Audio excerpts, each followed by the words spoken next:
access, exclusive content. Sports Radio 610. The Texans play here. An Odyssey sports station. Check out the BetQL Network, wagertainment for every fan. Get sports betting tips from the best in the game. Available on the Odyssey app and our sister station, 650 The Bet. Sports Radio 610 presents Seth Payne and Sean Pendergast. We coming to H-time. Let's get the work in, man. Let's go. Great day, great day. Oh, give me some juice, baby. Oh, yeah. It was really nice to see the guys come back refreshed, seeing them bounce around today in our practice. It was good to see it, feel the energy from the guys, also feel the sense of urgency from all of us. And that's what's needed at this time. And I mean, everybody's excited to be back out on the grass practicing. We got our much needed rest, and now it's time to get back to work, which we're excited about. That's how I feel. That's how I feel this morning, Seth. I'm back out on the grass with you. I got my much-needed rest by going to an NFL game and a hockey game over the weekend. Yeah. Oh, I'm on the grass. Yeah. That's right. Back on the grass, baby. You on the grass, kid? Mm-hmm. Yeah. Mm-hmm. Kids, that used to be the way they talked about smoking marijuana. Not that kind of grass. No, I'm just the actual, metaphorical. You on grass, son? Metaphorical radio grass. Yeah. How you doing, man? I'm good. I'm, you know what? I was actually happy to hear D'Amico, I think in both the press conference, but then especially in the coaches' show yesterday. It sounded reinvigorated. Mm-hmm. He's a guy that you think, hey, D'Amico's never not invigorated, but everybody's got their limits, you know? Dude. You catch a marathon runner at the end of the marathon, he's not his usual chipper self. Well, so that's what it felt like with that late bye week, is that it felt like they were running on fumes in a lot of regards. That's what I was just going to say, man. 13 straight weeks of this is a long time for everybody involved. At every level, not just mostly the players. Obviously, they're the ones doing all the truly Screw the players. Truly heavy, physically taxing lifting out there. Bunch of spoiled brat millionaires. But I think they're all on grass. But I think that give me my grass. But I think this was 13 straight weeks of football, man. That's a long time. So now they come back, and they've got, starting Sunday, 3 games in 11 days. Not a big deal. No, there's 3 football games in 11 days. That's all. The way I said it yesterday, Sean, was this 3-game stretch over 11 days, yes, it's going to be a big test in a lot of ways. I think in terms of the challenge of it, though, having the bye week beforehand, it feels kind of like a marathon runner or your daughter Judy tapering for a big race. Where you kind of back off a little bit, up the carbs, you top off of the reserves, and then boom. Yeah. You hit it. Yes. 3 games in 11 days. Same as a 10K. That's right. Yeah. So Dolphins this weekend. We'll get into that. So I've been gone a couple of days. I was gone Friday. I was gone Monday. Big thanks to Sean Bijani for pinch hitting. I appreciate that. I'm sure things went great. I didn't appreciate so many people pointing out that Sean was probably in just so I wouldn't screw up the name of my co-host. I didn't. I never thought of that. I didn't think I needed several dozen of you to point that out on the text line over the course of the last couple of shows. Okay, everybody? it's pretty funny. I'm on a lot of grass here. So give me the update. Where are we on day 7 or 8 now of reacting to Azeez Al-Shaair, or did it taper down, to use your word you just used? I think we're a little bit like it's a Godfather scenario where I keep trying to get out and then they keep reeling me back in. Yeah. Yeah. I think the one thing, though, the big trend that I noticed yesterday was there are just more and more current and former offensive players who are acknowledging, okay, look, it's really, really hard for a defensive player in that scenario to figure out exactly what to do. And you can talk about Aziz's track record, et cetera, but I think that it does feel like there will probably be some kind of tweaking to the QB slide rule in the offseason. I think everybody's stepped back, and in the heat of the moment when it's very easy to say, oh, this is the worst person who ever lived, and this is the worst hit I've ever seen on a foot. All that exaggerating extreme nonsense. Reaction, yeah. Yeah. What's the word? Hyperbole. Hyperbolic when you try to sound reaction. Smart. That's right. Yeah. It's a hyperbolic reaction. There you go. That's what it was, and people have kind of come to their senses and said, "All right, look, in my." So I'm not. It's not as a hot button issue for me, but it does seem to be still a topic of conversation. Yeah, in some corners. I saw a lot of videos of podcasts of current and former players reacting to it while I was gone over the weekend. I'm like, oh, okay, This is still. And it's very strange to me, like that this, for some reason, like this hit is a tipping point for everybody on this. Like it's not a unique hit, you know? It would be weird if, I mean, it would make sense if it was Pat Mahomes or somebody like that. Yeah. It was, and I do think, and part of it I think was the melee afterwards. That just made for such. That made it was the hit was a hit, but it was a spectacle. Because when we're watching some of the old, immediately after that hit, a lot of people brought up when Joe Flacco was hit in a similar fashion. But I had completely forgotten that Cam Newton took probably the worst version of a QB slide hit that I've seen back in 2018. But in a few of the plays that surfaced, I'm like, I don't think this was a big deal. Right. I feel like I would, as much grass as I'm on, I still feel like I would remember it, several years later. Yeah, for sure. D'Amico was asked about it yesterday. Oh my gosh, 2018 was 6 years ago. I know. Long time ago, man. Football years, that's like 50 years, Cam Newton was playing at the time. Wow. And not well. Was on the back end there. He was on the Panthers when he got that hit. Yep. Here's D'Amico yesterday, asked about this is the first chance D'Amico's had to talk to the media since the Aziz suspension and appeal, since the appeal at least. Here was D'Amico's thoughts on that. Yeah, it's going to hurt losing Aziz, but we're pressing forward. We're on to Miami. Nothing we can do about that. We're on to Miami, and that's our focus. That's the main thing for us right now is how do we go out and handle Miami. Yeah. DJ Bijani on X said, well, it sounds like, in responding to that quote, said, sounds like this won't be the rallying point that some people speculated it would be. I'm not so sure about that. I think for sure the organization probably said, all right, and by that I mean Caserio and D'Amico probably had a conversation about all right, let's be no more public statements about that. Yes. And amongst the players themselves and what have you, who knows? Yeah. But I do think that if you remove all the emotion from it, at the very least, for those of you who didn't hear, Christian Harris was practicing yesterday. Yep. It might be something just from a purely football standpoint, the team and the defense says, hey, man, we don't have Aziz. He's been the glue of this team for much of the year. We got to really all rally up and just dial in to make up for that. You mentioned Christian Harris and Kenyon Green both back. Did you even know Kenyon Green was designated for return? I did not. We had all just kind of written him off. Yeah, hey, totally. Ben, this is the thought I had when I saw the post. Ben, that soundbite from Kingpin, the movie. So this is how I felt when I read the post from the Texans that Kenyon Green was returning, but also Christian Harris. Yeah.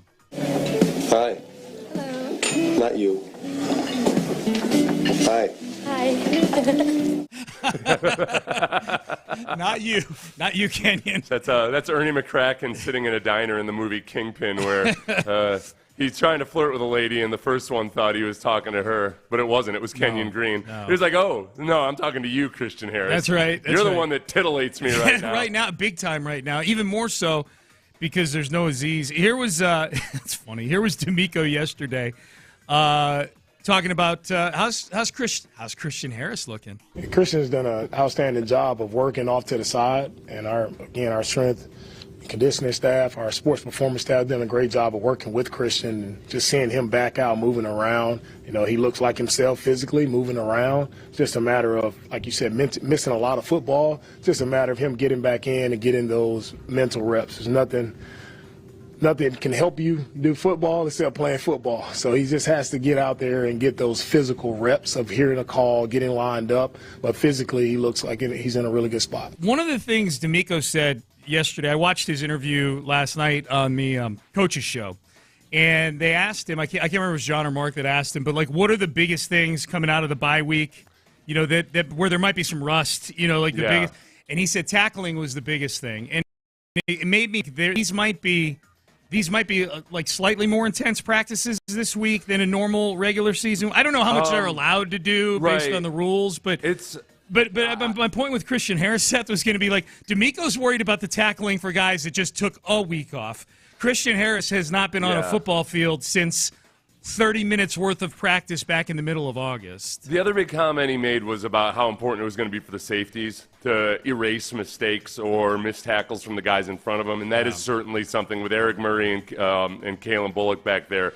That's been a concern, and it's an increased concern with this particular offense and the way they operate. Right. They feast on missed tackles. They catch the easy stuff quick off, the ball's out really quick, and if the guy like Tyreek Hill is in space, he can make people miss. I think that with Christian Harris, I'm not that worried about that part of it.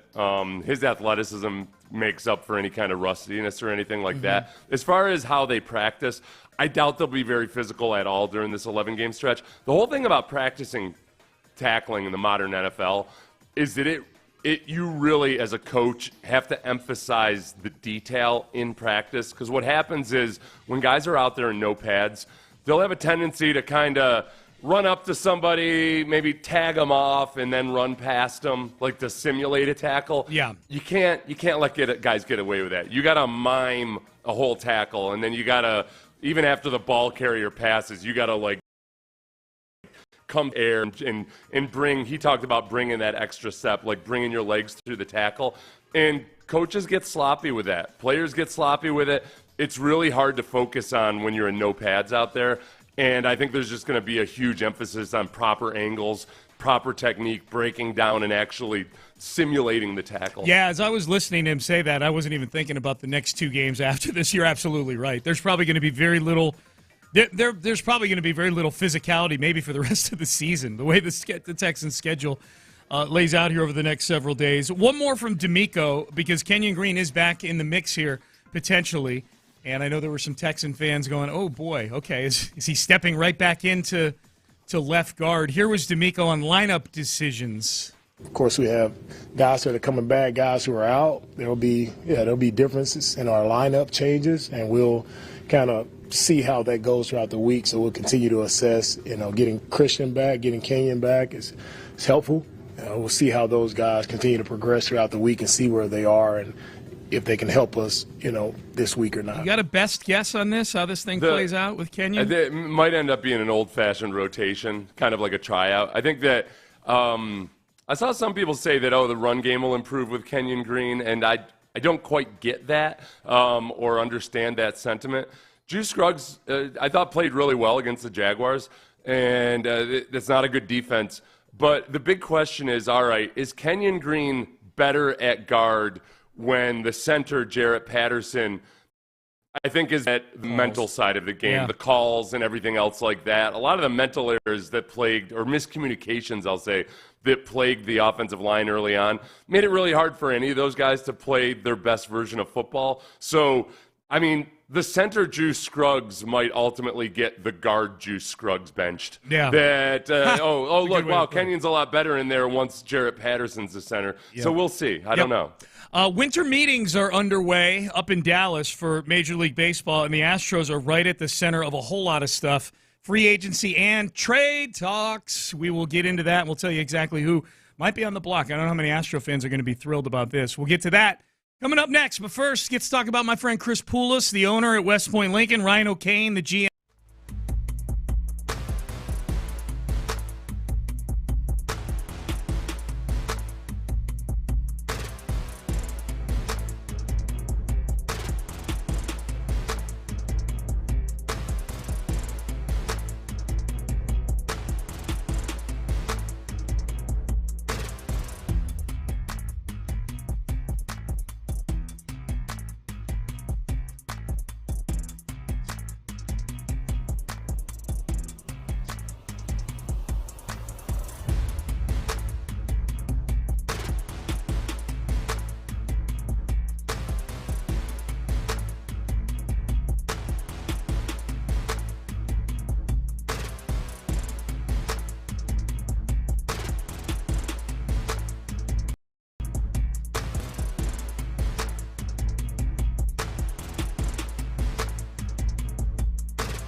West Freeway, exit Kirkwood, and take the first U-turn at West Airport under the giant American flag.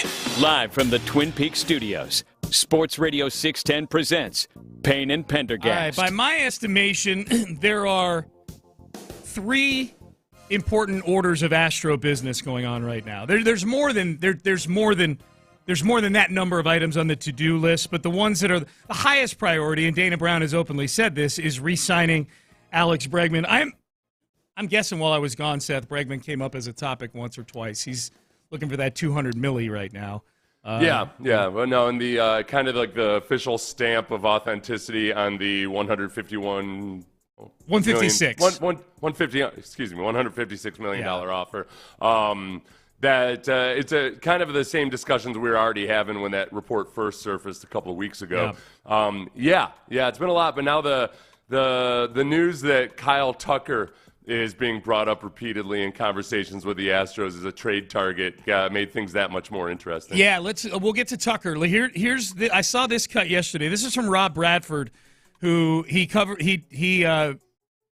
generates content on the Red Sox. I don't know that he's on a radio station. He was a guest on WEEI yesterday. That's our sister station up in Boston, or over the weekend. And he also does that Baseball Isn't Boring podcast, which is an Odyssey property. He said that he is here. The Red Sox are honing in on Breggy. I do think what they are focused on is Alex Bregman. And I would not have said that 24 hours ago. I did not account for Alex Bregman in the way that maybe I should have accounted for and how much they prioritize, because right-handed hitter, Obviously, open to a move to second base. A championship pedigree, yes, I understand about the championship he won in Houston, but still, the type of guy that they need in that clubhouse from a position player standpoint, it checks off a lot of boxes.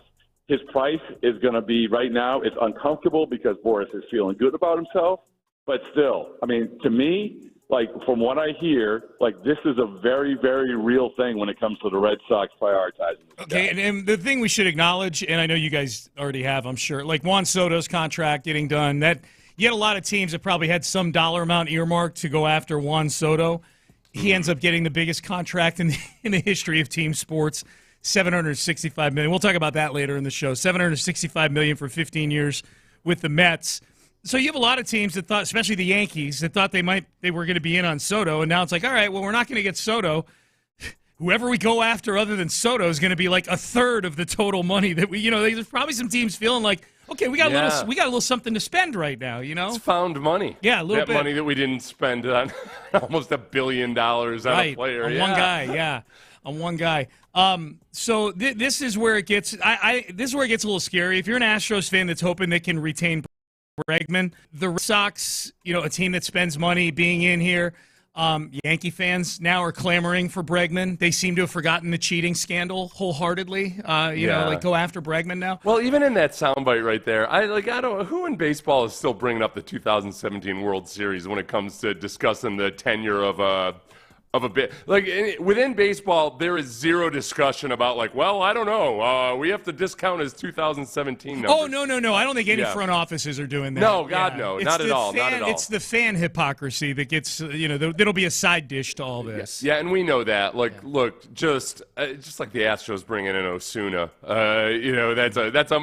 that's a much bigger level of fan skepticism or discontent, I think, right now than people. Any team that's hungry for a championship will very quickly re-educate themselves on the entire being better than everybody else scandal, and it'll be long gone in the rearview mirror until Bregman enters into one of his just really, at this point, pretty impressive lengthy slumps. So and they come early. We'll find out right away. I almost, for Bregman himself, I'm like, man, I don't. Dude, he always starts so slow. Do you really want that in a new place? Here we're like, Bregman's off to a slow start again. We've baked it in already. We know it's coming. Yeah. Yeah, that to a new fan base, it's gonna feel rough. This Tucker thing is interesting too, because for me, the two are almost tied together. I think losing Bregman is a big pin that gets knocked out from underneath the Astros here. The Astros have been able to replace these guys that walk in free agency before, but you're talking about replacing them on teams that are winning 105 games a year. You're talking about replacing Alex Bregman, one of your best players, on a team that won 88 games last season, and struggled mightily for a third of the season right out of the chute, And this is where the rubber meets the road. There's no replacement in-house right now for Bregman. This is where the rubber meets the road in terms of giving a long contract to Alex Bregman. Yeah. I don't trust that Alex Bregman is going to be as good at the age of 36 as Jose Altuve. He's had injuries, and the injuries tend to affect him as he's trying to play through it. He's very open about how it'll affect his mechanics and all that kind of stuff. I get the hesitancy, whether it was the organization's MO or not, to not give out long contracts. I get nervous with Bregman on a 10-year deal. Yes. And yet there's somebody else. There's somebody out there that's not going to be as nervous. Yeah, I don't know that. That's interesting. The 10-year deal. I don't know that he's getting. An 7 or 8 year longer deal, than Crane normally does. I think that's a fair point. Here's the other thing about if we're going to compare those two. Alex Bregman is, prepare for blasphemy among some people that are wearing Bregman jerseys right now. He is a very good player. He's not a Hall of Fame level player. Jose Altuve is a Hall of Fame level player. Forget about all the emotions, how you feel about Altuve. Just divorce yourself of any emotion and just look at, I hate to say it, the back card. Yeah. Altuve was a top 5 MVP guy less than 2 years ago. He is, for a second baseman, he routinely has excellent power numbers, an excellent OPS. He's fine defensively. He's not he's a 34, he's an aging defensive player, but it's second base. It's not a it's not a high leverage defensive position out on the diamond. So that's the thing for me too, is we're comparing the aging part of it here. Like, Jose Altuve's 34, turning 35, I guess right now. I don't know what his exact age is. Mid-30s. He's still silver slugger, all-star caliber level player. So the Bregman thing. But the Bregman thing, it's, as much as I sit here and say Alex Bregman is not a Hall of Famer, he's still a very good baseball player. And the problem for the Astros is he is light years ahead of whatever is going to be replacing him at third base. Yeah, especially now that Adames is off the market. I think that, and the haves and have-nots in baseball in terms of market size and everything else.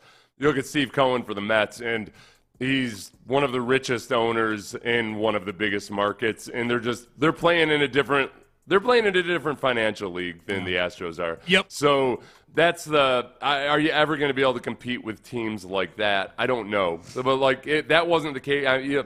You lost Correa ultimately to the Twins.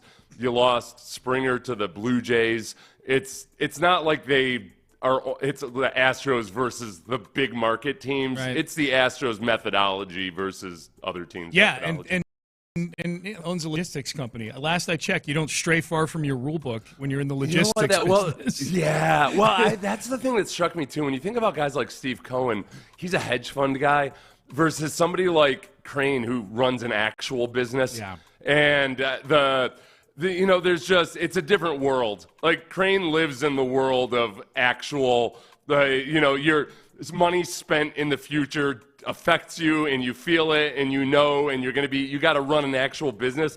I feel like the whole worldview is going to be different with somebody like Crane than it is for Cohen, who's just kind of sees money for what it is, which is just kind of a mythical thing that is monopoly money at the end of the day. Whereas with Crane, it's no, these are widgets, and I gotta preserve these widgets. Where are you on the Chandler Rome story about the phone lines burning up? It sounds like teams calling the Astros about Tucker as opposed to vice versa right now. Dana Brown kind of framed it as like, hey, you're having these conversations at the owners' meetings and whatnot, and a lot of names come up as people are thinking outside the box and all of that. But I would think that there's somebody out there with a lot of money or a very ambitious plan that's definitely thinking about trying to pry Kyle Tucker away from. Well, they're going to need more than money. They will need money because Tucker is going to. Well, unless they do what the Yankees did, which is trade for Juan Soto with the last year of arbitration and then let him walk. Right? I should say assets. Somebody with a lot of assets. But they need money too. I think it'd be silly to trade a ton of minor leaguers for a guy you get for 1 year like that. I think that probably this would be an interesting Pender poll. I feel like a sentiment changed within the fan base over the course of the last year. Mm-hmm. And I think given that, we full bore, after years and years of people being Chicken Little about the pipeline and saying, well, look, all right, everybody says the Astros pipeline isn't good, and then they always end up delivering all of these all-stars that weren't high rated by Keith Law or whomever else. It's real now, and if you accept that Crane's never going to give out a 10-year deal, rip the Band-Aid off right now for the long-term good of the future. If they get an incredible bundle of prospects, Godfather offer, like you got to take that right now. Okay, so the question, maybe I'm wrong on that. So the question on the poll would be for Astro fans: would you be okay with moving? What, just Kyle Tucker or Framber or both, or just Kyle Tucker? Do Kyle Tucker. I feel like Kyle Tucker is the one that people are more emotionally tied to. And Tucker's he's been so much more consistent than Framber in turn. And not to insult Framber or anything, but over the course of Kyle Tucker's career, once the switch flipped for him, he's been very healthy, he's been very steady, he's been very consistent. And I don't think his injury last year is going to affect any team's valuation of him, because that was as simple as, okay, he got hit by a baseball. Yes. He's not injury prone or something. He got hit by a baseball and they misdiagnosed it at first. Yeah, and they'll double check the injury and everything like that to make sure it's all good. We went through that with Correa. True. We thought Correa had gotten healthy. Yeah. So they'll double check it and everything. But among outfielders, the only players over the last 4 seasons since 2020, since Kyle Tucker became a full-time player in 2020, the only outfielders with more wins above replacement are Juan Soto Aaron Judge, and Mookie Betts. And those guys all have I've heard of all those 10 to 15-year deals for jillions and jillions of dollars.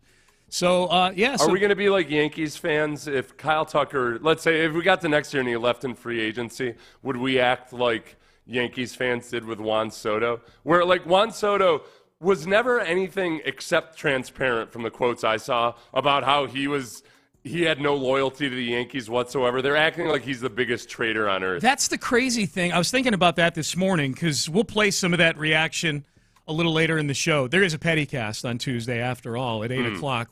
So we'll get to that. But for those who missed it, there have been a lot of overreactions, I think, from Yankee fans who just can't believe that a player would take the money. That's the ironic part. Yankee fans complaining about you took the money. Like, you've been getting guys like that forever. To answer your question, Seth, no, I think Astro fans, Bregman's the big one because I think, he's the one that would he'd be choosing to walk in free agency a la Soto. No, that's what I'm saying if it was next year and it was Kyle Tucker chose to walk. It was Tucker. Yeah, I think it'd be the same as I feel about Bregman right now, which is I think Astro fans understand the ecosystem the Astros operate in, and we're a little classier than Yankee fans. That's all. We'll tip our cap to them and say, thank you for the championships. The difference is, of course, Yankee fans can't say thank you for the World Series championships. Right, and with Tucker, with Bregman and Tucker, I think part of it is that we know that, okay, you go into it knowing that the Astros probably aren't going to be able to compete with the huge money teams, and you almost accept it. Whereas you're right, with the Yankees, it's the sweet, sweet hypocrisy of Yankees fans who are so accustomed to daddy buying them whatever they want. And then all of a sudden, no, you can't shop at the Dior store.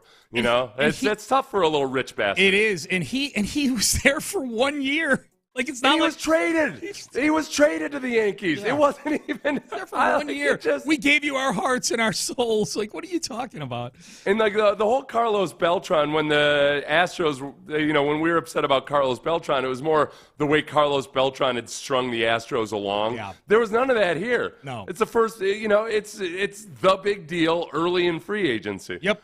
All right, Payne and Pendergast with you on a Tuesday. Good to be back. The headlines. Let's get into the Texans. They're getting Christian Harris and Kenyon Green back. What does that mean? We'll hear from D'Amico Ryans on that. A former Texan signs in a very interesting place.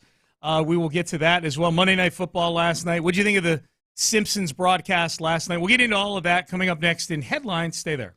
This time of year, it can get kind of stressful financially, right? Even if you feel like everything's going great and everything, you're a kid. Christmas is the best time of year for so many reasons. Then you're an adult. You're like, I got a lot going on. Trajan Wealth. Your future, how you're going to extend this quality of life you have. You work hard. You want to be able to handle good Christmases for the next 40 years. Go to Trajan Wealth. It's as simple as that. Give them a call today.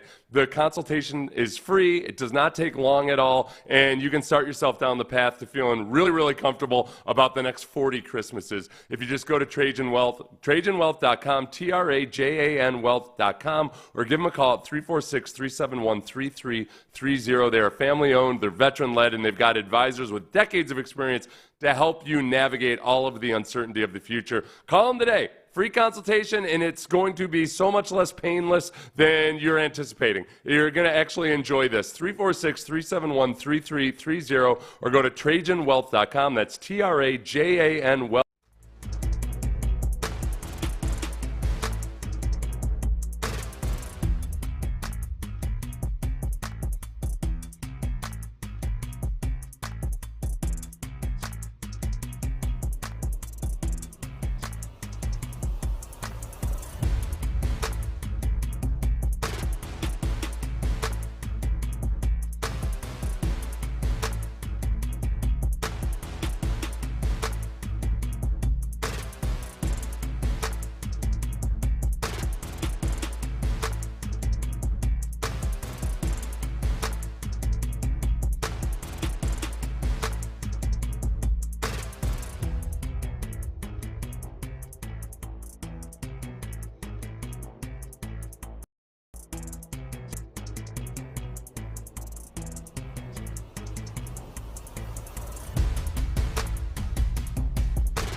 capability of the vehicle. Payne and Pendergast with today's headlines. All right, let's start with the Texans. They get some bodies back. One of them really key, I think. Christian Harris, it looks like, is going to return. He's been designated for return. He was practicing. He and Kenyon Green both practicing yesterday. Team's off today. They'll get back at it coming off of the bye week tomorrow. We'll find out more when the injury report comes out, exactly how much or how intensely Christian Harris is practicing. Seth, I'm guessing, he may be limited, at least early on, with whatever this calf injury is. We'll see. I wonder, it seems like, because I'm optimistic that he plays this week, just because I think the nature of the injury might have just been, hey, this is something that we tried to come back a couple times, and it turns out a lot of rest, and we want to be 100% sure that you can do all the football activities, so that it's it just feels to me like the kind of thing where, all right, by the time he's back out on the practice field, he's going to be ready to go. Yeah, I hope so. We'll see. We'll find out tomorrow. Here's D'Amico Ryans. This is D'Amico yesterday on his coach's show on getting Christian Harris back. And Christian has been out for a while. We missed him. He's missed a lot of football. Unfortunate injury that happened to him, but I'm just proud of the way he's persevered. It's been a long road, and I'm happy to see him just back out there today, seeing a 48 on the field. It's encouraging. I'm excited for him and what he brings that speed and physicality to our defense. You talk about a swarm mentality, like that's Christian. He's going to fly around. He's going to play sideline to sideline, and that's what we need in our defense. A guy like him who can play sideline to sideline. It's all over the field. He can take the football away, so he can be an impact player for us as soon as he gets back out on the field. So the one thing I'm guessing with Christian Harris, D'Amico described his athleticism, and like, okay, well, that's good because you're losing a lot of that with Azeez Al-Shire out. Probably no green dot on the back of Christian Harris's helmet, I'm guessing, right? Yeah, but that's where it gets interesting is that, okay, so the green dot that's the signal caller on defense, the guy that has the speaker in his helmet. That Christian Harris has played a lot better as the will linebacker when he can just play football, when he's got a Mike linebacker next to him that's the play caller and the signal call. But you also want to be sure that Christian Harris is out on the field there for 3 downs. So, I don't know exactly if it's going to be Henry To'oTo'o or if they feel better about Neville Hewitt in that role, but you don't want Neville out there on 3rd down necessarily. It's going to be linebacker by committee, I think, at least at first. I don't know if they want Christian Harris taking 70 snaps. Yeah, that's a great point. Like all these guys that have come back from injury, there's been a ramp-up game where they play like half of the normal snaps that they would normally play. You know? They do have a lot of athleticism out there now with Devin White in the mix, and they don't trust, but I don't think they trust Devin White to be out there every single snap either. Yep. So, like the managing of Christian Harris over these next, and he's coming back when they got to play 3 games in 11 days. So that's a whole nother challenge unto itself. It's a big wrinkle, man. Okay, boy, the over-under on number of snaps that Christian Harris takes in the first part of this 11-day onslaught. Percentage? What percentage? I'll put it over under 50%. I'll say under 50%. Under 50%. Okay. Yeah, I think they'll use him situationally. Okay. Here was D'Amico Ryans on his coach's show yesterday about Kenyon Green returning to action. Kenyon, this guy, he started for us for a while there, and he has some good reps. Kenyon has been up and down, but we know the good one is good. Yep. It'll be good. He's a physical guy. He can move people in the run game. Just has to clean up some of the protection. But we'll see how he continues to progress throughout the week, see how, he comes back, and if he's ready to get back out there, and I think he can help us. Okay, I look at it as signs of progress whenever Caserio or D'Amico that their offensive up and line down issues. Yeah. Okay. So we're acknowledging now that Kenyon Green was up and down. I saw the transcript of that quote on somebody who had posted the video of that, and I'm like, he said he was up and down? Whoa. Okay, so it's not a lazy narrative now. All right, good. Okay, we're getting onto the same page now where we can acknowledge that Kenyon Green was a bit of an issue at times the first go around. The big question will be, all right, does Kenyon Green operate better with Jarrett Patterson at center than he did with Juice Scruggs at center? I think a lot of the mental errors that were really egregiously bad, or I should say communication errors, that were really bad along the offensive line when Juice Scruggs was center. And I would include the false starts in that too, because there was a timing issue. The calls weren't getting out. that's been cleaned up with Jarrett Patterson at center. So does Kenyon Green look like a much better version of himself with some stability there? Perhaps. But I also think Drew Scruggs played well at left guard against the Jaguars, and this might be a rotation. This is what it bothers me. Coaches want to be old school in the way they treat their offensive line. Like, well, we need consistency, and those guys need to be like 5 fingers in a glove. All right, when it's not working, then what are you losing out on by rotating guards there and just seeing who plays better? Are you worried that you're going to smudge up this Rembrandt? No, it's not a Rembrandt. We're still in paint by numbers territory. Yep. So just make it an open tryout at left guard. Another Texans-related note: Steven Nelson, who they made intimations he's unretired now. He signed with the Kansas City Chiefs practice squad. So the Texans play the Chiefs a week from Saturday. I don't know if that's enough time. Does Steven Nelson get ramped up in time for the Milk Dud Head revenge game against the Houston Texans? I think, look, Steven Nelson's been in the league a long time now, and depending on what kind of shape he's in, then I would guess that they might lean on him immediately. He could play very quickly. Yeah. It's interesting they brought him back in Kansas City because, Seth, they had a nickname for him in Kansas City. We used to call him Mr. Defensive Holding waiting to happen. That's where the name was generated, in Kansas City. That's what Show told us, man. Show is showing us exactly. Kansas City is a lot like New England in that regard, is that they're horrible at coming up with slogans. Mr. Defensive Holding waiting to happen. As awesome as the Patriots were at football, they were horrible with their yearly slogans. So, yeah. Yeah. So we'll see. Maybe we see Steven Nelson in that game against the Kansas City Chiefs. He explained the grudge between himself and D'Amico on his podcast, did he not? Yeah, it had a lot to do. It sounded like with the way usage, the way that the defensive backs were and then used. maybe like playing through injuries, and so who knows exactly what that all was. It did seem it's unfortunate that.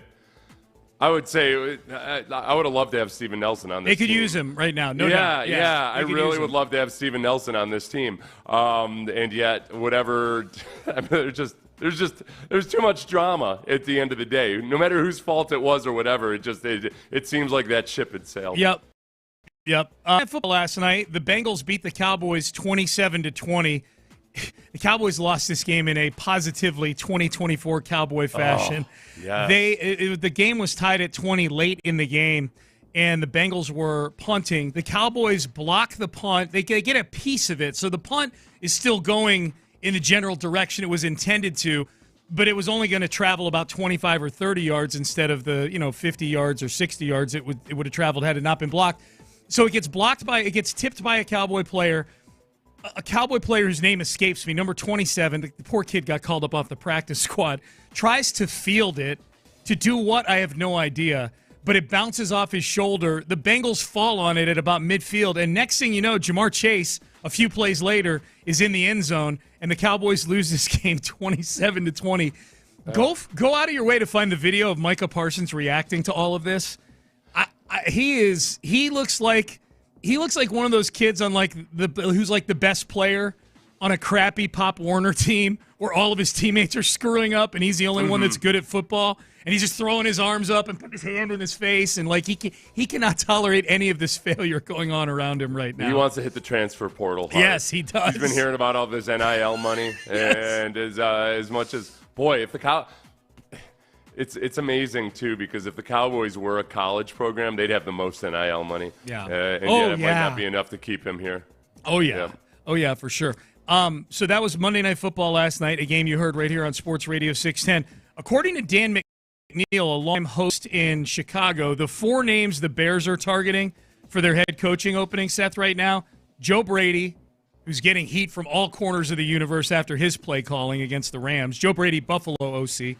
Brian Flores, Minnesota, D.C., Ben Johnson, Lions OC, and then Mike Vrabel, former Texans assistant, but more recently former Titans head coach.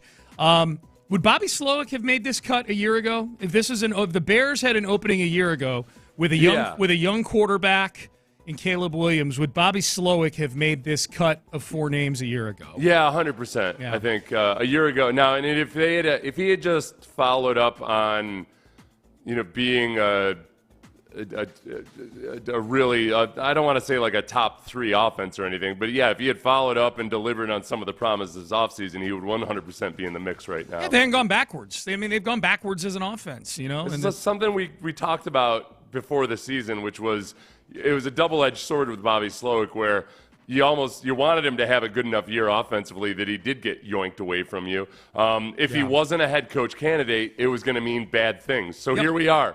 If that was your barometer for the season, how the season is going, Bobby Slowick not being a head coach candidate, it went exactly like you would expect if Bobby Slowick wasn't a head coach candidate or a hot head coach candidate in December. All right, stay tuned. It's a Texans Ticket Tuesday. Next hour, your shot at a pair of tickets in the bullpen, front row bullpen, for Texans and Dolphins this Sunday. So stay tuned in the 7 o'clock hour. 3 chances to win today in the noon and 5 hours as well. Your first chance to win will come up in the 7 o'clock hour with Seth and myself here. Ross Tucker, our Odyssey NFL insider, he will join us coming up next. Curious Ross's thoughts on Texans-Dolphins coming up this weekend. Also, he played for Bill Belichick, and he covers college football, Ross does. Curious what he thinks about Bill Belichick interviewing for the North Carolina job. So we got a lot of topics to get into with our Odyssey NFL insider, Ross Tucker, next. I want to tell you right now about Dr. Ben Salento, Texas Sinus and Snoring, and how important he's been for me and my quality of life, my quality of sleep, getting rid of my sleep apnea, not just quality of life, having a life to begin with. Sleep apnea can kill you. If you suffer from snoring or sleep apnea or any sort of sleep issues, you owe it to yourself to get it fixed. You owe it to your loved ones to get it fixed. Good sleep is the foundation for everything that we do. Think about the workplace right now. Are you as productive as you can be at work? Are you as productive as you can be?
Exclusive content. Sports Radio 610. The Texans play here. An Odyssey sports station. Sports Radio 610 presents Payne and Pendergast. All right, it's 7 o'clock on a Tuesday. It means it's time. You guys know what it's time for. It's time for our Odyssey NFL Insider. Ross Tucker Insider Calls are brought to you by Hellman's Real Mayonnaise. May your game day be delicious. Ross, happy holidays. Good to have you on the show. I saw your tweet about Juan Soto yesterday. I'm going to read it here. Ross Tucker, at Ross Tucker NFL on Twitter. Juan Soto signed a contract that obligates him to attend all 9 innings of 2,430 baseball games over the next 15 years without drinking a single beer. No way I could do it. That's beautiful, Ross. Well, no, I want everybody driving in their car right now that's ever been to an Astros game. Yeah. I want to picture you going to an Astros game. You have to get there like 2 hours before the game. Okay. And you have to stay till the end. Mm-hmm. And you're not allowed to have a beer the entire time. Now, you can have a beer afterwards, but you can't have a beer the entire – that hard to do. That sounds painful to me. Like that makes me physically ill even thinking about – I mean, the whole point to go to a baseball game for me is that, like, the weather's nice. You're outside in a T-shirt and shorts. A couple of years, you're having a hot dog, and every once in a while you look at the field and you're like, oh, there's guys out there. Mm-hmm. like that. Ross, you gotta.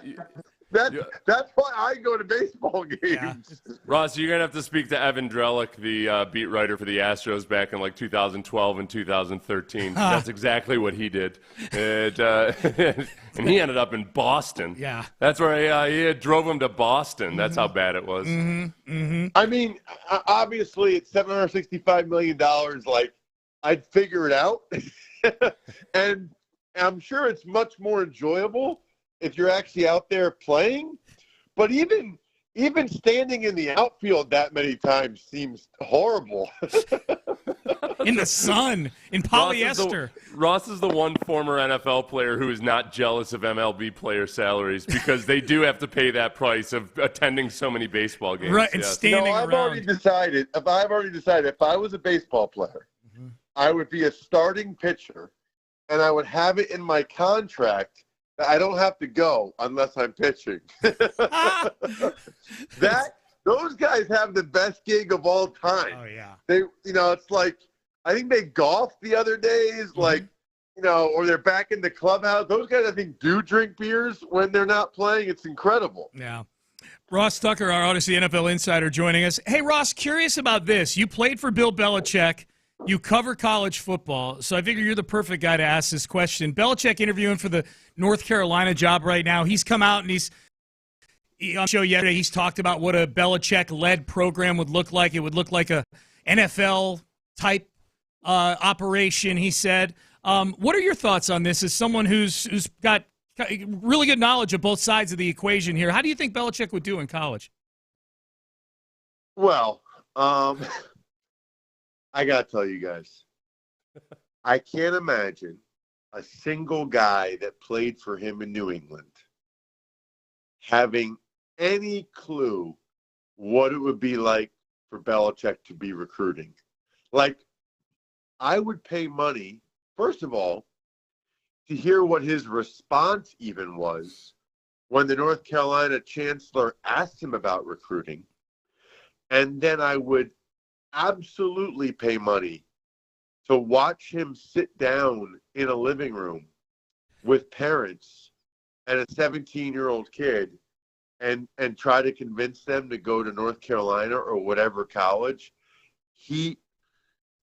Anything you can imagine in terms of positivity and recruiting and feeling good about sending your child to be with this person, all of the motives, everything you get when you actually play for Belichick in the pros is the polar opposite of even considering going there. Like, it's 100% negative reinforcement. Do you guys realize the first thing they do at 8 a.m. when you play for the Patriots when Belichick was there is he has a low light video of the 5 worst plays from the day before. I mean, it would be comical to see how fast those kids would go into the transfer portal. The whole notion of it is absolutely hilarious to me.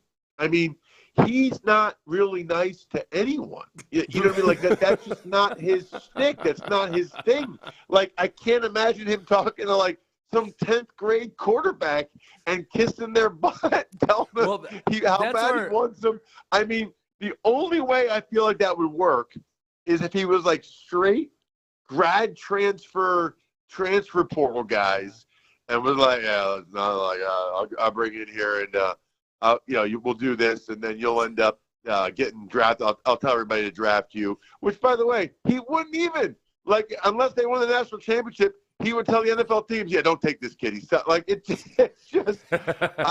I'm like fascinated by the whole thing. I don't believe. I don't believe for 1 second that he will go to college football or has any interest in college football.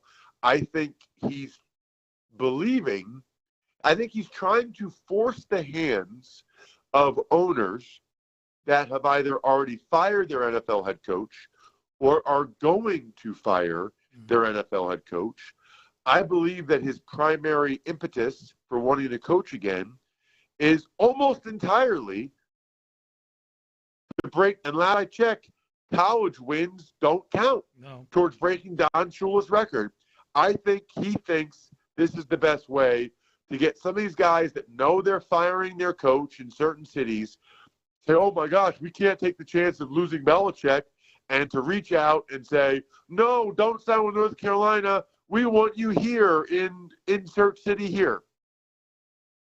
And I wonder with Belichick, as he was telling McAfee kind of how he would create it, it almost sounded like a pipeline to the NFL, that if you're capable of playing in the NFL, this is going to be the best preparation for you. Well, that's got to be that's his pitch. It's his only pitch. It's a smart pitch. The only thing I heard that makes some sense is that supposedly he's really hoping to set his son up for a chance to be a head coach. And so that's very, very hard to do, especially in the NFL.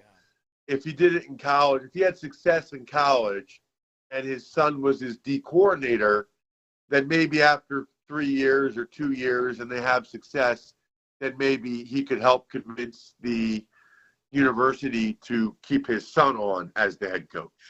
Yeah, I think as he was talking, I kept thinking of how Saban explaining why he was retiring, which was basically specifically because kids aren't listening to the pitch that Belichick gave anymore. Right. They only want to know about how much money are they going to make. So as I was listening to him talk about that, my thought was it could really work probably at a place like Stanford or UNC, like a place or UNC where it's an academically elite institution, and you're going to have those guys that are genuine student athletes and maybe are more mature, that their parents might bite on that. But I don't know at a powerhouse conference or at a powerhouse school if those kids are even, or their parents. Because that's one thing Saban said was the parents weren't asking about the education either. No. They just wanted to know how much money can you give us.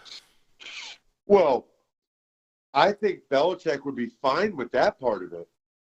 I think the fact of them asking him about classes, like the idea of like a kid being like, I can't come to practice because I have a lab. Like it's just incredible. Like it's absolutely incredible. You think you're going to be a doctor? You're the dumbest kid I've ever seen. What the hell? He's going to hand him a list of 3 majors they can have, like tiddlywinks, basket weaving. Yeah, I need you to be here at 10 o'clock on Tuesday. I have class. What is that? What do you mean? What do you mean your class? Exactly. We're playing Tennessee on Saturday. There is no class. Oh, man. That's wild. Insider Calls brought to you by Hellman's Real Mayonnaise. You can purchase Hellman's at your local Walmart, Kroger, or grocery store to add extra deliciousness and creamy flavor to your game day dishes this football season. Ross, Texans coming off a bye week, and now it's Miami. They're getting a much different version of Miami than the one that they could have gotten back when Tua was hurt. What are you – as you look at this up, No Azeez Al-Shire, obviously, for the Texans. He's suspended. That's their defensive captain. What are your initial thoughts on this matchup with the Texans and the Dolphins as we head into this weekend?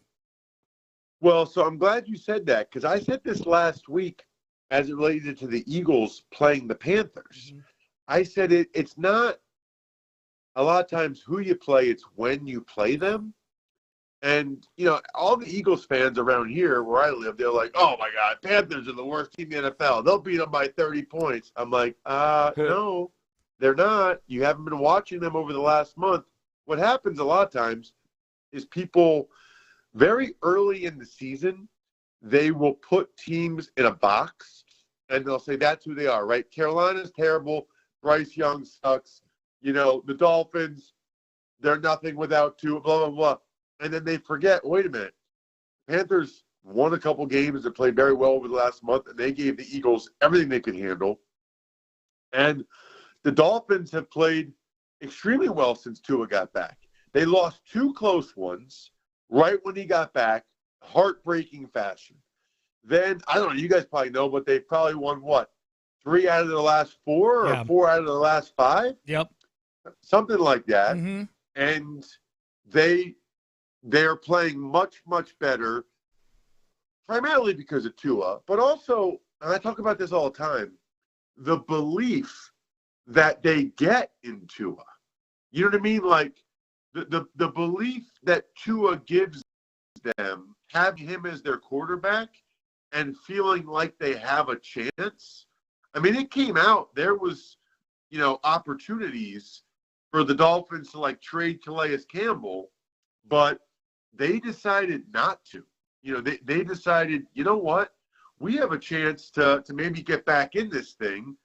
Now, they're still kind of on the outside looking in, but they're only 2 games back, and they have a chance. And at 5-7, if they win out, I think they probably get in. I think they probably get into the postseason or whatever they are, 6-7, whatever their record is. I think they probably get in. So this is going to be a very, very, the point being, very, very difficult game for the Texans. Yeah, I mean, the Dolphins are playing pretty well, and they believe. They're 6-7, and the AFC is interesting, Ross, because there's a 2-game gap between the playoff teams and everybody else right now. So you got these 3 8-5 teams that are 5, 6, and 7 in the AFC. Those would be the 3 wild card teams. It would be the Ravens, the Chargers, and the Broncos in some order.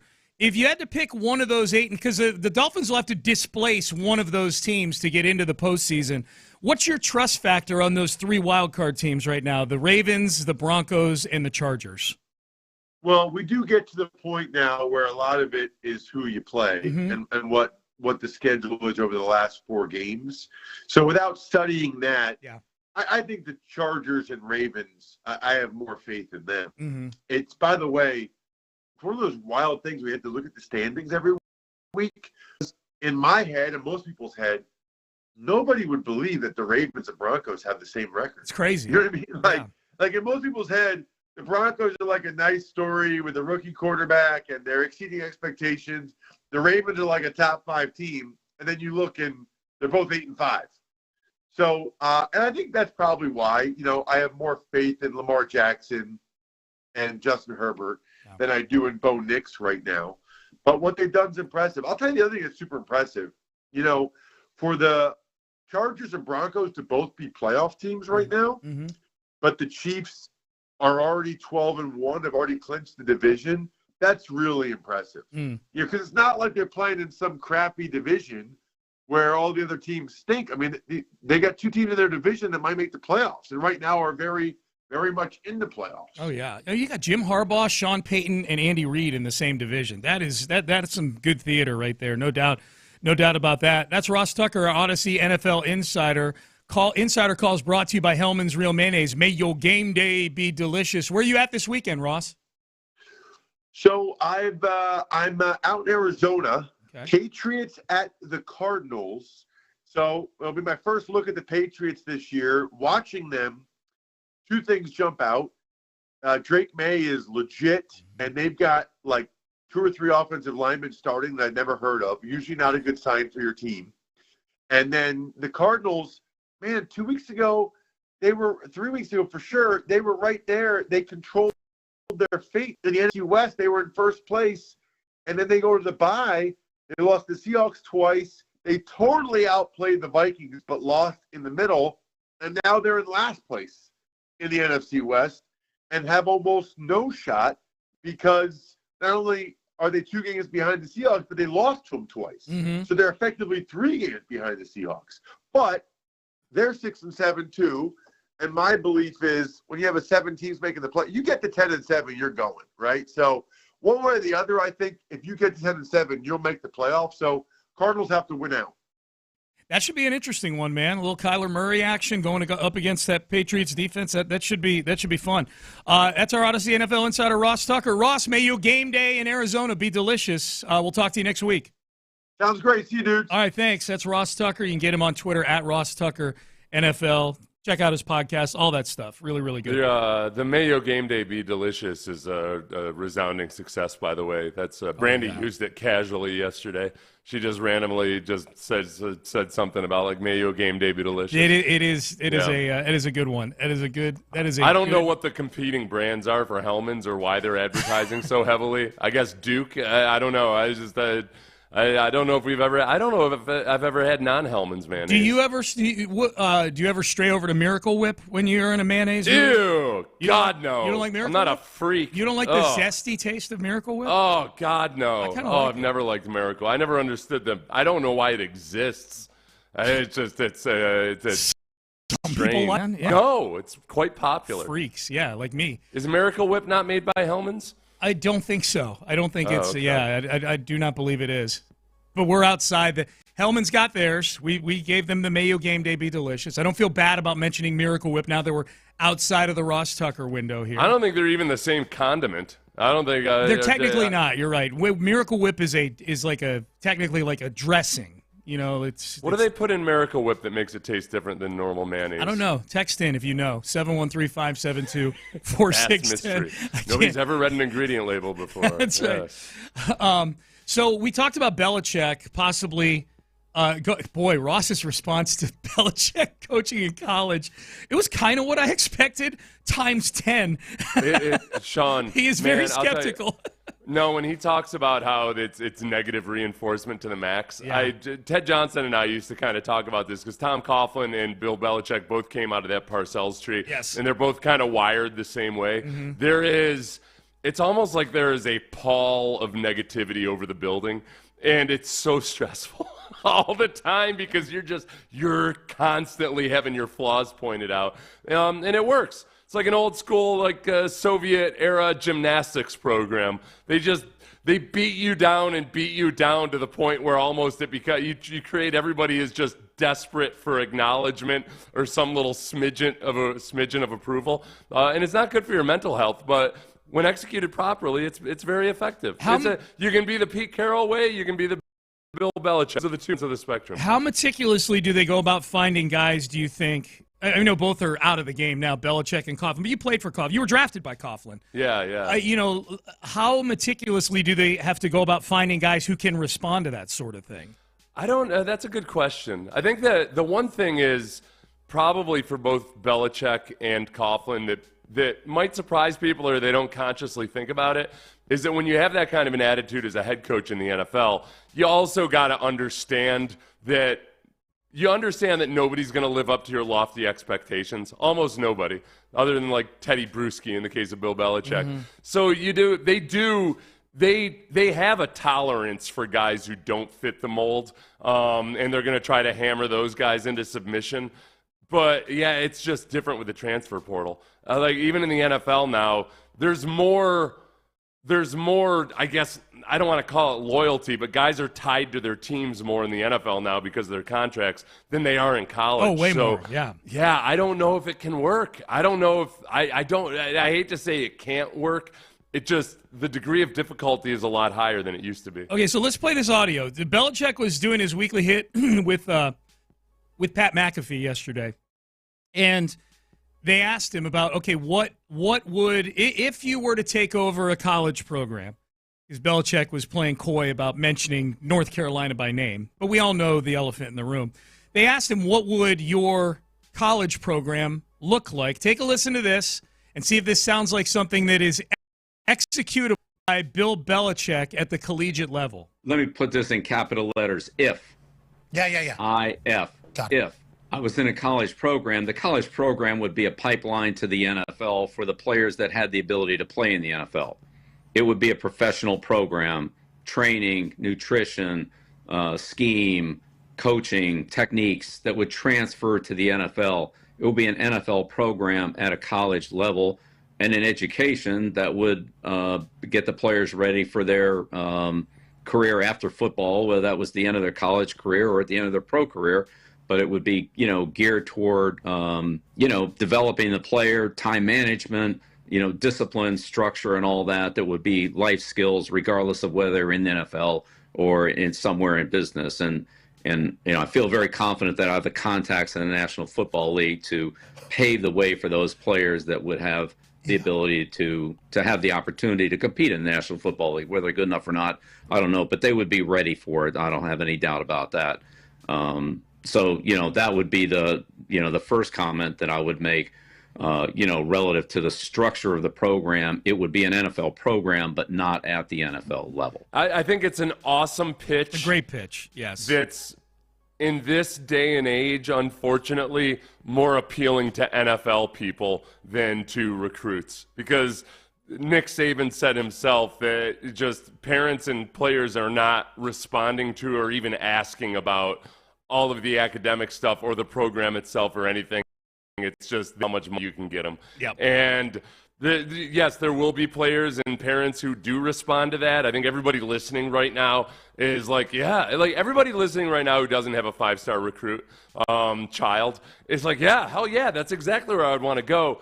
But I think when they just start money whipping people, it sounds like Belichick is pitching how wonderful newspapers are to Gen Z. There's a lot to be said for a paper newspaper where you can't click on every article and everything. Yes, it makes total and perfect sense. A paper newspaper is a fantastic thing, but you're going to be pitching it to a deaf audience unless it's also, I think, schools like Stanford, or like if you went to coach in the Ivy League or something, that's where you're going to get more kids and parents that are like, okay, I want the whole picture. I want to prepare this guy because that everything that Belichick talked about, and he said talking about preparing them for life, if it isn't including in football, I think the average 5-star recruit just doesn't care about that stuff nearly as much as they used to because of the money dynamic. Yeah, I find this way more interesting in this world than had Belichick. Let's say Belichick's time in New England ran out in 2015. And then he takes a year off to go do whatever the thing to do was in media back then. And then in 2017, he's approached by forget about Stanford or the academic institute. Yeah. And I think your point about that in 2024 is a good one. But what would that have looked like if it were the landscape pre-NIL and pre-transfer portal? That would have been fascinating. This is way more fascinating. Yes, to UNC and watching Belichick try to operate with NFL style free agency to go with his NFL style. Even more than free agency, you can just choose to up and leave after a year. Right. You said, there's no contracts. You can just go. At the same time, though, like it is with free agency, and maybe Belichick wouldn't want to push this out publicly, but maybe he's talking to ADs about it, is that, the transfer portal is like free agency, and the Patriots were really good at getting more out of guys who were not, who weren't marquee free agents, but he would be able to pull those guys in and get the most out of them. That might be part of it too. Yeah, it's tough. It's a double-edged sword though too, because as he's pitching this NFL-style program to a lot of the kids that might be intrigued by that, part of it is also that and just like in the NFL, you can get replaced at any given time. Yep. You're going to get replaced. Okay, you're a great kid. Whatever. We got a transfer coming in that's going to boot you out of here. I don't know if you saw Brady's response to the whole Belichick. We're going to play it in the Pettycast at the top of the hour. They asked Brady about Belichick coaching in college, and Brady said something very similar to what Ross Tucker said about recruiting. It was pretty good. We'll play that at the Pettycast. Listen at the top of the hour. Be listening this hour. You got a chance to win tickets to see the Texans and the Dolphins. It's a Texans Ticket Tuesday. Stay tuned. Let's do a special Tuesday version of Acknowledge Me, because I got my new Acknowledge Me ugly Christmas sweater. If you're watching, ugly sweater. Thank you, buddy. I appreciate that. Yeah. As ugly sweaters go, that's almost not ugly enough. Is ugly Christmas sweater redundant? Is there such thing as a pretty Christmas sweater? Oh, no, yeah, there's nice Christmas sweaters. Are there? Okay. Yeah, especially, though. I was even watching, we were watching Dumb and Dumber, which I do consider a Christmas movie, by the way. Okay.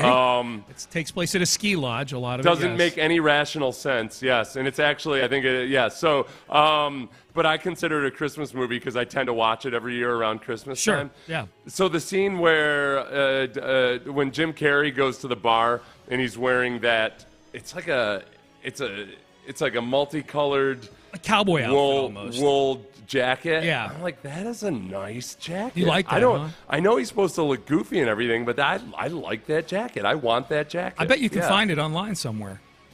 Ooh. If you put in Jim Carrey Dumb and Dumber jacket, I bet it's out there. I look comfortable as hell. Yeah, it did look. It is. The it gloves is too. Yeah. It is a comfy looking outfit. I was trying to. I've been thinking about like, all right, I got to have some kind of a consistent wardrobe or outfit, a look like that's low maintenance or low energy. I really like Western shirts. Mm-hmm. I like the snap buttons. Okay. And I like a little bit of just like almost over the top kind of decorative stuff and everything. You have that hoodie that you wear sometimes. It has that view of like a Western skyline across the front. Yeah. It's very Western looking. I've noticed that before. You like that? That's kind of more like ski bum chic, though, too. But the color scheme. I want to look more like a fake cowboy. Okay. Yeah. Not an urban cowboy. I don't want to go full John Travolta on it, Right. but I might just start wearing Western shirts. They're just it's so easy to snap I love the breakaway factor part. You know, where you can just pull all the buttons off at once. That's nice, man. It's very, ladies like it it's too. Very convenient. Right, Brandy? If you do it the right way, ladies like it. Yeah, if you just make sure if you pull it, just make sure those snaps come undone. If you pull it and it stays snapped, that's not a good look. It's not like when I unbutton it, there's like glistening abs behind those snap buttons. But if you pull it with enough verve, man, yeah. I would like to acknowledge the city of Pittsburgh. Acknowledge me. That is where I went on. This is where Amy and I went on our bye-week excursion this year. We went to the Steelers and Browns game on Sunday. We went to the Penguins game on Saturday. Pittsburgh's a very underrated city. You've been there. Well, you played there before. My brother did his grad school at Pitt, so I spent a good amount of time there. Yeah, they're it's a good sports scene there. My quick thoughts on the environment at the Steelers game. This is yet another stadium where sometimes as I'm sitting there 20 minutes before the game and the place is packed, where I'm like, wow, this feels like a different universe sometimes than the first quarter of a Texans game. That's all I'll say. As a diehard Jersey community would go, like they are on the Indianapolis Colts level of number of people wearing jerseys at the game. They're all jersey, yes. And the most worn. Now, keep in mind, this is an organization that has a history that goes way, way back. And the highest compliment I can pay T.J. Watt is that amidst a franchise, now granted, he's their current superstar, but still amidst a franchise that's won 6 Super Bowls, none of them in this era, really. The last one they won was in 2008. Really the most popular jersey in a blue blood stadium. I was jealous of you being at that game because it was, as I was watching it, because I wanted to share as much of your experience as possible. Man, that was a defensive line showcase for the Steelers. And at one point, I don't know if they pointed this out on the broadcast. I didn't catch it, but JJ told me that, because JJ was at the game too. I don't know if you guys were drinking beer together or not. We were not. But JJ said at one point they had 4 Wisconsin defensive linemen on the defensive line out there all at once. For the Steelers? For the Steelers, yeah. That was a brutally good performance by the front 7 of the Steelers. Patrick Queen was just a missile all over there. All over the place. Landon Roberts had some big stick. He just trucked the center for the Browns on one play, and then he had a tackle for a loss later in the game. So the front 7 in general for the Steelers, that was like vintage Steelers front 7 defensive play. It was cool. Steeler fans were enjoying it, no doubt. They won the game. I mentioned the fans were in their seats well before kickoff. And we've been to Green Bay and Kansas City on these trips too, Seth, and it's that way. And this isn't me throwing shade at the Texans. The Texans know they've got a get-in at kickoff issue here in Houston. The weather's really nice. People like tailgating. They take their time getting in. Beautiful this week. Oh, my God. Yeah, it's gonna be nice. Now, the Steelers do have a thing they do. You've heard this song before because you played there. They have this song they play called Here We Go. And they have this thing they do like 15-minute kickoff where the fans all sing this song together. So you got to be – and they count down to it. Anytime you count down to something, like they said, hey, be in your seats. 10 minutes from now, we're going to do Here We Go. Anytime you've got a countdown clock of more than like a couple of minutes, it makes it feel more important. They're all in their seats singing it. Turn it up, Ben. So here we go. The Steeler Nation has the best fans. We are from Pittsburgh, the 6-time Super Bowl champion. I love this song, man.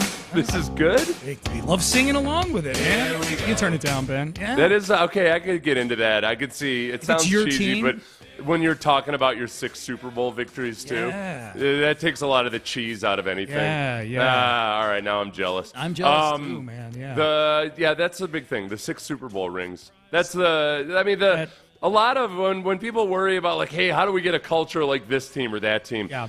Winning a boatload of Super Bowls tends to go. That's it lasts generations, as we've seen with the Yankees. You know, the Yankees just will lean on, you know, having decades and decades of really being able to buy. Going back to the day, Cowboys. as Patrick Crane had pointed out the other day, back before there was an MLB draft, the Yankees could just start purchasing players right out of high school. Yes. So it's been a long-standing ability to just outspend people. Yeah. That's why Juan Soto getting lost is so beautiful. But okay, all right. I've never heard that song before. Yeah, okay. Because like you said, it's 15 minutes before kickoff. Right. In the locker You're in the room. locker room, yeah. Or at least I never noticed it before. Yeah, so it was a real cool environment, man. Like almost no Browns fans there. It was amazing. I've heard drunk Steelers fans going, "Here we go, Steelers. Here we go." They were doing that too. Here we go, Steelers. Stillers. Okay. Yeah, Stillers. I would like to acknowledge Josh Allen. Acknowledge In a losing effort, he had 3 passing touchdowns and 3 rushing touchdowns in a loss. I don't know what the number was, but this was yet another thing that's happened this football season, Seth, where the record before when this happened, when a team didn't turn the ball over and they scored 6 touchdowns in a game, they're 215-0 or whatever. Yeah, Not anymore. They're 215-1. The big sticking point in this game was the play calling towards the end, where there was the Bills are down 9 with a minute and change, like a minute 4 to go in the game. They had all 3 timeouts, and they're at like the Rams' 1-yard line, and they tried to run the tush push with Allen, and they didn't get in. Here's what it sounded like. They didn't get in, so they had to burn a timeout, and now you're screwed because there's a minute left, and you only have 2 timeouts. If you score, you have to onside kick at that point. Tom Brady did not like this. Will they just sneak Josh Allen again? They will. Allen on the sneak. Allen, I don't think he got it. He did not. And now they're going to have to use a timeout, to your point. And they're going to have to an onside kick. It changes the thought process. Yeah, we've got a 3% chance on an onside kick. To me, take 3 shots throwing it, don't use a timeout, and then you can kick it deep, use your 3 timeouts, and still get the ball in good time. Yeah, he went on to say they basically lost the game on that play. Yeah. They running Josh Allen on that play. You had to burn a timeout. You're burning a coupon for 40 seconds is what you're doing right there. Was that the point at which I thought that I saw people saying that, okay, this is where Brady really proved his worth as a commentator? On these the time management stuff at the end of games, yes. I feel like, but that was the kind of stuff, though, that I don't think you needed a retired all-time great NFL quarterback to tell you. We're looking for more out of Brady still, for sure. But I checked in on that game because it was after the Steelers game, and I was getting ready for KHOU. So Brandy was watching it, and I thought my just kind of drive-by takeaway was it sounded like Brady was showing more emotion.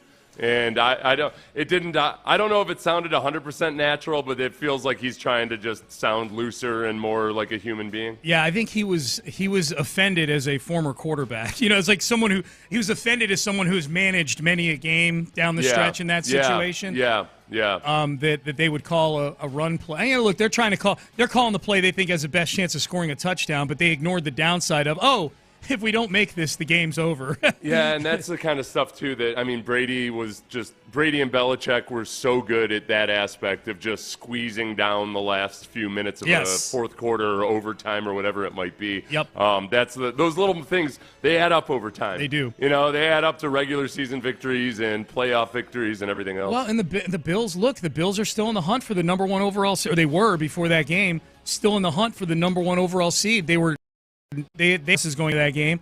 Chiefs had one. The Chiefs are playing all these close games, man. Like and the Bills have the head-to-head over the Chiefs. All they got to do is have the same record, and they'll be the 1 seed. And they blew it at the end. Now they blew it. Like, look, they still would have had to get the ball back, and use their 3 timeouts and then drive and go get a game-winning field goal. But that much better percentage chance of that happening than recovering an onside kick. It's 3%. Hey, quick acknowledgement of Sam Darnold. Acknowledge me. Because I've been as critical of him as anybody. He threw 5 touchdown passes. Like, is Sam Darnold going to get a big contract from somebody this offseason?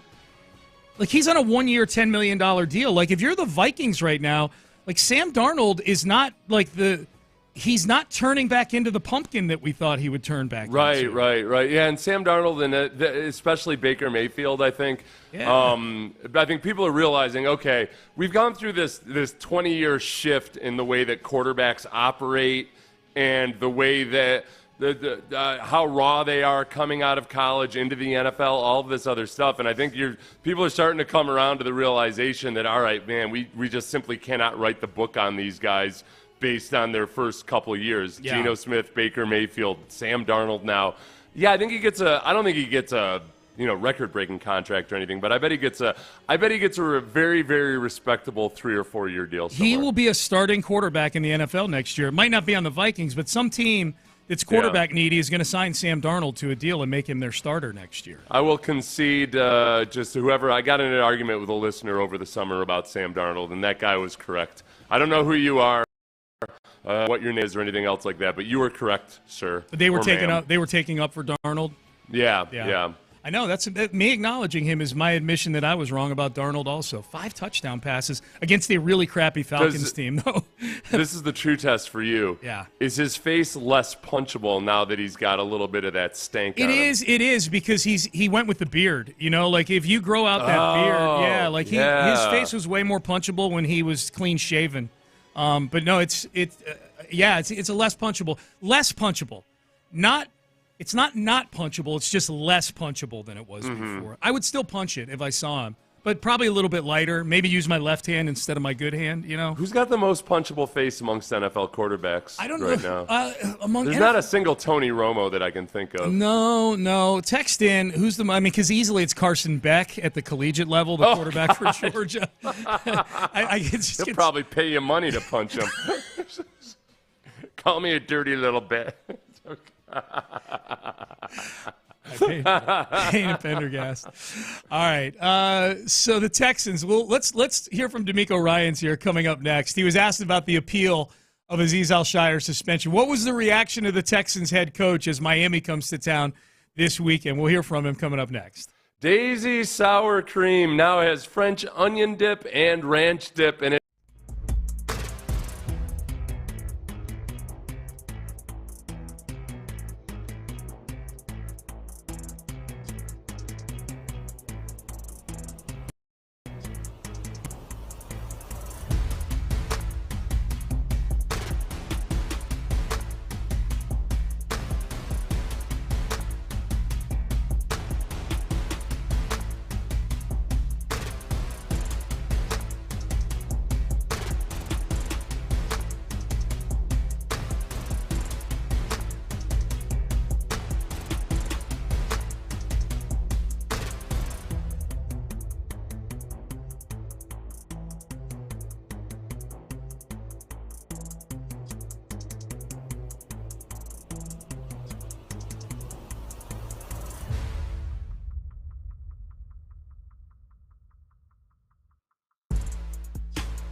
excited to be back out on the grass practicing. Like, we got our much-needed rest, and now it's time to get back to work, which we're excited about. I can't hear him say back on the grass without thinking of your sophomoric chicanery in the open to this show.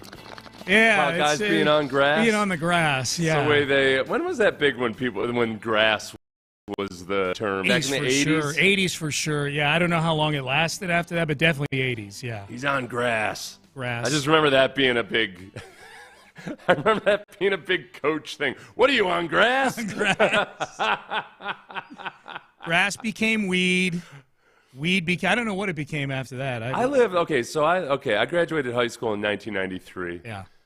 I remember getting to college and being like, oh wait, people smoke pot?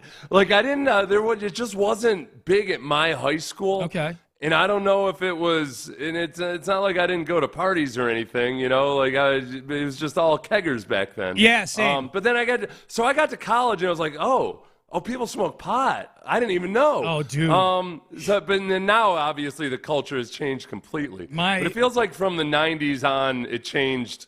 It changed a lot, obviously. Yeah, my freshman year roommate, I was same as you. Like, we were keggers.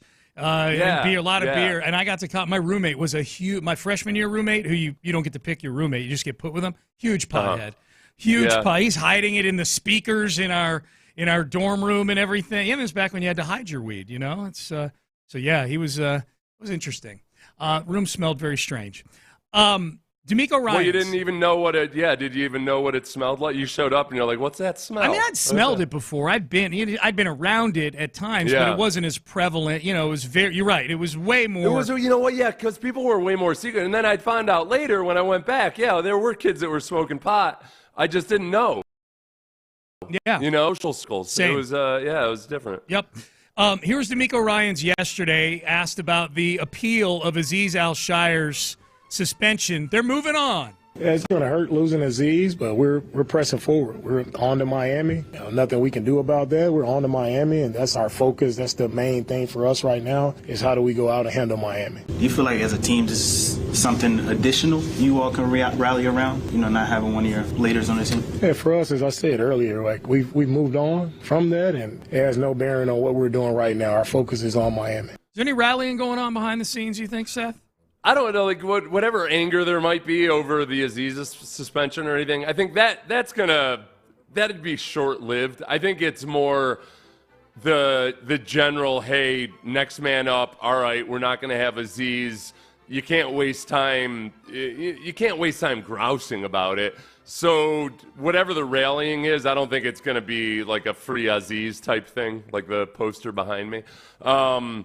But then I also would expect that I'm guessing Caserio and D'Amico probably had a conversation during the bye week about like, all right, let's just be sure we just quell any public discussion of this. We don't need this to be a distraction. D'Amico yesterday probably addressed it and said, hey, we're moving forward. You don't need to be answering any questions about it or anything like that. It is what it is. It's a very is what it is moment. But we also know that, a guy like Azeez is the guy that it's a shame to not have him around the building at all because he can provide leadership in the meeting rooms and on the sideline. I guess I get that part of it, of not allowing the player around the building if you're going to suspend him. Azeez does bring value to the table just as a guy who's in the building. Mm-hmm. So part of the punishment for the team is not having that around. I'm still amazed at texts like these. No disrespect to the texter. With Azeez out, could the Texans bring in J.J. Watt? I think it's fun. Like, well, for one, Azeez is a middle linebacker. Like J.J. Right. Yeah, no, but I think it's a fair because I think people have brought that up not in so much as that it's a direct replacement, but I think it's okay. There's a guy in your front seven that could make it easier for the linebackers. Sure. If you get one thing D'Amico talked about on the coaches show yesterday was, hey, every defensive coordinator's dream is to be able to rush the passer with four guys. It makes it so much easier to play safe defense on the back end if you're not blitzing. So JJ, in trying to make it easier for the linebackers in coverage, if you got one extra pass rusher in that rotation, that could go a long ways towards kind of displacing the loss of Azeez. How nervous are you about the Dolphins and all the weapons and things like that this weekend? I would say my normal level of nervousness. I think the biggest thing, the Texans defense has been really frustrating because on a down-by-down basis, they're very, very, very good. They are – so if you look at the stat like EPA, that kind of just adjusts for how are you on any given down, given in the situation. The Texans' defense is way up there, especially in run defense. The problem is on their plays, they're letting up these huge chunks. And they're this defense that's so close – if you could just eliminate this minor little detail of allowing so many passing touchdowns. Plays, like, you're so close, except for the actual keeping people out of the end zone stopping of part points, of it. yes. It's kind of a big detail. It's hard to ignore, yes. It's a fair point. You're a beautiful woman with raging gonorrhea right now. If you could can you just get rid of the gonorrhea, please? Yep. I'm sure that's what D'Amico put up on the PowerPoint this week. Guys? D'Amico and I are very similar in our analogies. Guys, I can sense it. Can we get rid of the gonorrhea? We're getting a lot of people weighing in on the punchable face question that we had. So we asked, now that Sam Darnold's face is a little less punchable because of good play and a beard, who's got the most punchable face amongst quarterbacks in the NFL right now? Here's a few responses. Aaron Rodgers, easily. Oh, yeah. He almost looks at this point, he just looks too much like a middle-aged man. Yeah, I feel like you'd be abusing an aging person, Like I watch on social media a lot the just various altercations, fist fights, and everything that come about. Where it's rare that it looks like a well-adjusted 49-year-old that's getting into this stuff. Yes. And I feel like Aaron Rodgers is at that spot. He's aged out of being punchable. Okay. Will Levis, someone says. God, yeah, okay, thank you. Yes, 100%. Yes. Trevor Lawrence is getting... May your face punch. May your face be punchable. Trevor Lawrence, several votes for Trevor Lawrence. I'm not into punching the ladies, I guess. That's... All right, as much as you... Chloe, I like Chloe Savini as an actress way too much to be punching her in the face. This is one I totally disagree with. Cam Newton back in the day, totally punchable face. There's a difference between being annoying and having a punchable face. Yeah, I would say I would give a hard no on punchable face. Cam is very handsome. Part of having a punchable face is you've got to have some sort of goofiness about you, Cam Plus, man, is one of those things you can't explain until you see somebody in person. Yeah. Cam's got a bit of an aura around him. Yes. I remember the first time I met him, I was kind of like, oh, this is a different type of human being. Yep. What the hell's going on here? Yep. Mac Jones. You want to go get a drink, man? What's up? I'm feeling something here, Cam. Mac Jones. Mac Jones. And you got to remember that he was at one point in his life a tennis brat. There are child model photos of him floating around. He's 100% went to an exclusive prep school in Jacksonville. Yes. Punchable face. 100% yes. Do keggers still happen? Someone texted in. I doubt it. Yeah. I'm guessing that it's just too much. Like, I don't know. Kids got. I don't know. When was the last time you saw a keg? Like a keg outside a bar? Yeah, just like at a party. Like in somebody's garage or something? Yeah.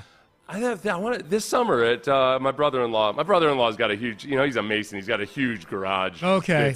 And he's got, No. I'm not talking about a kegerator built into a nice tap. But he also had the keg out because it was a big party. Okay, so it's in a garbage can in the garage, in the middle of it. Yeah, so you can see the keg right there. Let me tell you though. No, my brother-in-law Dusty. Yeah. Very successful. He's a mason and he's got a restaurant, bar and grill. But he also has he's got these side-by-sides, these Rangers that are just so amped up and juiced up. I'm guessing they're like $70,000 side-by-sides.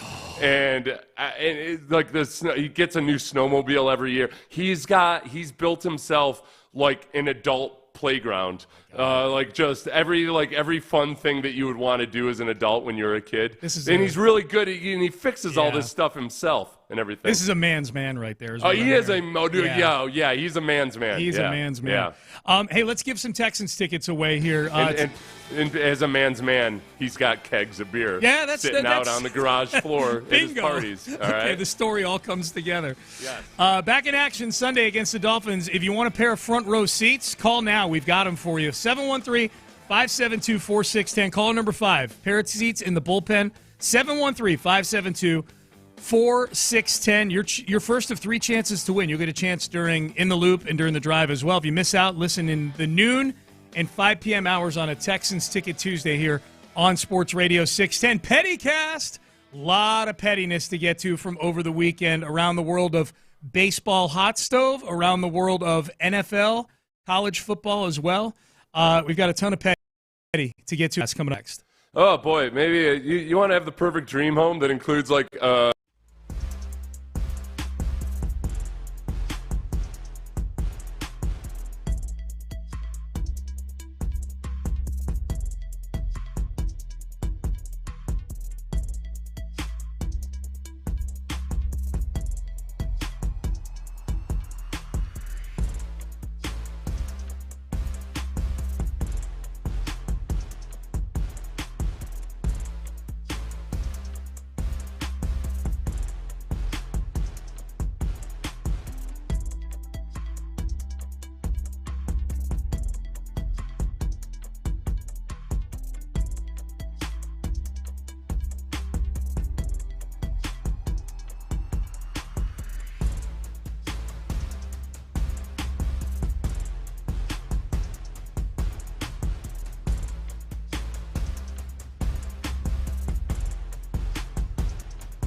Insider access, exclusive content. Sports Radio 610. The Texans play here. An Odyssey sports station. Sports Radio 610 presents Payne and Pendergast. Dude, there might be Pettycast leftovers for later in the show today. There's a lot of Petty out there right now, man. We do the Pettycast here on Payne and Pendergast every Tuesday at 8 o'clock. Get our Petties out there, Petties of others out there, and they're, boy, Yankee fans, man. Yankee fan. He was with you for a year, Yankee fans. This is not a long-term, this is not a 20-year marriage that he's cheating on you. I was honestly astounded at the level of vitriol that Yankees fans had for Juan Soto because of the sheer hypocrisy of Yankees fans acting like somebody leaving for the most money is an awful thing that a human being would do when their team has done this for decades and decades and decades. I didn't think, as low as I think of Yankees fans, I didn't think they have this low a level of self-awareness. We're going to play it in a second. We're going to play Nick Turturro, who is the face of angry Yankee fans, here in a second. We got two cuts from Nick that we're going to play here in the Pettycast. As we welcome you into the 8 o'clock hour on Payne and Pendergast. Do you think that the Mets being the place he's going, how much is playing into that? Would we be, because I think we're talking about, let's do this. We'll assess this whole thing after we play the audio, because I've got an Astro analogy here I want to make, a hypothetical, and see if you agree or disagree. Here was Nick Turturro, noted actor from back in the day, and probably more famous now for being a Yankee fan on social media at the angriest moments for Yankee fans. This was him going insane the day that the Juan Soto signing was announced. Hey, Juan Soto, I got two words for you. You. That's right. You and the horse you rode in on, and the cavalry behind you. That's right, motherfucker. Yeah, I'm taking it personal. We gave you our love. We gave you our heart and soul. It wasn't enough. You turned your cap around after the World Series. I saw that move. $700 million, $730. Yeah, it wasn't enough. It wasn't guaranteed years. It wasn't enough. You don't even choose the Dodgers. You don't even choose the Dodgers. You go off Broadway to the Mets. You don't want to be on Broadway, and you don't want to be Judge's guy. You don't want to be Judge's partner. Oh, that's right, Judge. Now it's your team. That's it. Let's stick it up his ass. That's right. Let's go out. Let's get Burns, Fried, Bregman. Let's get Teoscar. I don't give a Now we're not around. Take those grungy, whatever those those stupid Mets. Okay, he broke something at the end. Might have been his brain. I don't know. My favorite parts of that, now all of a sudden he wants Bregman. I'm guessing there's some videos of old Nicky out there talking about the cheating Astros. That's number one. Number two, it's Judge's team now. Have fun with that OPS in the postseason, man. I know. That's the craziest thing. It's hilarious. The delusion of Yankees fans acting like, oh, you lost your shot at a World Series. Like, all right, I don't know. You take the Mets and put Juan Soto on them last year. You take the Yankees and take Juan Soto off of them. I think the Mets are a better team. And the Mets know that Juan Soto is capable of showing up in the postseason. Yeah. Aaron Judge is horrendous in the postseason. How would Turturro be dumb enough to even bring up Aaron Judge's name in the involving anything postseason? He's awful in the postseason. He's terrible. Let me ask you this. And then I've got an audio from a call. We got more Nick Turturro, but we got other Petties to get to. We'll play the other Nick Turturro stuff later in the show before it ends, because he's had a day to think about it, and I'll let you guys guess whether or not he's still angry about the whole thing. This was a WFAN caller calling yesterday to Tiki and Tierney, and says this. This is a Yankee fan calling about Juan Soto. When Soto was with the Washington Nationals, he was half the size he is now. It's very, very obvious the guy's a juicer. So he's going to be just like Robbie Cano. He's going to get the big money. He's going to stop taking the steroids. He had the most home runs this year he ever had. And once he stops taking the steroids, he's going to lose weight and he's going to get a lot of injuries, and that's going to be an albatross around their neck. Okay. So now he's a juicer. Now that he's not on the Yankees anymore, he's now a big that juicer. has nothing. Him getting bigger over the course of time has nothing to do with the fact that he was 19 years old his rookie year. Right. Like that's I like. Listen, I'll listen to steroid conspiracy theories whenever, but when a 19-year-old, like every single 19-year-old in history does over time with exercise and proper nutrition, they get bigger and stronger. Really, up into your 30s, you can keep getting bigger and stronger. Yeah, sorry, you can save it, dumbass. And I'll credit Tiki and Tierney. Brandon Tierney said that. He's like, dude, he was 21 when he was on the National. He's still a kid. Yeah. So let me ask you this, and then we'll move on to the other petties that we've got here, the ones we can get to. Man, there's a lot. How much of this, the anger from Yankee fans, do you think has to do with where he's going? That he's going. We heard Turturro say, "You're going off Broadway now." And would Astro fans, what team would Alex Bregman have to go to for Astro fans to get as angry as Nick Turturro is? Like, if he went to the Rangers, is it a different tone among Astro fans with Bregman leaving? Then I'm probably says, yeah, he's going to end up going to the Yankees or the Red Sox if he leaves here. So, yeah.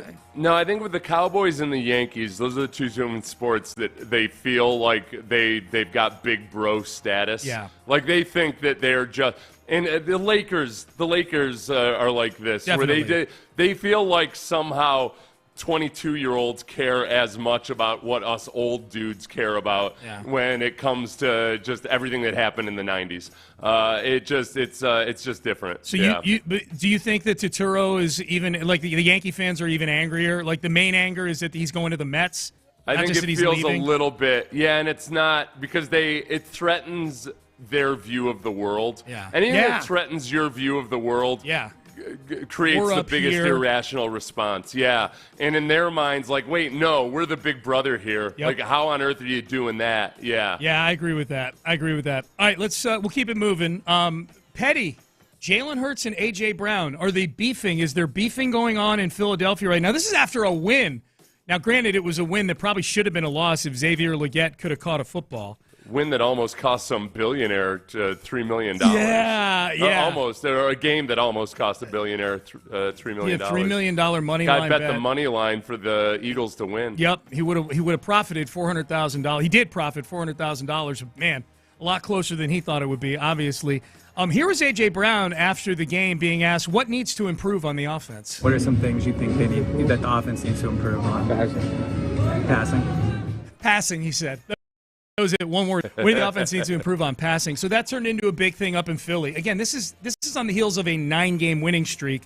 They're having issues on offense right now. Brandon Graham went on WIP. Brandon Graham, longtime defensive end for the Eagles, went on WIP and confirmed there is beef going on right now between number 1, calls him 1, Jalen Hurts, and number 11, A.J. Brown. The person that's complaining need to be accountable. And I'm just being honest. You know what I'm saying? Like, and he know this. I don't know the whole story, but I know that 1 is trying. And I mean, 11 could be a little better with how he respond to things. And they was friends before this. It's like, man, but things have changed. And I understand that because life happens. Terrell Owens, remember at that point, the defensive lineman who used to be in the 4-point stance. He was the badasseter of, I can't think of his name. I won't be able to guess this one. He spoke out about it, kind of criticized Terrell Owens. He had recently retired, but he was still involved with the team. Okay. Was it Hugh Douglas? I think it was Hugh Douglas, yeah. Hugh Douglas, it feels a little bit like that, except that Hugh Douglas wasn't on the team anymore. But Hugh Douglas criticized Owens back then when they were having that drama. Yeah, it's funny. Both Donovan McNabb and Terrell Owens have weighed in on this. Donovan McNabb on A.J. Brown's potential frustrations with Jalen Hurts. It's 2 grown men. This is WIP tweeting this out. It's 2 grown men. If you got an issue, you come to me. Let's not go to the media because it blows up, and now what you said is out there in front of everybody. Well, guess who responded to that? Terrell Owens retweets that and says, now this is interesting coming from you, Donovan. Not how I interpreted it, but funny thing is, I agree with you on the idea if you have an issue with someone that you go to them and not the media. But here's the thing, I never had an issue with you, but it's known that you had an issue with me. So, I mean, this is the definition of petty. This is 20 years ago. Yeah. You had an issue with me, so maybe you should have taken your advice here. Oh, yeah, and we might have won Super Bowl 39, but that's another story for another day. Just my 2 cents. You gave yours, I'm giving mine. Hey, at F. Mitchell, Freddie Mitchell, 84, thanks for sharing. So I guess Freddie Mitchell brought it to Terrell Owens' attention that Donovan was talking about this whole thing. That's petty as hell, man. I love that. Terrell Owens, I guess that's the last guy. A.J. Brown probably doesn't want Terrell Owens jumping in on his side. Terrell Owens had a track record of various people having issues with him or teammates. It's like, okay, I'm not going to sit here and act like Donovan McNabb was the only Donovan McNabb must have been the bad guy in that situation. And Terrell Owens might have been the greatest receiver of that era, if not second behind Randy Moss. Mm-hmm. He was on teams. Yeah, he had a shelf life everywhere he went. Terrell Owens. Speaking of guys on different teams, Brandon Cooks, big moment for him last night. I didn't get to see much of the game. We were traveling home from Pittsburgh. He had. I'll send the clip to you. Okay. Yeah. He had a big moment. I was curious about because the NFL is cracking down on any kind of weaponry in a celebration. Yeah. So we've seen Nico does it. He still does kind of the either the shotgun or whatever. Yeah. But you got to do something with your fingers to make it look like you're not pulling a trigger. Right. Just that's point. the equivalent of putting an orange cap on the water pistol. Exactly. So I noticed. So Brandon, I noticed he was doing the archer looks a little bit different. It does. Okay. All right. Maybe you just can't let the arrow fly. Or you can make the arching motion. Right. But you can't look like you're shooting a seagull out of the sky. What are we doing? What are we legislating here? Or a Roman warrior. Here was Tom Brady and Gronk. They were on with Kurt Menefee. Julian Edelman is on the set as well. The three of them are having a conversation with Fox's Kurt Menefee about Belichick, and they were asked about Belichick interviewing for college football coaching jobs and what they thought of that. Belichick is actually interviewing for college jobs? Can you imagine him coaching college? No. Absolutely not. Recruiting an 18-year-old? Listen, you really want to come here? I mean, we don't really want you anyway, but I guess you could come. We'll figure out if you play. Bring your parents and use them as a third party, you're gone. You're off the team. We're direct. Some scar tissue built up here among these guys. Gronk is weighing in at the end about using agents and things like that. Like Belichick would not want that. Brady kind of echoed what Ross Tucker said earlier in the show. If you missed it, Ross Tucker, we asked him about this. Ross Tucker had a hilarious answer about Belichick coaching in college, but Brady gave the abridged version of that answer, which is, if you want to come here, okay, I guess, All right.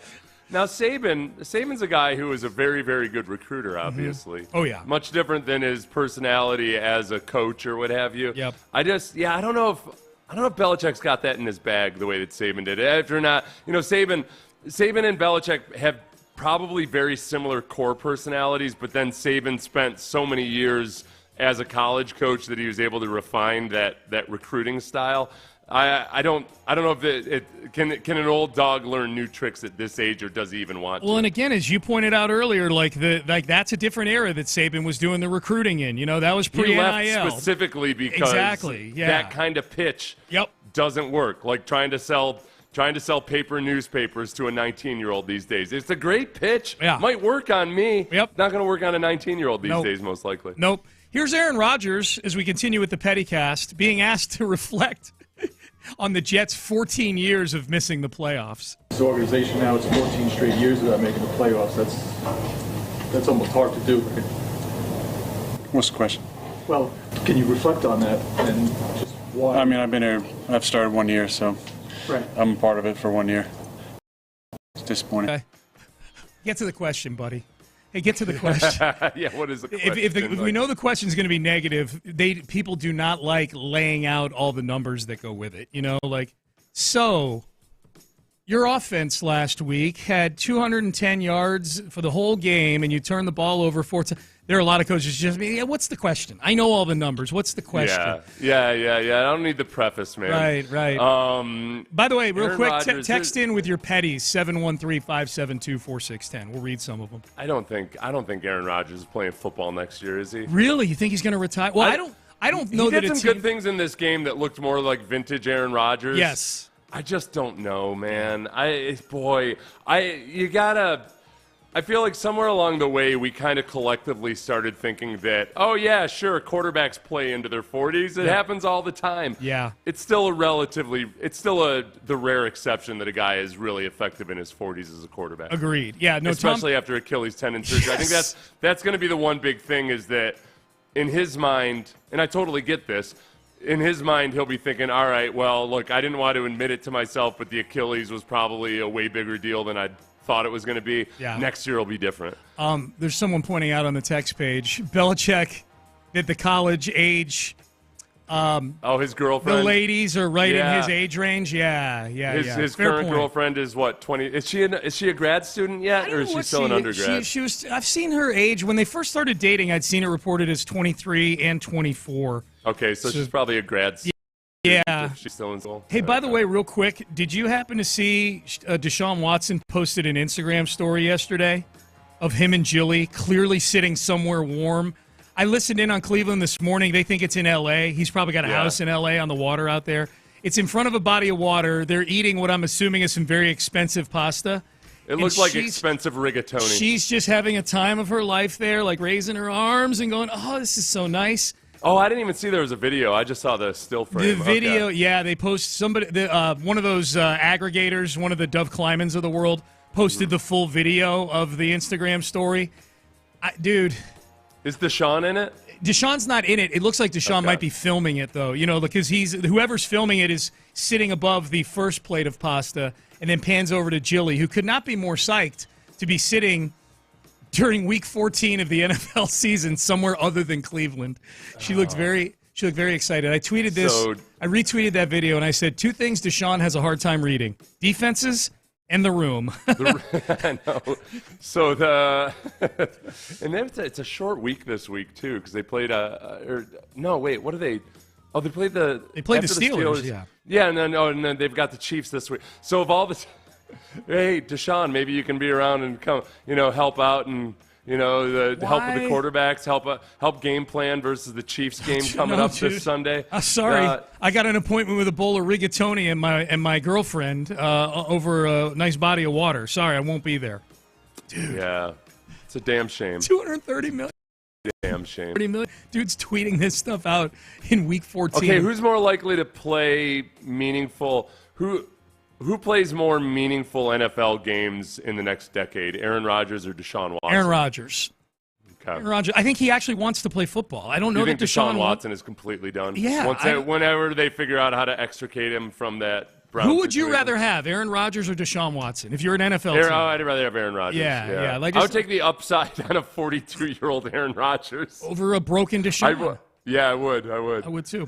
All right, Miami week has begun. Who exactly are these Dolphins? The record is 6-7, but who are they? We will discuss that coming up next. West Point, Lincoln, and Sugar Land. Ruben Mendoza, the GM out there, has got a great.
Lincoln of Sugarland on the Southwest Freeway, exit Kirkwood, and take the first U-turn at West Airport under the giant American flag. Sports Radio 610 presents Payne and Pendergast. They have so many different snap points, so many different motions that it's hard to just beat, and you can't hone in on just one thing. If you think you have them down, they change it up. Even in the run game, I just think it's a very multiple run game with a lot of movement that you have to be on it with your eyes. And this would be an elite test for our eye discipline, right? If our eyes are right, then we could be in a good spot to try to put ourselves in position to make a play. But if your eyes are off at all, they have the chance to really hit you with an explosive play. This is where the Dolphins, so D'Amico talking about the Dolphins there, obviously. This is where I get stressed watching. In the old days, I used to get stressed about defensive ends going against like a veer option, and then with the RPO and the zone reads and everything, it's extended on into the linebackers. And with the RPOs and the ability of the Dolphins to really put linebackers and safeties in a bind, and when it comes to reading run or pass and having your coverage responsibilities, all of that, it's tough. You've got to be super, super disciplined versus the Dolphins, and then you've got to be really good at tackling after the fact. That's where not having Azeez Al-Shire out there, both from his individual play on the field, but then his ability also to pick up on keys and reads and to communicate, you're losing something with Azeez Al-Shire versus the Dolphins that you really would have preferred to have out there. So all the linebackers as a group are especially, there's a lot of pressure on them this week especially. A lot of pressure on the linebackers. I love me a good narrative, Seth. Is this the game with all that speed they've got out there? Is this the game where the narrative on Monday is that Kamari Lassiter's 4.65 stopwatch time finally showed up? I doubt it, just because what teams have been able to do versus the Dolphins is they'll take the top off of the defense. And if you look at their receivers this year, it's Tyreek Hill, then Jalen Waddle, and then Jonnu Smith, the tight end. He's had a really good season for them. They're all pretty similar. Yeah. So Jonnu Smith has really taking advantage of all these opportunities he gets by teams really trying to diminish the deep threat of Jalen Waddle and Tyreek Hill. So you saw on the game-winning touchdown in overtime this weekend, they're all lined up in a bunch, Jalen Waddle, Tyreek Hill, and Jonnu Smith, and it's down in the red zone, but Jalen Waddle and Tyreek Hill run routes into the end zone.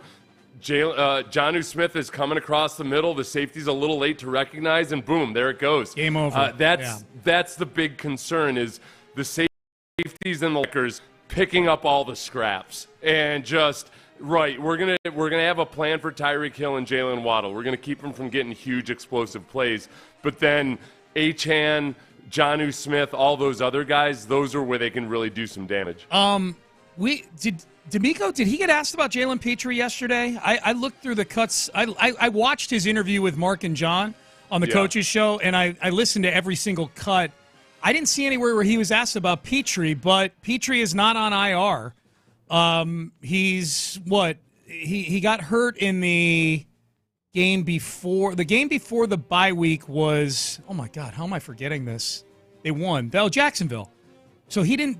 I'm trying to remember. He got hurt in the Tennessee game. Petrie did, right? Yeah. So he's now missed 2 weeks. I don't know. I'm guessing. I mean, he'll be on the injury report because he's not on IR.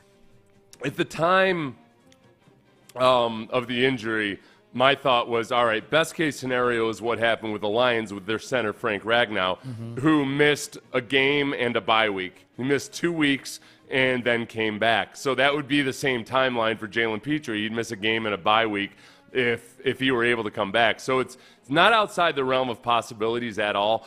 I think D'Amico does a pretty good job of keeping these things close to the vest. Yeah. They've managed to keep quarterback changes and other things like that secret until the weekend of the game. So there might be a little bit of gamesmanship going on here. Maybe it's radio silence by design, and then all of a sudden Jalen Petrie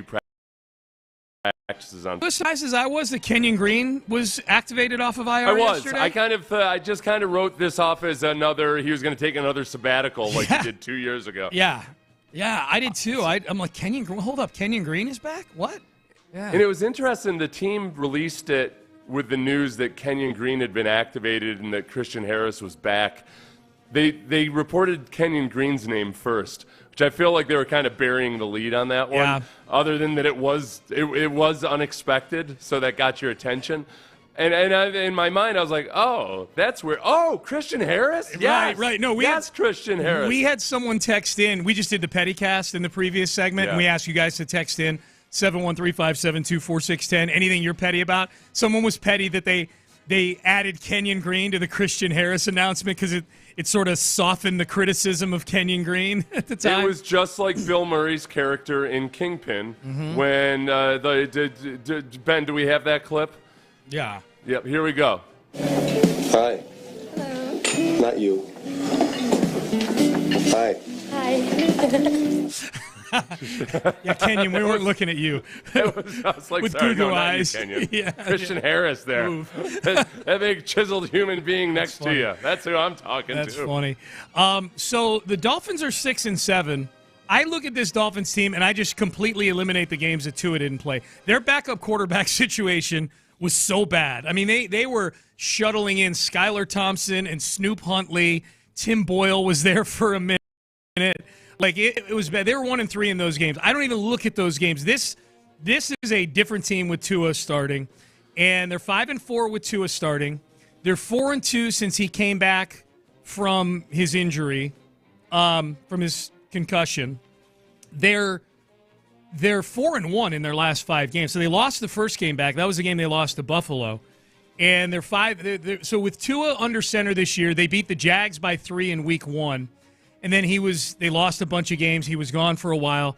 They've beaten the Rams, the Raiders, the Patriots, and then the Jets in overtime. So there's no world beaters on there. And that said, the Texans have lost to the Jets and the Titans within the last month. So I don't know what quality of opponent means for any of this stuff. They're big in that the Dolphins and the Texans are both in that big pile of mush in the middle where nobody really knows quite what to make of them.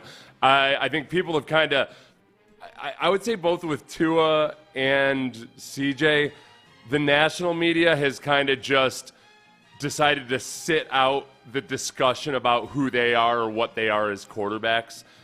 Because it's such a muddled situation. That'll be a big offseason topic, I'm sure, when quarterback rankings and everything start to come out again. It's hard to figure this team other than that they've got very notable weapons that can hurt you at any given time. Yeah. Defensively, they're respectable enough. They're not world beaters. I think they've taken on Anthony Weaver's.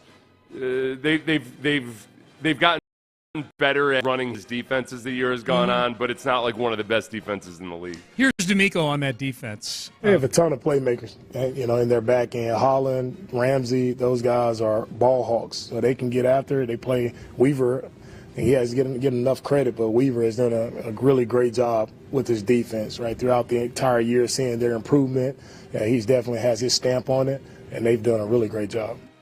I think that you look at the defense, and it's the areas of opportunity are over the middle of the field. With Kendall Fuller and Jalen Ramsey out there, they've got good cornerback play. So where's the easy money? It's over the middle of the field. And, frankly, an area of the field that feels neglected sometimes by Bobby Slowick. You'd love to see more crossers. You'd love to see just more natural picks and all these other things. For whatever reason, the Texans don't seem to major in that at all. But this would be a good week to start showing it. Yep, I would agree with that. People texting in their petties. Not sure what the guidelines are for the Pettycast, but how about the NFL literally moving the goalpost for the Chiefs? They didn't move it. The ball just hit the goalpost, okay? I don't think they moved it. Were the goalposts shaking in the wind or anything? They might have been. Point? Yeah, I don't know. They might have got the Chiefs, dude. This is incredible, the run that they're on. It's not just the run of one-score games. It's hits the goalpost and goes through. The Raiders are in range for a game-winning field goal, and they snap the ball off the quarterback's face to end the game. To end the game.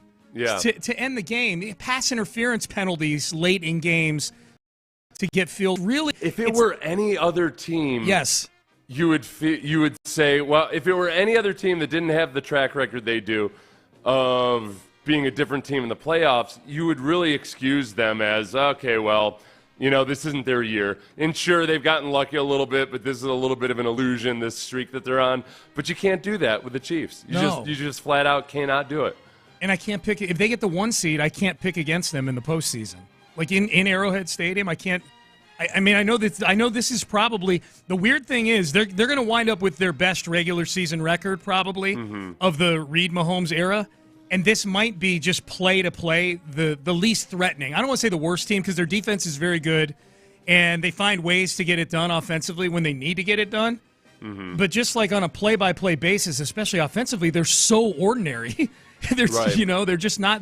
There's nothing scary about them until the last 3 minutes of a game where you're in a 1-score game. And that's where I think the Texans right now are 4-point underdogs, thereabouts to the Chiefs. Yep. Which, and I think probably the knee-jerk reaction from a lot of Texans fans would be, 4 points? That doesn't seem right. That's how they've been playing all these games. Whether it's a good team or a bad team, that's what the Chiefs have been doing. They've been playing to within a touchdown. They just have not put teams away. A lot of money made taking those points in those Chiefs games, man.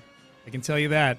All right, Juan Soto react. The Juan Soto contract, 15 years, $765 million. Reaction to that, and I've got an Astros-related reaction, something I am not petty about, I am very thankful about when I look at this Juan Soto contract. It's actually remarkable when you look at this Juan Soto contract, Astros-related. We'll get to that coming up next. Also remarkable, the great attorneys over at Daly & Black.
Orient Hotel. Live from the Twin Peaks studios, Sports Radio 610 presents Payne and Pendergast. I got an Astros thought on the Juan Soto contract I'll get to in a second.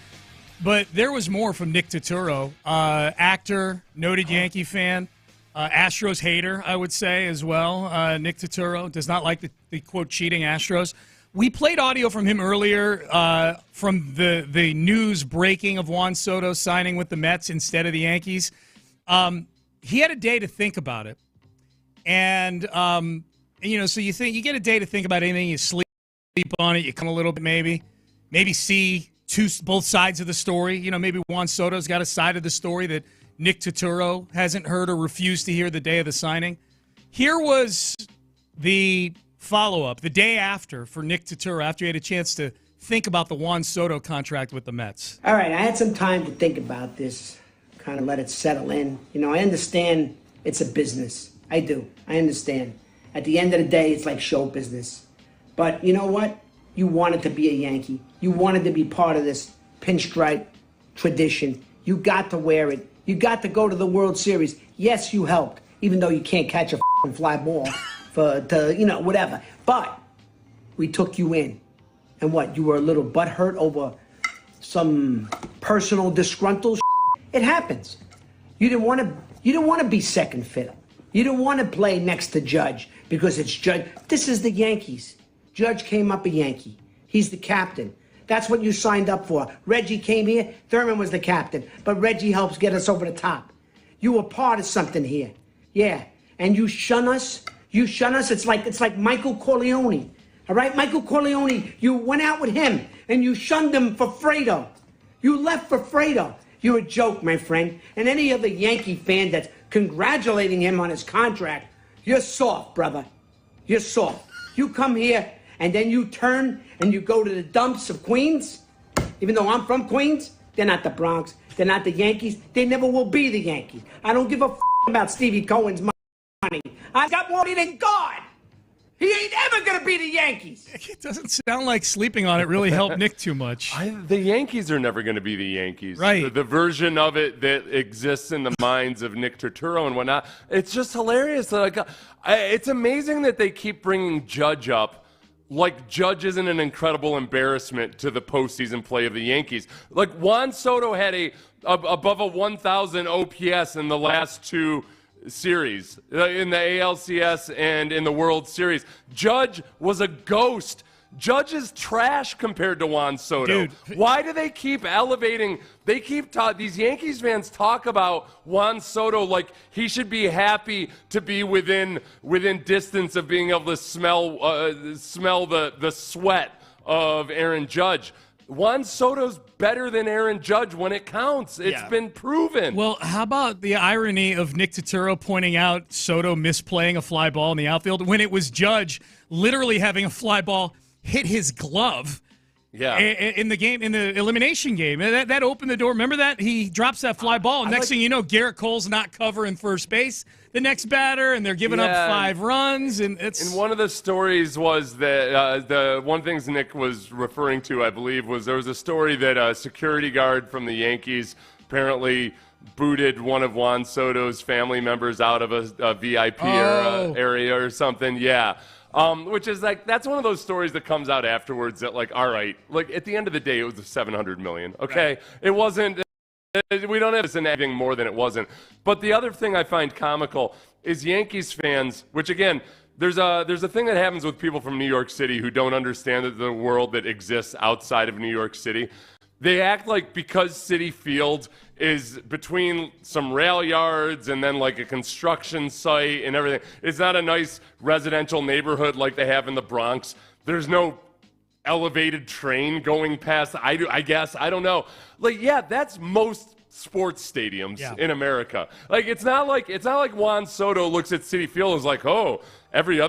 Yes, thank God. What the hell are you talking about? You're talking about the Bronx. Yeah. My God. Right, no, you're comparing the Bronx to Queens. And by the way, like part of his routine for Juan Soto before every game is to go out and jog the neighborhood for a couple of miles. like he cares. He shows up in his Bentley and goes down into the bowels of the private parking for the players, plays a baseball game in what I'm assuming is a very nice clubhouse and a nice field. I've been there. It's a nice stadium. And then he gets in his Bentley and he comes out and he goes home. That's it. There's another thing that the Lesser Turturro did, which was he pronounced it Michael Corleone, which is another New York thing where they somehow feel like they think they know what the authentic Italian pronunciations are, which are completely Sorella, like all these other. It annoys the hell out of me. Yes, that's why you'll never hold a candle to your big brother John, Nick Turturro. Yeah, there you go.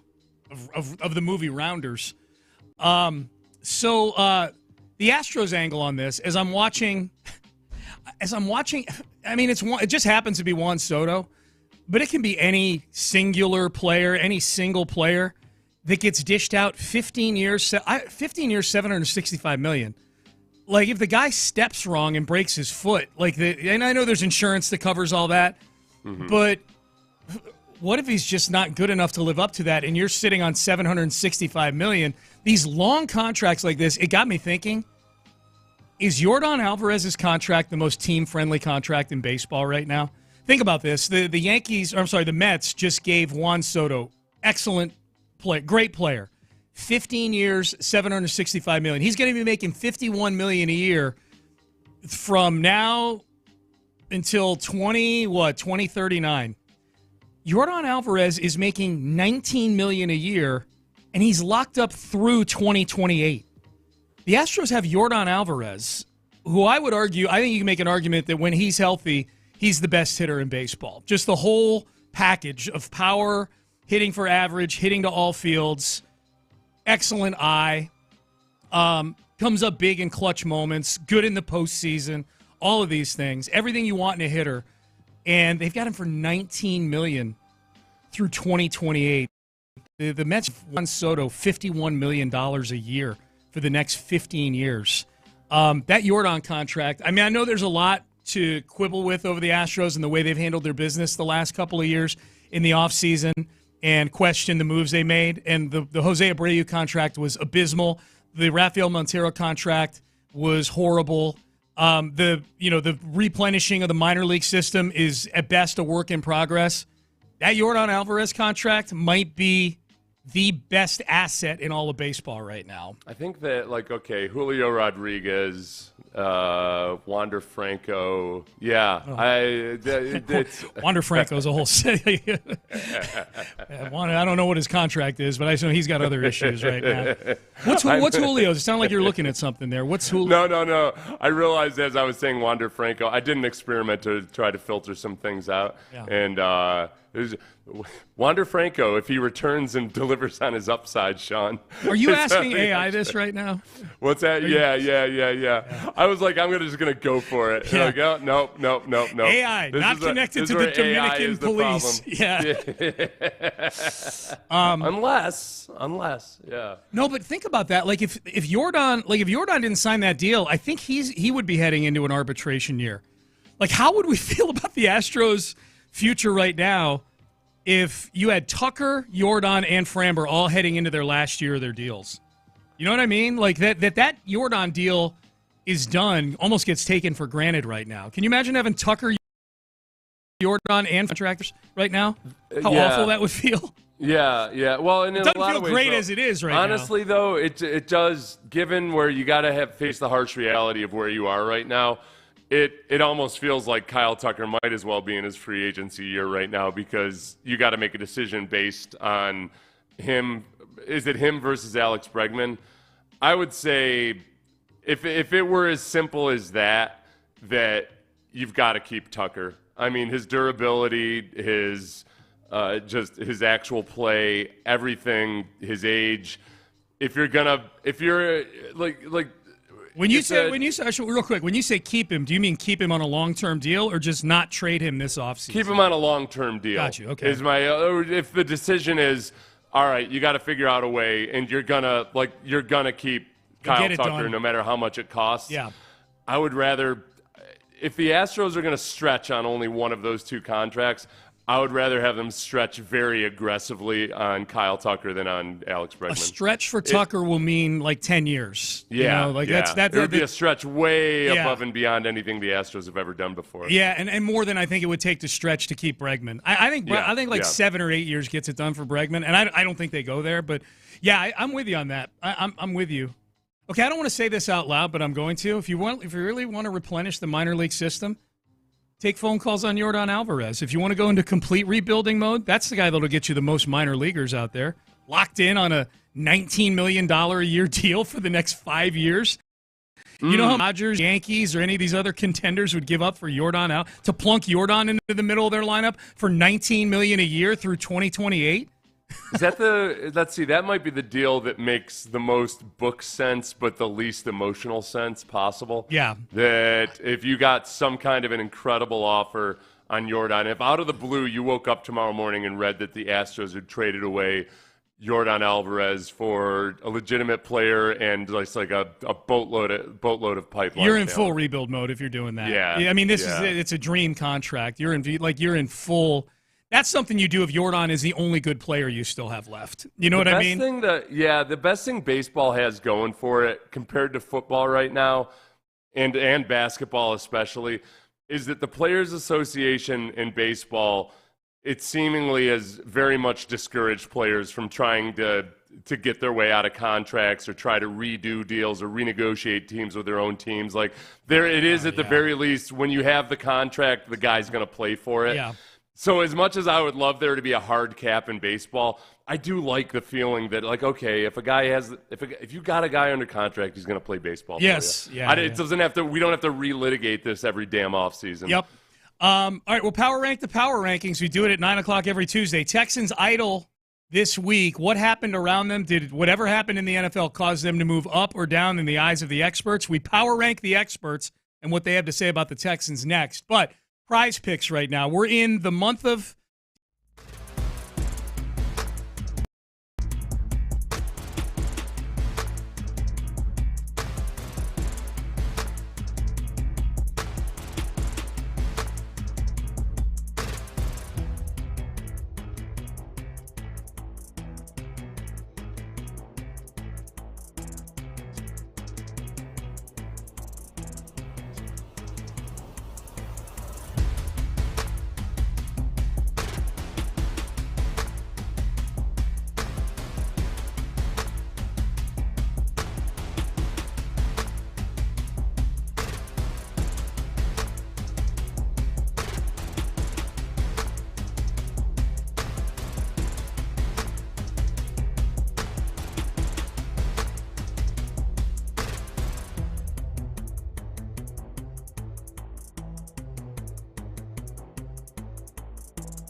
FM HD2 Houston. Insider access. Exclusive content. Radio 610. The Texans play here. An Odyssey sports station. Sports Radio 610 presents Payne and Pendergast. We'll get to the power ranking of the power rankings in just a second here. A lot of chatter on the text page over the Astros conversation we were just having. And a lot of people are, I mean, we're trying to eat what's on our plate by keeping Alex Bregman, but merely bringing up Kyle Tucker's name. And if you missed it, Chandler Rome had a piece that said the Astros are getting a lot of phone calls about the availability of Kyle Tucker, if he's available. A lot of people, people seem more resigned to Tucker leaving after next year than they do to Bregman leaving in the next couple of weeks. Which is more about the fact that Tucker's going to command a 10-year contract. Dude. And it just feels like such a stretch for the Astros. So that's where, if you've resigned yourself to the Astros never stretching, then it's a lot easier to accept it. And yet, if everything else was taken out of it, let's say we had the Mets finances or what have you, but we still had to make a decision, I think the vast majority of people would say keep Tucker for 10 years than Bregman for 6. They would. They would. That's an interesting. I may poll I probably put that poll up before. It sounds like something we've done, and I'm not disagreeing with you.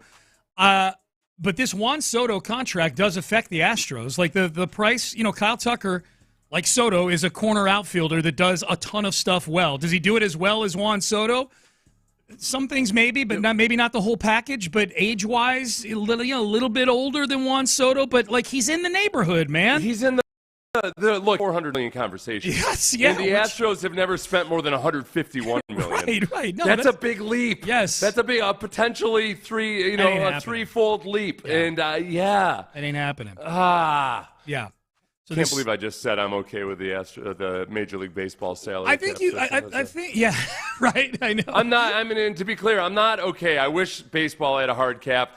The one saving grace is that the Major League Baseball Players Association seems to put a lot of pressure on their players to honor the contract at least. Yep. They don't. There aren't holdouts, with 2 years remaining on the contract or what have you. So that's the level of stability where at least you feel like, okay, we don't have to worry about disgruntled players as much in baseball as we do in football and in basketball. Oh, yeah. Guys tend to honor their contracts at least. It's great news for the Yordan Alvarez contract, because that would be a contract where if he's still this guy in 2026 or 2027, I could see if Yordan's got the right representation, I could see them twisting the screws a little bit, If there were a culture in baseball of wrangling your way out of deals or forcing trades and everything, 100%. But it's still very much the exception when that happens in baseball. Yeah, no doubt. All right, let's do this. Let's power rank the power rankings. This on the heels of a weekend where the Texans did not play. Their bye week this weekend.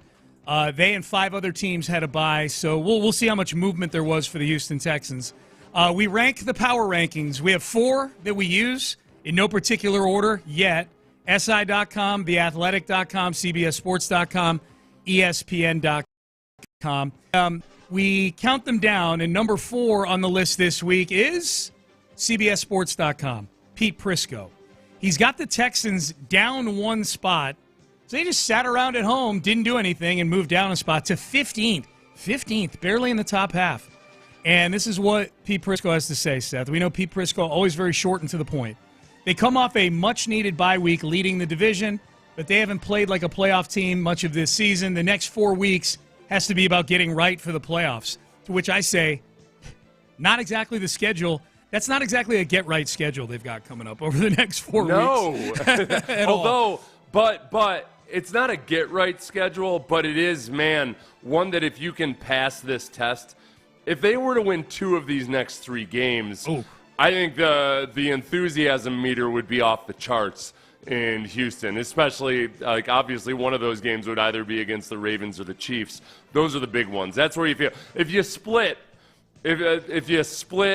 those 2 games there, you can feel like, all right, they're in the big boy pool right now. They're swimming in the deep end. Okay, would you sign up for this right now? Okay, these next 3 games, I'll include the Dolphins game. Dolphins, Chiefs, Ravens over an 11-day period. 2-1, but the 2 wins are classic like Texans last-second hanging on wins, and the 1 loss is like the Minnesota game where they get destroyed. Or if it's the second half of the Titans game or something like that. No. Yeah. They get blown out. They lose they lose like 40-7, but they win the other two games by a field goal. Would you sign up for that right now? Oh, if they win the other two games? They win the other both? two, but it's by a field goal, but they get blown out. And the blowout is at the hands of either the Chiefs or the Ravens. Either one. It would be the first team the Chiefs blew out all year long. If it were the Chiefs, that right. would make me nervous. Yeah. And yet the Ravens scare me more from a physical matchup standpoint. So if I'm just telling you. I'm just telling you. If that happens, I don't know how great I feel. Like a blowout to the Chiefs or Ravens almost cancels out a close win against. Yeah, because they've shown the ability to play it down to the wire with Lions. the better teams in the league, Packers, right? yeah. The Lions is such a weird one. Sean, I asked over the weekend, okay, what do the Texans need to do to get on the Lions level in terms of team building? Yeah, I saw that, yeah. And I had a lot of people fairly point out that, hey, the Texans did play a very close game to the Lions. The problem is, in that game, the Texans actually picked off Jared Goff 5 times and still lost. Like, the fact that it was close wasn't because they played a good, complete game. Yep. It's because they managed to pick off Jared Goff 5 times, and the offense did nothing. Yep. It should have been a blowout for you pick a quarterback off 5 times, you should be blowing that team out. I don't care if it's the 2007 Patriots. Yep. So there's that. I'm the potential, and the other thing about the Lions is, like, if you just look at points scored versus points allowed, they're at a record level right now. They've got like their scoring margin is for 100 points, like well over 100 points at this point. Yes. Where the Texans are just treading water and hovering in the positive territory. 20. They're not the same team. They're just not the same team. Plus 20. My hypothetical, I would sign up for it. 2 close wins and a blowout loss to either the Chiefs or the Ravens, only because I think there's a chance they could go 0-3 in these games right now. You know what I mean? Like, okay, you're giving me a winning record in these next 3 games. I don't care what they look like, but Sean, they're going to get destroyed by either the Chiefs or the Ravens, and you're going to come in on Monday and have to talk about it. Cool, I'll take the 2 close wins and see where we go. The crazy thing is, recency matters, and right now in this power rankings, the Texans are 15th, the Colts are 16th. Yeah. Even though the Texans have 2 games ahead, on the Colts at this point, or 2 more wins at this point. The Bucs are the team that moved up above the Texans during the Texans bye week. Okay. All right, well, let's see. And they had a nice win, the Bucs did, over the weekend. All right, let's see. By the way, real quick, too. Yeah. Finally, the line has been rectified. Where for weeks we were looking at the Patriots were a favorite in Denver. The Colts. The Colts. The Colts were a favorite in Denver, which didn't make any sense at all. I think they're 4-point underdogs now. Okay, that sounds way more right. Yes. Yeah. All right, number 3. So number 4, CBSSports.com. Number 3, power ranking of the power rankings, SI.com. Also has the Texans at 15th, holding steady from last week. Here's what Connor Orr has to say about your Houston Texans. The Texans aren't exactly a team on the skids. They did survive against the Jacksonville Jaguars the week before the bye, but I'm penciling in a win against Miami at home. This Dolphins team is remade, and Houston has posted a net positive EPA for the offense as a unit just twice since October 20th. Since Week 8, that was the Colts game at home, the Texans are 24th in offensive EPA, 24th in EPA per dropback, and 27th in dropback success rate. I'll translate. The offense has been very, very, I would say, inspiring over the last 5 weeks. Bottom quartile. Upper quartile of the bottom quartile. Yeah, it's just been not good. It's been they're in a coma. It's just you've gotten nothing out of them at times. Yep. That Lions game, you had to, with five interceptions, you couldn't do anything with any of it. Nope. It's moribund. Nope. It's rough. Especially in the second half. All right, number 2, power ranking of the power rankings, theathletic.com. Texans holding steady at number 13 off of a bye. In their category this week, Seth, is the breakout player for each team. They select Kamari Lassiter as the breakout player for the Texans. There we go. They say this. The second-round pick doesn't get as much attention as some of this year's other rookie cornerbacks, much to the chagrin of Seth Payne, who has a Defensive Rookie of the Year betting ticket on Kamari. I added that part, Kamari Lassiter. But he's looking like a player who's on his way to locking up pass catchers opposite Derek Stingley for a long time. Lassiter and Stingley are tied for second on the team with 3 interceptions and tied for 6th on the team with 41 apiece. I read that, and I'm like, dang, they're tied for second. Who's first? Another rookie, Kalen Bullock. I think you could have just as easily put Kalen Bullock as the breakout player for the Texans here as well. Kalen Bullock's had a nice season. I think both of those guys, they've got the potential to pull off what Will Anderson did last year, which is you're playing some high-profile games. Yeah, late run. You could make a late run for Rookie of the Year, because if you make big plays in these games, especially versus the Chiefs and then versus the Ravens on Christmas Day, they might surge up the boards if Kamari Lassiter has several picks in this game. Mahomes been throwing some picks this year too, man. I mean, Mahomes, he's got double-digit picks this year, man. So just saying. That's all we need. You know what? I made that futures bet on Kamari Lassiter back during training camp when, for the most part, it's first-round picks that are in the discussion. Yeah. And I still feel good about the pick because I think Kamari Lassiter has outperformed his draft status and people's concerns about his 40 time, all of that. Yep. Because it was a really good. I can't remember what the number I got it at. 40-1. The risk reward was appropriate for me. Yeah, you got it at 40-1 is what you told me at the time. So that's, maybe he can work his way back into it. Thank you for handling my finances for me better than I do myself. We need to talk about your 401k after the show. Last one, number 1, power ranking of the power rankings, I believe for like the 6th consecutive week. Good for you, DJ BNMA and ESPN.com. You're bullish on the Texans. They hold steady at number 11 in their power rankings. Most shocking ranking is their category. I don't know if I'm shocked by this.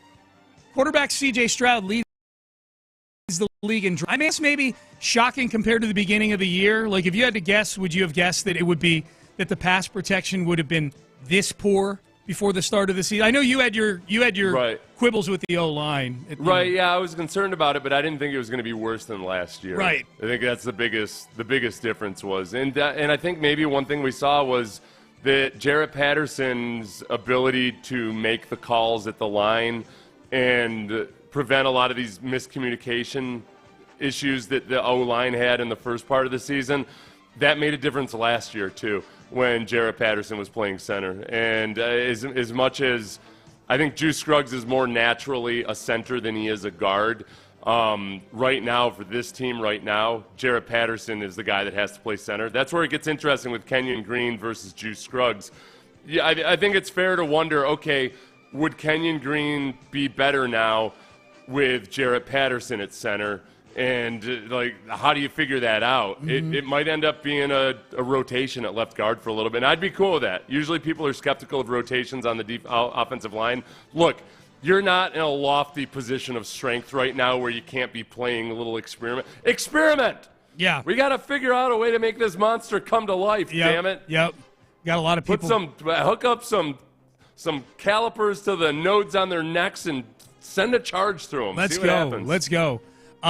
Text message, Sean, regarding your hypothetical. I'll take 2-1 over the next 3, no matter how they look. That's kind of where I'm at. If you missed it, my hypothetical was sign up 2-1 over these next 3 games if the 2 wins are like classic close Texan letting the other team hang around wins, and of course one of them you'd be like, yeah, I can't believe they let the Chiefs or the Ravens hang around, and the loss was a blowout loss. Now I would take, you know what I would sign up for? They lose close games to the Dolphins and the Chiefs, and they blow out the Ravens on Christmas Day. That's the rare 1 and 2 that I would sign up for, because that would give you momentum going into that last game of the year, you know? Ravens will be coming off a game versus the Steelers, by the way. Right. So, probably going to be a tough, physical, highly emotionally charged air to it. And then they're going to be traveling on Christmas and playing on Christmas Day. I think the Texans might have a bit of the less definable advantage in there. I agree with that. I'd much rather be the home team playing on a short schedule on a holiday than the road team for sure. Seth, as you know, I was in Pittsburgh this weekend watching the Steelers and the Browns, and I can tell you from my educated eye, they are strong, tough, and physical, the Steelers. That's what I walked away from that game with. Yeah. I could see it there. I was in the stadium. You need eyes on the Steelers there. I was there, and my assessment, strong, tough, physical football. That's your advanced scout. It is. Notes that you came back. If you were working for D'Amico, he would have been like, okay, Sean, what'd you learn? And you'd be like, they seem pretty tough. They seem like a tough football team. Strong. That's what I noticed. Physical. Yeah. And they play this song called Here We Go 15 but- minutes before the game. And then you leave, and D'Amico starts rubbing his forehead. It's like, I can't believe Cal made me hire this guy. I can't believe I did Cal this solid. What the hell? Just wasting my time every time I talk to him. He does bring donuts, though. Yeah, like D'Amico needs a donut. When was the last time D'Amico ate a donut? Speaking of donuts, okay, I'm going to save this. I want to ask the audience what they thought of something the NFL did last night. So we'll get into that. The college football playoff bracket is out now as well. I've got one thing I think they will change about this next season. We'll get into both of those items coming up next. But first, we got to get you guys to the Kinder's Texas Bowl that's coming up here.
Payne and Pendergast is driven by West Point Lincoln of Sugar Land on the Southwest Freeway. Exit Kirkwood and take the first U-turn at West Airport under the giant American flag. Sports Radio 610 presents Payne and Pendergast. All right, so the 12-team college football playoff bracket is out. This is my first chance to sink my teeth into it on the air. I was on my first Yingling beer at the Steelers game when the bracket got dropped Sunday morning. Like, that's a weird time to do the reveal, but I guess I got to get all the other bowls slotted. Baylor LSU here for the bowl game. That's, as bowl games go, that's like with that don't have a playoff ramification. That's a pretty good one, just locally here. You get a lot of good Baylor and LSU. Good. Yeah, aside from just all the football factors, fan bases, Yeah. name brand appeal, all of that. That's a good.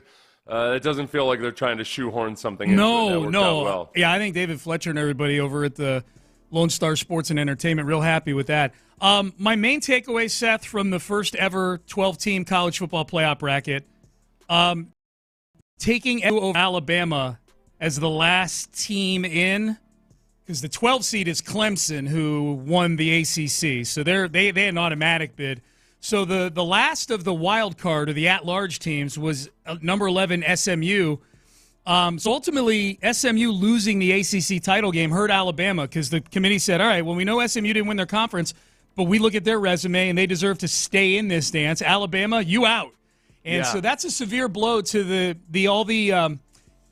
was a big thing out there, and I'm not going to say that I wasn't thinking this too. But everybody out there, well, the committee's just going to kowtow to the SEC in this whole thing, and they didn't. I mean, they didn't even spurn Alabama at the expense of a Big Ten team. They did it at the expense of a team that's been in the ACC for 1 year, SMU, which is I thought that was good to see. I might piss off the SEC a little bit, but whatever. Oh no, yeah, and I say that as as an honorary Aggie. It's like, look, I'm self-aware enough to know that the SEC is gonna just you can't have just everybody kneel down at your feet all the time. I do like that's a victory too for just if long-term what you're hoping is that everything kind of the level field for competitive the playing field for competitiveness maybe gets leveled out a little bit, and that it doesn't have to be blue blood programs or the huge conference or whatever to actually entice more recruits to come and everything. I think that's good. That's good. I think Alabama would be favored on a neutral field against SMU. How they're deciding this, they're looking at resumes and whatnot.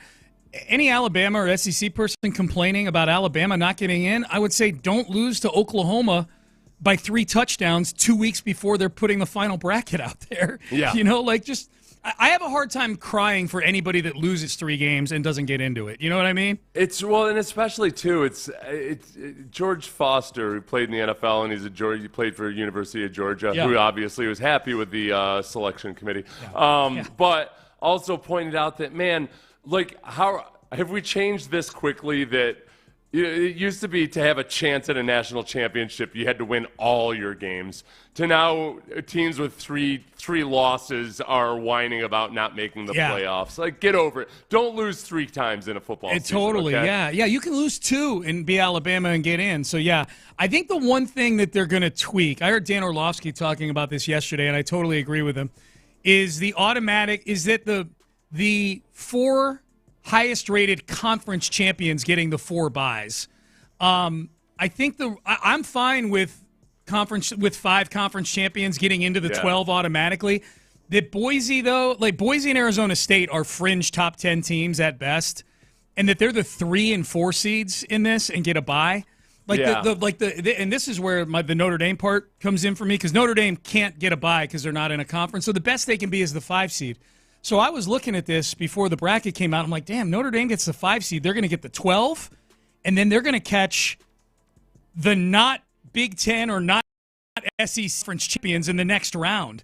Yeah. Like if you're the 5 seed, your path to get to the Final Four is 12-seeded Clemson and then Arizona State. No disrespect to either of those programs. If you're the 6 seed, your path is SMU and Boise. 2 teams that weren't even Power 4 teams a year ago. Now one of them is. Yeah. You're the 7 seed. You're Notre Dame. Your path is Indiana at home and then Georgia in the next round. You know? Okay, so I'm torn on this one too, because in any given year you're going to have issues like this, and yet for the long-term good of the sport and trying to give each of these conferences reasons to entice people or reasons to watch. Yeah, it's probably good for the health long term. Maybe as frustrating as it might be in the short yes, term. it made all those Saturday games. And in the case of Boise, Friday game, super meaningful. Right, yeah, and it keeps the conference championship game at least some relevance. Yeah. I don't want it to turn to the NBA where most fans aren't even aware of what division they're in. Yeah. You know, like it doesn't matter. Hey, I have a recommendation for the committee. I would stop allowing people in the selection room on selection Saturday and Sunday to film video of them watching the games. Did you see that video, Seth? I saw that. It was it looked like you were the first one that I saw point out that none of them are taking notes. No. Like you don't even have your phone out in front of you. No. They're all just sitting in recliners watching games silently. Yeah, I don't trust people who don't take notes when they're trying to digest just reams and reams and reams of information. When they're deciding a multi-billion-dollar television enterprise. I mean, that's what this is. Can you at the very least put on a show of it? Yeah. Like, just pretend that you're taking notes. I don't know. Yeah, something. Do the Matt Patricia thing. If you put a pen or a pencil behind your ear, it always looks like you're working harder than you actually are. Right. At least stick a pencil, a few of you, not all of you, because then it looks suspicious. But if at least 2 or 3 of you had pencils behind your ears. I got excited yesterday because I realized I think I might need reading glasses, and I feel like that could be good for me. I feel like people might think I'm smarter if they see me in glasses. I don't think. Have you ever worn glasses in your entire life? Never. No, I don't hate them. I don't like them. I don't like wearing sunglasses. Yeah, but I think I might need some reading glasses. And you're excited about this? Yeah, because of the give me kind of like the academic, intellectual vibe. Yeah. Okay, so now if the commies take over, I'm getting rid of the glasses. Sure. Because those are the first people they round up and shoot. They shoot the intellectuals. Right. I'm gonna grub it up after that. I'm gonna, You were earlier in the show saying you wanted to do sort of a cowboy look, right? Yeah. Can you pull cowboy off both? with glasses? Can you pull off? Can you combine those, or are those separate? Do you think? No. Yeah, I think that works. Intellectual cowboy. That's enough of a clash that looks like They almost look like then it's almost like the Hanson brothers in Slapshot. Yeah, a little bit. The glasses almost, because it doesn't fit with the rest of the character persona, it almost makes them that much scarier. Yeah. In a cowboy. Nobody's done that yet, I don't think. I ain't afraid to go out and bust some Bronx, but with my glasses on. Right. That's how good I am at it. Right. Yeah. While reading Chaucer, while sitting sitting on the bucking bronco. Yeah. Chaucer's an interesting choice. Yes. I'm just using something that I was forced to read back in English class. Let's see here. Chaucer is like, hey, this is basically smut, but written in Old English. Oh, okay. Yes, I didn't know. I got to be careful what authors I throw out there. This is basically, it could have been written on a restroom wall somewhere. Oh, but it's, okay. Is that gonna, okay? Chaucer won't get me canceled though by using him. No, right? no. Gotcha. Okay, good. Text message: Cardinals are looking to trade Nolan Arenado, 8-time All-Star, 3 years left on his deal. Is he too much of an older guy for the Astros? Do we want to have an older guy at first and third base? I don't know if I'm on for that. Here's the thing: if Bregman leaves, you can't get choosy about who plays third base for this team. Like if Bregman leaves, you are out over your skis at third base, and if he leaves, there's just as good a chance that they invest at some other position and just muck it at third base the way they mucked it at first base last year or in center field the last couple years. I think the most evidence I got that we've been extremely spoiled at third base by Alex Bregman was I can't remember, somebody when Alex Bregman had his gremlins in his elbow last year said, well, hey, Bregman's defense or lack of defense won't be the reason the Astros don't win a World Series. And I thought, I don't be so sure about that. It's one or two key defensive plays can be the difference in a series or not. And his defense is so good. And you can and it was the best it's ever been in a lot of regards when he was healthy last year. No, we're gonna miss that defense at third base. 100, dude. I feel like that game that Shea Whitcomb had playing third base. Remember, he had 3 errors in 1 inning. Yeah, he had 4 errors in 2 innings. I felt like that was the baseball gods telling Jim Crane, you better sign this guy. This is how the other half lives over here with Shea errors Whitcomb's at third gift base. to Houston. Yes, giving us. I think it was Whitcomb. I always get him and DeZenzo mixed up. I think it was Whitcomb. The text page will tell me for sure. For what it's worth, the Astros are 4th on the odds board for Nolan Arenado. So they're like 10th or 12th for every other guy out there. At various positions or where pitching. are the Astros on the odds board for Alex Bregman himself? Well, the odds they put out there are if they don't re-sign with their current team. Oh, okay. So they don't even put the Astros there. Like for any guy that's leaving, they just do it if they're not retained by their current team. It doesn't seem fair. No, if there were an opportunity. Well, I mean, I guess there is an opportunity to not bet on the Astros. But I have to pick a team. If you had to bet, who would you bet right now? Red Sox, Yankees, if you had to bet, or Astros, like if you've just... For Bregman? For Bregman, yeah. Yankees. I'm going to say... Oh, that would suck. That's the one that would suck. Would we get Turturro angry about Bregman signing with the Yankees? Probably not Turturro. No, he'd be excited about it. He'd say this is what could have been. Yeah. No. Oh, I meant would we get that level? Turturro? Yeah. I don't think so because I don't think. Well, plus remember Bregman's first start was in New York, was it not, with the Yankees? And his mom was a Yankees fan growing up. There'd be a little bit of a Garrett Cole vibe to that. Oh man, I don't like hearing that. Garrett Cole vibe on anything. For Pete's sake. Didn't Notre Dame lose to a D3 school in Illinois? No, they weren't D3. They were a MAC school, Northern Illinois. You know what? No, and to go back to Bregman, sorry. That's okay. I forgot this. The Tigers are the favorite right now. Yes. And that makes a lot of sense because I think that A.J. Hinch is probably the best suited of all MLB managers in being able to explain to the stat nerds in the organization, the analytics folks, about the extra, undefinable element that Alex Bregman can bring. And most analysts in baseball or analytical people, they're open to, there's certain things you can and cannot measure. I think that Hinch is the best suited to really explain that part to the analytics folks. And AJ Hinch himself is totally going to appreciate everything that Alex Bregman brings. So I would say the Tigers most likely. Yeah, I'm with you on the Tigers. I think the Tigers would be perfect for Bregman because it's not they're ascending. He's that vet that kind of helps them ascend. If he gets off to a slow start with the Tigers, it ain't New York or Boston when it comes to callers to radio or media, or it's a softer media market. He's got Hinch there. I think Detroit's got money to spend too right now. Okay, so I did find odds for Bregman that include the Astros. Now the Astros are the favorite at plus 380. So would you put $10 of your hard-earned money down to win $48 if Bregman comes back to the Astros? Sure.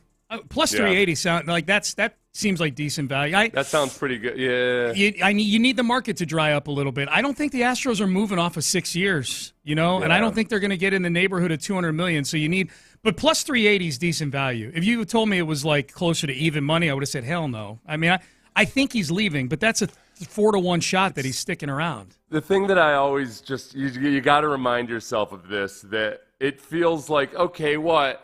6 years at 156 versus 7 years at 175. What's 20 or $30 million? What's it really matter? It's a lot of money. It's a lot of money, man. It's a lot of guaranteed money. Yes. And Bregman's at an age where that last year of the contract is certainly not. He's not probably going to make that money realistically if he were a free agent that year. It's a lot of money, no matter how rich you are. It's an extra 20 or 30 million is a lot. No doubt. All right, the Texans are getting some reinforcements this week. How significant are these returns? We'll hear from D'Amico Ryans, I should say, on that in a minute. But Men's Tea Clinic, headed up to Men's Tea Clinic on Friday.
Live from the Twin Peaks studios, Sports Radio 610 presents Payne and Pendergast. All right, Payne and Pendergast with you. Texans getting a couple guys back off of IR. That would be Christian Harris, linebacker.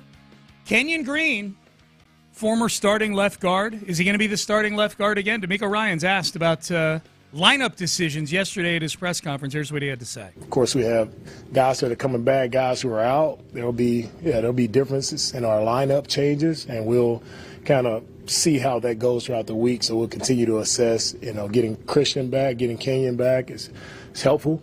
We'll see how those guys continue to progress throughout the week and see where they are and if they can help us, this week or not. All right. So you guessed earlier, Seth, that Christian Harris would probably be part-time in this game coming back. I think so, especially because they have 3 games in 11 days. Yeah. That's the big part of it. It's this is just too tough a stretch to expect him to go out and play 210 snaps or so over the course of 11 days. So they might try to ease him into it. And then maybe, depending on how the game goes, kind of like what they did with Nico, right? When he first came back, he was kind of a part-time participant, and then they leaned on him as depending on whether they needed him in the third and fourth quarter. Will Anderson also. Yeah. So I think that's probably how it's going to be. There'll be some kind of a rotation at linebacker. Yeah. What are the chances Kenyon Green is the starting left guard for this team again? I think there's a 50% chance that there's a rotation at left guard. Ooh, I don't know who starts. I don't know who starts or who doesn't start, but I think that this might be a little bit of a December tryout for the playoffs. I think I'm open to the possibility that with Jarrett Patterson at center, with the mentally and in terms of communication, the offensive line has operated better with Jarrett Patterson at center. We haven't seen as many just boneheaded miscommunications. I won't even call them mistakes because you can never know exactly who's to blame. It's been a cleaner operation. It hasn't been a great operation, but it's been a cleaner operation, especially the last game versus the Jaguars.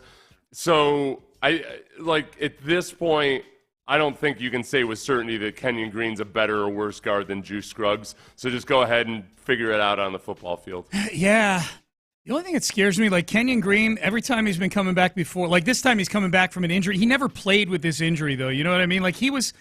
When Kenyon was playing poorly his rookie year, he was banged up the whole season. Then he never got on the field his second year just because he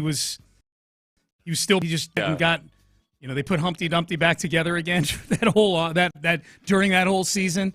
And he was, by all accounts, fully healthy this year. And struggling, and it's a separated shoulder. So again, you know how I feel about separated shoulders. If it's just a separated shoulder, it's a lot of it's just a matter of pain tolerance. Yeah. Now it can be more than that. One of our listeners yesterday, because I kind of went off on Trevor Lawrence and how he allowed a separated shoulder in his non-throwing arm to affect him as much as he did. One of our listeners pointed out that Baker Mayfield was probably in that same boat up in Cleveland. You found out afterwards that Baker Mayfield, it wasn't just a separated shoulder, it was multiple dislocations, it was broken bone. It was a really bad scenario. So maybe that's how it is also with Trevor Lawrence. Yeah. I don't know. For Kenyon Green to be coming back and playing, I'm guessing it's just a simple separated shoulder. I would think so. Playing that position for sure. Very, very, very painful, but possible to play through. If the Texans win, there's a text message. If the Texans win Sunday and the Colts lose, do the Texans clinch the division? Yes. Magic number is 2 right now. That's the combined number of Colts losses and Texans wins that clinch the division. So, if the Texans are able to, as a 2-point favorite, beat the Dolphins at home, and if the Broncos, as a 4-point favorite, and the line opened at can beat they're hosting the Colts. Yeah, the Colts were favored by 2.5 opening, and then immediately it was driven down to +4. Weird to me. That's so weird. So does Vegas? So the handicappers set it where they did, and probably adjusted for a public perception and everything. The public or the sharp, somebody came in and just drove that 6 points in the other direction. Yeah. Does Vegas know more than the rest of us? I don't know. Where did you see? I mean, you saw on the same website I did that they were a 2.5-point favorite. Yeah. The last couple of weeks. That's the only place I saw it, which leads me to believe it had to be like some typo of some sort. No, Vegas. The Jimmy Shapiro email? Vegas Insider had the opening line at Colts -2.5. Okay. And now they're all sitting at +4. So I don't know what happened. Everybody, when I tweeted out that line a couple of weeks ago, with the caveat that I don't think this is right, but here's what it says. Everybody was echoing that, saying, "Man, I would pound the Broncos right now if that's the actual line." Like, this looks more accurate. I'm looking; it's 3.5 now. Broncos at Denver. I mean, the Broncos are 8-5, and they're playing good football right now. And I know there's a feeling that some of it they're piecing together because it's a rookie quarterback. But Bo Nix has not been bad. Bo Nix has been okay. So Vegas Insider has the opening line as -2.5. That's wild to me. And then everywhere else, it's anywhere from 3.5 to 4.5, plus 3.5 to 4.5. So after the Jets game, I swore because the Jets were favored in that, and I felt like even trying to look at it objectively, I thought I don't see the reasoning for this. And lo and behold, there was a lot more to it. I don't want to second guess people that are running computer models on this thing. That's what we'll have to look at is the computer models. I'm taking Denver in this game against the Colts. Like 3.5, whatever it is. Like, dude, Anthony Richardson against that defense on the road. And Denver's Denver, that is a tough place to play when the Broncos are good. Well, this is the problem. It's that Anthony Richardson cannot be evaluated like any other NFL quarterback. Yeah. I mean, to an extreme degree. We've seen this before where guys who are threats with their legs, going back to Tim Tebow, that you just, everything kind of breaks down because you've got such an atypical player at the quarterback position. Mm-hmm. And Anthony Richardson, completing fewer than 50% of his passes in various games, has been a driving force behind some of these victories. So I think that's just a huge wild card, is that on any given Sunday, Anthony Richardson can be a huge headache for you. Oh, yeah. Even if it doesn't look like a conventional NFL quarterbacking. I have a text message here this is when we were talking about the video of the selection committee. If you missed it, there was it might have been Heather Dinich, who covers college football for ESPN. They let a few of the media types in the selection room just to, kind of watch the process take place. One of them took a video, panned the room of the 13 selection committee members. They're all sitting in recliners. Half of them look like they're about to fall asleep. Text message, there was beer in that room. No way they know what the common fan wants to see. I agree. Yeah. No beer. Does this pass the buzzed test? No wings, no beer, no nothing. Yeah. You got to put these teams up in a keg stand and see how much beer they can suck down over the course of 20 seconds. Okay, so I'm looking at one computer simulation, Sean. Okay, yeah. From 19 hours ago. Okay. Colts have a win probability of 59% over the Broncos. That's just I know you're looking that up and you're looking. It's on your. I get it. It's on your computer screen, and this is not a commentary about you. That is wrong.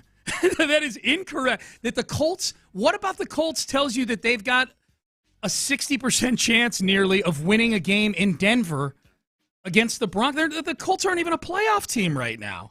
That's wild to me. I think it's just. I think Anthony Richardson screws everything up. He does. I think whether you're a gambler or a computer model, these performances you're talking about, Gemini? I don't know. They don't happen 59% of the time. By definition, they happen 10% of the time. But when they happen, whoa, man, that's just wild to me. Okay. I think defensively, they're an okay bunch. The Broncos? I guess. Yeah. The Colts. The Colts. Yeah, they're not as bad as they looked in week 1 versus the Texans. I got to research this. What the hell is going on out there with this Colts-Broncos game? I got to check this out. By EPA, the Colts are the 25th best offense in the league right now. Yeah, I don't know. Your computers, I'm trying to lean on what the computer itself might be looking at. Yeah. And there's just I don't get it. I don't get it. I'll have to. You know what? I'll make a case for the Colts winning this game tomorrow. I'll go in there. I'll play devil's advocate for this. Sounds good. Your intellectual cowboy look you're looking to do with glasses and cowboy gear. It's called a hipster in Austin. Someone said. Ew! I don't want to be a hipster from intellectual Austin. Cowboy. So I'll only wear the Western shirts when I'm not wearing my reading. That's glasses. what I'm saying. I think you got to separate the two. I don't think you can pull them both off at the same time, man. No offense. If anybody could, you could, but I don't think anybody can. They hit the glasses and cowboy. Hey, John Lopez. So if it's not a unique, I was going to say, yeah, but if it's a unique look, I can pull it off. But it sounds like it's not a unique look. Right. So yeah, I'm not going to try to do that. Yeah. John Lopez, Reggie Atatula are here. Do you wear glasses? I used to. I had LASIK.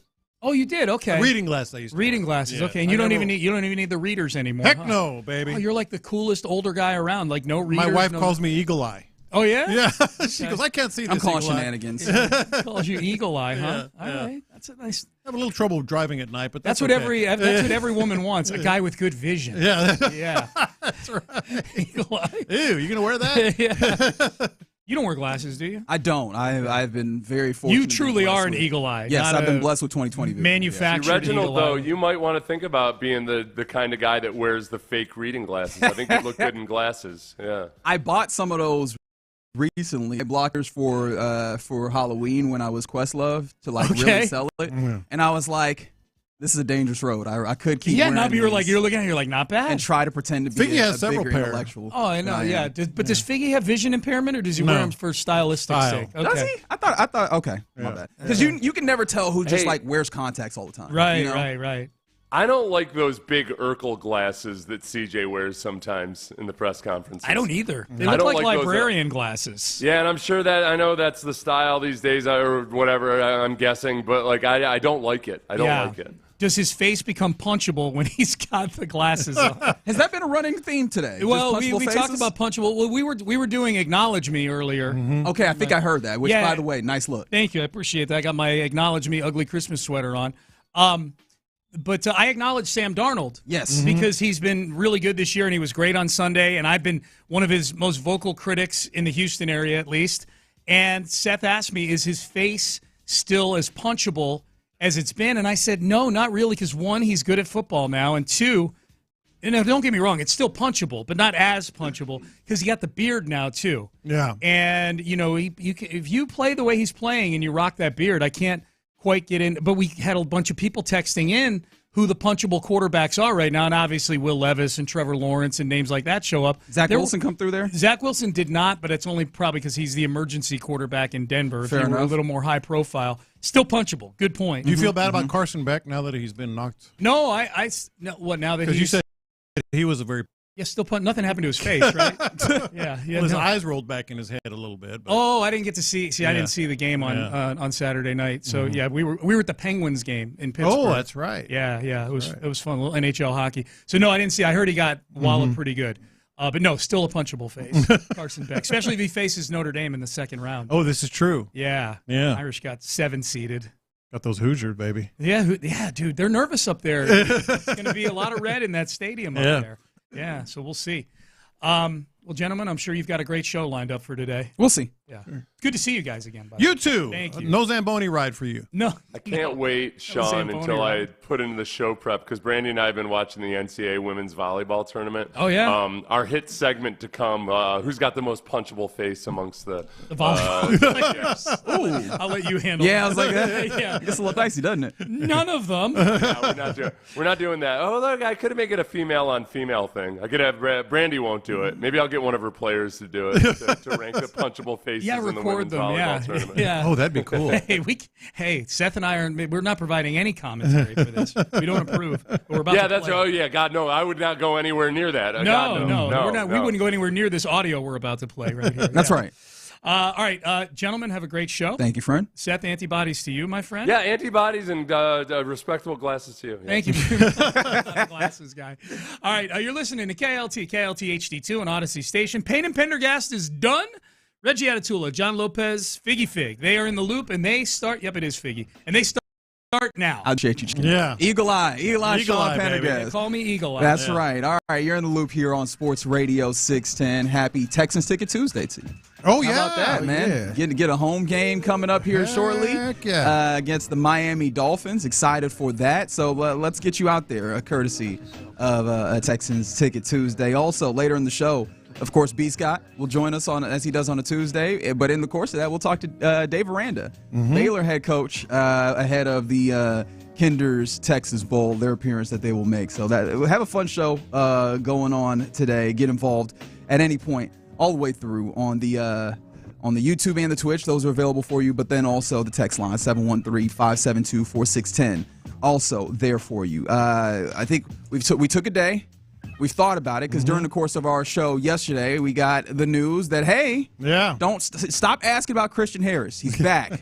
he's getting to practice. But then also, by the way, Kenyon Green is making his way back. So like, hey, we're a day out from it. But wait, there is indeed more. That's not the good part. That's not the good part. Here's the good part. Hey, here's some bonus injury news for you. I hope that you enjoy it. But yeah, how are we feeling now about the Kenyon news a day later? Because I think that was the thing that was shocking, to the point where after weeks and weeks and weeks of deliberating and asking about, when is Christian Harris going to be back? And really, it feels like that should be huge news considering the suspension as we mentioned. But now, the Kenyon Green news has been taking over it. And I think the reaction was, okay, I could see him coming back. And I think that I'm even further in that direction now, Lopez, that I very much think that Kenyon is starting again if he is healthy. Well, I have a question. I think the answer to this question is obviously complex. But I think if you wherever you land with the answer to this question is that answer, if he's going to start or not. Because let me ask you this. This year, for the next 4 games and any playoff possibility that they might have, are they telling us that they believe more in Joe Mixon than C.J. Stroud? Ooh, that's an interesting place to take it. Because the reason that they're going to put Kenyon Green back in the starting lineup, if they do, is because of the running game. That's it.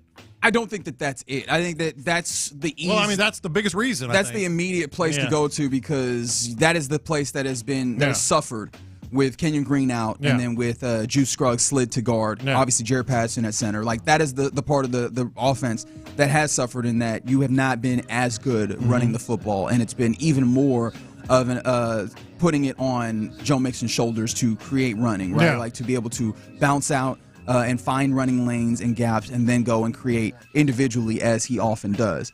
I think that you could make the argument that it goes the other way around, that they believe so much in C.J. Stroud and his ability to manage and navigate to whatever run for pressure. His life.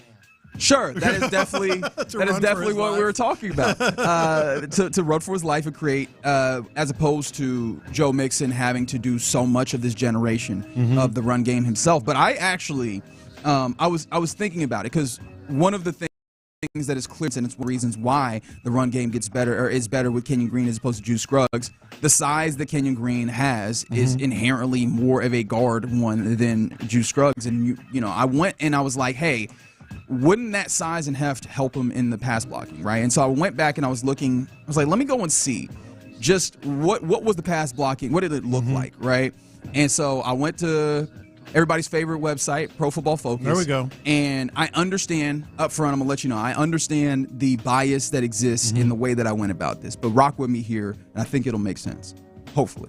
I went and I looked at what were the best games that Kenyon Green had, right, pass blocking wise.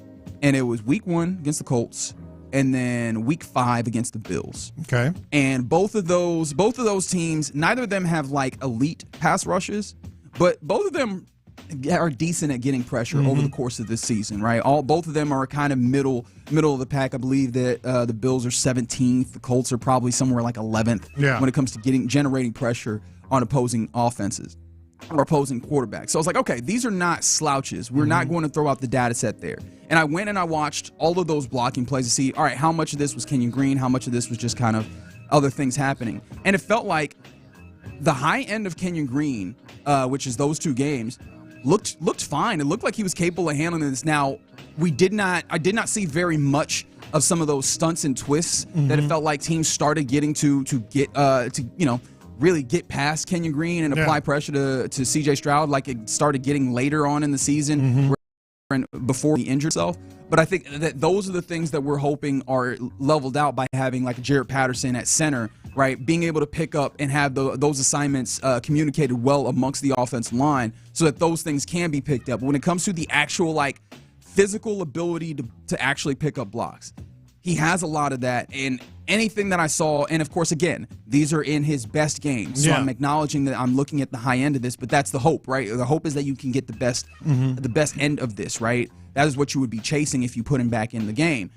When I was looking at those, the worst of that particular subset of his plays, if he got beat, it looked about the same as when Juice Scruggs gets beat just off of the strength of here is a move, right? At the worst end of that portion of this, it looks about the same as what you have Juice Scruggs wise. So I'm wondering if the team just looks at this and they go, the high water mark is higher.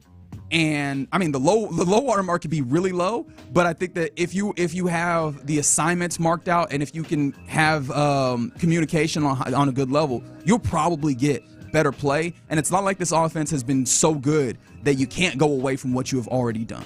Okay, so you laid that out so well, but I go back to a very simple question too here. Have we forgotten how bad Green was in pass protection? He was at the low end? No, he was when he got injured and left. He was literally the worst in football. That is correct. When it comes to being guards, the DFL, he was the worst in pass protection. That's what you're saying, and I also want to acknowledge I'm not sitting here saying when I ask the question about do they believe Joe Mixon is the path more than C.J. Stroud. I'm not saying that they don't believe in C.J. Stroud because your point on he did a good job against Buffalo, against Indianapolis, against some other teams of evading that pressure enough to get us some wins, right? So they believe that he can get it done. But when you have the literal worst in the game protecting your franchise quarterback, I just can't get over that.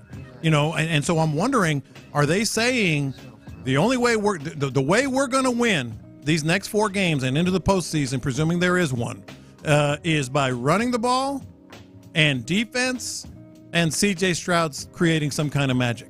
That is a roll of the dice no matter how you cut it. No matter how you look at it, no matter what, data or film or whatever it is. I got more data for you. You're talking about, no matter how you feel his high end is versus the median average versus the communication versus it, no matter how you look at it, you're saying, C.J. Stroud, we're going to put you at risk a little bit here, and we believe you're going to make some magic. That is a gamble. Yeah, but what they say, right? You got to risk it for the biscuit. That's right? a gamble. Their gambles seem to be necessary because the idea of scare money in this instance is going with the status quo, and it's not like the offense has been all that good of late, right? And that's what you'd be arguing for with the status quo. I think that this is a team that we've talked about it, and you asked this, right? What happens if you go through the last 4 games of the season, you get to the playoffs, maybe you win a game, but maybe you don't, and it's just kind of similar to last year. Would that be a waste of time? That was a question that you posed on this very program yesterday. And if that is a way that you are already having to consider whether or not you say yes or no, right? I think that means that you probably could stand to take some risks, to take some gambles, to see if you can have more upside. And that's what it feels like. Can I interest you in some more numbers? Of course. I was, again, going back to kind of quarterback pressure percentage, right? Looking at the various teams around the league and how they get after the quarterback. Mind you, Texans, eighth highest quarterback pressure percentage. Excellent job, right? Good job, Daniil. Good job, Will Anderson Jr. The teams that you have coming up on your schedule, Miami Dolphins in this upcoming week, ranked 19th when it comes to pressure, generating pressure on the quarterback. The Kansas City Chiefs, when it comes to generating pressure, 28th in the league. Baltimore Ravens, 27th in the league. Tennessee Titans, I've lost them. Well, we know how that worked out last time. Yeah, 13th. That was the Kenyon Green game, right? But I think also you come back around and you look in these teams down the stretch. Yes, any team can generate pressure on a given day, but generally they are not the best at doing this in the league. And so I do also think that slightly lowers. I don't want to say lowers the stakes because you are talking about your franchise quarterback back there, but I think that makes this a little bit more tenable. And can I make this see if this makes this a little more tenable still? Can you help me out here, Figgy? This is from the Coach's Show. This is D'Amico Ryans with Coach's Coffee with Coach talking about this upcoming opponent. Now, I'm not sure if Kenyon Green is even against the Dolphins, right? His window for practice is open, right? We'll see him practice this week. They will. I think D'Amico yesterday said that they'll see how these guys progress to determine if they play. But this is what D'Amico Ryans was talking about when it comes to the defensive line of the Dolphins and what challenges they pose. Yeah, first and foremost, we have to contend with their D-line. Bigger defensive line. They'll have a 5 down front, so bigger line that we have to contend with. A lot of power. Seiler does a good job inside. Then you have Chop Robinson, who has the speed coming off the edge, and the rookie who's figuring it out, playing some productive snaps for him. Bigger, power. Yeah. Those are words that he used and he emphasized. I think if you are going to put a guard out there against a bigger, more powerful defensive line, who also, mind you, again, 19th in the league in quarterback pressure percentage, do you want Drew Scruggs to guard, or do you want the heftier Kenyon Green at that as an opportunity to try and counter? What I heard there, though, was run game. But I mean, bigger, strong. You can talk about the passing game, but what I hear from D'Amico Ryans, and that wasn't the only thing he said.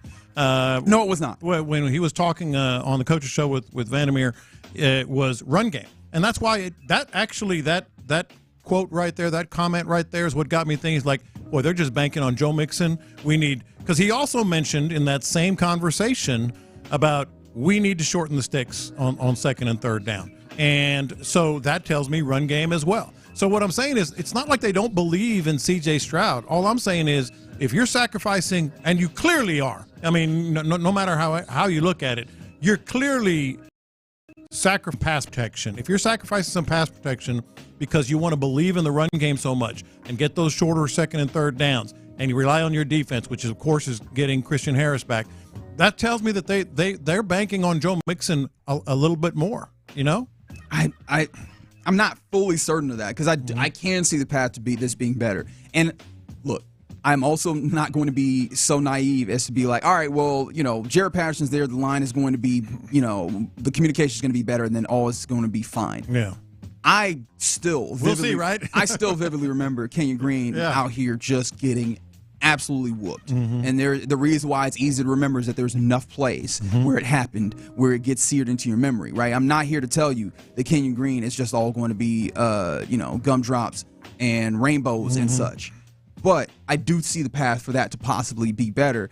And the thing that is nice about that is if you do go there, with an absolute certainty what you get if you have to pull the hook on them, right? Yeah. Like if you have to be like, all right, this Kenyon Green thing is not working.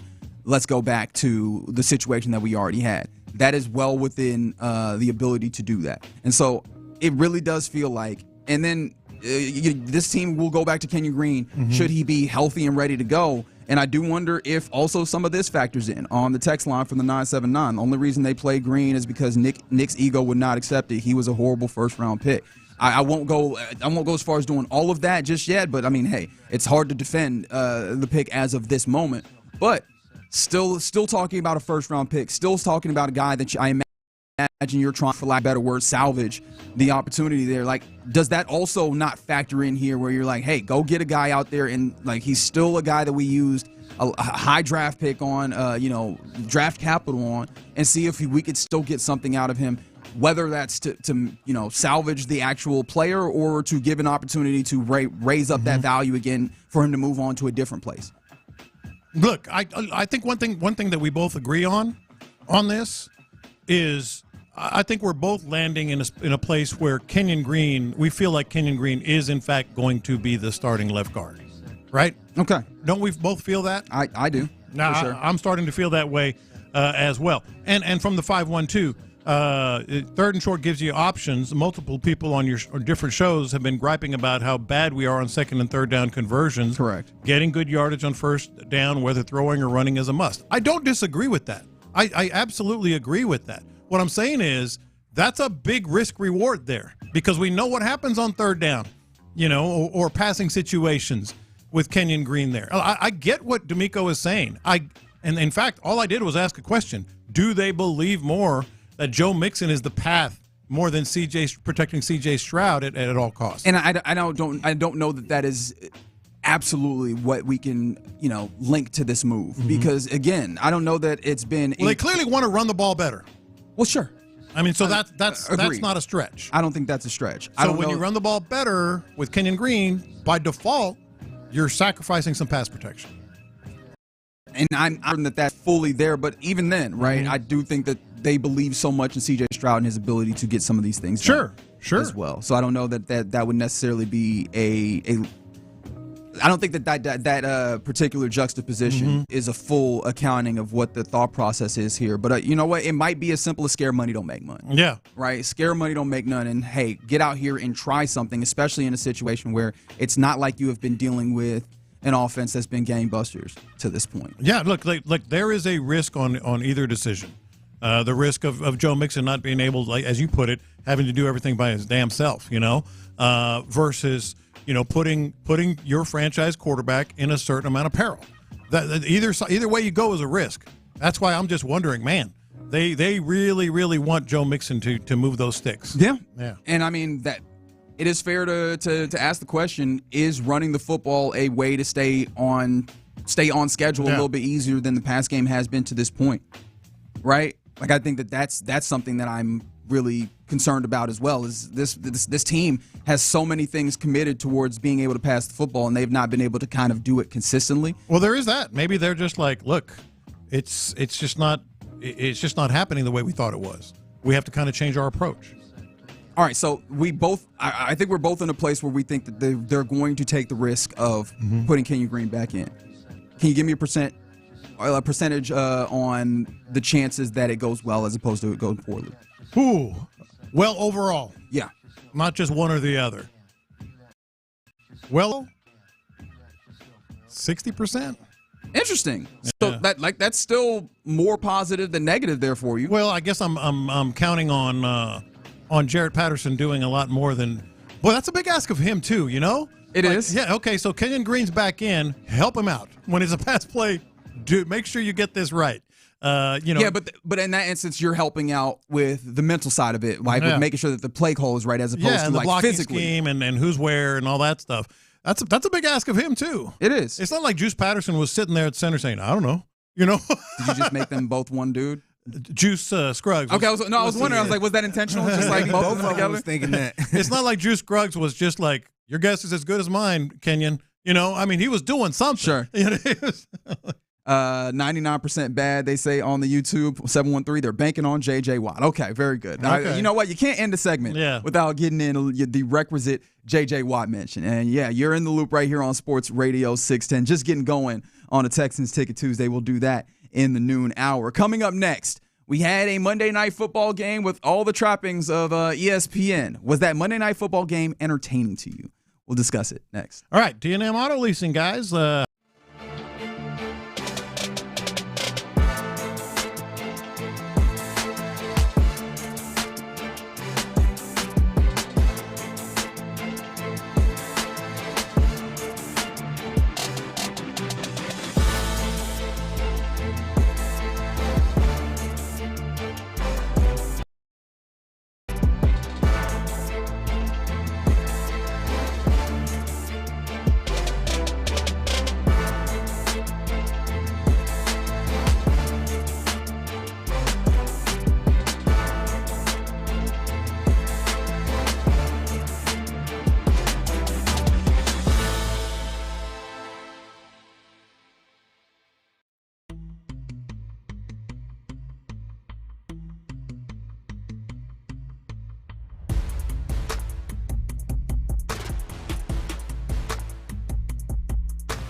Houston's sports leader. Sports Radio 610. Biggie, let's hit him big time. Houston, let's get in the loop. You better get ready because we're going to show up and show out. With John Lopez and Reggie Atatula. Always live. Love it. Love it. Always. Ever underestimate the heart of a champion. You're in the loop on Houston Sports Leader, Sports Radio 610.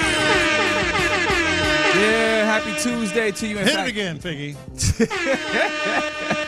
You're in the loop. Sports Radio 610. John Lopez, Figgy Fig, Reginald Atatula hanging out with you, keep you company.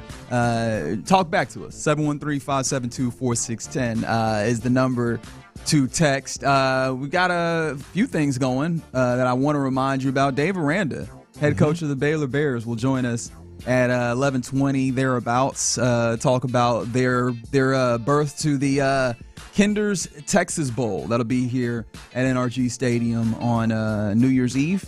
2:30 p.m. New Year's Eve. He knows a thing or two about Derek Stingley.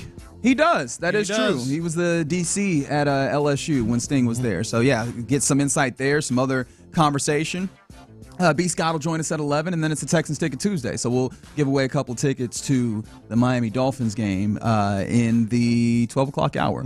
So all those things going on in addition to the normal show that we put on for you fine folks. The show that was put on for the fine folks last night, Monday Night Football between two losing teams, the Cowboys and the Bengals.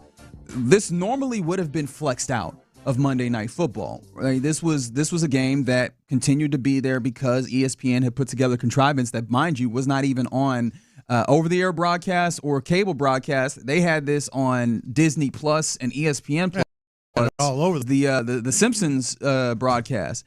And the thing that I found to be interesting, or that I wanted to ask, is just did people find that game entertaining? Right? Was that game entertaining to you? 713-572-4610, because this is a late part of the season, and I know that the Cowboys will draw just because people love and or hate the Cowboys.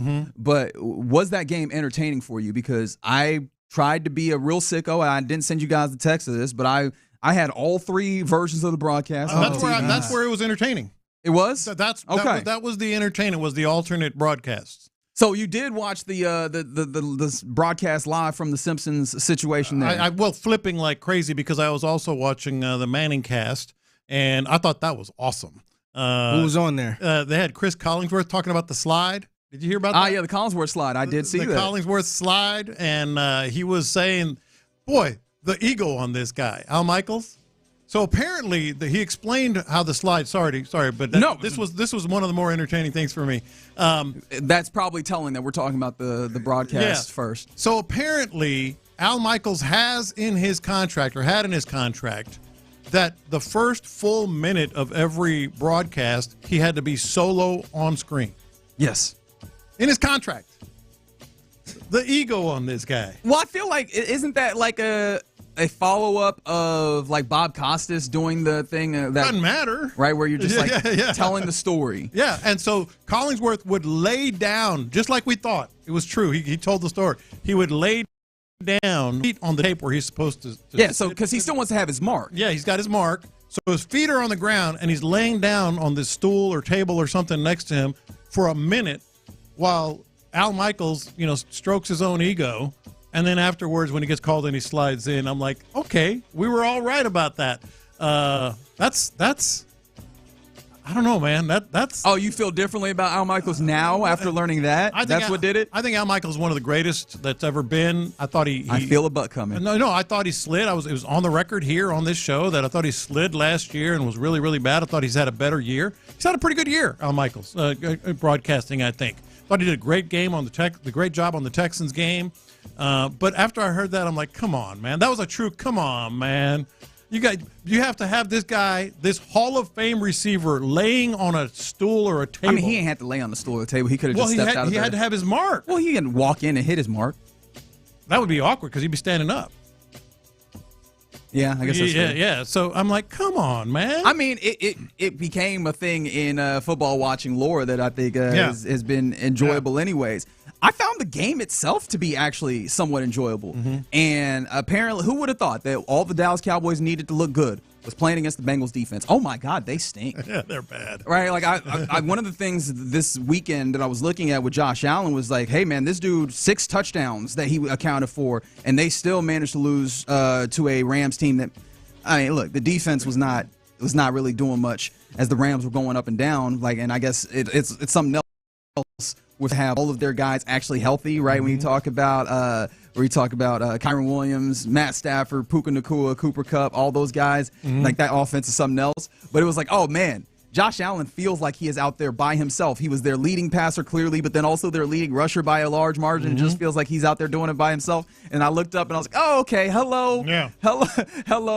I was about to say Bart Simpson because he threw some touchdowns as well on this. We'll get there. But hello, Joe Burrow, where it just feels like obviously the stars of this. But outside of that, man, that defense is not carrying any of the load. And I do wonder how much of this do you put on Lou Anarumo, or do you put on just like the Bengals being cheap again and not having anybody to actually play? Yes, I think is the answer. I think the answer is yes on that. I actually, full disclosure, my wife asked me who's playing tonight, and so we flipped over there and went, Cowboys, Bengals. So we just started flipping a little bit.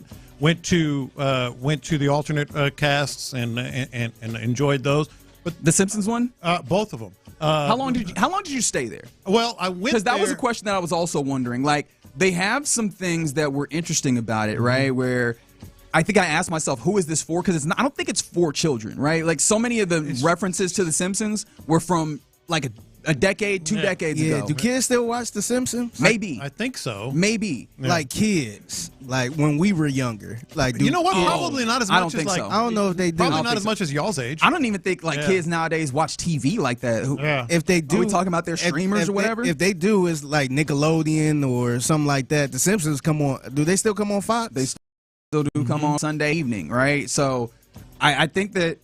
Yeah, like I was like, who is this for? But it seemed like a lot of people did enjoy it, but those are like the references and stuff. How much do people actually enjoy the technology of having these little like players on the field where you kind of get a rough estimate of what the actual gameplay is, but not exactly? Well, my thing was it was more like a toy.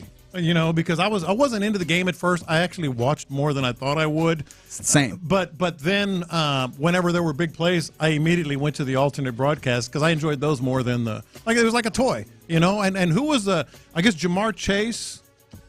Oh, you put it on here. Ralph Wiggum. Yes. Yeah, I couldn't. I was laughing my ass off on that one. I flipped over to watch that. Yeah, this is what some of it sounded like as during the broadcast, as it seems like some people saw it, like watched the first half on it, right? Yeah. This was how it sounded when the broadcast substituted in Simpsons characters for players. In this instance, it is Ralph Wiggum out here running a route that Jamar Chase was actually running in real life. Yeah, Burrow, Chase, and Higgins are out. Bart, Lisa, and Ralph are in. Bart Simpson takes the snap, throws to Ralph. Touchdown! He's not in danger. He's in the end zone. Nice! He choose to throw it to Ralph. I'm so happy for the little guy. Did you see his release at the line of scrimmage? Not bad for a kid whose first helmet was a mixing bowl that he got his head stuck into. So there you go, right? See, that's fun. It made me want to watch The Simpsons. Yeah, it's part of the reason they did it.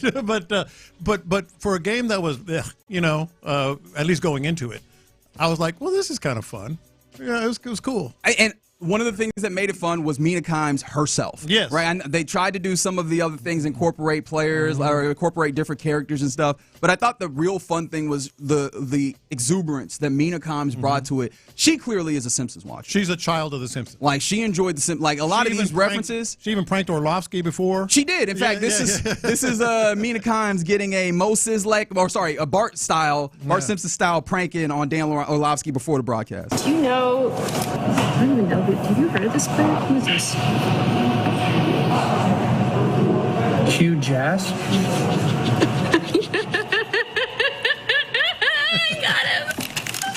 And that's the type of energy that she brought to the whole game. And I feel like when it comes to these broadcasts, I don't dip into like the broadcaster conversation as much. And you were just talking about Al Michaels. Yeah. I think for me, with the broadcast, it gets real fun when it feels like the people broadcasting are also enjoying it. Yes. And that was evident because Mina Kimes is like, I could give you this analysis, but I can also make these jokes about The Simpsons and drop in these various references. And I thought that was really fun. That kept me on the broadcast way longer than I would have if it was just watching what was happening. The game was nothing. I mean, even though it was more entertaining than we thought, it was really like I never would have watched it the way the way I did. And by the way, Mina Kimes, 39 years old. That is a child of The Simpsons. That is why you got to put her age out there like that, man? Crazy, well, this is like she never coming on the show now. This might be like the 5th time she's Oh, way. Wow, what is that? Wait a minute. Jesus Christ, man. I was surprised to see so many people that agreed. 832, Simpsons broadcast was amazing. The way that they would replace Bart, Lisa, and Homer and Ralph, it was hilarious. Yes. Mina Kimes and her one-liners made me fall for her more. Like I surprisingly enjoyed that Monday Night Football game, maybe more than I would other Monday Night Football games. And I think also it was kind of nice having two bad teams. I'm going to be completely like two bad teams. Well, it's the only way you could watch. They leveled out the playing field. So it wasn't one team just getting run by a bad team, but it was two bad teams that were playing a competitive, if not good, football game that came down to the end. I kind of enjoyed the hell out of myself. It's funny you said that because these are two bad teams. But I feel like the only thing that matters is a good game, man. Like if you give us a good game like a Broncos and Browns or something like that, or this, I feel like we're going to enjoy it no matter what the record is, especially if we ain't got no dog in the fight. That's the main thing. If I was there like, I hate the Cowboys, could care less about the Bengals, but that was fun. That was fun. Just give us a good game. Yeah. It was a good bit, and it also was made better. Shout out to Tommy on the YouTube. Dallas lost was more entertaining than that. That too. Right? Like that was also. And boy, did they. They did. Hey, Jerry looked like he was about to have a stroke. They channeled Leon Lett. That's for dang sure. That's the thing, man.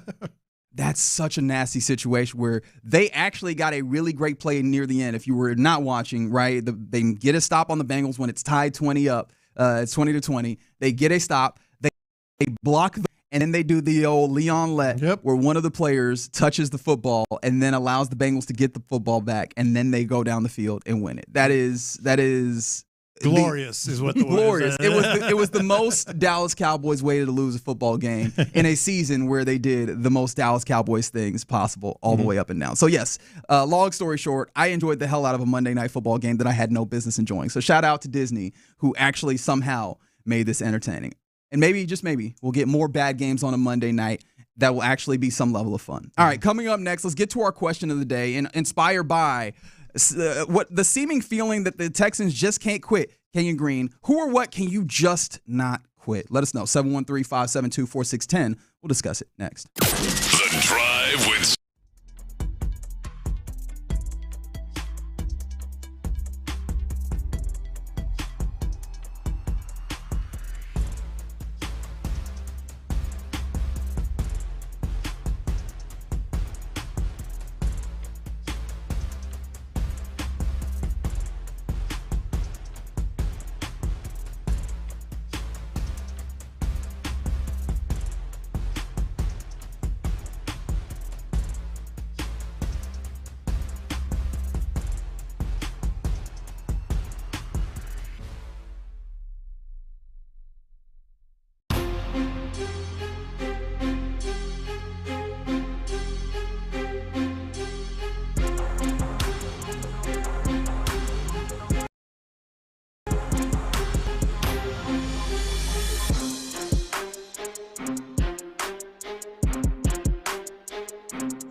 Active clients today. The market has spoken. Call D&M Leasing before you buy.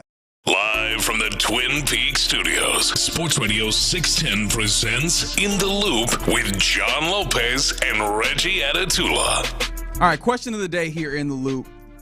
Who or what can you just not quit? 713-572-4610 is the text line. I wish I knew how to quit you. This is going to get ugly. I don't know about that guarantee. That's Lopez guarantee, not I. This is inspired by the fact that yesterday we got the news that Christian Harris is returning to practice, as is Kenyon Green, and it got us all thinking. And I think in addition to some D'Amico Ryans audio, he obviously talked to the media with his availability yesterday. You heard that on In the Loop, and then also he's did his coffee with Coach, talking to Vandy and John Harris, and it's all things feel like, at least to us, that Kenyon Green is going to return to this offensive line, and that just feels like, oh man, they can't quit that man. I wish I knew how to quit you. Yeah, they don't. They don't. And that got us thinking, who or what can you just not quit? Well, mine get progressively worse. Sure, that's how vices work. Forgive me for the names I am about to say. So Johnny Football is one. There's nothing too bad about him other than he's a nut and sort of killed. Happy belated birthday, by the way. Yeah, well, his girlfriend wished him a happy birthday. Wasn't looking at him though. Anyway, so Johnny Football. Just not gonna do that. Just gonna kind of looking the other way. Anyway, so Johnny Football will be one. Progressively worse is what I'm telling you. James Brown. I wish I knew how to quit you. What James Brown do? Oh buddy, man. Besides, like, brutally victimize the women in his life. Third on my list was Michael Jackson. I wish I knew how to quit you. There's documentaries there. Can't quit that guy. And probably the worst of all, I know this is just a horrible human being, Jerry Lee Lewis. Oh, yeah. God, I love what Jerry. Do? He married his 13-year-old cousin. Yeah, cousin wife. Oh, man. Married his 13. Great Balls of Fire. I mean, I saw him in concert after the fact. I feel like you can quit Jerry Lee Lewis. I can't. Maybe you can. I can't. I mean, that guy was a genius and awesome and an entertainer beyond anything. You could go without Jerry Lee Lewis. I was like, you listening to you hop in the car every day and you like, got to put on that Jerry Lee Lewis. Like Jerry Lee, he's on playlists. His songs are on playlist. What kind of playlist? His playlist. My playlist. Okay. My playlist. So he was like in competition with Elvis until he married his 13-year-old cousin. I am learning about Lopez. Lopez on a daily is like, hey, bump that Jerry Lee Lewis for me, dog. I'm trying to hear that. Oh, man. I am very cautious because as we were talking about this, we very much ventured into just who are the people that are problematic. Yes. And I love that on the text line, you all, the fine listeners of Sports Radio 610 and In the Loop, have handled this a lot better than us because we were just like, oh, Miles Davis. I love Miles Davis. But again, he be hitting women, right? Like that, or was before he passed. But I feel like that you guys are handling this a lot better than I think we have, because it's just like here are the problematic people that we are unwilling to get out of our lives. Yes. Yeah, that's problematic. But I appreciate you texting in. Like, shout out to what was it? The 281 coffee. Can't live without it. Someone could offer me $10,000 to not drink it for a year, and I couldn't quit it. And shout out to you for one, understanding the assignment, but then also this allows me to get off a take that I hate, and I'm going to do it anyways. Some of the times I listen to the folks who, drink coffee, and I understand as someone who doesn't drink coffee, I get it. I also don't live a life where I need energy all the time or what have you, right? I get it. Some people live that life. However, the way that y'all talk about coffee, y'all don't feel like addicts sometimes? Oh, absolutely. I just don't feel like myself until I have my coffee. Don't talk to me until I have my coffee. Try working at Starbucks. 100%. Y'all don't feel like addicts? Yes, we do. Y'all don't feel like that caffeine is the drug that you put directly into your veins? No, that's Yes. Okay. I just wanted to make sure. Yeah, I realized coffee was a real thing when I was working at Starbucks because once you get somebody order wrong or you take a long time, they start going nuts on you, man. I'm just like, dog, you acting like this over a cup of Joe?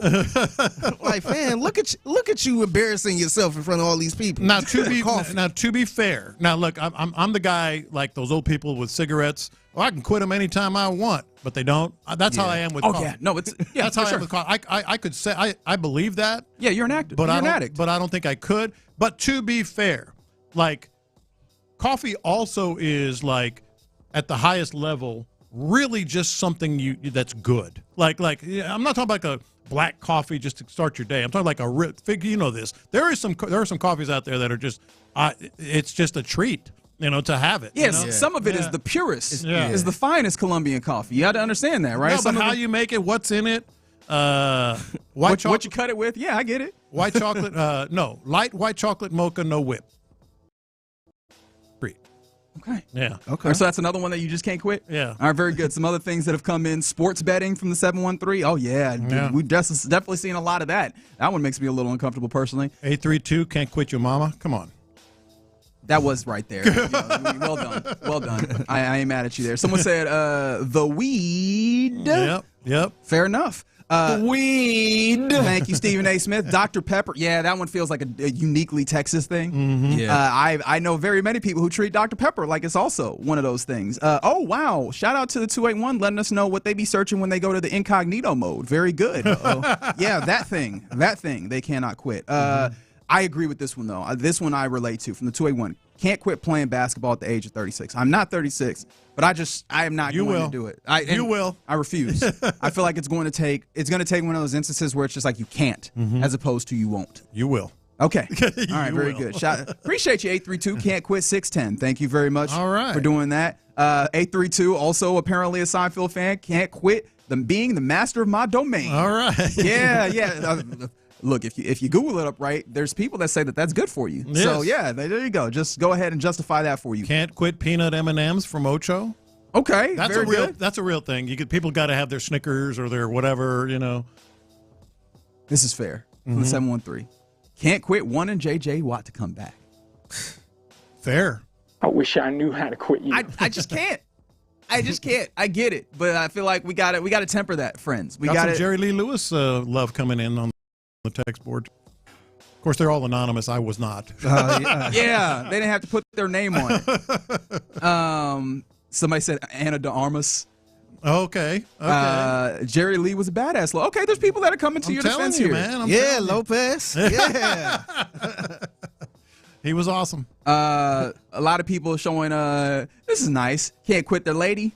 Oh, okay. That's nice. That's She's cute. Clearly in the car. I hope. Yeah, exactly. No, but get those points. Tell her we said hi. Yeah, exactly. Ain't nothing wrong with that. Can't quit. How about this? 832. Can't quit Hannah McNair. Fair. Absolutely fair. Do you? I'm kind of surprised nobody's coming with. Okay, there we go. Right, can't quit obsessing over the Texans, win or lose. Shout out to my boy Matt Durham. Yeah. That's one of the things that I was interested in because I mean we had a whole conversation about you were talking about one of the stakes of the end of the season is just losing fan interest, and I do wonder like how many of the folks are just like, no, I'm here. Yeah, I am here because this thing is a part of me and I can't get rid of it. Figgy, haven't heard from you yet. Yeah, no, it's funny. I was looking on the text line. We got one finally. I was waiting for this one. Can't quit Coca-Cola and R. Kelly. Yeah, I was waiting. That one took a little too long to come through. But the ones I can't quit. I'm a big fan. I'm a big fan of this guy music, Bobby Womack. Yeah, I can't quit his music, man. But that was a nasty dude, man. I can't believe, and he from Cleveland, Ohio, to make it worse. Oh wow, make it so much worse. We ain't all like that. But the other person, and he been in the headlines the last couple days. I ain't quitting Jay-Z. Oh, what did he do? I don't care what you. Well, according to Tony Busby. Right, according to Tony Busby, he was out here doing sexual assault. Yeah, tag teaming with and you're making fun. Hold on. Stop everything. What? You're giving me a hard time about R. Kelly? I mean, about Jerry Lee Lewis? Yes. And you just said Jay-Z? From Tony Busby. Come on now. Wow, that's how we're defending this, huh? Not just from Tony Busby. So my man guilty right now. Jay-Z is guilty right now. Oh, come on, man. Oh, well. You think Tony Busby brought the charges, brought the allegation? Here you go. You're giving me a hard time about Jerry Lee, and you're saying Jay-Z? Hey, we got Stretch Armstrong in the building right now. I don't know if I'm stretching that much. I don't know if I'm stretching that much. This is Tony Busby, man. Wow. See, that's how you know he really can't quit him. He is going full apologist. He is. Yeah. He said, was Jay-Z about to buy NBC? Is that what you were doing too? That's exactly what was about to happen. Jay-Z got bars. He's like, look, man. Jerry ain't got no bars. Jay-Z got bars. Wow. Them's fighting words. And then shout out to the 281. Can't quit the holiday music during the holidays, the Christmas music. Well, I mean, you're in you're in that space where it's all fair game here. If you just want to go ahead and run, I wish I knew how to quit you. That on loop. Frank said heroin. Okay. Wow. Good luck. Hey, good luck with that. Hey, just make sure your family is straight. Yeah. In the words of Michael Jordan, good. Stop it. Yeah, stop it. Get some help. You're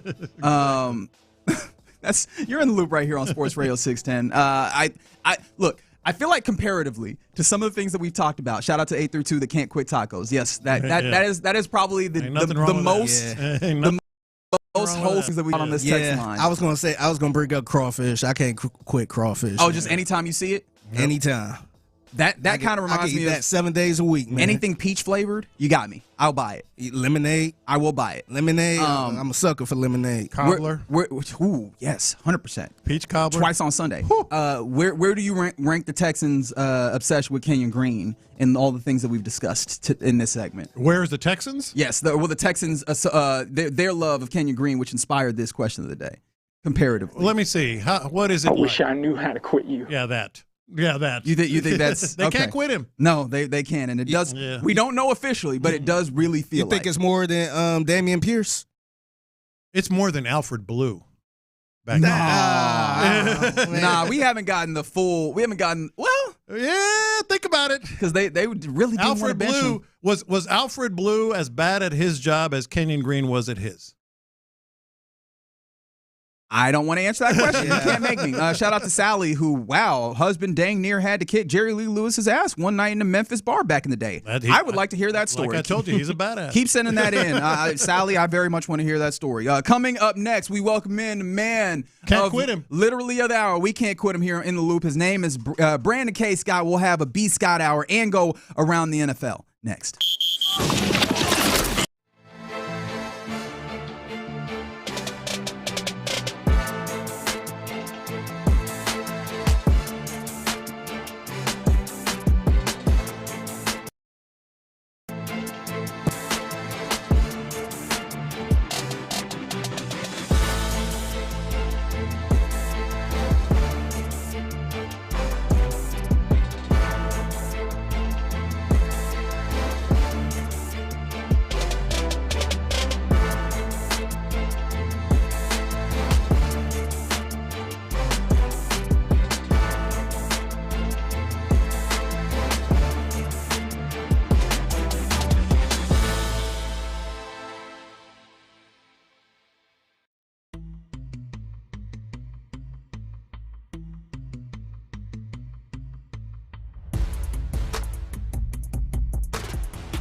Why are you smiling? Because I love football. Brought to you by Quick Assist. Here's John Lopez and Reggie Atatula. I'm going to tell you all about how much fun you're going to have this season. On Houston sports leader, Sports Radio 610. I promised we would get to football, and I say that almost as a reminder to myself. But we welcome in our guy, B. Scott from Hiram Clark, wearing one of the toughest Astros throwback jackets that I have ever seen. Had to represent, baby. 100%. We will talk about the Astros later in the show as well because winter meetings went there. However, I did want to ask you, and I guess this is kind of around the NFL. Okay, before we do that, thing that you just can't quit. Yeah, so y'all hit it on the arc. So more so than can't quit, I'm just like not apologizing. Like maybe I'll quit it now, but I'm not apologizing for the time in which, I consume this product. So R. Kelly will be pretty high on the list. James Brown. Yes, sir. Like James Brown, he was I think, on my list. And I think both James Browns could be on that list, right? Oh, yes. You know what I mean? Like Jim Brown. There you go. Running back. You could go Jim Brown and James Brown if you wanted to.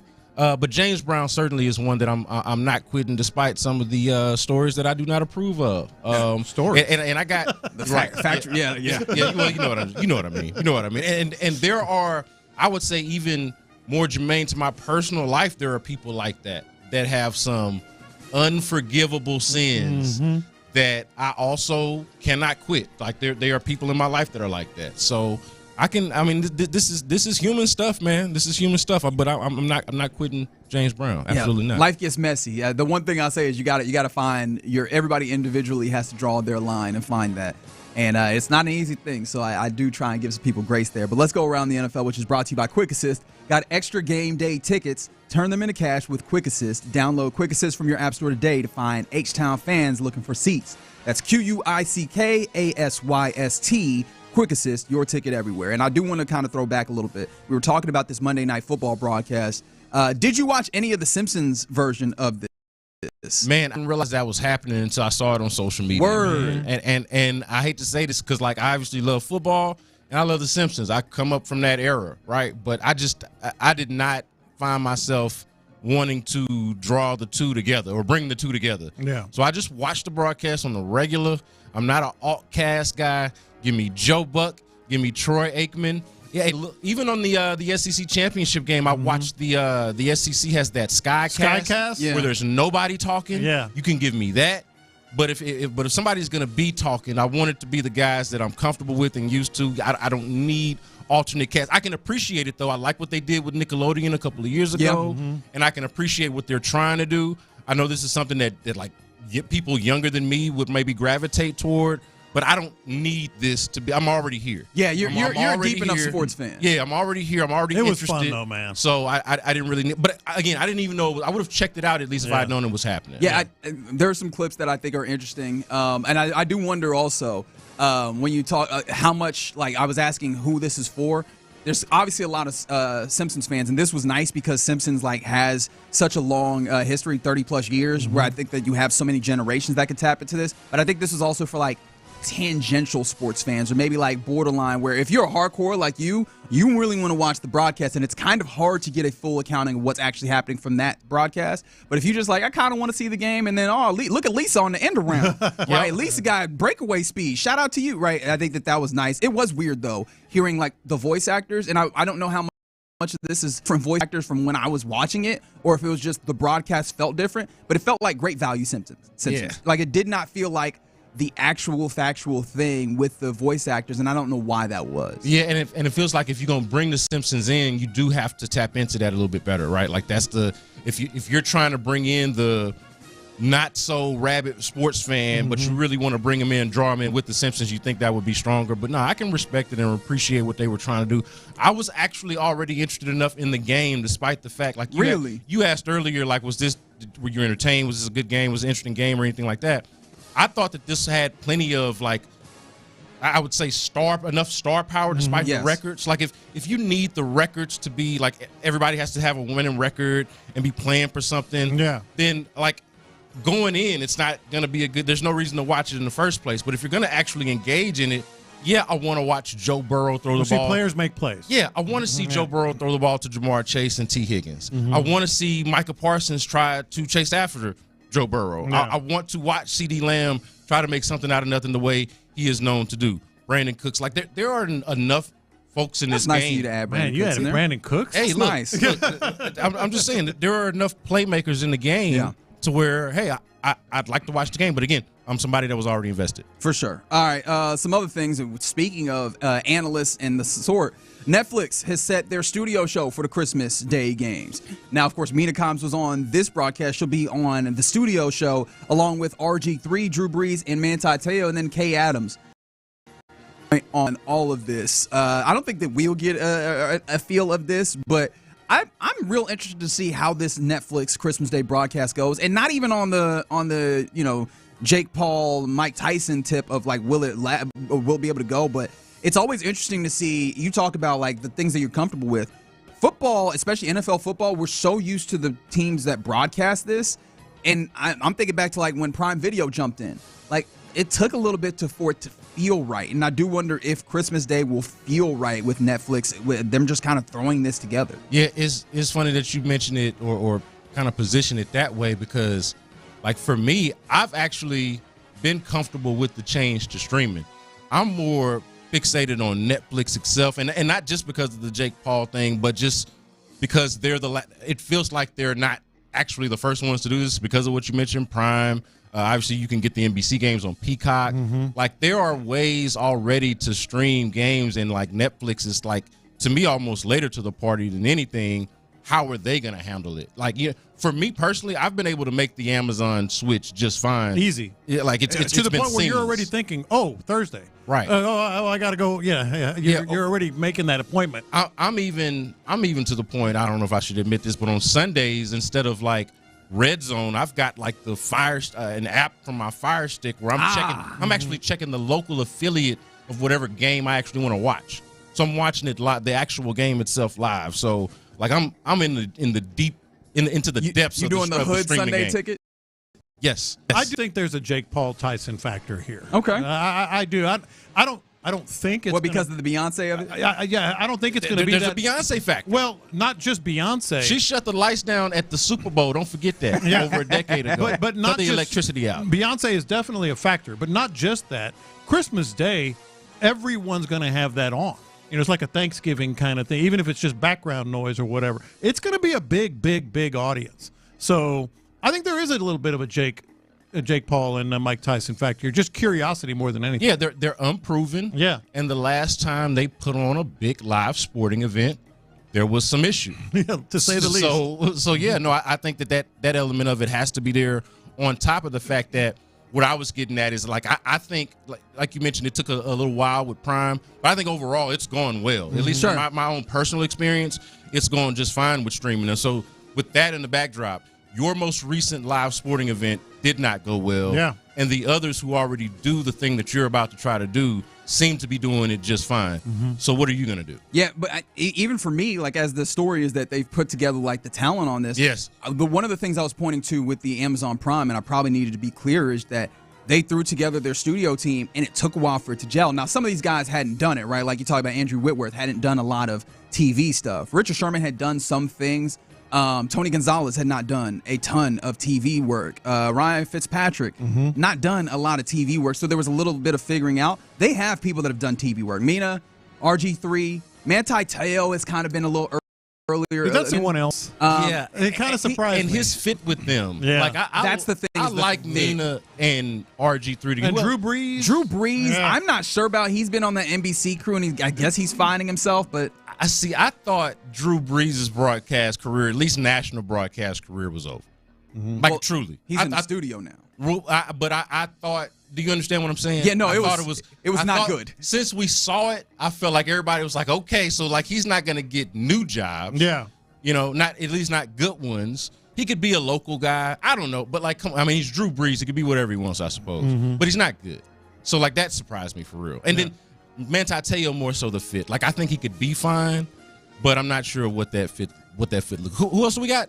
So Matt, give it again. So it's Mina Kimes, RG3, Drew Brees, Manti Te'o, and then Kay Adams is going to orchestrate. And she brings a lot of the personality to this. Mina Kimes and RG3 really bona fide. You have the play. Obviously RG3 is also a player, but Drew Brees brings that aspect. And I think Manti Te'o, he's gotten a feel on. He's on Good Morning Football now, the new iteration. So you've got people that can do it. I trust Kay Adams. I trust Kay Adams to bring it together. Fair enough. Yeah. So we could go with that. And then Mina Kimes is obviously excellent. We have the newest Pro Bowl voting returns. Those came out. And just like last time, there are 6 Texans in the Pro Bowl voting or in the top 10s of their respective situations. Do you want to guess who is there? And I will say that a majority of them are the same, but there is actually a difference in here. Well, we know Danielle Hunter and Will Anderson. Those guys are still in their offensive. Danielle Hunter is 3rd in voting. Will Anderson Jr. 5th. I just remember being so thrown off by Derek Stingley not being in there to where I'm just frazzled by the whole proposition. And that's the change. Derek Stingley is now 8th. All right. Okay, now. But Kamari Lassiter fell out, so he is no longer top 10 Pro Bowl voting. Okay. What are we doing, Pro Bowl? I don't fully. What are we doing, Pro Bowl? No, now, okay. So if you want to get a feel for the Kamari Lassiter thing, obviously, he had the interception count.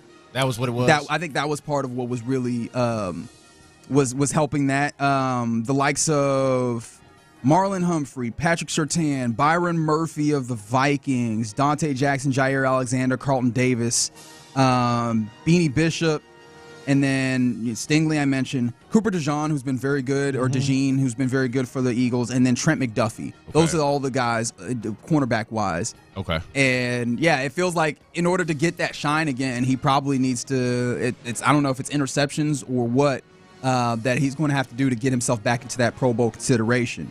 Did Joe Mixon take a hit? Joe Mixon has... that would have been my next guess. Joe Mixon is still in the top 10.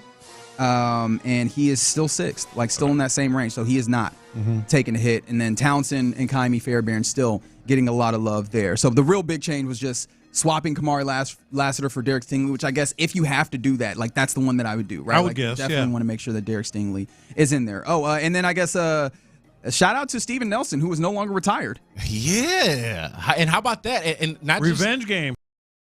Now, Lopez, how about a revenge game? I hate that it's not going to be here. Yeah. But even still, you get to get those two together.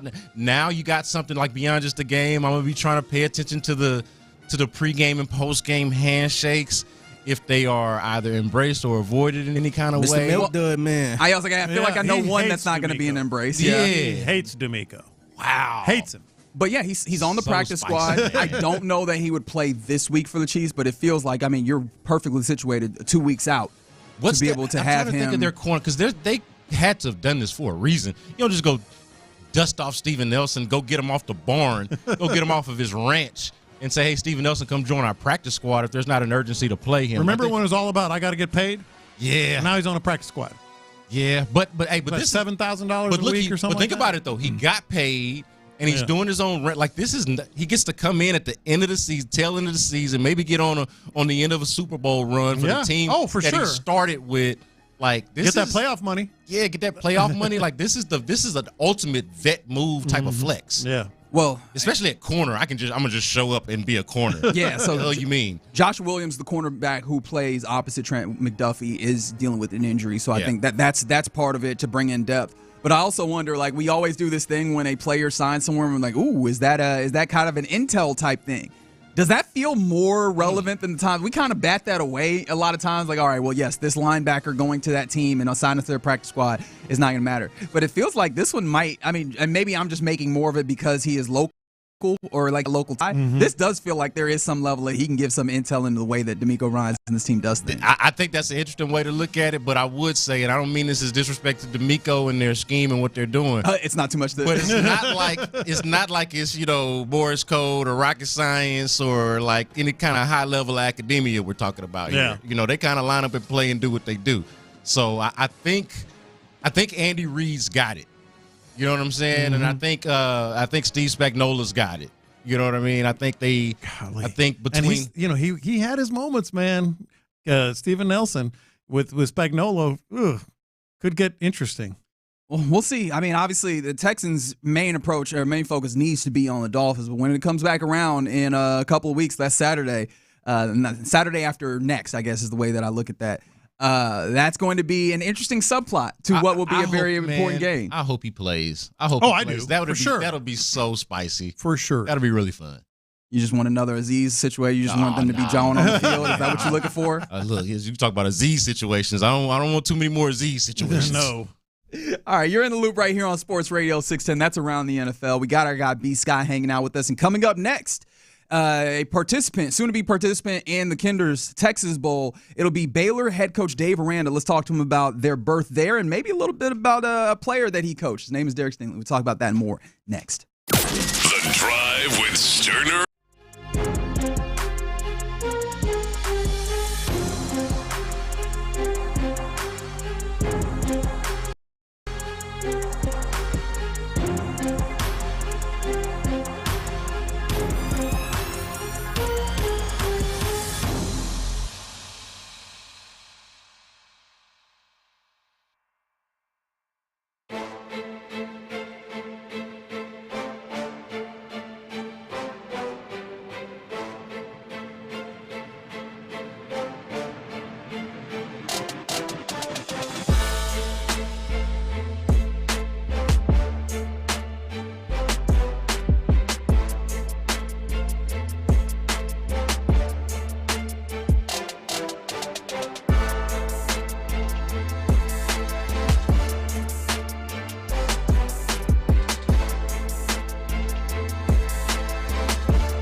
Here on Houston Sports Leader, Sports Radio 610. Live from the Twin Peaks Studios, Sports Radio 610 presents In the Loop with John Lopez and Reggie Atatula. Yeah, you're in the loop here on Sports Radio 610. You got John Lopez, Figgy Fig, myself, Reginald Atatula, and for the entirety of this hour. Brandon Scott, B. Scott, in studio with us, having a good time. And let's add someone else to the mix. Joining us on the hotline, he is the head coach of the Baylor Bears. His name is Dave Aranda. Coach, how are you doing today?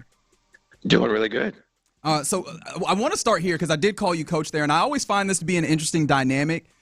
Do you have a preference on what you like to be called? Because I feel like there's a lot of like sports writers and stuff have deferences for coaches and like refer to them and with the honorific of coach.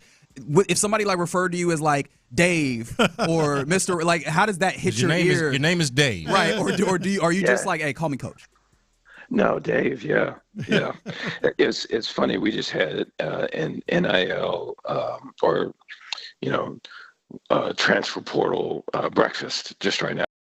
So we had two men to visit to see the team, and they're spending all the day today. And then there's a meeting with them this evening, but was able to hit breakfast with them. And both. I don't know if I should be saying this, but I guess I'm going to. But both of them didn't know. They asked, "What is your role, sir, on this team?" Oh man! I had to tell them I'm Dave, and I'm the head coach here. So I think that is awesome. That is so awesome. But it's also just reflective of where we are, and that's one of the questions I had as it pertains to the bowl game itself here against a place you're quite familiar with. How do you prepare? First of all, from both ends, how do you prepare your team and how do you scout the other team in the transfer portal era? Yeah, you have to have teams that are doing different things. And so you've got a group that is out searching for guys and evaling guys. Now that'll make its way over to the coaches, but that'll initially start with just kind of the recruiting department and that, and then you've got your coaches that have to be able to invest into our opponent and tendencies and breakdowns and all of it, and then you've got to give them time to transfer portal hunt too. But their majority of the time is going to be on game prep and everything, and try to find time where that can cross over. But I think it's got to be clearly outlined to make the most out of today, Tuesday, Wednesday, whatever it is, because the game is going to be on us before you know it. We're talking to head coach of the Baylor Bears, Dave Aranda, right here on Sports Radio 610. They'll be facing off against LSU in the Kinder's Texas Bowl on New Year's Eve. And, Coach, I mean, we got to acknowledge this. We can't let this keep going without pointing to it. Man, your voice is a little hoarse right now. As a coach, I know you're using your voice a lot. You're loud, boisterous, and getting guys ready for, to play the games. What do you typically do in a situation like this to try and address this? Because locally, we got D'Amico Ryans, and he bounces back real quick from these types of things. Like, how often does it take you, and what do you kind of do to get your voice back? I don't know. More coffee, I guess. More caffeine. Yeah. Big 12 wise, we had 2 bye weeks, which is the first time in my career we ever had that. And what a difference that made. Normally at the end of the year, you're just barely hanging on, and even the caffeine ain't getting it done. But with the 2 bye weeks is the most fresh I've ever been at the end of the year, and so really kind of liked it, and I think staff-wise, it really made a difference. And I'm talking to a couple other guys that are in our league, that the 2 bye weeks was the first time we ever did it, but it enabled just a fresher approach at the end of the season than normally is the case. And so, yeah, I think the voice and the breakdowns, like this stuff, is always going to happen regardless. You kind of try to outwork it, I guess.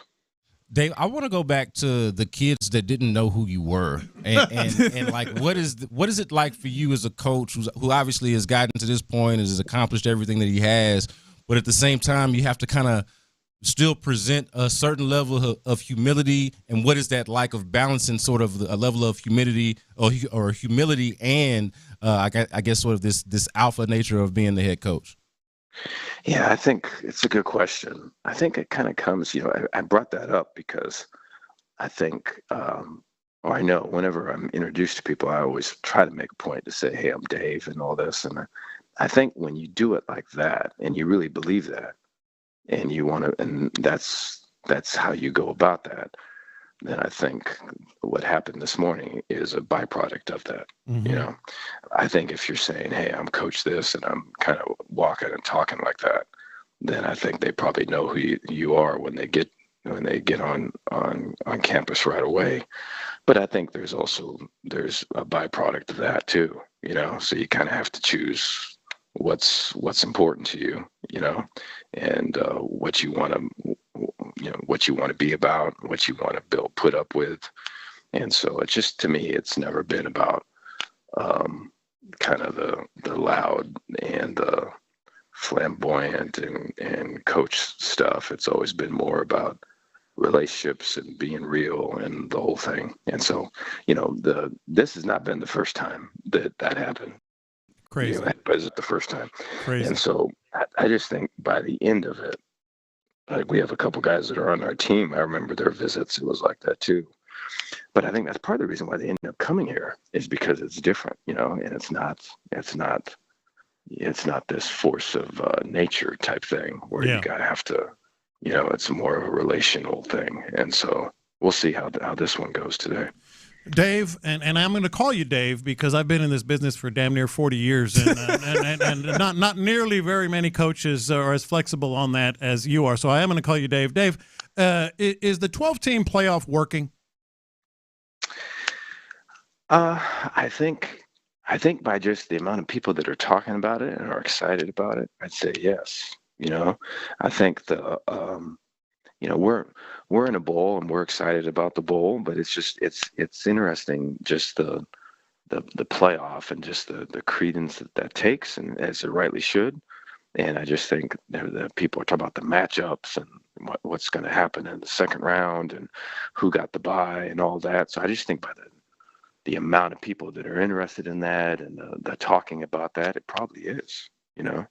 And so I think all the folks that were tuned into it and were watching the games and were looking to see, you know, who's in and who's out, you know, after Saturday night, I think a fair amount of eyeballs all on it. So I think by that measure, you know, I'm sure there's tweaks and things that they're going to put into it, but there is a fair amount of it. So it's probably working in that respect. Yeah, and I think it is, and there's clearly a lot of attention on it. But one of the things for me personally as a college football fan is it does feel like just the bowl games have not gotten as much love.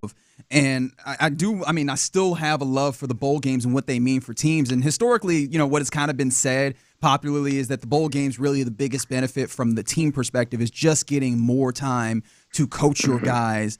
For you, like, is that still the main benefit of being in the bowl game, or is there something else that really benefits you being able to compete in the Texas Bowl this year?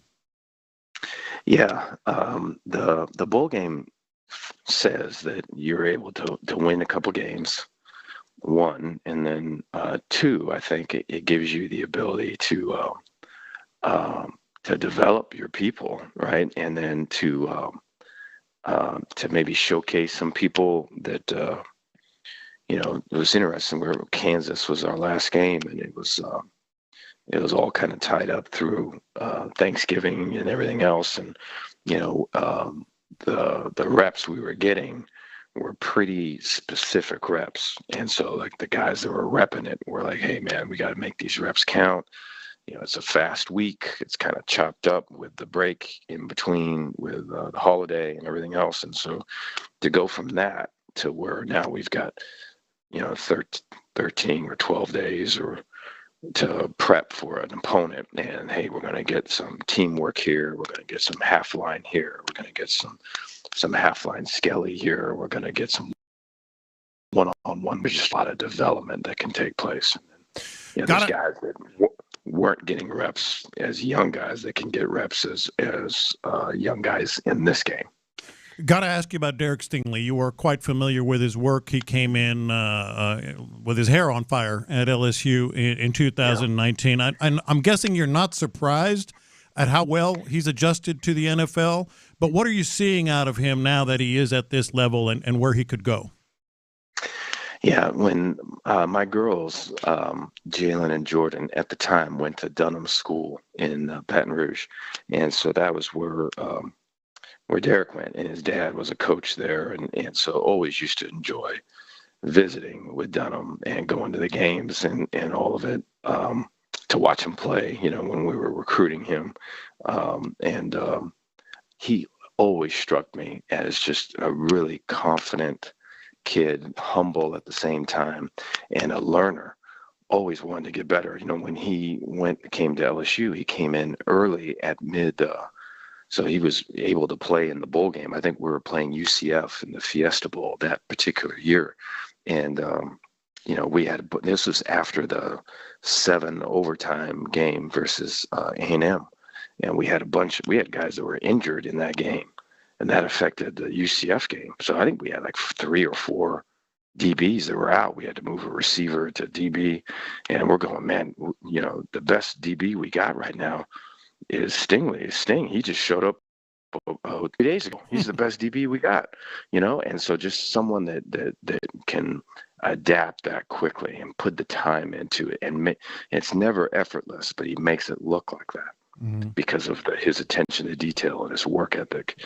That's paying off for him now. You also coach Jalen Petrie, though. What do you think if Derek Stingley and Jalen Petrie tell Dave Aranda stories? How do you think that they go? Like, what do you think? What do you think is the common thread with y'all's experience?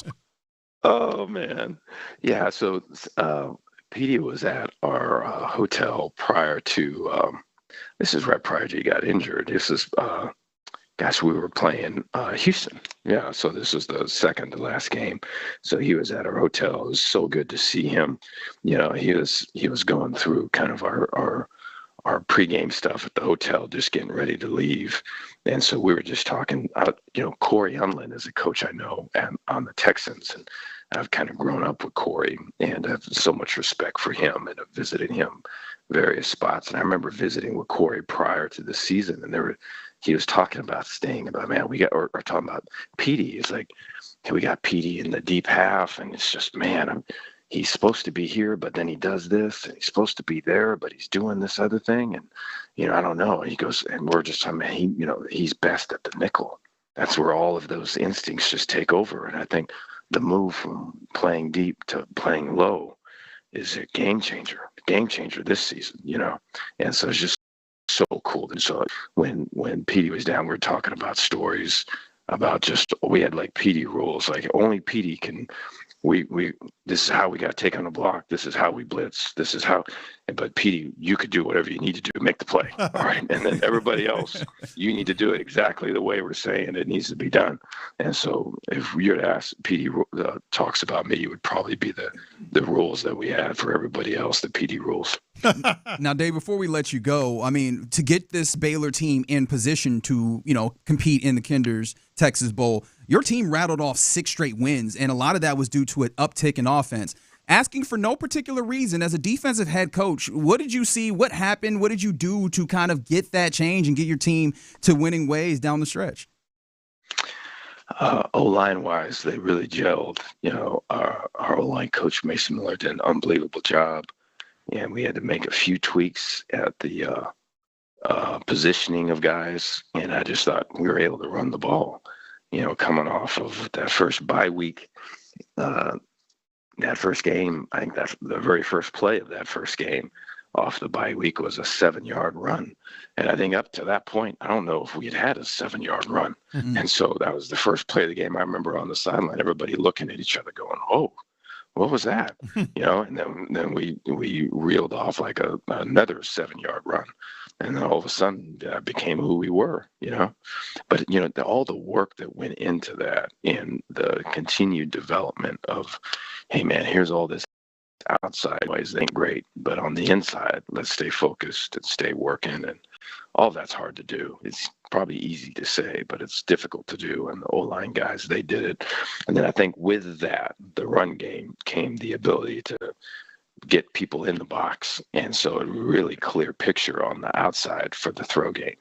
And Sawyer was able to get real confident, Sawyer Robertson, our quarterback, with his identification of stuff and then this touch on passes, and receivers were able to win one-on-ones. And so it all kind of, once we got a win, then guys believe that there are winners, and then the winning became a little bit easier after that. Yeah, and 6 in a row has you now set to take on LSU in the Kinder's Texas Bowl on New Year's Eve. Coach, we appreciate you giving us some of your time. Go rest up your voice, and we're excited to see you at NRG on December 31st.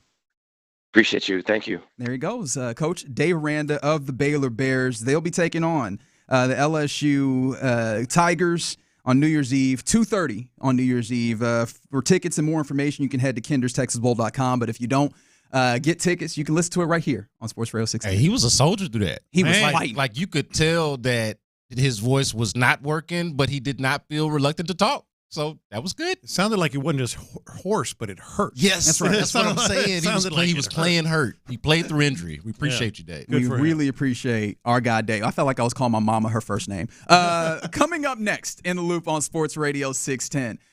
We talked to Coach Dave there, so we still be Scott thoughts. We'll do that next. Yes, we will. Right now, let's get to Low T.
sports and entertainment. Sports Radio 610 style. In the Loop presents What's Poppin'. Actually, you know what's poppin'?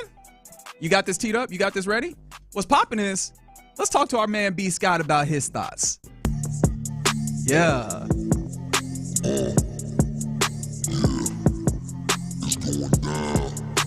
H-Town, Hiram Clark, B. Scott from Hiram. We couldn't let you go without getting the music in. It is indeed B. Scott from Hiram Clark. He's been in all hour, helped us talk with head coach of Baylor Bears, Dave Aranda, who will be at the Texas Bowl, the Kinder's Texas Bowl on New Year's Eve. But I was like, look, man, we still got to get these B. Scott's thoughts. Yeah. I want B. Scott's thoughts. So B. Scott, what you thinking about? So the Kenyon Green news shocked me just as much as it shocked everybody else, because I thought we had all accepted that he was out for the season. I thought that was the case. That was what the reporting had said, and then there was no hey, that's wrong. You know how if you report something wrong, they would want to hurry up and come out and say the media's lying to you. None of that happened. We said that he was out for the season. Mm-hmm. Nobody checked us on it, and then he shows up to practice all of a sudden. So I'm like, 4 weeks ago, mind you. It's not like this is the end of the year. That's the other thing. Yeah, it's a month. Very, very, very, very confused by that. So I was shocked. I still thought, and some of me, I was debating this or discussing this with some of my colleagues at the Houston Chronicle yesterday.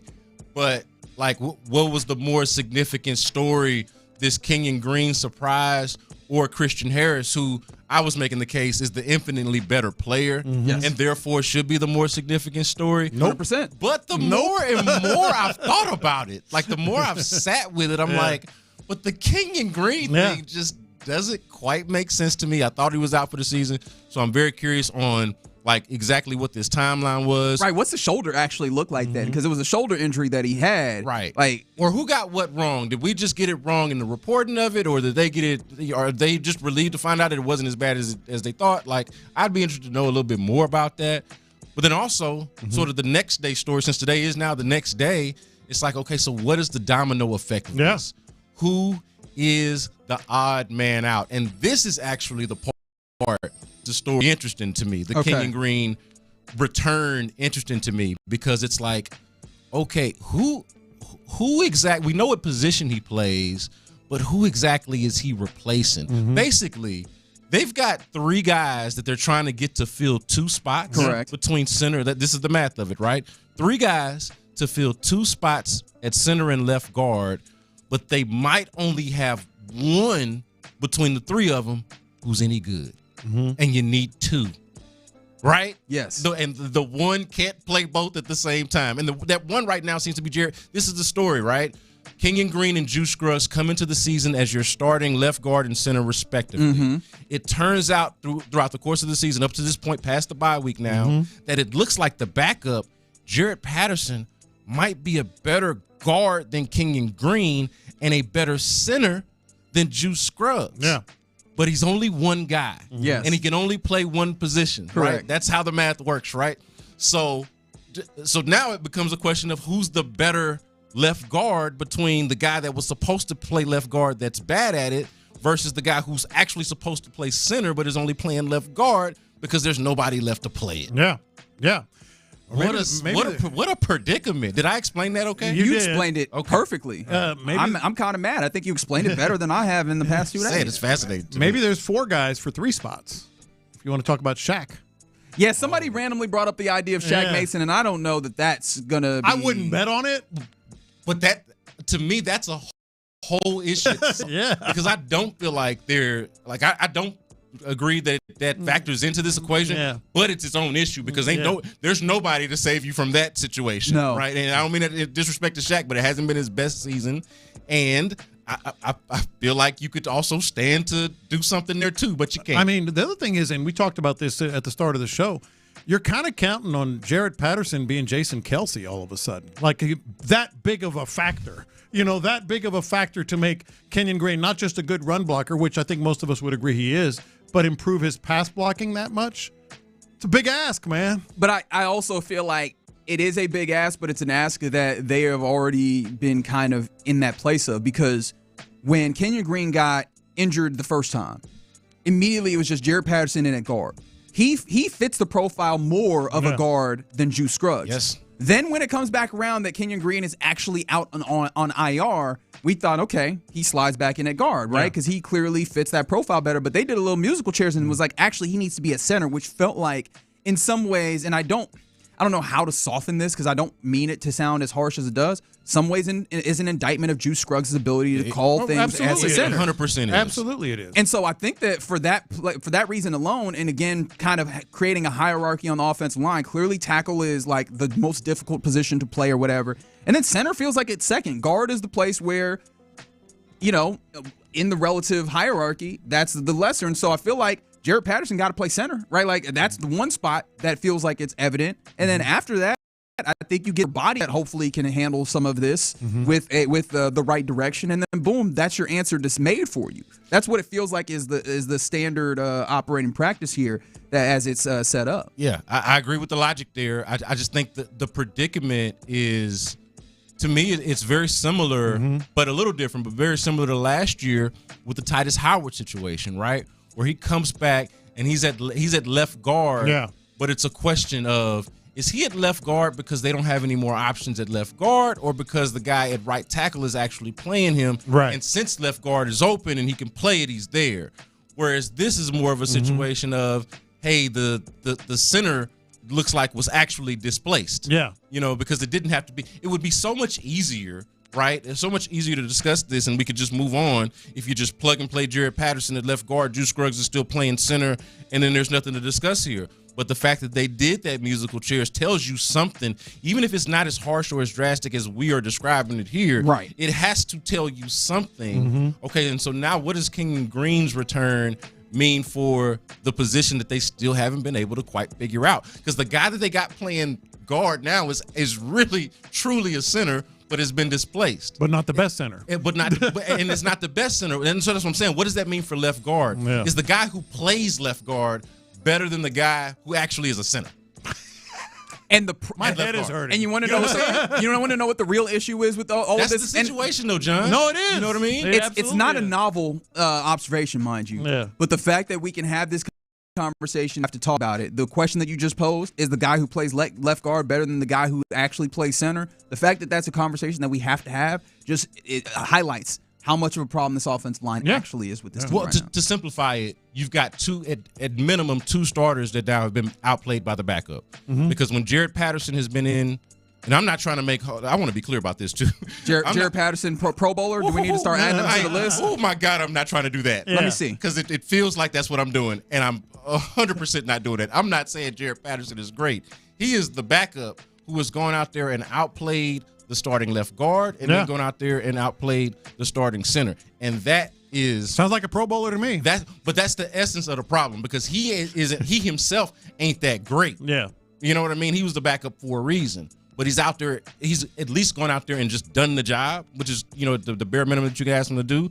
Whereas the other two seems like have struggled more so than they've just done the bare minimum. Here's the other thing. Subpar. And I know you wanted to talk about this with your thoughts as well, so I definitely want to get here.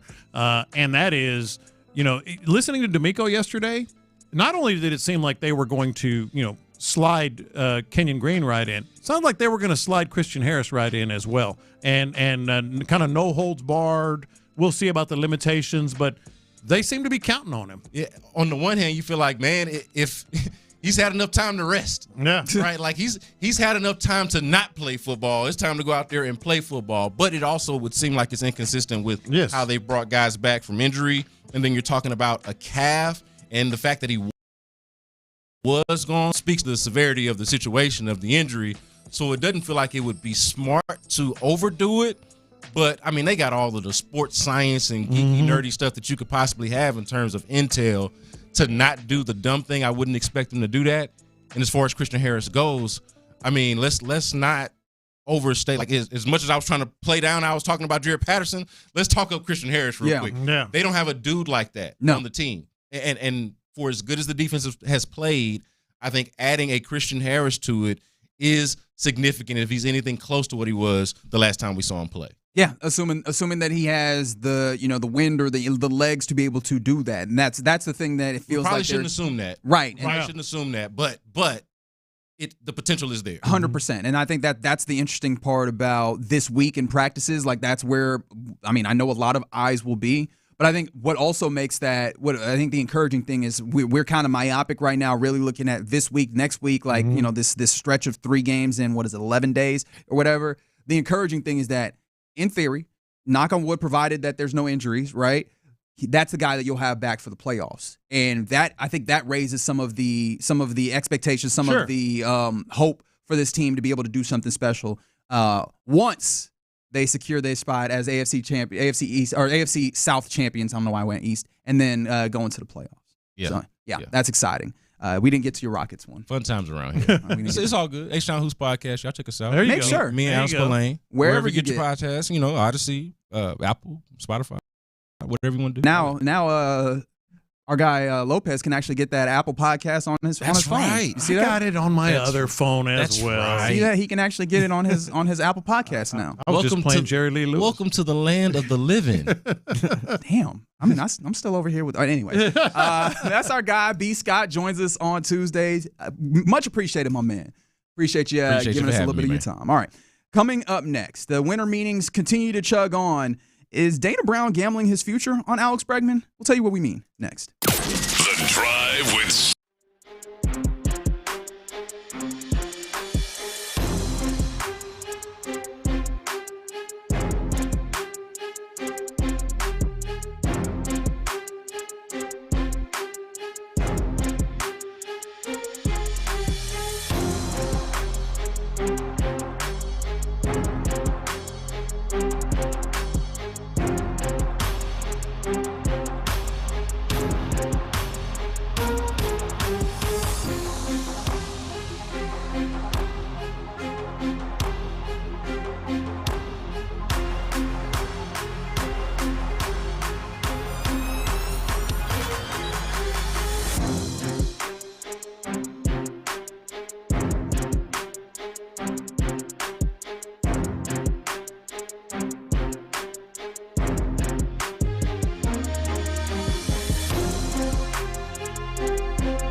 KILT FM HD2 Houston. Insider access, exclusive content. Sports Radio 610. The Texans play here. An Odyssey sports station.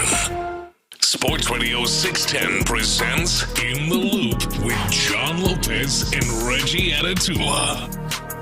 Happy Tuesday. Happy Texans Ticket Tuesday on In the Loop on Sports Radio 610. You got John Lopez, you have Figgy Fig, and myself, Reginald Atatula. Much appreciation to Brandon Scott for hanging out with us for the last hour. Appreciation to Baylor Bears head coach Dave Aranda for fighting through I don't even know what to call rough. that throat situation that he was dealing with. But I thought it was really interesting, right? Even though it was kind of an ASMR version of an interview, it was very fun to talk to him, and I'm excited now, even more so for the Kinders Texas Bowl that'll take place at NRG Stadium on New Year's Eve. But yeah, I did mention it's a Texans Tuesday, which means that in this hour, mind you, we'll be giving away a couple of tickets to the Dolphins game at NRG on Sunday. An important game, one that could possibly see the return of Christian Harris. We don't know for certain. That was something that was kind of D'Amico Ryans didn't want to go anywhere near saying anything specific in that way, but he was just like, look, we'll see how they practice and we'll get a feel for it, and then we'll get there. Yeah, sounded like it though.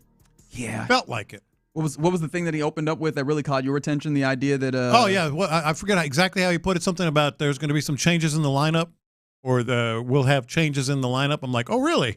Changes in the lineup, huh? Is that roster or is that starting lineup? We'll end up seeing about that. Yeah, we will see as the week progresses. Of course, tomorrow players will get on the field practicing and such, so we'll get practice reports and stuff there. But in baseball-wise, the Houston Astros need to get their team together. Dominoes have started falling at the winter meetings in Dallas, and we're watching that space very eagerly to see what the Astros do with Alex Bregman. But you've kind of phrased this question here about Dana Brown and the way that he's been kind of going about the possibility, or at least talking about the possibilities of re-signing Bregman and what they're doing here. You phrase this as, is he gambling his future on Alex Bregman? I'm interested to hear why you asked a question specifically like that. Logan. Well, the biggest reason is because of everything that he's been saying. And he was asked yesterday specifically about the possibility of trading Kyle Tucker and or Valdez. Yes. And he said, quote, we'll listen on anybody. Okay. And of course, he's also, the backdrop of this is he consistently has said, and take it for what it is, because their offer is not anything close to what seems would keep Alex Bregman here. Yeah, as of right now, the last that we heard, the offer that's on the table from the Astros to Alex Bregman is what was it 6 years, 156? Yeah. Willie Adames, who was reported as a potential backup plan if they did not sign Alex Bregman, signed a 7-year, 160 something, if I remember correctly, deal. Well, 182. Or was it? It was 182. Yeah, that's right. 182. One higher. So even the idea of who you were talking about as a potential backup was way more than that. So the price of the brick has to go up. We mentioned that yesterday, but he doubled down yesterday on that. Like he was asked again about Bregman, talked about that's his priority, et cetera. So clearly there are indications that they are in fact going to break their standard and add a year and more money, or 2 years and more money, or whatever it is. And to be fair, like Bregman. they had not guaranteed more than $151 million for a player. Yes. And even that offer on the table is $156. So like technically, and I know spiritually kind of the same window, but like technically they've already gotten to that place where the barrier is broken on what they had done before. And I guess but not the years. Yeah, and I say that to say, hey man, what's one more year? You know what I mean? Like, hey, what's one more year? Go ahead. He seemed to indicate the same. Like after you see all these other deals, et cetera, and the kind of the aftershock and after effect of Soto, because the Yankees now are in the game and the Red Sox are now in the game for Bregman. So he kind of said yesterday, no, man, we're all about Bregman. We'll see if the offer gets enhanced, but if he is, and if they are, you can't keep Kyle Tucker. You just or Fromber. Can't do it. And Kyle Tucker, talk about an after effect of Soto. We're talking. I like you adding that sauce on it. we're do that once in a while. We're talking about minimum $450 million. It does feel like that. And I would like to stop the conversation in this moment to add this. and maybe just a little bit of hateration as possible, right? We were all gawking at just the raw numbers of $765 million over 15 years, right, for Juan Soto. That's an overpay for Juan Soto. Like, I think that we could pretty objectively say that is a little bit of an overpay. But it is the standard. But that is now the market. Yeah. And I think that, when we talk about this, it's like houses, right? The comps matter. And that is now a comp that Kyle Tucker, who, if you look at various metrics, can easily argue that, hey, man, similar production, not exactly the same, but in the ballpark, which means what kind of ballpark do you want to be talking about, right? You talk about $450 million over however many years you had that conversation, right? Yeah. At a different point. But that yearly average being in the 40s does not seem like it is far-fetched. Yeah. And just understanding where we are, knowing even admitting that you're going to have some debt fall off of the payrolls in a year or so for this Astros team. You're going to have a lot of money tied up in your, highest paid players when you already have Altuve. If you get this done with Alex Bregman, you would have him. I don't know. The Tucker thing would be tough. Plus, understanding that you don't have things in your farm to then come up and help help with the rest of what that would. It does feel like Kyle Tucker would be the instance with a high value player. That would be an opportunity for you to kind of continue to add things around these guys should you make sure to bring back Bregman with Altuve and what you have here, Yordan and those guys. Add some things around it. Add some younger players in the farm that can help you develop and push yourself forward. Because if they're out here, if we're pulling teeth out here to get the Alex Bregman deal done, what's going to happen when Kyle Tucker's up? I mean, I just do not have optimism that they're just going to be like, yeah, let's sign the check for Kyle Tucker. I don't feel that. No, I don't either. And let's keep in mind, Kyle Tucker has consistently gone to arbitration or signed an arbitration deal or whatever it may be.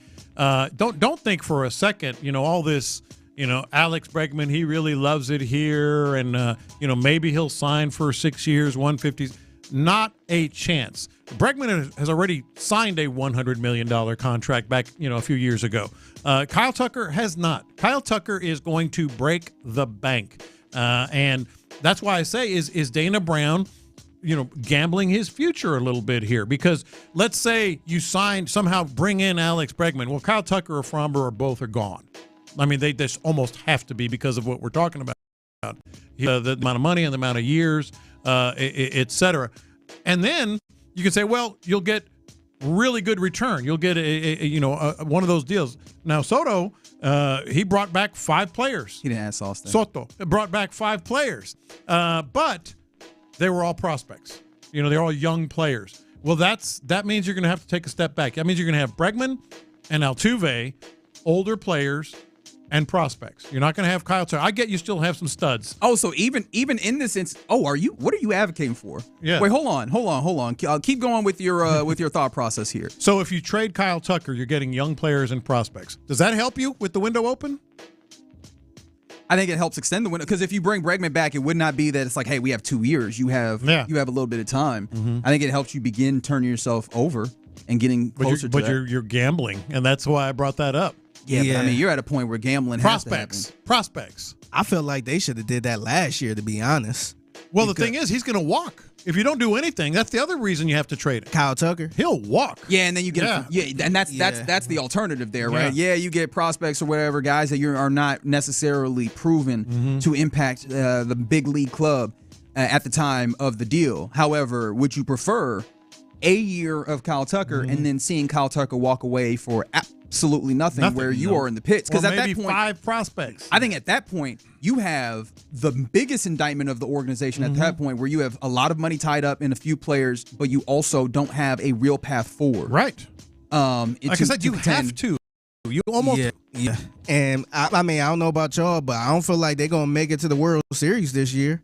Well, but they're counting. They're holding that window open with a toothpick right now. Well, that's what I'm saying. I just feel like if you're not going to get back to the World Series, I think you need to be smart and try to trade Kyle Tucker. I thought they should have did it last year because I didn't think they was going to get to a World Series last year and just load up on these prospects so that way you could kind of extend that window and maybe you could go for another 7 years or something like that with these young players. But now you almost gotta give them up for whatever. That's what I'm saying. Well, don't forget, Dana Brown reminds you that the Astros are still favored to win the AL West. They're a minus 150. Yeah. So they won the AL West last year. Ooh, don't forget that. the LeBron man. Ooh. No, I am interested though. If what you're thinking about, you're like, are they gambling on the Alex Bregman? I think obviously, like there is some level of gamble on that, and then making some moves to kind of keep yourself in this place. In fact, the audio that we played earlier this week from the winter meetings, where Dana Brown is talking about like the most likely way of improving this team seeming to be like kind of trades and such. Okay, if you're talking about that as a gamble and maybe you want to move away from the gamble, are you then maybe even getting into a place where you don't want to put that money into Alex Bregman and just kind of turn that over and go into like a quick retool or rebuild over the next year or two? Well, that's what we're looking at with are they going to juice the offer at all? Because right now, Alex Bregman would not sign for the offer the Astros have been made because he's going to get a better offer. Correct. Flat out. He just won't. That might be the better play. And figure it out at okay, third so base. I was wondering, are you advocating for that? That is really what you're trying to advocate for. From Dana Brown's perspective, would you rather have Alex Bregman and have to trade Kyle Tucker and or Framber Valdez? It's really simple. Would you rather have that? Or would you rather go ahead and, have to let go of Alex Bregman, but you got Tucker, you maybe can pay a lot. I was like, are you certain you'll have Tucker on the back end of that as well? Yeah. But you got Tucker and Framber, at least for this year, and you make do at third base. And who knows? See, the thing is, I feel like if they kind of iffy about paying Bregman, I know for damn sure they ain't going to pay They're not going to give him $450 million. Yeah, nah. So, but you could also trade him in July. See how things play out, over the course of the year and trade him at the trade deadline. Yeah. I mean, I guess that's true. I don't know. Yeah. This feels like and I think that's obvious. You don't have a lot of great options, but I don't really love the idea of just, obviously Bregman isn't a place where he's a free agent. Like you would just lose him right, at that point. We know that there's not really great options here right now. And I don't really love the idea. I think that like the money to pay for Alex Bregman is the right way to go. And clearly you need to recoup some things. So I'm in on the idea of get it done with Alex Bregman and utilize either Framber or Tucker to get yourself open up the window again. And maybe I'm also being affected by what has clearly been the messaging of Dana Brown, but more importantly, Jim Crane as the owner of this team. That look, man, we want to compete. We want to be relevant.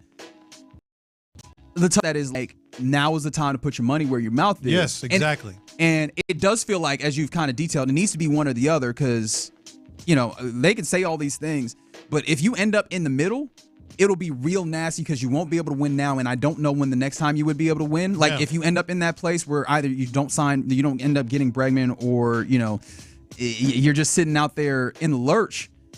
I don't see the path of adding to the farm system. I don't see the path of getting back. Like it's not you wouldn't even be in Tampa Bay Rays territory of I guess being a little cheap, for lack of a better way of saying it. And then also at least still finding ways to make your team better and operate around the edges. You would just be SOL. And that probably is the worst place that you could be. You don't want to be in a purgatory here. You don't want to be where, all right, we're still pretty good, but we're not going to win anything in terms of league championships and World Series. But we're not bad enough that we have prospects that we can count on. See, if Dana Brown, as a general manager, as a dude, as an executive that wants job stability moving forward, the smart thing is to trade Kyle Tucker. That gives you prospects. It gives you a little bit of a leash to maybe rebuild, retool, however you want to call it, this squad. But if it's window open, we're trying to win right now, it's go ahead and keep Alex Bregman, and see what happens, and see what happens in July at the trade deadline. Yeah, I've seen. I think I exist with a little bit of optimism because I've seen executives navigate really tough circumstances, but it's become even more abundantly clear that Dana Brown is going to find a way to thread a needle here. And I really hope that he has the ability to do that, because otherwise I think there's going to be some disappointment when it comes to what deal is he going to get, Kyle Tucker? What do you mean, like his contract? Price? Yeah. Oof. Got to be over $400. At least 8 years. He's probably pushing for 10. Yeah. So that I feel like it's then definitely over 400. Definitely. So 8 to 10 years. Astros already out. Yeah, that's what I'm saying. Point. 450 to 550 million. Especially if you're not willing to do it for Bregman here, and I guess you would be talking about a younger player in the Cal Tucker's case when he comes up. But yeah, if that really continues to be a hard line that this organization tends to draw, like it absolutely is the incumbent upon you to get some back for a player of his value and of his magnitude. All right, you're in the loop right here on Sports Radio 610. We got a text in that said, am I being a hater if I get upset on the kind of money these players are making, especially when you have people struggling to pay bills, hunger, etc.? I understand where you're coming from, but simultaneously, yes. Yeah. Like, you are being a hater, but yeah. Or maybe just a little jealous. No, this is hateration. It's all right. Like, we all end up being haters from time to time. We poor, man. We poor. But no, it does kind of get a little. That is the thing. Ooh, should I say this? That is the thing that makes this kind of uncomfortable with the whole United Healthcare thing. Is that it does very much feel like, oh yeah, we're getting to the place in societies where there's like a real divide amongst classes. Yeah. And typically when that happens, it started looking like France. You know how France be doing things with their leadership from time to time. Like so yes, I understand that feels like that exists in our society generally, where people are like, yo, I have a little bit of a distaste for this uber wealthy all over here while we all struggling. Yeah, Exactly. I think NFL players feel like that with Juan Soto. They do. Oh yeah. Are They we do. underpaid? Yep. So I understand where you're coming from, but at the same time, I think that is still technically being a hater. All right, coming up next in the loop, it is about time for our lunchtime confessions. We'll do that next. Texas Star Grill Shop. Oh, you want? Yeah, it got Texas Star Grill Shop. Well, You're darn right we got Texas Star Grill. Yeah, that's a John thing. So You're darn right we got Texas Star Grill Shop with 4 locations all over town. You can go in there and get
SportsRadio.com for details.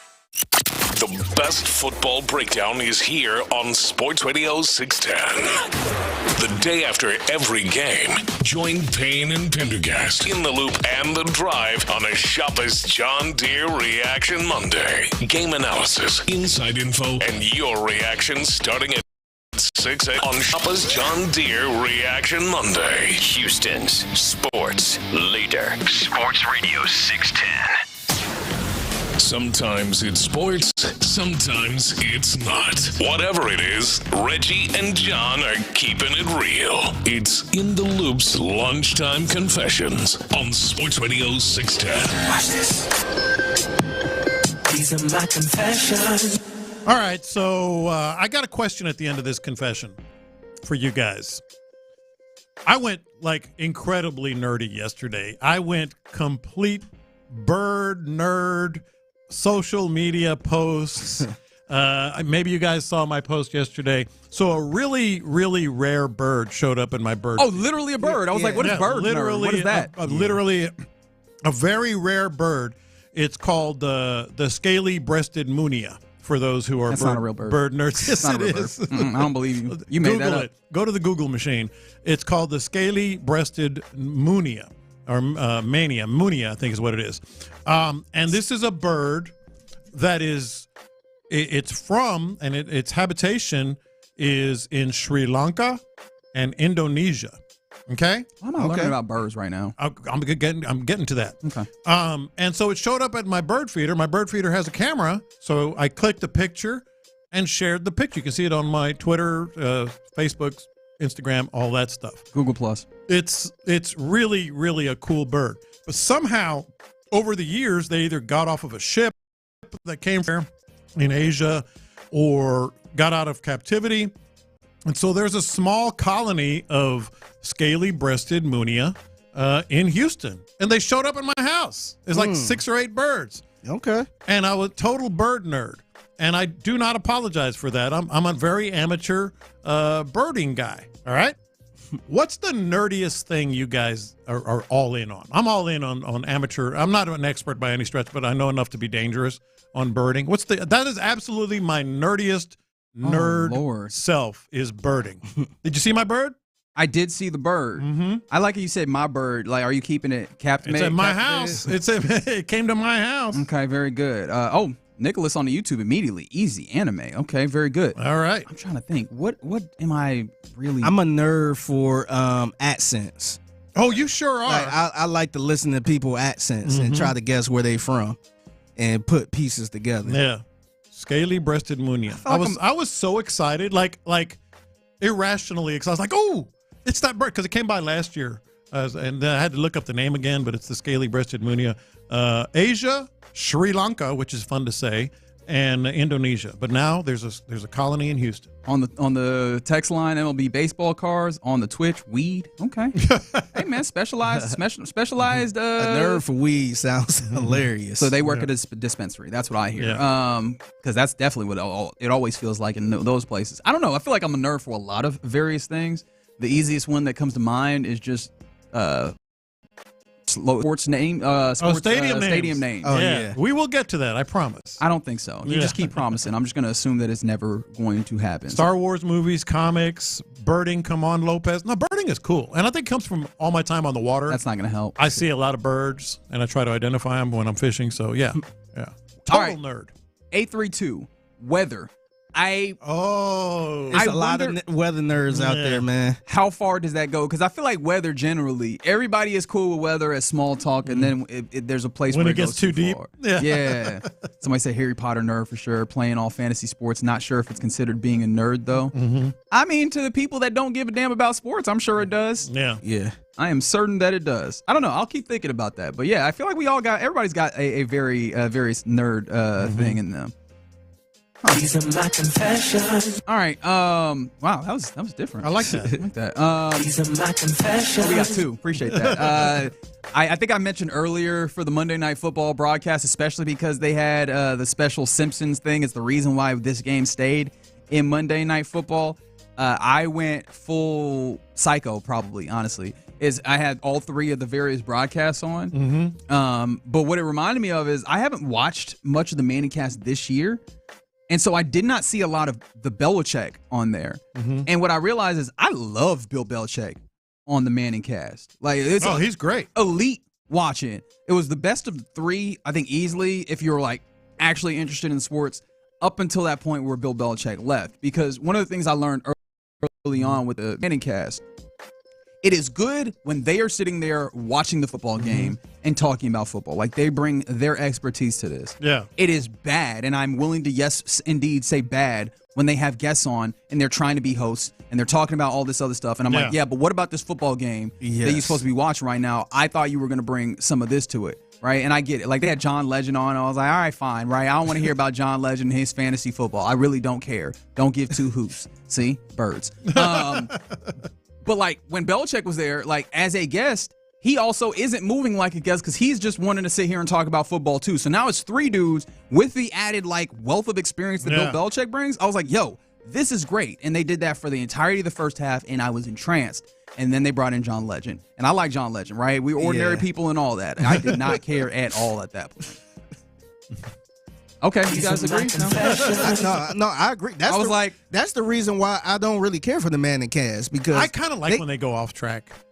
See, like last night was a great example. Yeah, see, I Collinsworth slide and all that. Yeah, see, like I'm cool when you talking about the game and you bring somebody else in to talk about the game and experiences and stuff like that. But once you bring in somebody like Anthony Anderson, it's just like what, like what did he got to do with this? Like at this point, I kind of like that. At this point, you just bringing guests in, and I'm trying to watch the football game, man. Well, and go to the regular cast then. Sure, and I guess that's the reason why it's an alt cast. But I think for me, it's called a Manningcast. I kind of want to hear the Mannings. Plus, they have better personalities than I think anybody would have given them credit for when actually playing. Not good enough to actually be like, basically they're being late night hosts. And I don't think they're that. They've been late night hosts. And why aren't they still? Well, because they can if they ask them again. No, I think Peyton Manning is a great actor as football players go, with that proviso. Sure. Yeah. But I think you're adding that proviso. I very much would just rather have them straight up. And fair enough, 2A1, the delay in the Manningcast is terrible, but I'm watching streaming anyway. So at this point, I've gotten over the delay of all of this. Everything's delayed. What is Lopez's Instagram so I could see his bird? Yeah. There are people that are actually at Lopez on sports. It's cool. Birding really is interested cool. in this bird. You're not cool unless you like birding. That is what a statement to make. Hey, it's two cool, uncool dudes. Yeah. Right now. I've often said that. Yeah.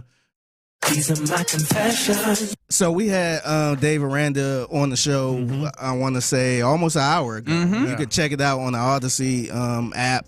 I podcasted already, but he sounded a little different to the point. I think me and Reggie was talking on the side, was like, hey, his voice don't sound too good. I'm like, do he always sound like this? So this is him. This is how he sounded during the interview. Yeah. The bowl game says that you're able to win a couple games, one, and then two, I think it gives you the ability to develop your people. So he felt so bad. He sounded like that, and it kind of had me thinking about this show I watched back in the day. I ain't watch it all the time, but I remember it coming on. It used to scare the crap out of me. This is the show he reminded me of. He reminded me of this dude on this show. Tonight, the season premiere of Unsolved Mysteries. But under hypnosis, Bruce Kelly was overwhelmed by vivid images of an American sailor's death during World War II.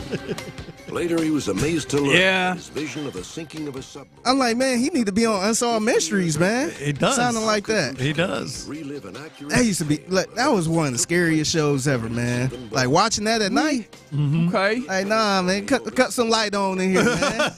Go run the bath water or something, man. I'm trying to think. Was I ever scared by the I don't know if scared me. Unsolved Mysteries? But it was creepy. There was definitely a creepy feel to it. I think that's fair. Unsolved Mysteries? Yeah. A man was murdered the last night. Oh, no. If you seen this man, Call 1-800-Unsolved Crime. And he was in a 2-3. Is he outside right now? 4-3 defense. Yeah. Like, I feel like I seen that guy walking around the neighborhood. Jalen Petrie in the nickelback position. Yeah. but nah, man. I hope his voice get better, man. You don't want to walk around sounding like that. That's the worst. Yeah. I was surprised because I understand that he's getting his guys ready, but I was like, was he coaching football like just now? Yeah. It's like, man, get him some tea and some lemon and some honey. Yeah, they haven't played in a while. Yeah. These are my confessions. All right, so I've had the iPhone, and I still feel dirty about that. But if y'all weren't listening, the grandkids and FaceTime, and I finally changed. I will say this, Figgy, and I know you've been on me about this for years. There is something about the iPhone that I've realized I really like. Okay. Now I'm not. I still miss. Yeah, we ain't gotta go down that road. I still miss. No more caveats. Yeah. You have an iPhone, it's fine, right? I miss my Samsung. He says this like he's using contraband. You ain't going back, man. He's like, I know I'm not supposed to smoke crack, but there is this one thing about it. Like, it's not that. You're not doing drugs. That's kind of what it feels like, though. I miss my Samsung Android. I still think that it does things better than the iPhone. But I've gotten really into this naming your group texts thing. Yeah, I saw that you named the Sports Radio 610 group text. Yeah, what did I say? Which, by the way, it was only you, and nobody else has responded in there. Yeah, but I'm like naming all my group texts, like all my friends down in Aransas Pass. I'm calling them the AP posse. The Bite Me crew is for the Bite Me captains. AP. Can you explain that? Aransas Pass posse. Okay. Yeah, the AP posse. What did I name this one? I got my fantasy football name, Fantasy Football de Lopez. Everybody on the fantasy football, and I can't quite find right now what I named this one. But he going nuts. Live coverage of Lopez learning about naming your group chat. I kind of like that you can name your group chat. Now I'm sure everybody got a side group chat. Like, man, he going crazy right now. Lopez is crazy. Who's going to tell him? 100%. Who's going to let them know that this is not cool? It is cool. I think it's cool. Do you not name your group chats? Group text? Sure. There you go. Hey, just don't respond to him. I'm sure they saying that right now. It's okay. He's getting older, so let's just let him have fun. Come on, it is fun. It's like my birding. I like naming group texts. Do you have a birding group text? No, but I'm willing to listen. Okay, very good. All right, those are our lunchtime confessions here in the Loop on Sports Radio 610. It is a Texas Ticket Tuesday, so what better time than the present? Caller number 10. It is the 10th of the month, right? Caller number 10 right now to 713-572-4610 will get a pair of tickets to the Texans Dolphins game that's coming up at NRG Stadium on Sunday. So shout out to you, whoever wins right now. 713-572-4610. And I do love that everyone, and I do mean everyone on the fan text is like, Lopez, you could have done that with your old phone too, right? I did not. Well, now you do. I did not know that. Congratulations. Yeah. All right. Coming up next. See there? Not any better. But you're there. But look where you at. Look where you are. You here smoking crack. Yeah. Woo! Somebody just tuned in like, he's doing what? Well, there is one thing about it. No. All right. Coming up next. I have to get out of this segment now. Let's do a little CF Boat Championship weekend done. We have our playoffs set. Let's talk about that and more next. All right. Holidays are here. Go figure.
Clinic.com. Live from the Twin Peaks studios, Sports Radio 610 presents In the Loop with John Lopez and Reggie Atatula. Shout out to everybody listening in the loop on Sports Radio 610. Appreciate you hanging out with us. Text comes in on the text line, 713-572-4610. Had a little brain fart right there. From the 281, any word on Mattress Mack's recovery from heart valve surgery this past weekend? Actually, stay tuned to the mixtape. He gave us an update right before he had his heart surgery. He just went in yesterday, right? This morning, yeah. I was like, it wasn't even that long. So, yeah. I'm going to play his message for y'all right before his heart surgery. I haven't seen no update or anything yet. But yeah, I hadn't seen anything updated since then either. But, yeah, there you go. The mixtape, 1:20 p.m., Figgy's mixtape. You'll get you can make him feel better, right? How is that? According to him, buy some furniture. Yeah. That's what he said. That is true. He did say that. Yeah. So if you need a mattress, that's I guess that's the way that you make Mattress Mack feel better. All right, let's do a little CF boat. College football on a Tuesday is what we've called it, and there's been a fun weekend, including like a few really good college football championship week games, and then we got our college football playoff of 12 set up in earnest. Like we have the bracket now that is set up. That saw our favorite 11 Windiana Hoosiers get matched up with a daunting path. It saw SMU get put in instead of Alabama. Really pooping on your sentiment that the Brands would completely win out in the way that they did this, which was kind of nice. But ultimately, we got all the arguing and squabbling that we typically do when it comes to setting up a bracket, as I kind of predicted that we would. And I mean, just going through, right? Arizona State gets a bye. They're the 4 seed as the Big 12 champion. Oregon, obviously, number 1 seed.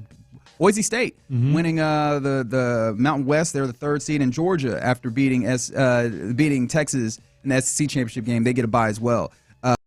First of all, I do want to, before we get into like the 12-team championship, is there any takeaways that you wanted to get off? And really, I'm just trying to see if you want to poke at Texas fans right quick. Before we get into it. No, I thought that was a hell of a game. Look at him being nice. I'm always fair to teams. They have a bright future. Even teams I don't like. They have a great head coach. I've been saying all year, Texas and Notre Dame, and here they are. They both have real good shots, even though I'm not a big fan of either one. But my big takeaway here, Reggie, is people, and we know this. I'm not breaking any news here. People will just complain just because. Correct. They will just, like, the sky's blue. Well, is it really blue? No, it's not. I don't like blue. The sky needs to be another color. I think it's more cerulean, personally. There we go. Yeah. But it's not even like questioning things. Like, just absolute, I'm going to complain no matter what because it's something I haven't seen before. It's something that they haven't done before.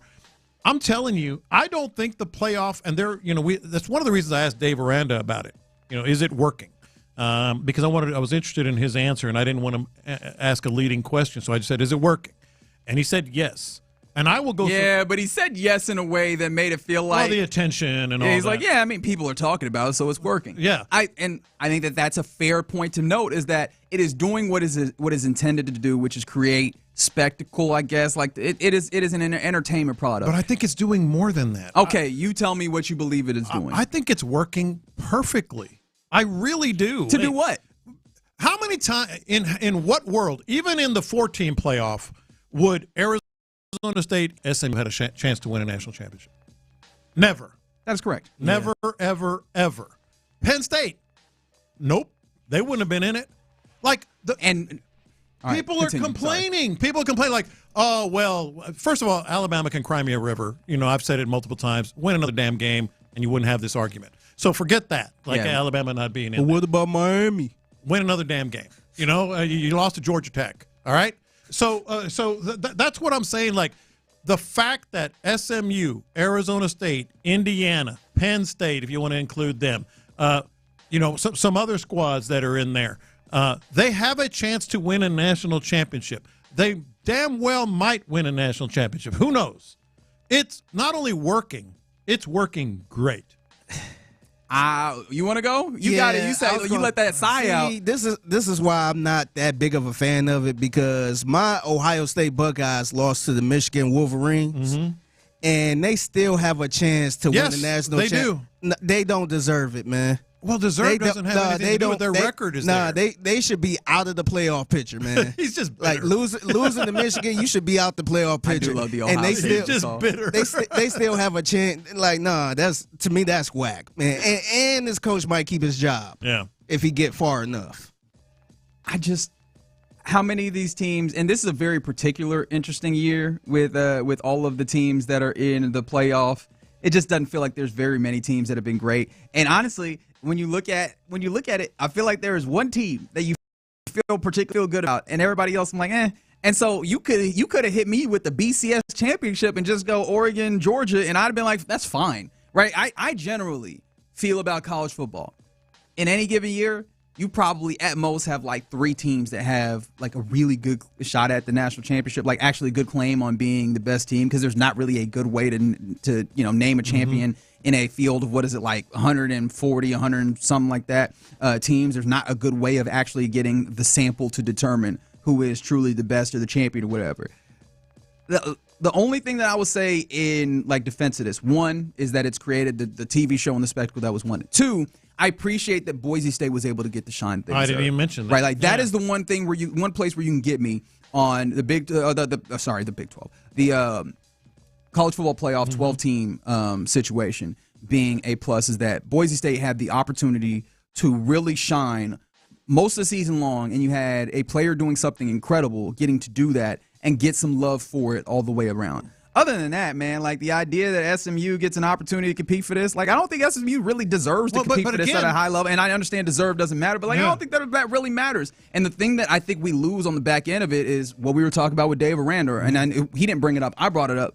It feels like these bowl games that used to mean something mean nothing now. They didn't mean anything in a 14 playoff.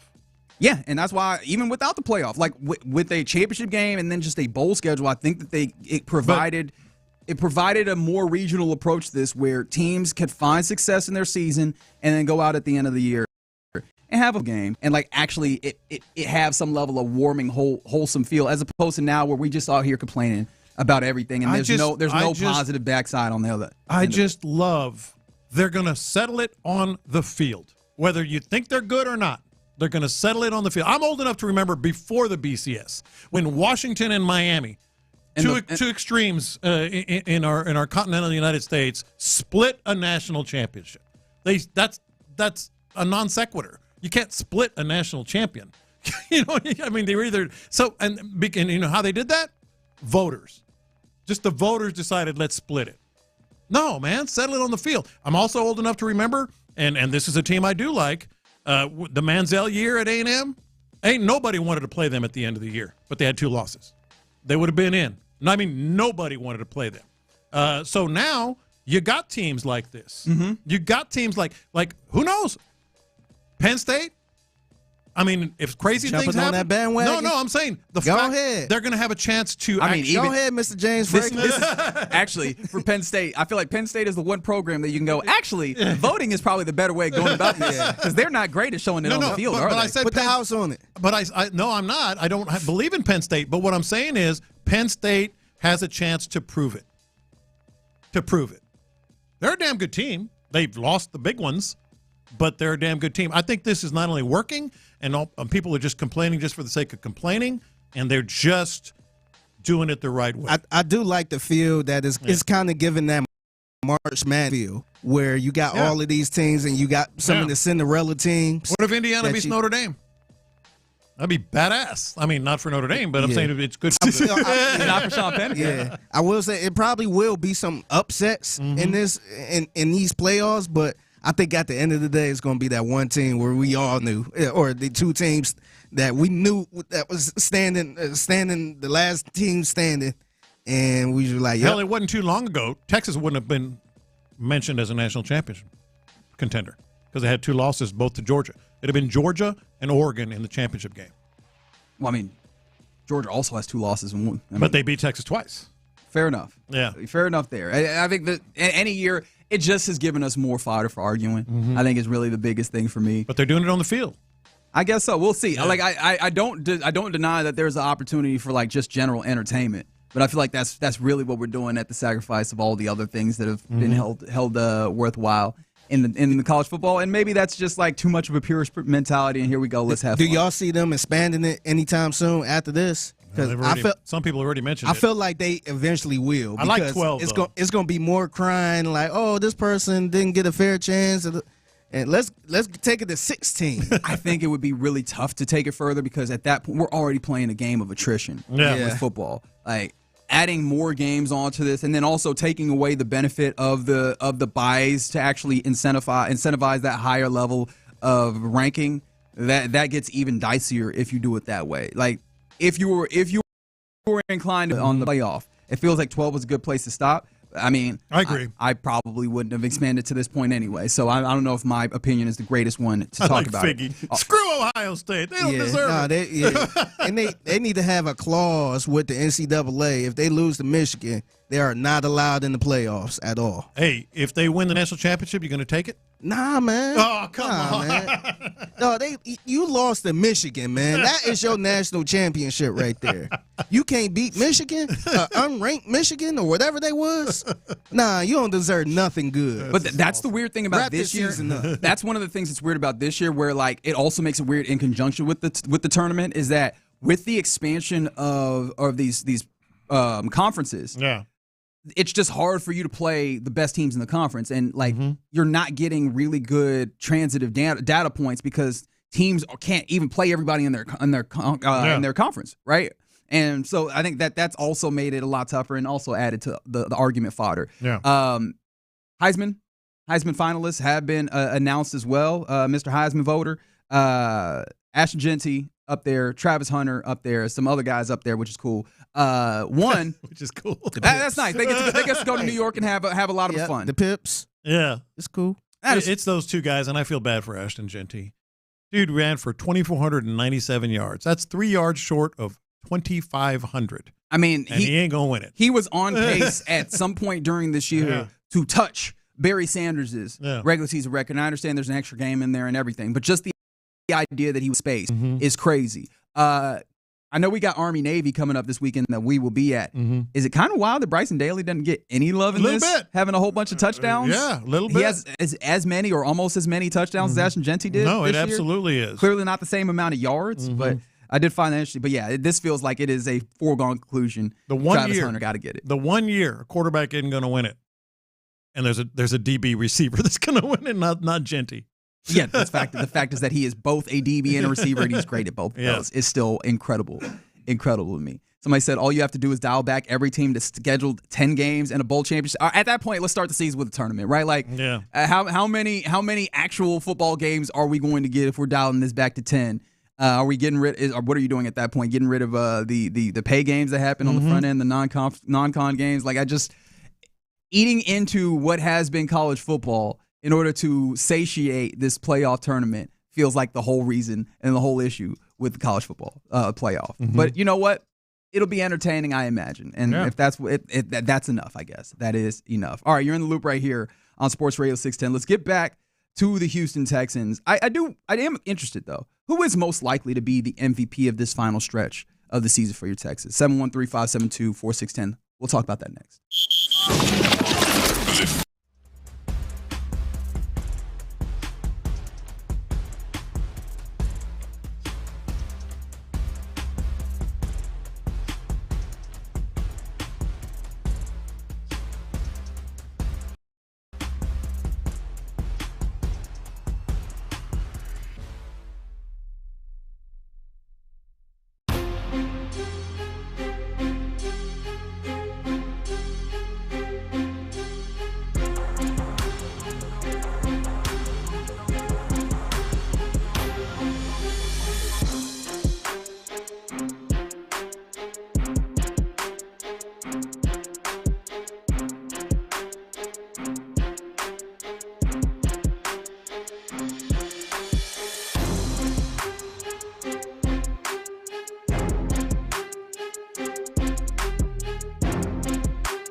The Texans play here, an Odyssey sports station. Sports Radio 610 presents In the Loop with John Lopez and Reggie Atatula. Yeah, you're in the loop right here on Sports Radio 610. John Lopez, Figgy Fig, and Reginald Atatula.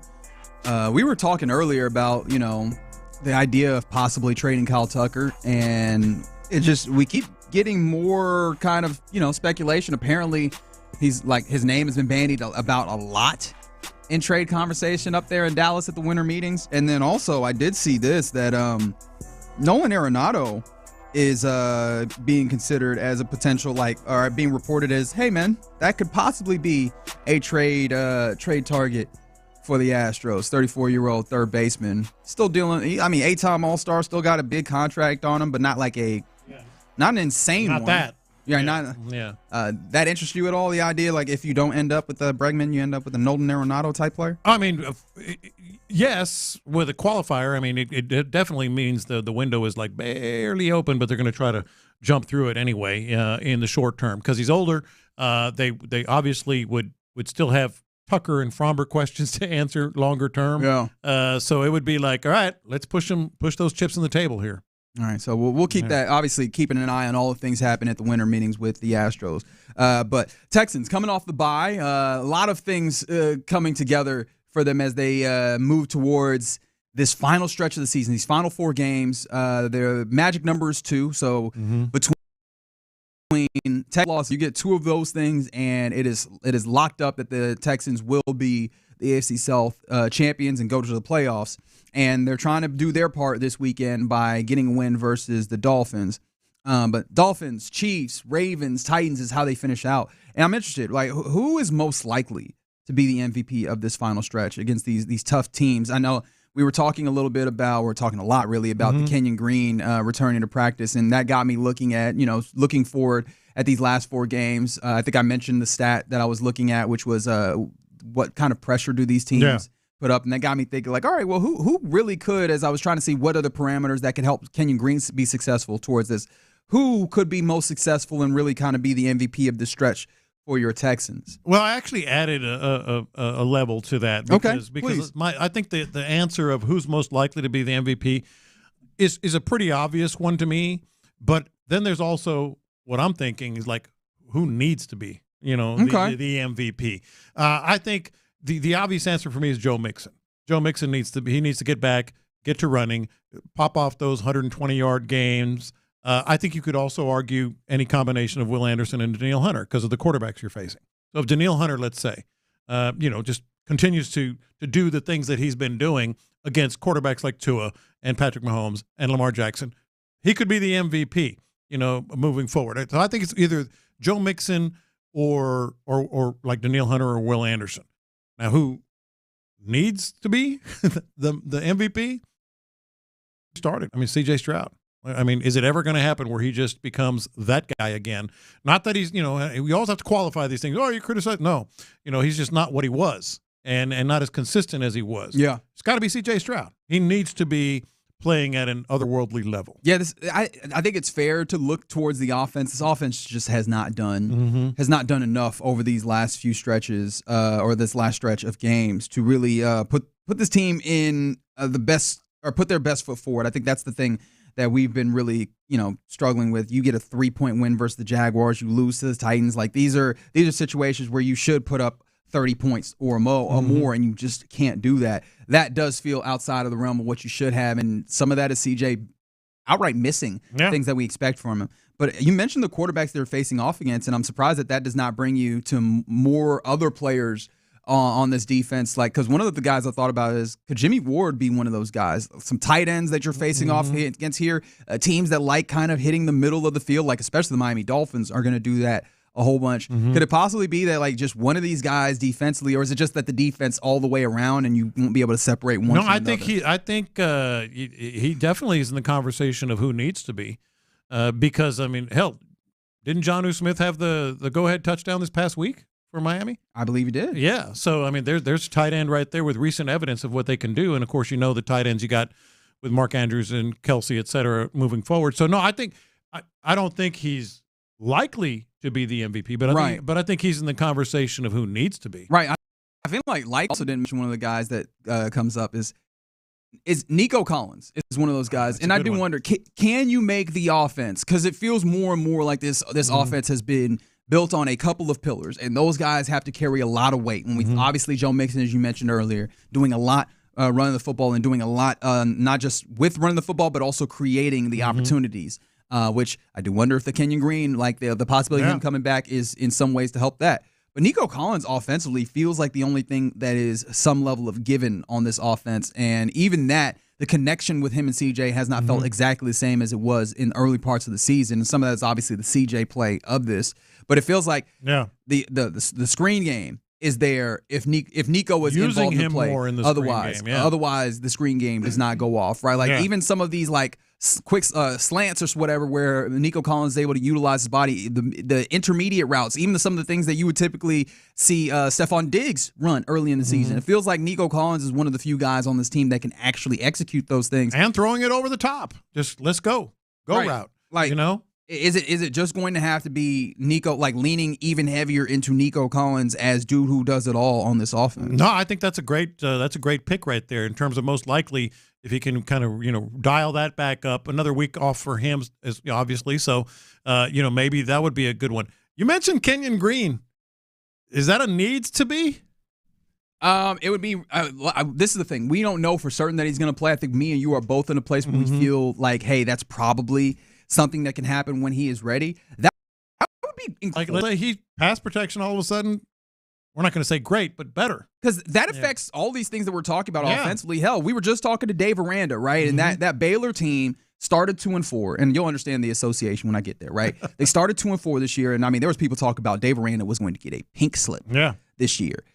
They win 6 games in a row, and I asked him when we talked to him, what was that, over an hour ago, hey, what was it, especially as a defensively inclined head coach, what was it that got your offense going? Like, what happened there? And he was like, look, man, the offensive line started clicking together, and then you were able to establish the run game in a real way.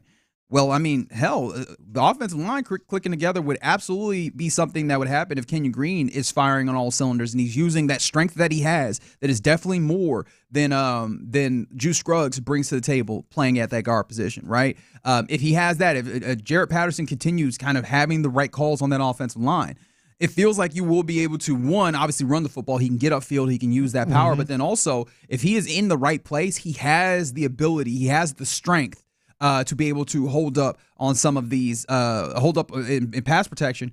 And we talked about with C.J. Stroud, it's not all the pressure that he's had, but it hasn't helped. And that pressure ticked up again. Yes, it did. Right, against the Jaguars, right? We were talking about, well, there's not as much pressure. That pressure ticked back up when it came to the quarterback pressure percentage. And so, like, if you were able to stem the tide at all, does that also then give CJ a little bit more comfort where he's not looking down at his feet, he's not looking down at the pressure, and he's able to look downfield and find some of the things that have been rightfully open for him? Yeah, you would think so, right?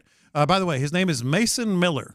And I'm not saying that for any reason in terms of like if they need an offensive coordinator for no offensive line coach for any teams around here. Oh, for Dave Aranda? I was like, Mason Miller, what you mean? Mason Miller is you talking about the baseball is player. the offensive line coach for Baylor and he flat out said it. They were 2-4, I believe, to start the year and then rattle off 6 straight wins. And he said, all of a sudden we started popping off these 7-yard runs one after another. I'm like, oh, okay, so you got a good line coach. I'm kind of kidding. But Kenyon Green, just marginally better, just a little better in pass protection. And you're right. I think it affects C.J. Stroud. Now, C.J. Stroud still has kind of seen ghosts out there on occasion, but it's hard to blame him. But I think if you get more consistent down the stretch, once you get into the postseason, presuming you get there, it might make a big difference. You want to give him an MVP of the team down the stretch? Kenyon Green? No, I said he might be in the conversation if he does that. But that I'm saying, like, let's assume that happens. Needs to be, not likely to be, needs to. No, I don't know that that's likely. But if he does, you'd be like, yo, good job. Good job. Good job. Would that change the accounting of what it feels like we're all agreeing needs to happen in this offseason? Like, and I guess we've had some of this conversation before, but do you truly believe that, like, if you have that, would that change your feeling on some of the questions that you have to have about this offensive line in the offseason? It'd have to be damn good. It would have to be damn good. I think you're going to change. You're going to have a different look at left tackle, right tackle, left guard, and center. Well, I mean, maybe right guard. I do. All right, so you just want to name the entirety of the offensive line then? Where have you excelled? I don't have a good answer. Yeah. I don't have a good comeback there. Mm-hmm. All right, real quick, just to wrap this up, when it comes to the potential MVPs in this stretch, especially as you're facing off against some really good quarterbacks, some really tough teams that like attacking over the middle, how possible is it that Christian Harris could be that guy, right? I think B. Scott, when he was on with us earlier, made a very good point, is that as much as we are, talking about him coming back, we have to remember the kind of player and the caliber of player that he is, especially relative to what you already have on this team, and that is to say he is easily the best linebacker on your team if he is healthy. Well, here's the thing. I was mentioning earlier when we were talking about Kenyon Green and maybe he's going to get better, and I mentioned, have we forgotten just how bad he was in pass protection? I'm going to say the same thing in a different way about Christian Harris. Let's not forget how good he was. Let's not forget how good he was the last 5-6 games of the year, because he was special and into the postseason. So if he gets the snaps and he's healthy, he'll clearly be rested, and there are no setbacks. I think first game, I wouldn't expect more than 50% of the snaps. No, I don't. And that's generous. And you said first game. We don't know exactly when that first game is. Practice this week will be really illustrative in figuring out whether he's well and ready to go against the Dolphins or whether that's Kansas City or what have you. But let's say that ramps up pretty quickly, and you go into Kansas City and he's getting 75% of the snaps. Let's not forget how good he was. Remember we had Andy Kalu on, and we were talking about Christian. I said, he looks like he could be a Pro Bowler. He said he could be all pro. Yeah. I mean, he thought that highly of Christian Harris. Has to be like the top, one of the top 2-4 guys at his position in the league. So to answer your question, if healthy and getting the snaps, he could absolutely be that guy. Yeah, which I think that would be helpful. Although, again, helping especially in coverage where you don't have a lot of great options there. But this defense, I think one of the things is that and I think Seth mentioned it this morning. Texas Cap put up a graphic about it during the show today. The idea that this defense has been good, like when it comes to EPA, just generally, but they allow explosives from time to time, which is something that we talked about. Yeah, limiting some of those, especially I guess against the Dolphins. First and foremost, the speed that they have is kind of that catch and run. Having another vital presence in that linebacker core in that middle of the field would be really helpful in that regard. I'm super excited for this, but there's definitely some things that we need to see, and it feels like there's a lot on the shoulders of a few guys on this team. Yeah. And I think that was the thing that I was interested in kind of examining there. All right, you're in the loop right here on Sports Radio 610. Coming up next, it's about that time we return it over to Figgy Fig for Figgy's mixtape. Yeah, so Tony Busby in the news, and this time he brought Jay-Z in the mix. Oh, man. I'll let you know what happened with that. Plus, we got to have a conversation about the TV show Family Matters. Okay. Oh, okay. We got to have a real honest conversation about it. All right. For some reason, Steve Urkel is coming in here, and we'll do that next. The Drive with Stoerner and Hughley. When you talk about the Texans and them self-scouting in the bye week, figure out a way to get Tank Dell the football. He's too good of a weapon to be on the shelf as much as he has been. Get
Hear the game exclusively here on Houston Sports Leader, Sports Radio 610.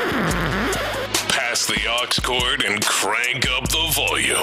Figgy Figs in the driver's seat. Sit back, relax, and enjoy the ride. It's time for Figgy's Mixtape on Sports Radio 610. Yes, it is Figgy's Mixtape on the Loop Sports Radio 610. It's your man Figgy Fig holding down on a Tuesday. Happy Tuesday to everyone out there. Prayers up to Mattress Mack. So if you missed it earlier, he had a message for the people in Houston because he was having heart surgery, open heart surgery.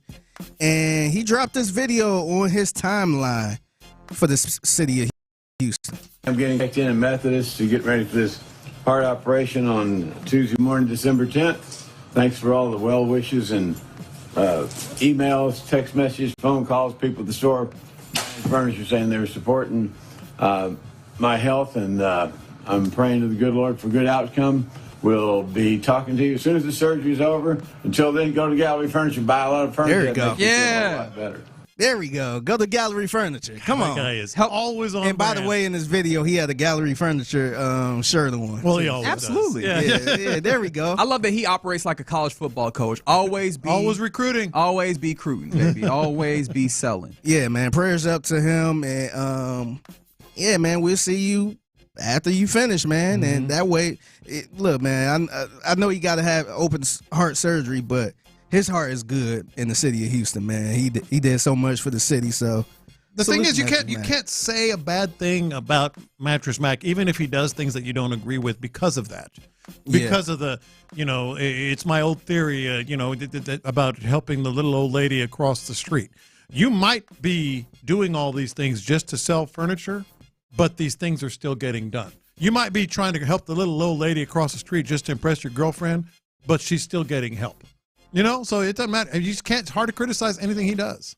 For sure. And I mean, some of this is just like, I think you said that perfectly. I just got nostalgia here, man. Like I've seen that dude on my TV. For a very long time. Like it's just nostalgic. From the nostalgic place. Like hope you're good, man. But he's trying to sell furniture as he's going in for open heart surgery. I would never begrudge it. hey, I really salute him for doing that, man. I know. I'm sure when we get to that time where it's funeral time, he gonna hop up out the casket. Wow. Hey, make sure you go to Gallery Furniture. Free. You saying they go Uncle at Bernie's him? Weekend at Bernie's? I say Uncle. Weekend at Bernie's, Tim? Yeah, I think so. Wow. Hey, man, he's down for that furniture, man. I rock with him because of that, man. I do wonder how much of that also is like a way to be like, hey, don't feel bad about me because I'm still good enough to let you know that hey, we got deals, right? Like just to kind of ease our. We still out here hustling, man. We still working. Out here hustling. Could be. So Tony Busby been in the news lately. I wonder why. So apparently he's added Jay-Z to a civil lawsuit. I want to say this is a civil lawsuit that he had, I guess, against Diddy, P. Diddy.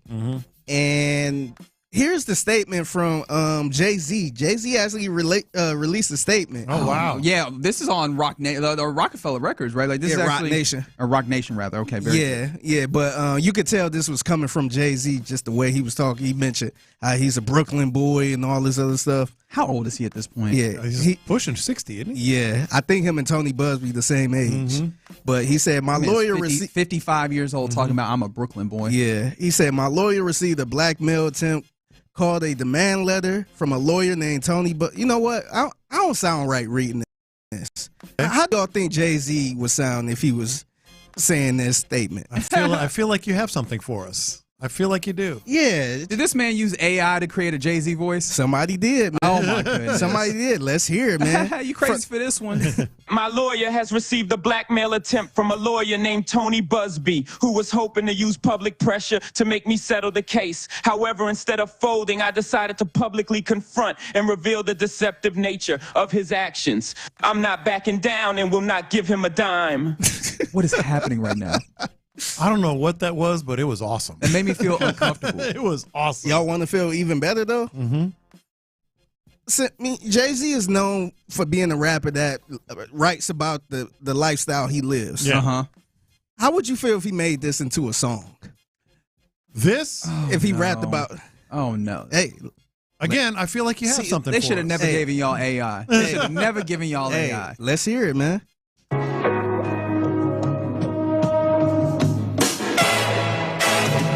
You got it. My lawyer has received a blackmail attempt from a lawyer named Tony Busby, who was hoping to use public pressure to make me settle the case. However, instead of folding, I decided to publicly confront and reveal the deceptive nature of his actions. I'm not backing down and will not give him a dime. You have made a terrible error in judgment, thinking that all celebrities are the same. I'm not from your world. I'm a young man who made it out of the projects of Brooklyn. We don't play these types of games. We have very strict codes and honor. We protect children. You seem to us no game. Only your network of conspiracy theorists, fake physics, will believe the idiotic claims you have levied against me that, if not for the seriousness surrounding harm to kids, would be laughable. You got to admit, you would listen to that again. Well, that's because it's the Can I Live beat. The Can I Live beat is so tough that it actually made that nonsense work. Yeah. Yeah, I thought that was hilarious. It is. It is.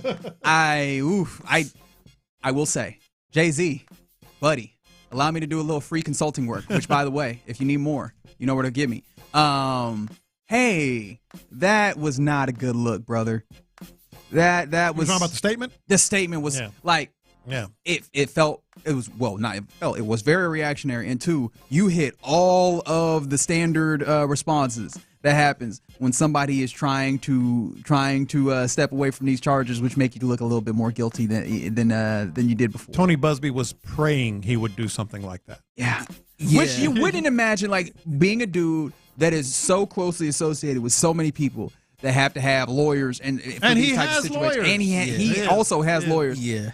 How did you not consult? And if you did consult with somebody, stop paying them. Yeah. They did not help you out. Yeah, to me, this kind of felt real Deshaun Watson-ish when Deshaun released that statement. Remember, Deshaun released a statement on the, I guess, the little iPhone notes thing, and it just went all bad.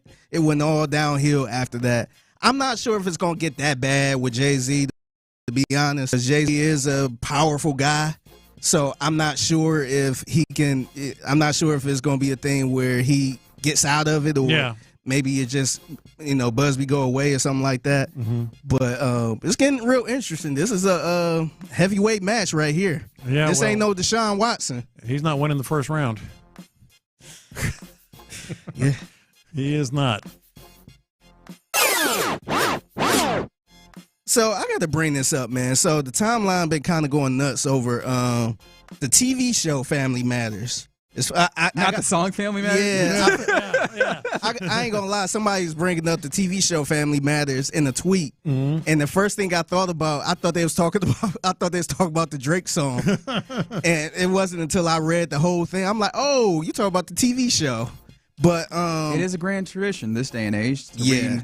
So Jaleel White, the guy who plays Steve Urkel, he was, I guess he was doing some type of appearance at a library. He was talking about the show and all that stuff. Appearance at a library, huh? That's interesting. Yeah. The only reason I seen that because he was on stage and it said so and so library. Okay. So he had a little appearance there, and he had some things to say about how Family Matters isn't really respected as like the top premier black show compared to other shows like Martin and all that stuff. This is what he had to say. Being a part of the TGIF brand sometimes makes you feel like you don't completely belong in the pantheon of blackness. Blackness has been treated as a very monolithic experience in entertainment. If it's not a hood story, it's not a black story. And, sometimes I feel left out of that, so it's like, like if there's ever a poll and they say, oh, what are your favorite black shows? Martin is in there or Living Single or any of those guys. I already know we coming in last. But if there's ever a poll and it's just like your favorite family shows and suddenly Martin's not in there or whatever, all of a sudden we rank really high. And I kind of want to have an honest conversation about Family Matters, man, because I disagree with him what he's saying right here, because I do think a lot of people look at that as a black show. Yeah. Like, I think it's fair to say that's Yeah, that's a black show. Well, I mean, it is, but I just think people think it's corny. No, People don't think it's a great show like compared to Martin or Living Single or anything like that. See, I disagree with him for another reason. I think it served a purpose as a non-traditional, or at least perceived by some people, black show, like the Cosby Show. The whole idea of the Cosby Show, take away Bill Cosby, but the whole idea of the Cosby Show and Family Matters was, hey, we're not just what you think we are. You know what I mean? I mean, and I think that's to a larger viewing public. Yes, I see where you're going from. And I think that's where it was successful.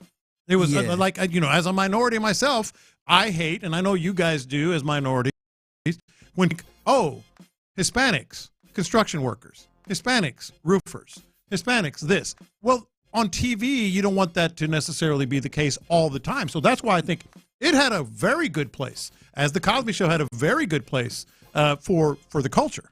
Yeah, and I do think what he said towards the end, when people line the Family Matters up with other, like, I guess, family sitcoms or however you put it, that they come in first. I think I feel like that's the type of show it was. Like, it was kind of like a Black Full House or Step by Step. Yes, it was. It was in that category. But I feel like black folks don't really like it compared to like a Fresh Prince or a Martin or anything like that. I think it's fair that it come in last. Some people think it was kind of too corny of a show. It wasn't a thing because they wasn't black enough, or we didn't really look at it as like a real black show. That show was black as hell. It just had its corny moments to it. I think that this is one of those things where you try and reverse engineer an answer.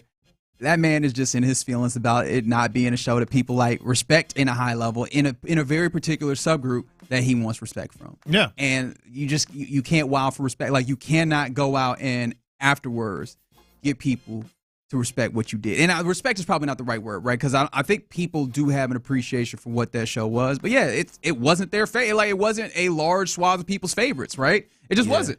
That's fine. Like, you made a lot of money off that show, and I understand for him that get a little fraught because he was playing a character that he did not have a lot of appreciation for or love for, and that kind of was in a lot of ways made out to be a joke, right? And that, pigeonholed him, all those types of things. I get that. But like, hey man, people just feel the way that they do about your show, man. Like, it had a lot of success, but you cannot necessarily force the way that people view your show. Comparing it to the way that these other shows existed, I think is a weird thing to do. And yes, you're right. Like, it did. No, I thought it was purpose. A relevant show. It was corny. It was not the best. It was irrelevant, but it was relevant because important. It didn't deal with perceptions and stereotypes. It went outside of that. And I apprecited that. No, it absolutely did. Same thing with the Cosby Show. It absolutely did. It's just not going to be, I guess, for lack of a term, a hood classic. And you just kind of you have to come to terms with that. And I'm Sounds surprised like he just wants some street cred. I'm surprised that he has not come to terms with that. He wanted to be in the black conversation pretty much, which it is, but unfortunately is always, that show was ass. Yeah. Or no, ain't nobody watched that show. I do think that show, I think you put that in there with the TGI. You mentioned TGIF. That's where it was, yeah. Yeah, I think, to me, personally, I will pick that show over all the other shows. In the TGIF lineup? Yeah, like, I would watch that show over Full House, or I would watch that show over Step by Step, me personally. Okay. But that's that type of family, that big family type show. Yeah. And I think it's fair to put them in that group, man. I think it is. I mean, that's are you putting Full House in the group of with Friends?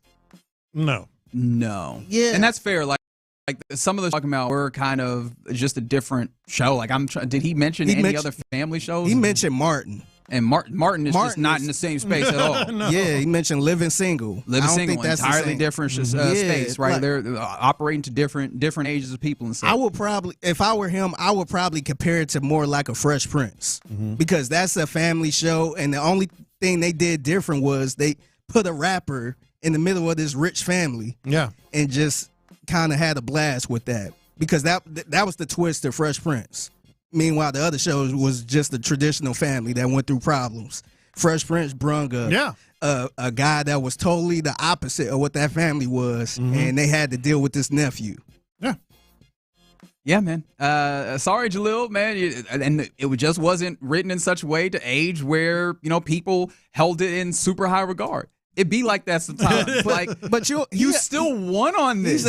He's an icon, man. Yes, he is. Like, he's probably the most popular. People still dress up like him for Halloween. Yeah, but I mean, I guess that does not that is not what he wants in this. Exactly. No, that's what it comes down to. That's what it comes down to. What people trying to play him like he a real nerd in real life. Yeah. Somebody 281's fair, right? He could compare it to Sister Sister. And you know what's sad? Sister Sister is coming out on top when it comes to like the love and appreciation. And this is the thing. You cannot dictate to the masses what they're going to love and appreciate. So I'm here like, look, man, you out here campaigning. That is not going to do it. That's not going to fix this. Yeah. It's not going to fix. You the most famous character in TV history at this point. One of them for sure. Yeah.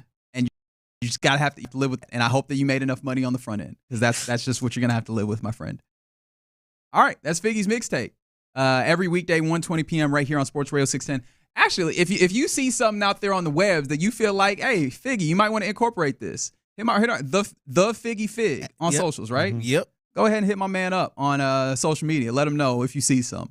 All right, you're in the loop. Coming up next, we're getting ready to hand it off to our fellas on the drive, Clint and Ron. But before we get there, ESPN put together the best NFL players at 102 different skills. How many Texans show up as being the best at any skill in the NFL? We'll talk about that next.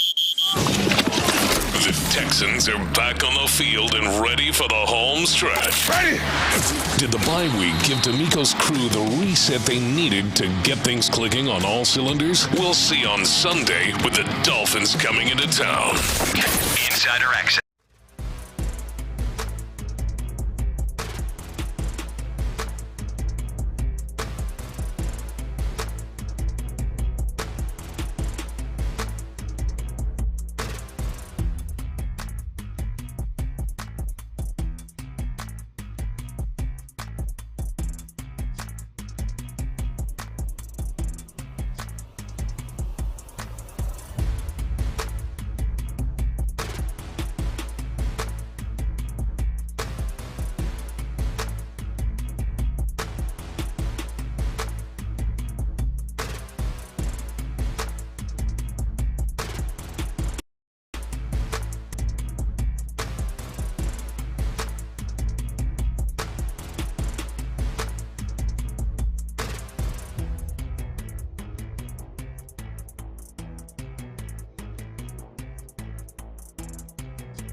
WeekDay Studios. Sports Radio 610 presents In the Loop with John Lopez and Reggie Atatula. All right, you're in the loop right here on Sports Radio 610. We mentioned earlier, just last segment in the mixtape, Figgy brought it up that Mattress Mack, Jim McVale, was it went into surgery earlier today, and he let us know that he would let us know as soon as he got out of surgery. Well, he did. We got a press release. Love advertising. A media update. A press release on. Well, I don't know. I don't think that counts as advertising. I think I'm saying the company is Love Advertising. Oh, okay. Yeah, I was like, I don't want to make it seem like he was out here trying to sell just off of coming out. His PR company, his advertising company. Is that his company? Yeah, sent out. That was his company. Yeah. They is that who he employs? It looks like I think that they're his because they are an advertising company. I didn't know it was. Yeah, that sounded weird. Like it sounded like I said I love advertising. No, it's Love Advertising is the company. Literally not even 5 minutes ago, Mattress Mack is out of open heart surgery and doing well. He would like to thank the community for their support during this time. Please continue to keep him in your thoughts and prayers as he focuses on recovery. So how about that? I was certain that you were going to add something about buying mattresses. And mattresses. And there you go. Yeah. Right, yeah. I think he today. He didn't make this statement, so that's the reason why we didn't get. Well, I mean, he's just getting out of surgery. It'd be a lot to expect him to also add that. If he made this statement, he definitely would have been in there. 100%. Real quick, before I get you to the Texans, who are the best at doing things in the NFL, Bovada apparently has odds on who has the chance at landing Jimmy Butler, the Miami Heat guard, who seems like has the opportunity to move from Miami. The Rockets currently are the favorites for this. Now they're not a wide favorite. I think the Golden State, their Rockets are plus 250. The Warriors are plus 300, and that makes a lot more sense to me, especially when you pair it with the news that happened earlier today that the Warriors are trying to find or are considering the idea of adding a star-type player, especially with the timeline that Steph Curry and Draymond Green seemingly have. That feels like that fits a lot better. Amazing, though, that the Rockets continue to pop in these things because it feels very evident that he does not fit the timeline that it seems like they are. Plus, I'm not sure that that's exactly the way that you want to do it or how the ease at which they could actually make that deal happen. So apparently Jimmy Butler has 3 teams that he's favors, and the Rockets are one of them, along with Golden State and along with I forget the Is it Brooklyn? Might be Brooklyn. But yeah. Or Dallas maybe. How long till LeBron makes a move? To Golden State? I saw what was it, First Take having that question earlier. I can't imagine that the Lakers have made it their pride to ride out the ends of these stars' careers, which I think is part of their appeal for getting more stars, is showing the stars that, hey man, we ride with you. I don't know that would be the. They'd have to trade Bronny too. Is that was the whole setup for you? Was to get they would. LeBron James and LeBron James Jr. to Golden State for 5 first-round picks. Whatever it is. All right, so I mentioned ESPN put out this list of the top or best NFL players at 102 different skills. So various skills in the NFL. They point out like who is the best at it. For example, the most accurate passer in the NFL. Who do you think they tapped as the player in the NFL who is the most accurate passer? I will say, and mind you, I said this is an example, so you probably know that there's not a Texan here. Patrick Mahomes. Jared Goff. That's who they went with. I almost said Jared Goff. Interestingly enough. But with that being, they went with different skills, like best deep ball, strongest arm, who, mind you, of course, Josh Allen, right? He's got a howitzer. Which Texans come to mind for you when you think of best at a particular skill? Kaimi Fairbairn. Interestingly enough, I don't believe Kaimi Fairbairn. Let me make sure. Long 50-plus yard field goals. That is true. He does have that. He's the best in the NFL. You know what? I did say football players, so I feel like that's why ESPN was like, nah, kickers don't count. I think that's why. Well, damn it, we need Kaimi Fairbairn number 1 on that list. Isn't he still, even statistically, the best? I would actually have to check. At 50-plus? I'd actually have to check on that. Better than Justin Tucker. But I think when it comes to – no, kickers came in, but when it came to distance, best leg, Brandon Aubrey Okay. of the Cowboys. He does have the best leg. Those two guys were similar. And he was real good at the 50-plus until he missed a couple. Yeah, unfortunately, he stole the spot from Kaimi Fairbairn. And yeah, interestingly enough, most clutch kicker actually went to Jake Bates of the Lions. So another sign that the Justin Tucker thing is falling off. Yeah. But any other players that come to mind? At the best at one particular skill. Best and at I a like this particular question. skill. I really do like this question. Yeah. Figure, is there anyone for you that you come up with that you think of? The best Nico yards after catch? The best at a particular skill. Or deep ball or something like that? Nico Collins is not one of them. It is an offensive player, an offensive pillar. Joe Mixon. Joe Mixon. The best rushing vision and instincts, which makes sense, right? He's been, when it comes to finding space, bouncing out, like that vision of being able to read and react, which has been an interesting juxtaposition. The few times that you had Dameon Pierce kind of run the football, that's why it's felt, or maybe not exactly why, but that's part of why it's felt like such a revelation to have Joe Mixon in this this zone run scheme. Is just he's going to find the gap that emerges, or the hole that emerges, rather than a gap scheme where it's like, hey, this is where you go. He's finding it, he's hitting it. So Joe Mixon is one of them. Another one, a defensive player, a defensive addition this year to the Texans. Well, that's easy. Danielle Hunter. Yeah, I felt bad for you. Let me help you out here. Danielle Hunter, best spin move. Surprising at all? Not at all. Right? Not at all. I mean, that has been such a fascinating thing to watch this year. Just see him do these Euro steps. And they know it's coming. And what are you going to do? Like, you know what that reminds me of? What was it? Julius Peppers. Julius Peppers loved to hit a spin move on an offensive line. And it was it felt like the only move that he had. I feel like that's disrespectful saying that. Yeah. But he was just so good at it. It was like, you could see it coming, but what are you going to do about it? Yeah. And the answer has been nothing. And even for Danielle Hunter, like that feels like that has been the answer for offensive linemen and tackles in particular. Hey, when Danielle Hunter's about to hit you with that and the spin on you, nothing You're you done. can do. Just go You're ahead done. and pray that the quarterback is good back there. Some of the best tackles are done. Yeah, 100%. Yeah, 100%. All right. There is only one other player that is represented here for the Texans. So before I even get you to try and guess this player, are you kind of surprised that there are only 3 out of 102 skills in the NFL that ESPN believes is the absolute best at in the league? You got to be, don't you? Given what we thought of these guys coming in, and some of them had resumes already, like Danielle Hunter, like Steph Diggs, and that type stuff. Little surprise. You said 3? There's only 3. I gave you, or you've guessed the 2, Joe Mixon, Danielle Hunter, and there's one more. He is a defensive player. Could you possibly guess who has? Figgy, help me out.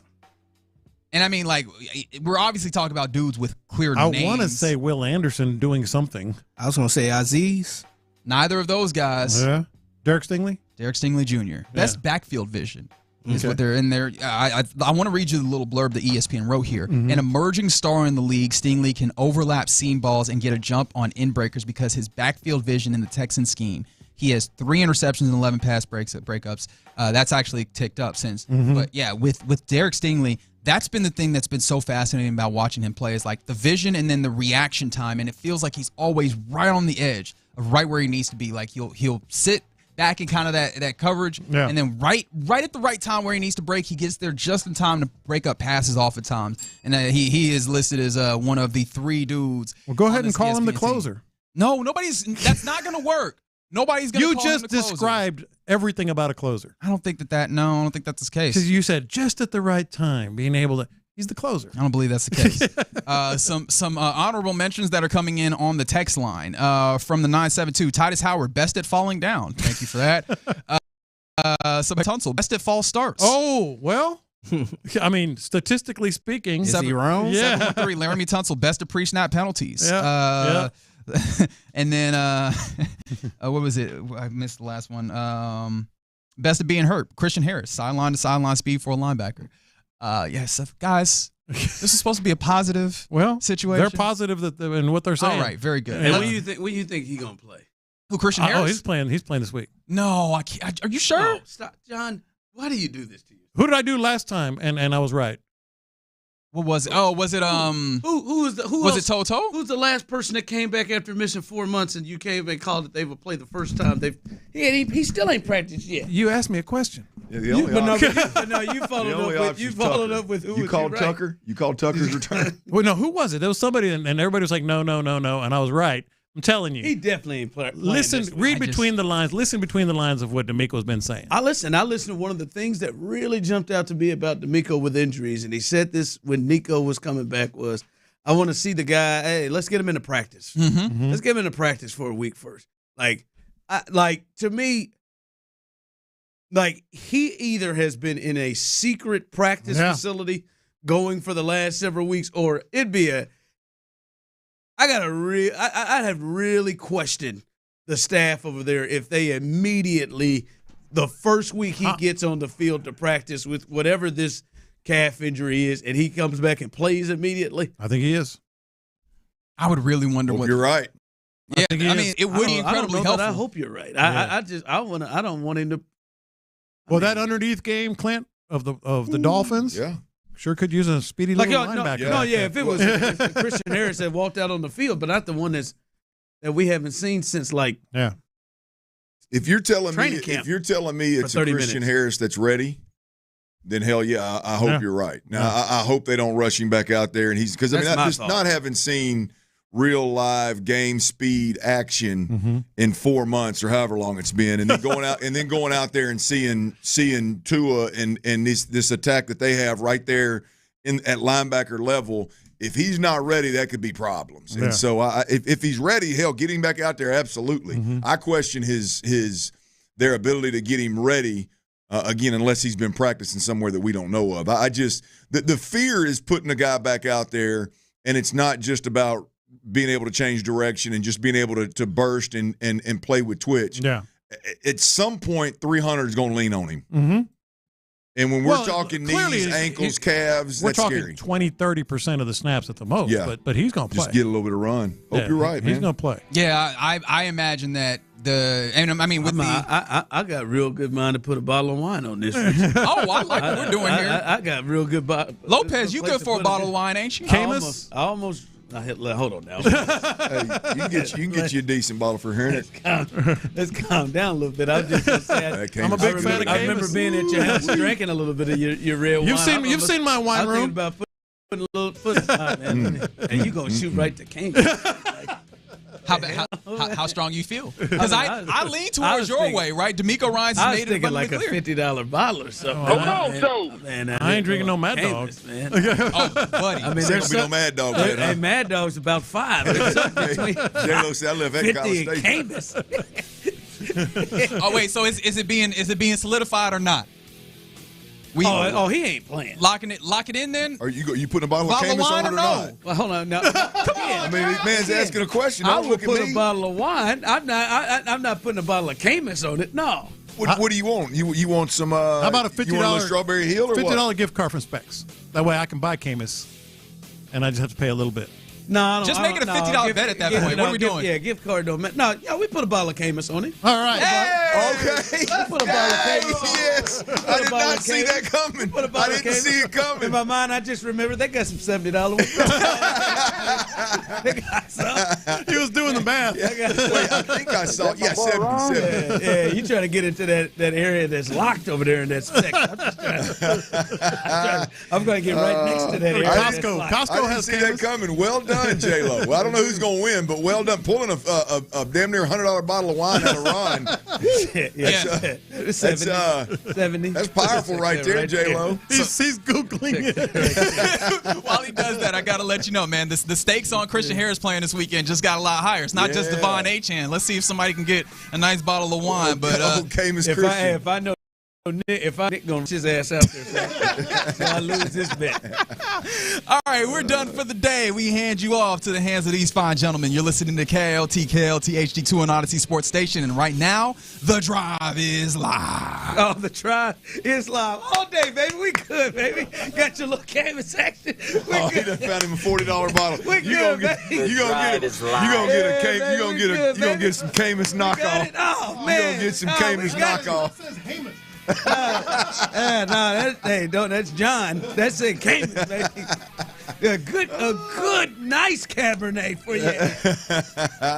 Oh, man. 713-572-4610. Those of you on YouTube and Twitch as well, try not to send in the message with the few of your all's personal vendettas against me. But who you think going to win this bet? Me and John Lopez just made a bet for a bottle of Cayman's. All right? Did not put a number. Listen, I will at least make it a $50 bottle. I ain't going to buy. I didn't know you could get Cayman's for less than 50. No, you can. Seen it right there, didn't you? Very own eye. Where's that at? I mean, you sure you'll be able to find that? That was at Total Wine, baby. Okay. But no, I would, if I lose, I'm very confident. But who do you think is going to win this bet? John Lopez, the OG, believes that Christian Harris is going to play on Sunday against the Dolphins, and I don't think there's any chance in hell he gets back on the field that quickly. Who do you think is going to win the bet? 713-572-4610. Those are two. Which listen, Christian Harris. I remember when Indy Kalu was on Within the Loop earlier this year and said, Christian Harris, I think he may play at a Pro Bowl level this year, be a Pro Bowler, all pro. He said something to that, and I didn't think it was crazy. I thought it was aggressive, but I didn't think it was crazy based off of D'Amico and what we've seen him with linebackers and that system in San Francisco, and then how he finished the season. He was one of the more exciting players I wanted to see. So I want to see Christian Harris out there. Yeah, we're still fighting. Christian Harris out there, but I don't think, man, he has not practiced since like July. And since the war. Yeah, I was waiting for that. But since July, and when we say he hadn't practiced, he went out there in a limited role, and it was like 15 minutes, and he had to come off. Oh, no. And we've not seen him since. The thought process that they would, unless, like you said, he's been at some hidden practice facility this whole time. The thought that he would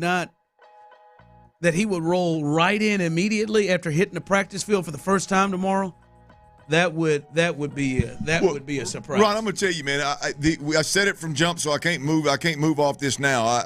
This is got a real Kevin Durant feel to it, and now it's obviously he's been out longer and he's taken more time to recover and rehab the issue was, but you know, to take it from the basketball court to the football field, what we just saw happen to Christian McCaffrey, all these calf whatever issues he was having, then all of a sudden, boom! I didn't even follow up and see what the final injury was categorized as. It was a PCL, I think, from Christian McCaffrey. No, the final one, yeah. What they finally said it was. Sure enough, looked like an Achilles to me, but nonetheless. Yeah, they said it was the knee. Yeah. Yeah, but nonetheless, it's got one of those. For some reason, it's got a real vibe, like that vibe to it. I just don't know that you'd want to rush him back out there. So I think you are going to end up getting a bottle of wine. So, and that's just this week. I'm not saying he's never going to come back. Right. I'm talking about this week. What you need to do is you need to keep pushing that closer to a $100 bottle of wine, because I think you're going to win it. You want to get that $100 bottle. You don't want that $40 bottle. I don't care, man. I ain't never had can. Sit out, damn. First time you drink Cayman's, you're going to need that. I do. I've had a little bottle of Cayman's. I got the wife a bottle. It ain't the bottle I think that Lopez is expecting, but I got the wife a bottle. No, we'll see. Someone said Nick's lazy narrative on YouTube and Twitch. Ron, are you saying he won't play a single down? No, I don't think he'll play a down this week. I'll be honest. I think it's maybe 2 weeks before he actually gets on the field.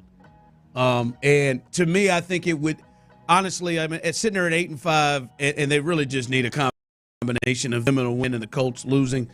At 8-5, I don't think the Aziz injury should rush you into rushing him back. Oh, I agree, and especially when you've played and won games where your backup, your reserve linebackers, hell, you were deeper in the depth in this right here than just one guy and Aziz. Yeah, and those guys played well enough to help you win a game. So true, and it's not like they've been a problem, right? Yeah, you got to feel good about the guys you got. I mean, you got to feel good about the Devin White and obviously Henry To'oTo'o, Neville Hewitt when he got in there, like those guys. Hanson played really well when he was in there. If we're just talking about Yep. depth guys, yeah, they absolutely can hold down the fort. Text line run through show. You better run the total wine on your way home. Linebacker 48 will play. I just say, total wine or specs. One of you could have my services. I don't care where you buy it at. I'd have my services, baby. All right. It is a Texans. There you go. Ticket Tuesday. It is a Texans one time. Texans Ticket Tuesday here on the drive. So you got a chance to win in the 5 o'clock hour.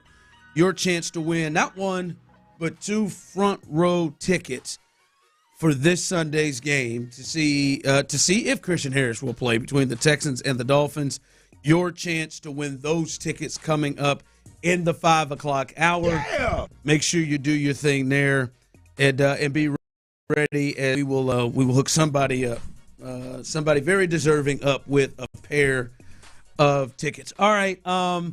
Speaking of that game that you have a chance to win tickets to, we're sitting here Tuesday. Here we go. We are looking at the Dolphins as they come in, and as I said, their playoff hopes are in critical condition right now. As you look, all of the wild card seeds right now, 5, 6, and 7, they are all 8-5, and the Dolphins come in a game under 500 at 6 and 7.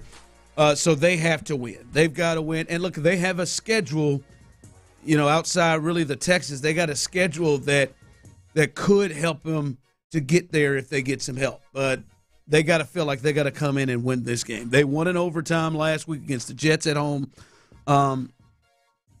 So this is a huge game. And obviously the Texans have the opportunity to wrap up the division and get themselves in the playoff, which will be big. Because it will be big, Clint and Tyler, as you know it, if they can get to a point where that final game of the year, maybe they can rest some people and they can use it as a bye. So they want to try to wrap that up as soon as possible. But I'm sitting here looking at this, fellas, and I'm sitting here looking at this drive, family. As I said on the text line, 713-572-4610. Those of you on YouTube and Twitch, please jump in on the conversation. I'm looking at the Dolphins and the Texans, and I'm wondering the thought, are the Houston Texans on a level, a separate tier than the Dolphins? Are they at a higher tier, higher level team than the Miami Dolphins? Because on paper, it would say the Texans are 8-5. They're in first place in the South. As we said, they got a chance to wrap up the division in this game. They've got a win over the 2 seed that many people believe is the number 1 team in the AFC. They've got a win against Buffalo. They beat the Colts twice.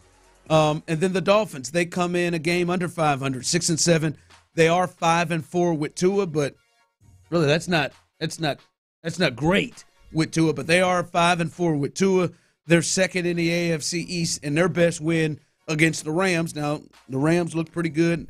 They weren't completely healthy, but they looked pretty good Sunday against the Bills, and then they beat the Jets. Those are their 2 best wins right there. So on paper, to me, it would say that the Texans are clearly at a different level of the Miami Dolphins. But as you guys have watched the Texans and you guys understand what the Dolphins are about, that's where I want to start this thing at today is, do you believe that we are dealing with 2 teams on 2 different tiers, and this is something that the Texans should take care of? No, I think these are 2 very comparable teams right now. Really? In fact, I think even on paper, Ron, I think if you look at it, really the only difference is one of them beat Buffalo without 2 of their top 3 weapons, the Texans, and then Buffalo beat Miami in the game when Tua went out with the concussion. And then they only beat them the second time on a 60-yard field goal. Yeah. I mean, other than that, you look at both these teams, whether you look at the Dolphins or the Texans, and again, with the exception of the Buffalo difference there, and you could say, I mean, I know a lot of people don't admit it, and I'm only for the sake of the conversation. The context is, yes, you beat Buffalo, but you beat Buffalo without Amari Cooper. You beat Buffalo without Shakir, who was their number one receiver at that point in time, and you beat Buffalo without Von Miller, and you beat Buffalo without my man's name Oliver. Inside Ed Oliver. Von may have played, but Ed Oliver didn't play. So there was a lot of missing pieces. And with the exception of that game, I don't think either one of these teams have like signature wins on their schedule. Both teams lost to Green Bay. I think they're very, very comparable. Very comparable. With a healthy, Look, you got a good defense. And if memory serves me right, you got a good defense against the pass. You got a good defense against the run. Middle of the road, top 15 teams, defenses. And with Tua healthy, this offense is on a different level. I think if Tua stayed healthy, Ron, I think that Buffalo game would have been a little bit different there. I don't know that they would have won, but the Buffalo game would have been a little bit different there. But they won in 3 without Tua, losing a game to Tennessee and losing a game to Indianapolis. I don't know that happens with Tua. So I think if Tua would have stayed healthy all year, I think they'd be sitting very similar spot record-wise.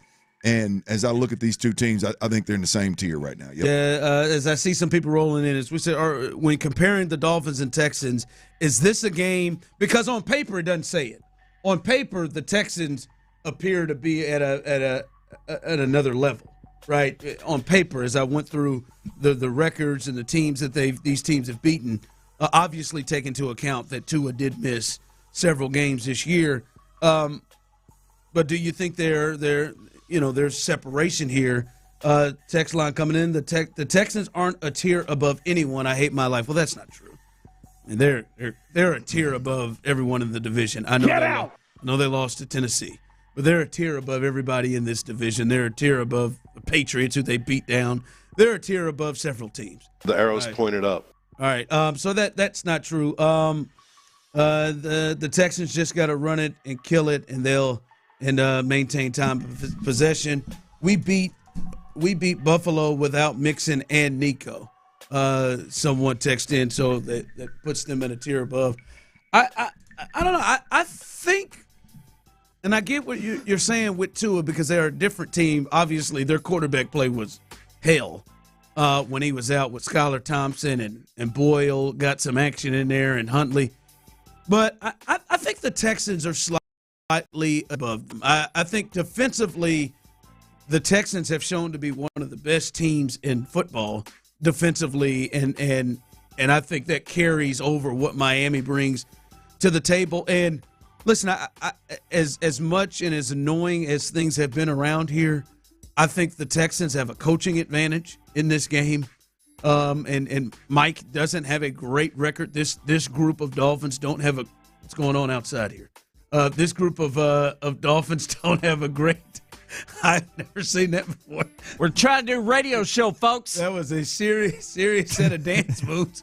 Right. I wish I could have seen it. From the last person in the world. All I did was look over, see a little bit of crack. I'm sorry, that's not me in my tracks right there. That is the last person in this whole building. Who was I it? thought would have done that. Oh, Colin went for it. Just a serious. I mean, like shakes, and I mean, like it was. I didn't see that one coming. And, anyhow, I think the defense separates them. I think the coaching advantage right now separates them. So I think Nico has played this year, production wise, to the level of a Tyreek Hill. I'm not going to sit here and say he's better than him, but I'm saying he's played at the level. So I think they are slightly at a tier. Because, like, if I would have the Texans, I'd have the Texans probably in the second tier. Like, if we start talking about AFC teams, I'd probably have, the Bills and the Chiefs up there. I'd put the Steelers in there. For me personally, I'd put the Ravens in there. And then if it's the next tier, the Texans and the Chargers and the Broncos, I would probably have the Dolphins in a tier below them. So I understand as frustrating as this season has been at times, I still think that they are a team throughout this season, even when Miami's whole, that they're slightly above the Dolphins. I would roll there. Both teams are first round and outs in the playoffs if they started today. Maybe. I don't know if the Dolphins are going to get there. But again, I'm not saying I'd be surprised, Clint, if the Dolphins came in here and beat the Texans. I just, like, to me, I can understand why the Texans are favored. I think at 4 is what it started. I can understand why they're favored. We'll see. Obviously, Who y'all like in this game now on Tuesday? I like the Texans coming off a bye week. Truth telling Tuesday. Who you like, Tyler? Texans with the rally cry for Aziz. I'm just kidding. No, but I do like the Texans. You just wanted to get that in, didn't you? I think that narrative's funny to me. The rally. The rally cry these last 4 games. They suspended our guy. Like right now, no, I would go Texans off a bye week. At home, I will go with the Texans. Who you? What are you getting coughed up for? I saw that neck twist. Well, I mean, it's painful. It's painful. Texans lost 4 of the last 6, man. Texans have lost 4 of the last 6. I don't think they are quite settled into their. You don't like this matchup? I do not like this matchup. I don't think they're settled into to who they're going to be. I'm still not convinced that we're not going to slide back into being overly aggressive at what I would say inopportune times. We don't like that. They're still a team that I think this year. They have not played well offensively when the lights are the brightest and it means the most. I mean crunch time, not necessarily big games, just crunch time. They have not they've not done much for me. So you're talking about a team that's lost 4 of the last 6 and is, I would say, somewhat lost, and a team that has won 4 of the last 6 with their quarterback and seem to be rocking and rolling. Now we'll see. We'll see how this thing unfolds. But right now, on the Tell the Truth Tuesday, I'm picking the Dolphins. We got so many names for this Tuesday, baby. Oh, that's right. Tell the Truth Tuesday. It is a Texans. It's a tickety Tuesday. That's my favorite. Tape drop Tuesday is what I was going to say. Oh yeah, next, that too. You guys went into a different place. No reason for that. Ta Tuesday. No, it's no. But Tyler. It is a Texas Ticket Tuesday, 5 o'clock hour. Your chance to win a pair of tickets. All right, Dana Brown and got to talking about the Astros. It is the winter meetings, and we're seeing some movement happening, and maybe there's some fall off from the Soto situation. Now teams are looking at all kinds of options. But Dana Brown had something to say about potentially trade of major pieces, and it makes me wonder, at the end of the year, who the hell going to be on this team? We'll discuss that coming up next. All right, y'all check it out, man. If you found that dream home that you've been looking for, maybe you and your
Payne and Pendergast, In the Loop and The Drive on a Shoppers John Deere Reaction Monday. Game analysis, inside info, and your reaction starting at 6 a.m. on Shoppers John Deere Reaction Monday.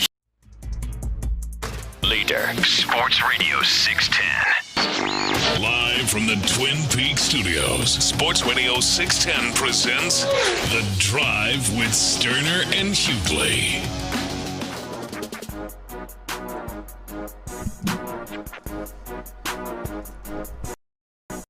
Oh, Dana Brown, yes, in these winter meetings. Hear your boy Dana. When asked about the Astros trades, would they listen in trades for guys like Kyle Tucker, Framber Valdez? My man said, we're going to listen on anybody. What is going on? Gonna listen on anybody. And it makes me wonder, boy, when he say he's going to listen on anybody, talk about the contract that we heard offered to Bregman that feels extremely low. Adam Spillane turned his nose up to it. No chance in hell he is signing that deal.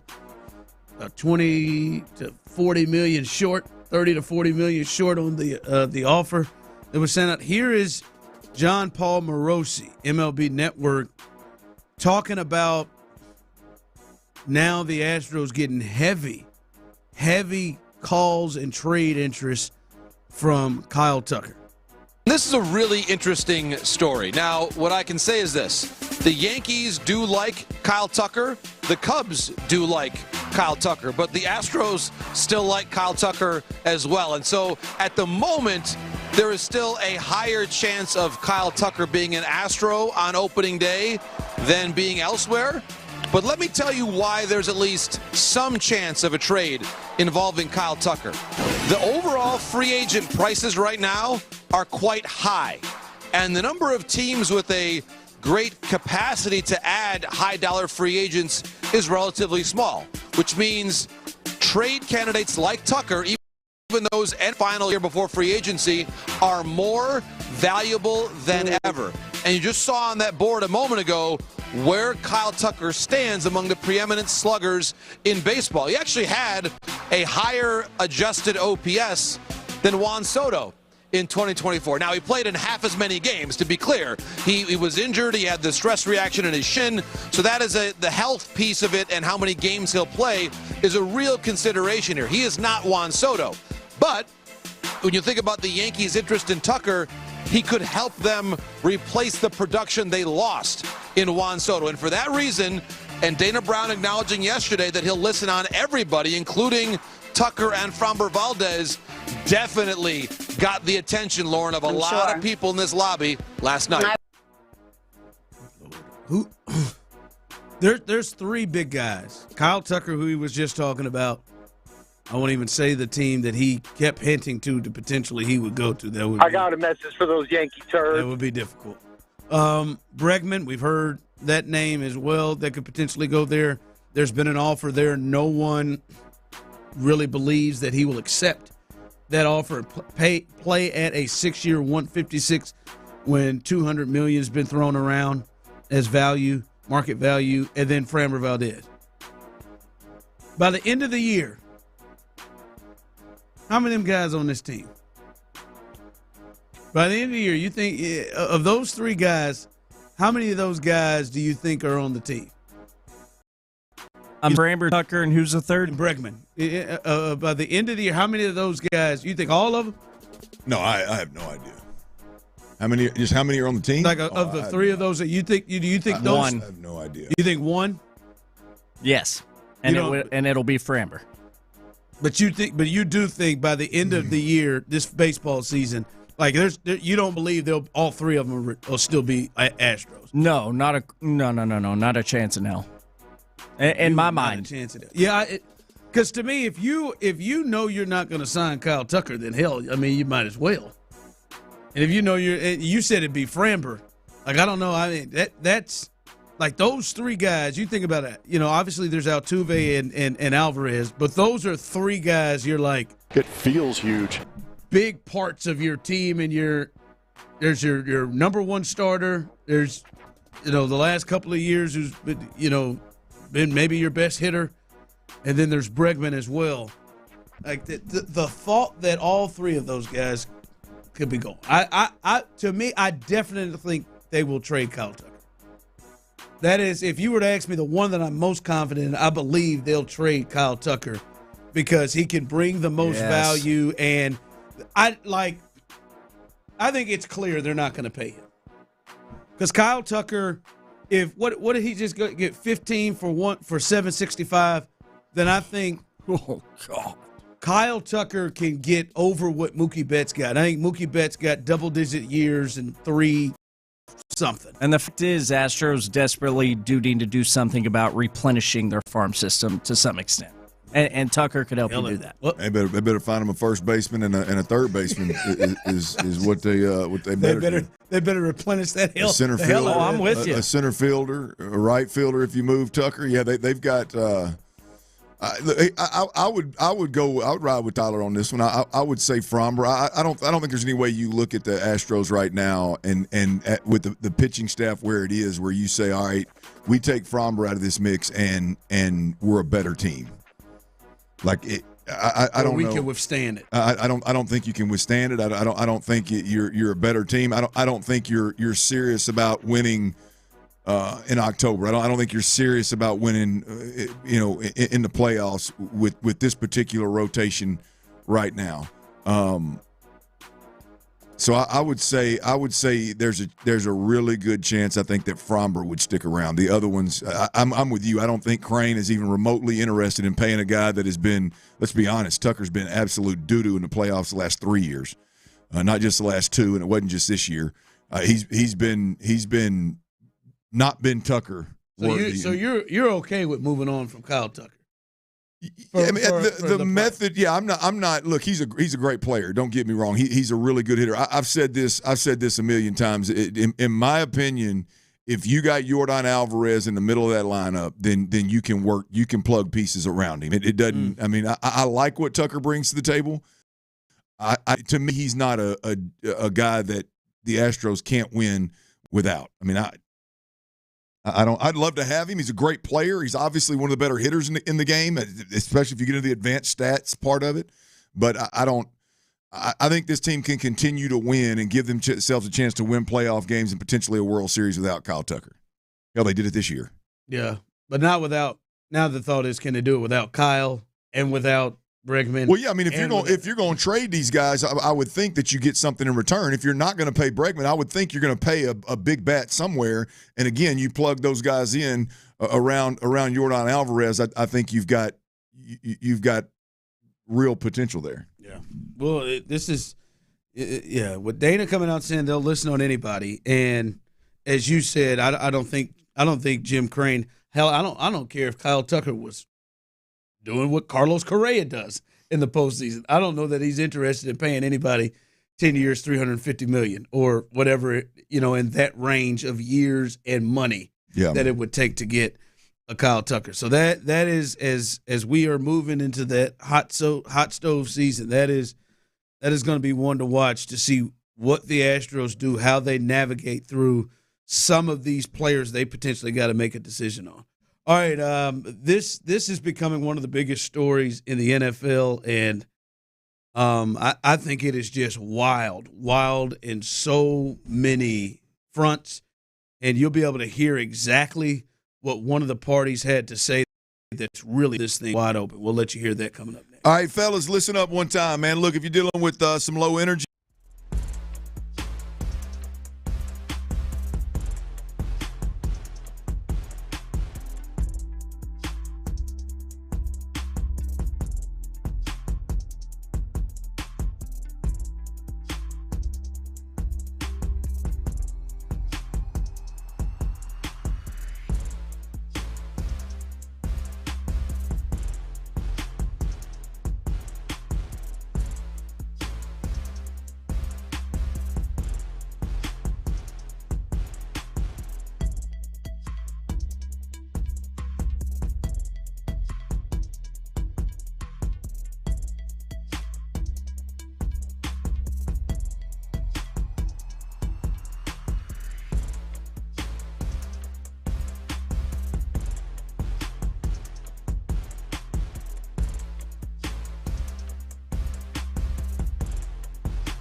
Visit AmericanEagle.com or call 877-WEB-NOW1. That's 877-WEB-NOW1.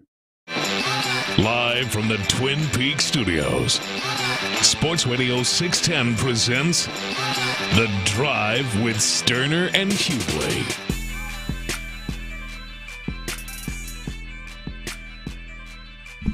It is a Texans Ticket Tuesday. Your chance coming up in the 5 o'clock hour. Your chance to win a pair of front row tickets in the bullpen to check on or to see the Texans take on the Miami Dolphins. You do not want to miss your opportunity in the 5 o'clock hour. Wow.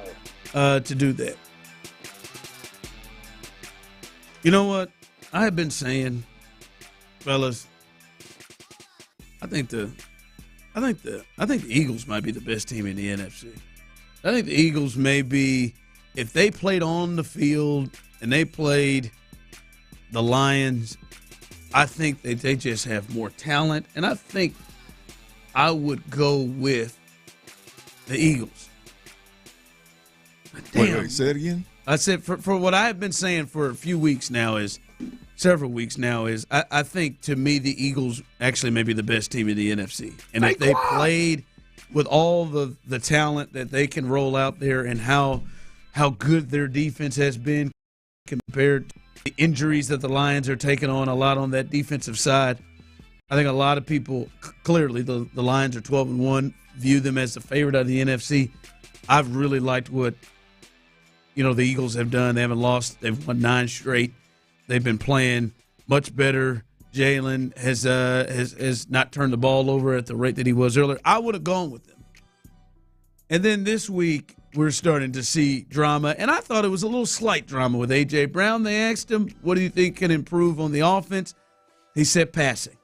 And he said, and he followed it up with that they're just not getting enough in the passing game. Yeah, Jalen threw for 108 yards against the Panthers. By the way, I think at some point we got to stop saying when you beat the Panthers and you play a tight game with the Panthers that it's a bad thing, because the Panthers look like they are a much better football team than maybe we were giving them credit for maybe 4 or 5 weeks ago. They've taken you've taken 3 playoff teams in a row to the limits. Maybe you're a little bit better than people think you are. But they barely win that game, and offensively it wasn't good. Passing game, 108 yards passing with A.J. Brown and Devontae Smith and Saquon Barkley on the team. That's just not good enough. But so people were thinking, all right, looking at something between A.J. Brown and Jalen Hurts, the way they were talking in the media. And then yesterday, their veteran defensive end who was out for the injury, Brandon Graham, has been an Eagle forever. He is so popular. He has his own show, the Brandon Graham radio show on our sister station at WIP. And he was actually on there, and then he decided to really just cut it loose. He then just gave us all listen, we appreciate you, Brandon, but I would imagine that everybody else in that locker room really wishes that you would have set this one out. Here's Brandon Graham giving his take on the Brandon Graham show on WIP about his quarterback Jalen Hurts and A.J. Brown. The person that's complaining need to be accountable. And I'm just being honest. You know what I'm saying? Like, and he know this. I don't know the whole story, but I know that one is trying. And, 11 could be a little better with how he responds to things. And they was friends before this. It's like, man, but things have changed, and I understand that because life happens. But it's the business side that we have to make sure that we don't let the personal get in the way of the business, and that's what we got to do better as right now, because we know it's an issue. Everybody's seeing with some things, but we need to be able to talk things out as men. You know what I'm saying? But we need to let personal stuff go and let's get right for this game, because, man, it's like a lot of stuff, most of the time it's just a conversation that just need to be had. But the person with the problem got to want to talk to the person other than others. Okay. That's all I'm saying. What? All right. I want to get you all thoughts on this. You can chime in on this. Is Brandon Graham fair or foul for this? Is this fair for him to come out and and share this knowledge publicly to the people, or is it foul in your opinion? 713-572-4610. Those of you on YouTube and Twitch. I'm really intrigued from you, Clint. You've been in these locker rooms. You know what it's like. Now, I do want to kind of set the scene. Brandon Graham is a guy that's been with the Eagles for a long time, won a Super Bowl with the Eagles. If I'm certain, I believe he is the one that stripped Tom Brady that ended the drive for the Patriots to lose in the Super Bowl. He had a pass rush and stripped Brady that ended that game. He's been there for a long, long time. Like I'd say maybe a Darren Woodson that was in your locker room when you were there. How do you think the locker room responds to Brandon Graham given this? I think we're not privy to the information that really matters here. Because I think at first, and from the outside looking in, you just say, man, let's keep these kind of issues in-house. Let's handle them like men behind closed doors. Let's chat. But that's the reality of it is that in it seems like Brandon Graham is completely over A.J. Brown.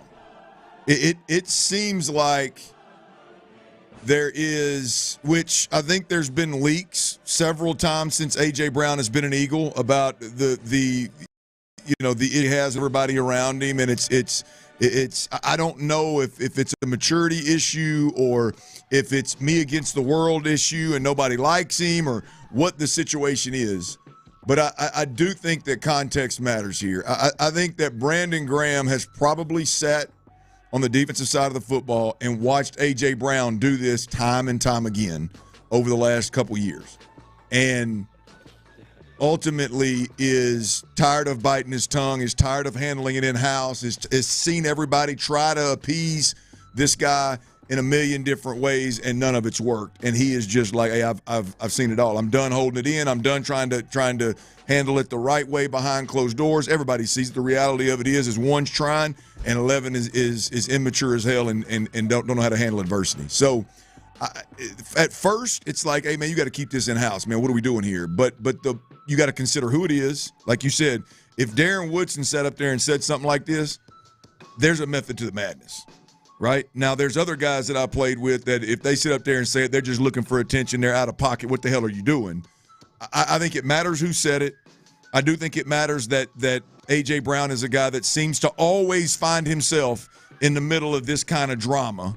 And whether he has a point or not, whether he's open or not, there's no doubt about it that Jalen Hurts is not playing well. There's no doubt about it that he is open and Jalen Hurts is not checking the football down to him, particularly underneath when he is open. But handling it the way he's handling it, I would imagine the guys in the locker room, particularly the leaders in the deep football, are tired of hearing about it, tired of watching it, tired of dealing with it. And I think that's probably some frustration being shown by Brandon Graham. Fair or foul, Brandon Graham. By the way, since that, Brandon Graham has walked it back a bit. He said, I made a mistake, and I assumed that it was something that it wasn't. I just want to win so bad that I don't just want to use the media when we need to talk about something and we can fix the problems ourselves. I didn't add to it in a good light, so that's my bad.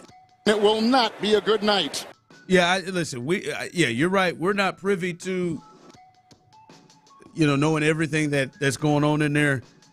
But that right there, you did nothing to help this. Whether you're pissed off at AJ or not, this is going to come down on Nick Sirianni.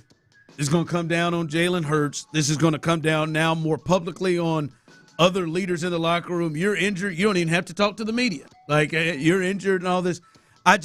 I would expect my veteran guy to understand the situation, right? Like, this was the whole deal last year. There was inside bickering that tore this team apart as a whole. Like, to go and handle this and make this now a bigger thing. And I'll tell you, AJ may have a point. If I'm AJ Brown, there ain't no making up from this one. Like, I'm good. Like, I don't want to have we ain't going to grab drinks. We are done. Like, I would be done. Because as you said, clearly he has made this thing, whether it may be true or not. I would assume that A.J. Brown probably doesn't view it that way. But he has made this thing like, hey, man, Jalen Hurts is good. He's cool.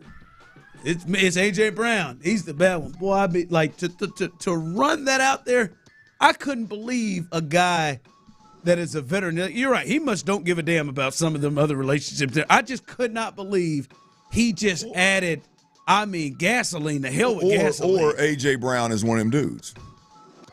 I mean, A.J. Brown is one of them dudes that they're tired of looking the other way because he's a great player. I mean, he's one of them dudes that it's, that could be, that it very well could be the case. That's not out of the realm of possibility. If he one of them dudes, you don't need to come back with that statement he made today then to walk it back.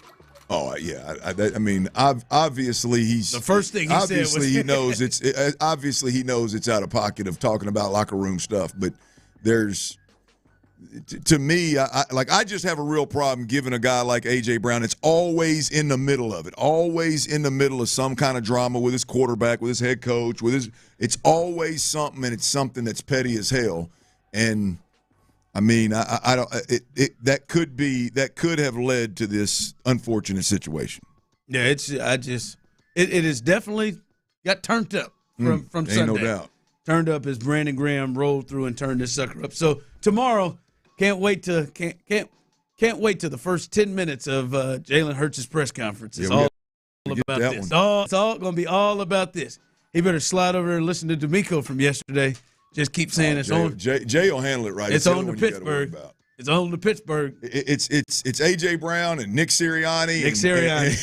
Why you got to put Nick in this situation? Now, like that's what it is. It's gonna go to Nick. Nick ain't got control of his team. Well, Nick ain't got control of himself. Like this is when your head coach is yelling at the fans in his own stadium about how you like that. I mean, it's no wonder that the players are doing their own radio shows and the players are spouting off about what's going on in the locker room, right, wrong, or indifferent, fair or foul. It's no wonder when Nick's at the top. Fellas, this is the reason why I ain't gonna never have nobody come on and have a player show here with the Texans. Is it? Guys like Brandon Graham just letting it ride a little bit. Yeah, right. The Laramie Tunsil show. Laramie get in there for about 30 minutes, 45 minutes, and let it ride for a little bit. I mean, shit, be my dream. Be my dream. Go on in. All right, coming up. I'm interested by something Clint had to say earlier in the show about this game against the Dolphins and kind of big picture wise. We'll go to that. Remember, coming up, this is a Texans Ticket Tuesday. You'll have a chance to win a pair of tickets, front row tickets to see your Texans take on the Miami Dolphins. All of that as we continue to ride right here live on The Drive. All right, y'all, it's time to stop complaining about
Texans play here, an Odyssey sports station. Sports Radio 610 presents The Drive with Stoerner and Hughley.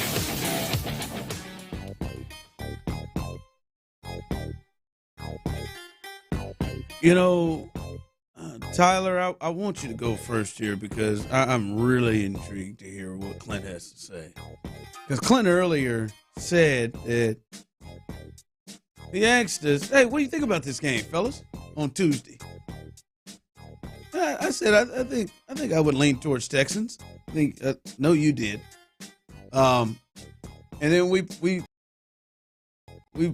hit one of them neck turns. Yeah, that neck turn. That patented Stoerner neck turn. And is it patented? Is it a patented? Does it count as a patented neck? Yeah, because it's the neck and it's the mouth and it's like it's this grimace. Like and then he went on to say he didn't like it, didn't like the matchup, and hell, it seemed like, I don't know if it seemed like he was leaning Dolphins, and leaning hell. We talked a little bit about this the other day, but I didn't get it from you guys. The Texans are currently 8-5. They've got the toughest stretch of games in 11 days. Home to the Dolphins, at Kansas City, home to Baltimore. They're 8-5. What's their record after Christmas? What's their record after that? After those three games? And I want to hear from Tyler first on this. As they play home Dolphins, at Chiefs, home Ravens, they're 8-5. What's their record? I'm ready. I'll lead the way here. What's their record after the? I feel very good about this answer. Their record, the Houston Texans, after this 3-game stretch, their record is going to be 10-6. So you think they take 2 out of the next 3? I do. 2 of the 3. Starting with them Dolphins. I was going to say 9-7, and that they would beat the Dolphins and probably drop the next 2. Or 9-7, and I think that would probably win the division at that point. And the hope is that they could do that. I just don't believe the Colts are going to. I just don't trust the Colts to win the rest of the game. Yeah, I believe the Texans can actually clinch the South if everything goes right this weekend. If they win and they lose. Yeah. I think that could happen. Clint, it seemed like you were leaning Dolphins. They're 8-5. The next 3 games, the final one being on Christmas Day against the Ravens. What is the Texans' record? 8-8. I thought that's what you were gonna say. You look like you just took the heart out of Tyler's body. 8-8. So you have him dropping all 3. You think they go 0-3 in this stretch? Yeah. I think their best chance to get a win is this weekend, but I just don't. I don't think it happens. Like I said, they're quite frankly, they've dropped 4 of their last 6 games. I mean, we've got. Come on, man! I'm just telling you, man. I'm just being honest here, boys. I figured you were catching Miami at a bad time. They're hot, and then the other 2 teams, you just ain't in the same. I don't believe. Get out! If they're healthy, that you're in the same tier as they are. I don't like you don't think words coming out of your mouth right now. As Miami? No. I said this week. This week, I think you're just catching a team at a time when they're really hot.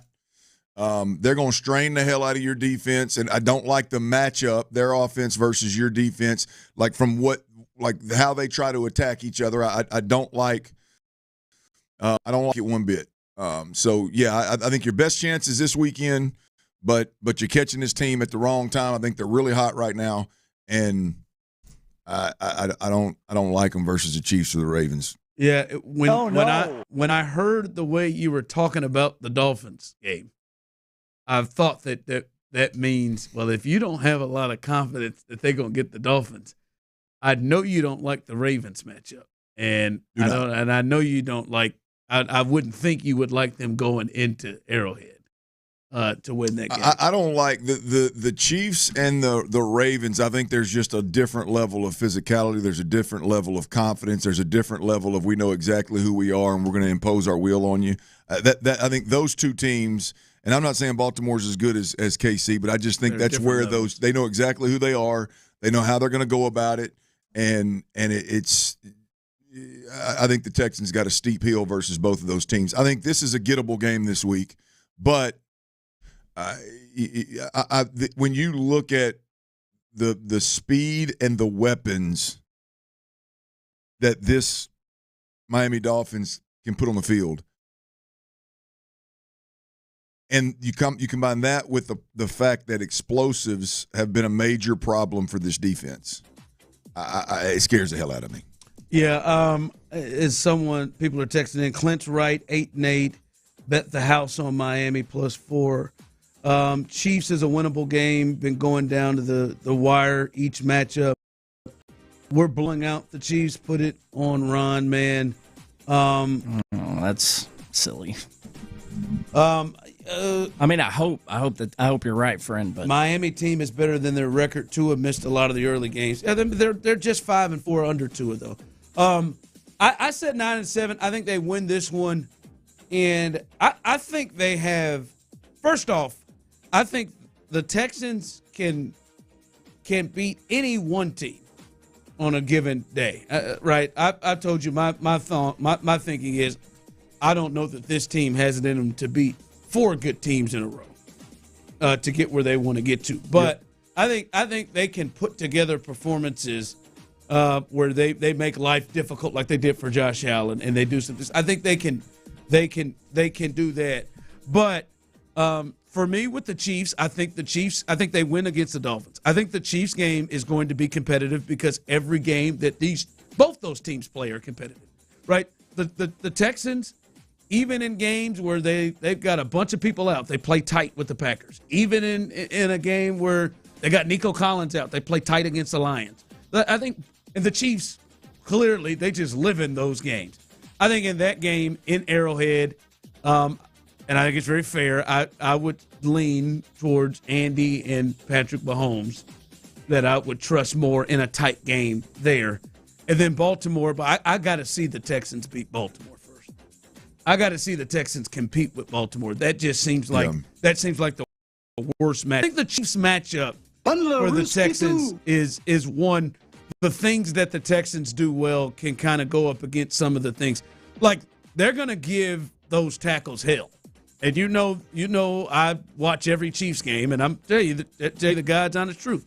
Like Danielle Hunter, Danico Autry on one side, Will Anderson, Barnett, however they are going to give whoever the hell is playing tackle problems for the Chiefs. So that's to me the greatest strength that the Texans have against the greatest weakness of the Chiefs. So I do think there are some matchups there, but no, I go 1-2 out of this. By the way, Tyler, who's the second game you got them winning? So we got it all covered. I got them going 2-1. Somebody get spicy and say 3-0. I see some people. What's the other game you got them winning? Lovely. I have them winning this week, starting this week with a win over the Dolphins, a loss in Kansas City against Chiefs, and then getting the Ravens off their back. You get them winning Baltimore. the home games. Yeah. The home games. Correct. Someone texted in, Derrick Henry usually gets 200 on the Texans anyway. I think Baltimore's a weird team. Someone texted in, bro, Clint's been on BS for a couple of weeks. Like, guys, and I know Clint will jump in on this. Like, listen, I understand the fandom, and like I told you, my logic speak last week, and I think there's a little bit of this coming in. Like, you could disagree with him, but I mean, Clint can paint a very understandable picture of why he thinks that the Texans could go 0-3. Yeah. So you may disagree with him, but it's not, you know, what what Nick said. It's not BS. Like it's like you may disagree, but there's a very fair. Quite frankly, it's bullshit. I mean, their last 2 games they lost to the Titans and went down to the wire. Yeah, with Mac I Jones. mean, Will Levis lit your ass up. Mac Jones lit your ass up in the second half. You've lost 4 of your last 6. The 2 games that a lot of folks want to hang their hat on is a 3-point game against Detroit. Their quarterback threw 5 interceptions. He's thrown 5 interceptions the rest of the season. He threw 5 against you. Unless you think Pat Mahomes or Lamar Jackson or Tua is going to come out and throw 5 interceptions, then I don't know what we're looking at. And the Texans defense could cause it, but no, I hear you. Yeah, I mean, you keep rolling up the board there. I mean, in New York, you got beat by New York. Aaron Rodgers, I don't remember how many times he turned the football over, but you got beat there. It's that simple. You bump up to Green Bay. I mean, Jordan Love threw 3 interceptions in that game, and you lost by 2 points. They just like effortlessly Kobe Bryant that ass in the fourth quarter on defense and offense and won the game. Like there's nothing that we've seen consistently from the Houston Texans this year that anybody can sink their teeth into and go, yeah, man, this is how and why we're going to go get to 10 wins this year, knowing that we've got Kansas City, Baltimore, and Miami right here on the schedule move. There's no. I mean, people are leaning into C.J. Stroud on a YouTube channel. Like, yeah, we got C.J. Stroud. I like C.J. Stroud. There's nothing that C.J.'s done this year that tells you that he gives you this huge advantage, and all of a sudden this year, the 2024 version of C.J. Stroud is going to put this team on their back and beat Kansas City or Baltimore or even Miami for that matter. We're working with right? I mean, the only thing that I think anybody can legitimately sink your teeth into that's not just based on last year or based on hopes and prayers is this defense. And you mentioned it, Ron. The defense, the pressure, the ability to get pressure. Is something I think that game to game we can. I think it's their biggest sink our teeth into. Their biggest advantage they have. Game to game. Yeah, and last week against Mac Jones, it was not an advantage at all. So I just don't. I guess they didn't get a sack. Well, no, but you're right. I mean, it's clearly what they've lived and died with, if you will, this season. But I mean, they the most recent outing. I mean, Mac Jones sat his big ass back there comfortable and just picked you apart. So I don't know. The thing about this football team this year is, if we're being completely honest with you, we're 14 weeks in, and we really don't know much about this football team. We really don't know exactly who C.J. Stroud is, what C.J. Stroud is. We know a few things. Well, yeah, no, I mean, I'm talking more about like what's their identity. You gonna be an aggressive pass team, or you gonna be a quick screen run team, right? Can you do? I don't know what you. Can you protect to be an aggressive team? Doesn't look like it. Can you run block well enough against good run defenses to at least be complimentary in the run game? I don't know. Doesn't seem like it. Can you stay healthy? It's been a struggle this year. I don't know. I think it's been.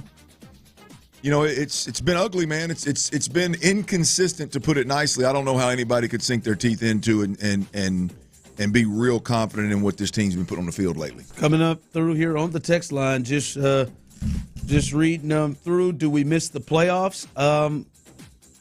I don't know. Like, I think the question, Ron, is do you think that last game's going to matter? Yes.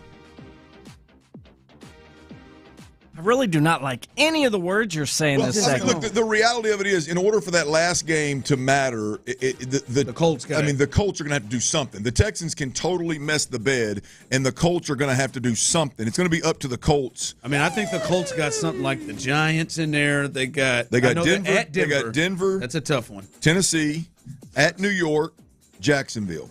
So they're staring 3-1 dead in the face without much. They beat Denver this week. I think Texans, the old sphincter gets tight. They went in Denver? Yeah. Clench them cheeks. Then there's a chance that last game of the season could mean something. I think they got to go 4-0. I think Indianapolis has to go 4-0 to make it even remote, to make it interesting. They got to get to 10. Hell, if they lose the next three, I guess. I mean, if they went 3-1 and the Texans, lost these next three, that damn sure that last one they got to win. Yes, they got to win. I don't think it'll come down to that. I don't think it will. Text line coming in spot on. Take Clint. Texans have had inconsistent lineups all season. They'll be 3-0 coming off the bye week. Can we stop pretending this is a good team? So post-break, they got to gel, and I'm not sure why they can't do that. But I understand that you'll believe it when you see it. Coming from some folks there on I don't think that's a problem. I think this team is as gelled as a team can be. Yeah, I do. I think they love each other. I think they play for each other. I do too. I think they fight. I mean, they fight. I think they're accountable. I think they do all the little things right. Unfortunately, I don't think it's going to be just we just need time. We just need reps. You know, I'm fresh out of reps at this point in time. Yeah. I don't know, boy. Someone texted in, name a team that looks spotless this year. They all have warts. Yeah. I think it's fair. It's fair. Fair. Yeah. That's just my opinion. Yeah. Yeah. I'm not worried about everybody else. I'm worried about Miami, Kansas City, and Baltimore. At this point, that's really who stands between the Texans. Do the Texans have the quarterback advantage in any of those games to you? You know the answer to that. Right now today? Yeah. No. Can we get out of this? Can we go to different topics? I'm not feeling very good. I do appreciate the honesty, and that's what we do here on Tyler, the drive. Damn it! Do you think they have the quarterback advantage in any of these?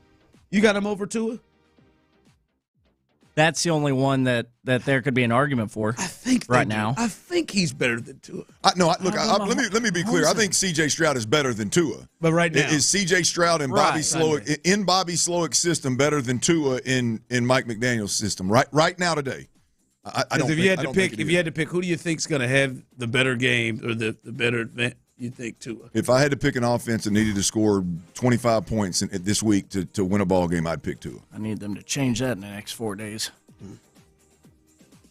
All right. I don't know if this will make Tyler feel better, but college football playoff, the Texas Longhorns get themselves in despite losing for a second time to Georgia. But did that loss actually become a good thing for Texas? We'll discuss their path coming up next. All right, Our Vision Homes, y'all. They are Houston area's premier turnkey custom home builder. 17 years in the custom home game, 17.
same incredible football experience. The Baylor Bears and LSU Tigers battle it out in the Kinder's Texas Bowl at 2:30 p.m. on New Year's Eve. There's no better way to close out 2024 than with some early fireworks at NRG Stadium. Hit up kinderstexasbowl.com now for tickets and more information. And hear the game exclusively here on Houston Sports Leader, Sports Radio 610.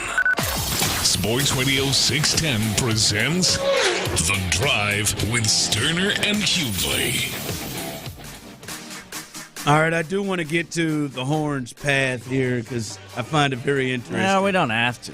They slid themselves. Oh, we got time. They slid short themselves. segment if we don't. They slid themselves into a nice run, but somebody texted in this. This is good. Seems like, do you think Bobby has the hat on the sideline or he rocks the no hat? Seems like he's better with no hat, in my opinion. Love for Clint to analyze this on the tape. He was asked about that the other week, I believe.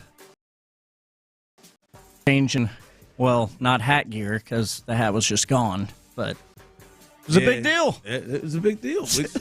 I'm telling you, I did not know Bobby had that good of hair until I saw him play. His son play flag football against my son, and I saw Bobby without a hat on. And I said, "What the hell's?" It's like you, Tyler. Why? I got my haircut today. Why are you wearing that hat when you got that good hair? Like, Tyler pisses me off every time. Like, it's one of the things that really pisses me off. When he goes to get a fresh haircut, sexy. Got a part in there, and he's going to throw a hat right on. Oh, he can't wait. I bet he puts it on before he leaves. Probably it's all so much loose hair in that hat. It just before he leaves gets out of the chair. It's just part of my vibe, man. I'm a hat guy. Yeah, I'm not. I don't think you are. Did he have? When did he? Did he have a hat on last against the Jags? It was indoors. It was indoors that he didn't have the hat on. I think it was the Titans game, so maybe he might want to put that hat. Well, I'm going to tell you what. I think that Bobby's been no hat since the Detroit game, right? Was it the Detroit game? No, it was a win because I remember he was happy when they asked him about it. So it was a win. Who'd they get after the Detroit game? I guess maybe it don't matter then because they didn't one loss.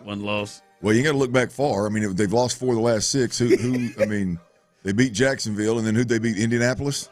Yeah, at home. Yeah. Must have been Indy. Out there looking like Smalls from Sandlot. Yeah, the bill is just so long. So, he's a no hat guy. That fishing bill. But he has great hair, man. He's coconut oil. He's a small guy with great hair. First game, the Cowboys game. That's right. That's what it was. I knew it was indoors somewhere. That Cowboys game. You're right. Cowboys. They beat the Cowboys. I just answered this one also, but and they lose to the Titans. So hell, I don't know. Who knows? Maybe no luck to it. All right. Texas loses in the SEC championship game. They lose to Georgia for the second time. Mm-hmm. But somehow they slide into this, which I know you got to love, Tyler. They slide into this path. They're the 5 seed, and they get to host Clemson, who is the lowest seeded team in the field. And that game's going to be played in Austin. And then if they win that game, which they should, they then get to play Arizona State, which many people may think may be the weakest of the first round bye teams. They get to play them in Atlanta. So, I mean, actually, their fans are closer. And I just, first off, I don't look at and know of Arizona State being a traveling fan base. Damn sure not from Tempe to Atlanta. And then if they win that game, they get to play in Dallas in the semis. This road that Texas got, even though they lost, is crazy. You all right over there? Yeah, look, it is. Man, it's what their year's been. Why not let it continue? You know. Look, I got a few folks in this playoff here that I got to ride with. Obviously, you know my boy Rhett at SMU, and Graham Rossini, the AD at Arizona State, is a buddy, and so I hope we get Texas, Arizona State. I hope we get Texas, Arizona State. I might have to go to Atlanta for that one with my bride. Really? Absolutely, man. You travel for that one. Absolutely. But as we move forward here, I think as you look at this, as you look at the schedule, I think with the exception of Penn State, I think Texas. I think Texas drew the second preferable. So it's like path of least resistance to the Final Four. Because what I think it's fair. Penn State drew SMU. SMU in the first round. The winner plays Boise State. So you get Penn State drew to get to the Final Four. They got to beat two teams that were Group of 5 2 years ago. Like Oregon and Georgia are the two top teams. If the seeds held, they would face. I know Oregon would face a rematch with Ohio State, and then Georgia would have the winner of Notre Dame, Indiana. Yep.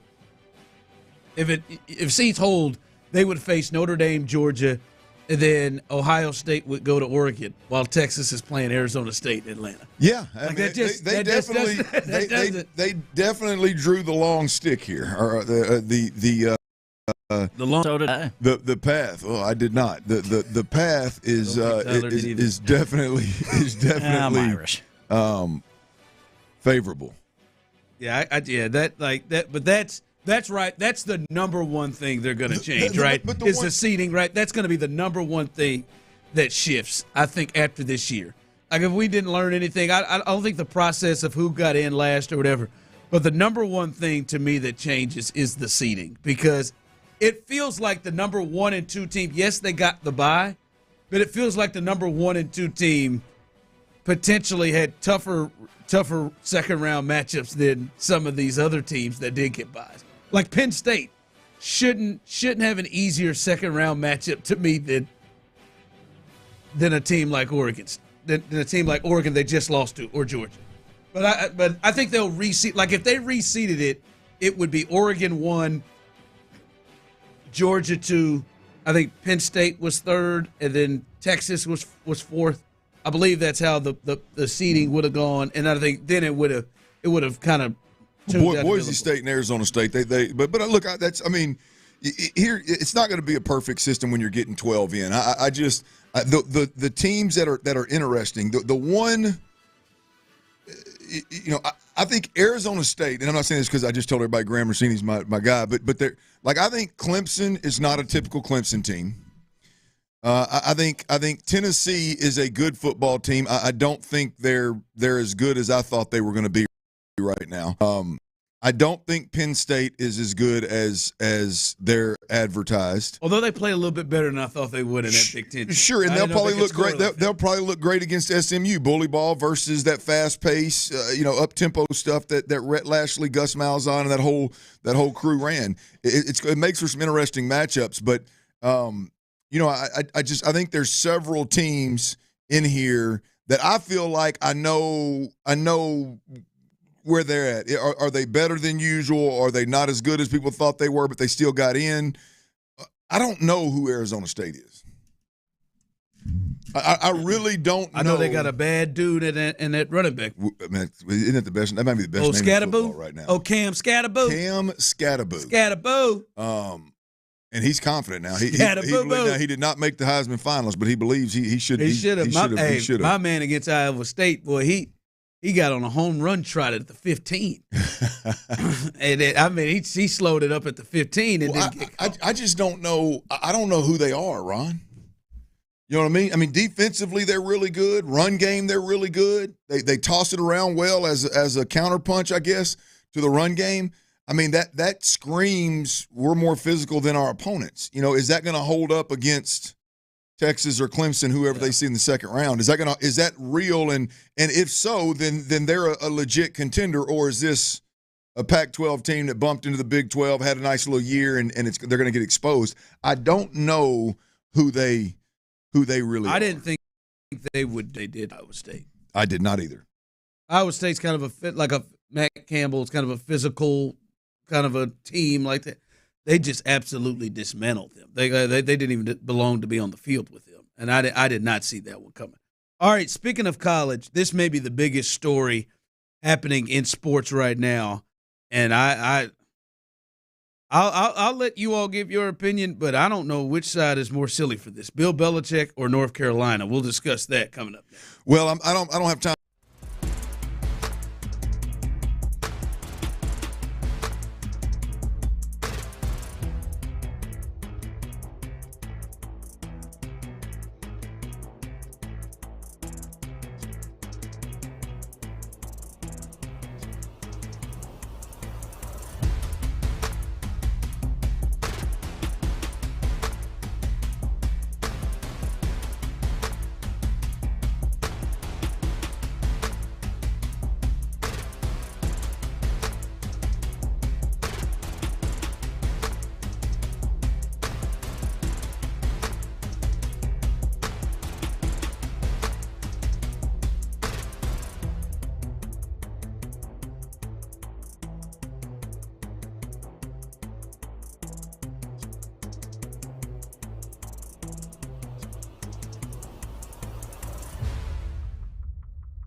Name your price tool. Get a quote at Progressive.com. Progressive Casualty Insurance Company and affiliates. Price and coverage match limited by state law. Not available in all states. Live from the Twin Peaks studios, Sports Radio 610 presents The Drive with Stoerner and Hughley.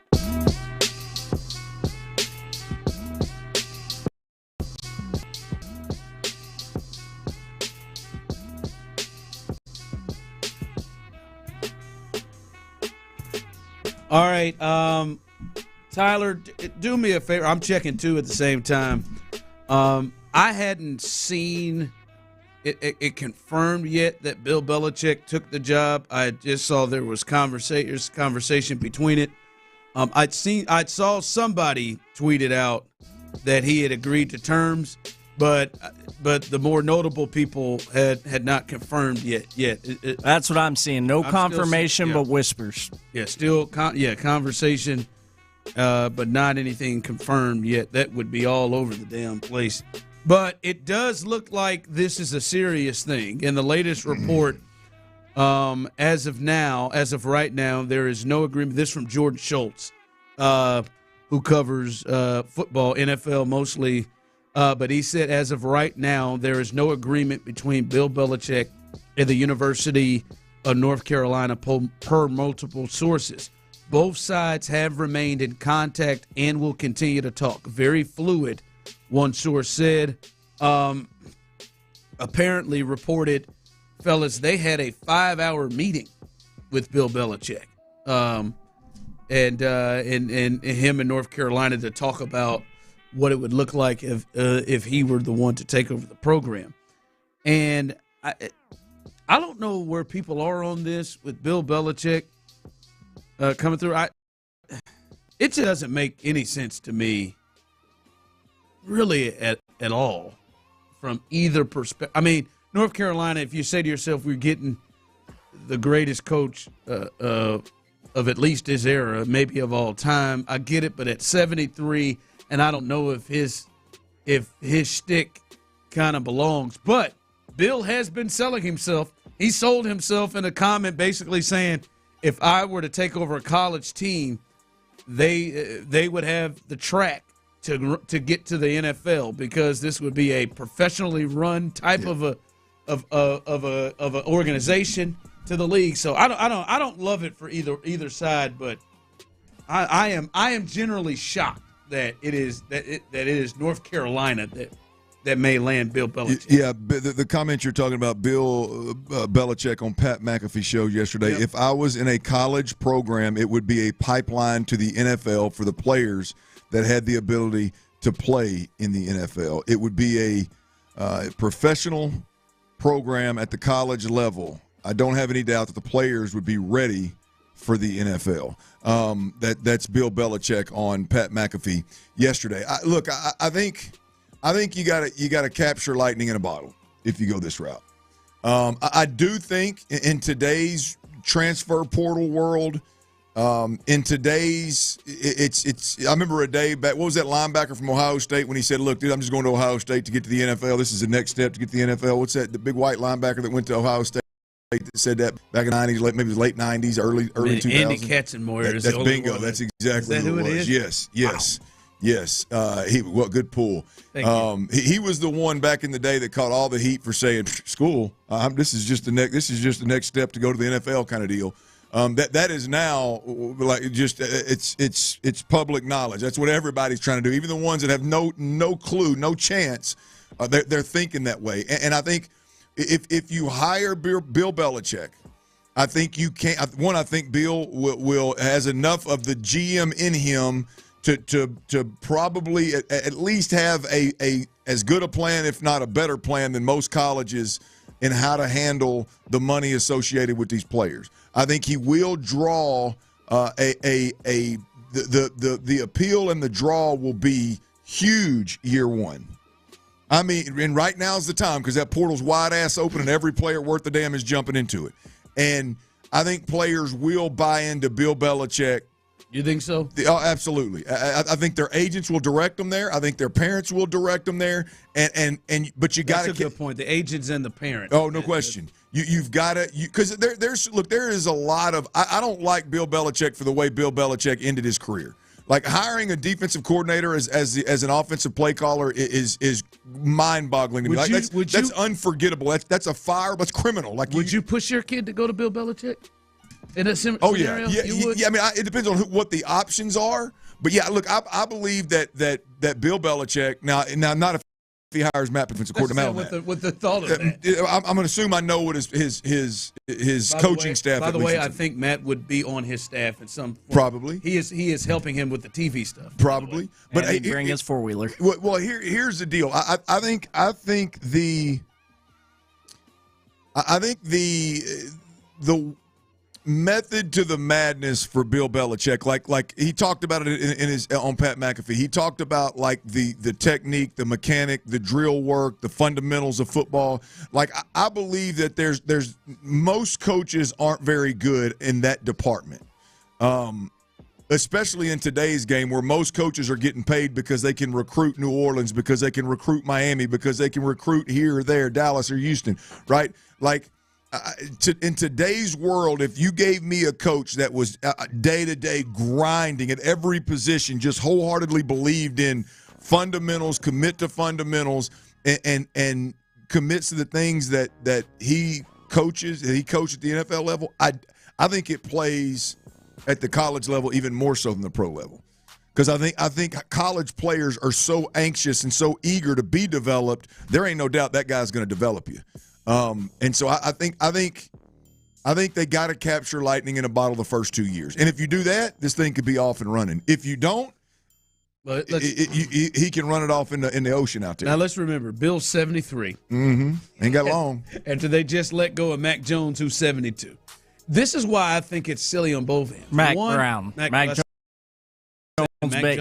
the quarterback. Mac Jones.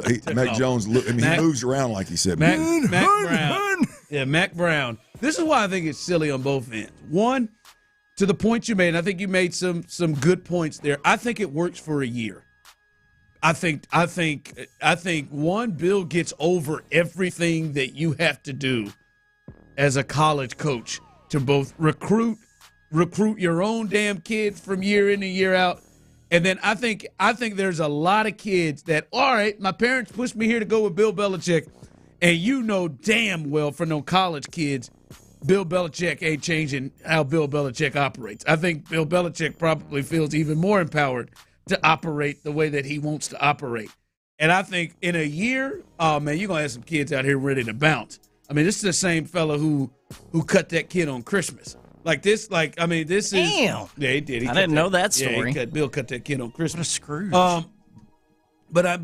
Then I think you got a lot of kids like, nah, I'm good going there. And then for Bill, like, damn, man, like he ain't even at Arkansas. Like he's at North Carolina. That's a damn basketball school. Yeah. Like this ain't even. It's not even a high profile job. Yeah. Like this is a.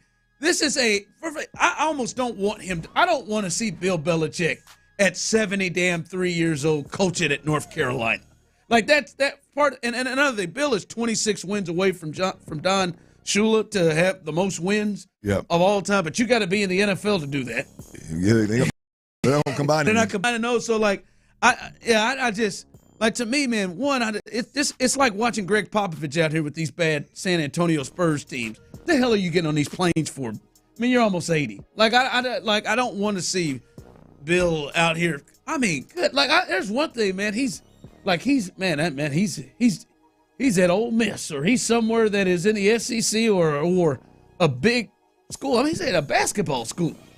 Like someone just texted in, Bill and Baby Blue. I couldn't see that. I don't know that, man. That one just doesn't make sense on either end for me. And I honestly, it looks like he's desperate.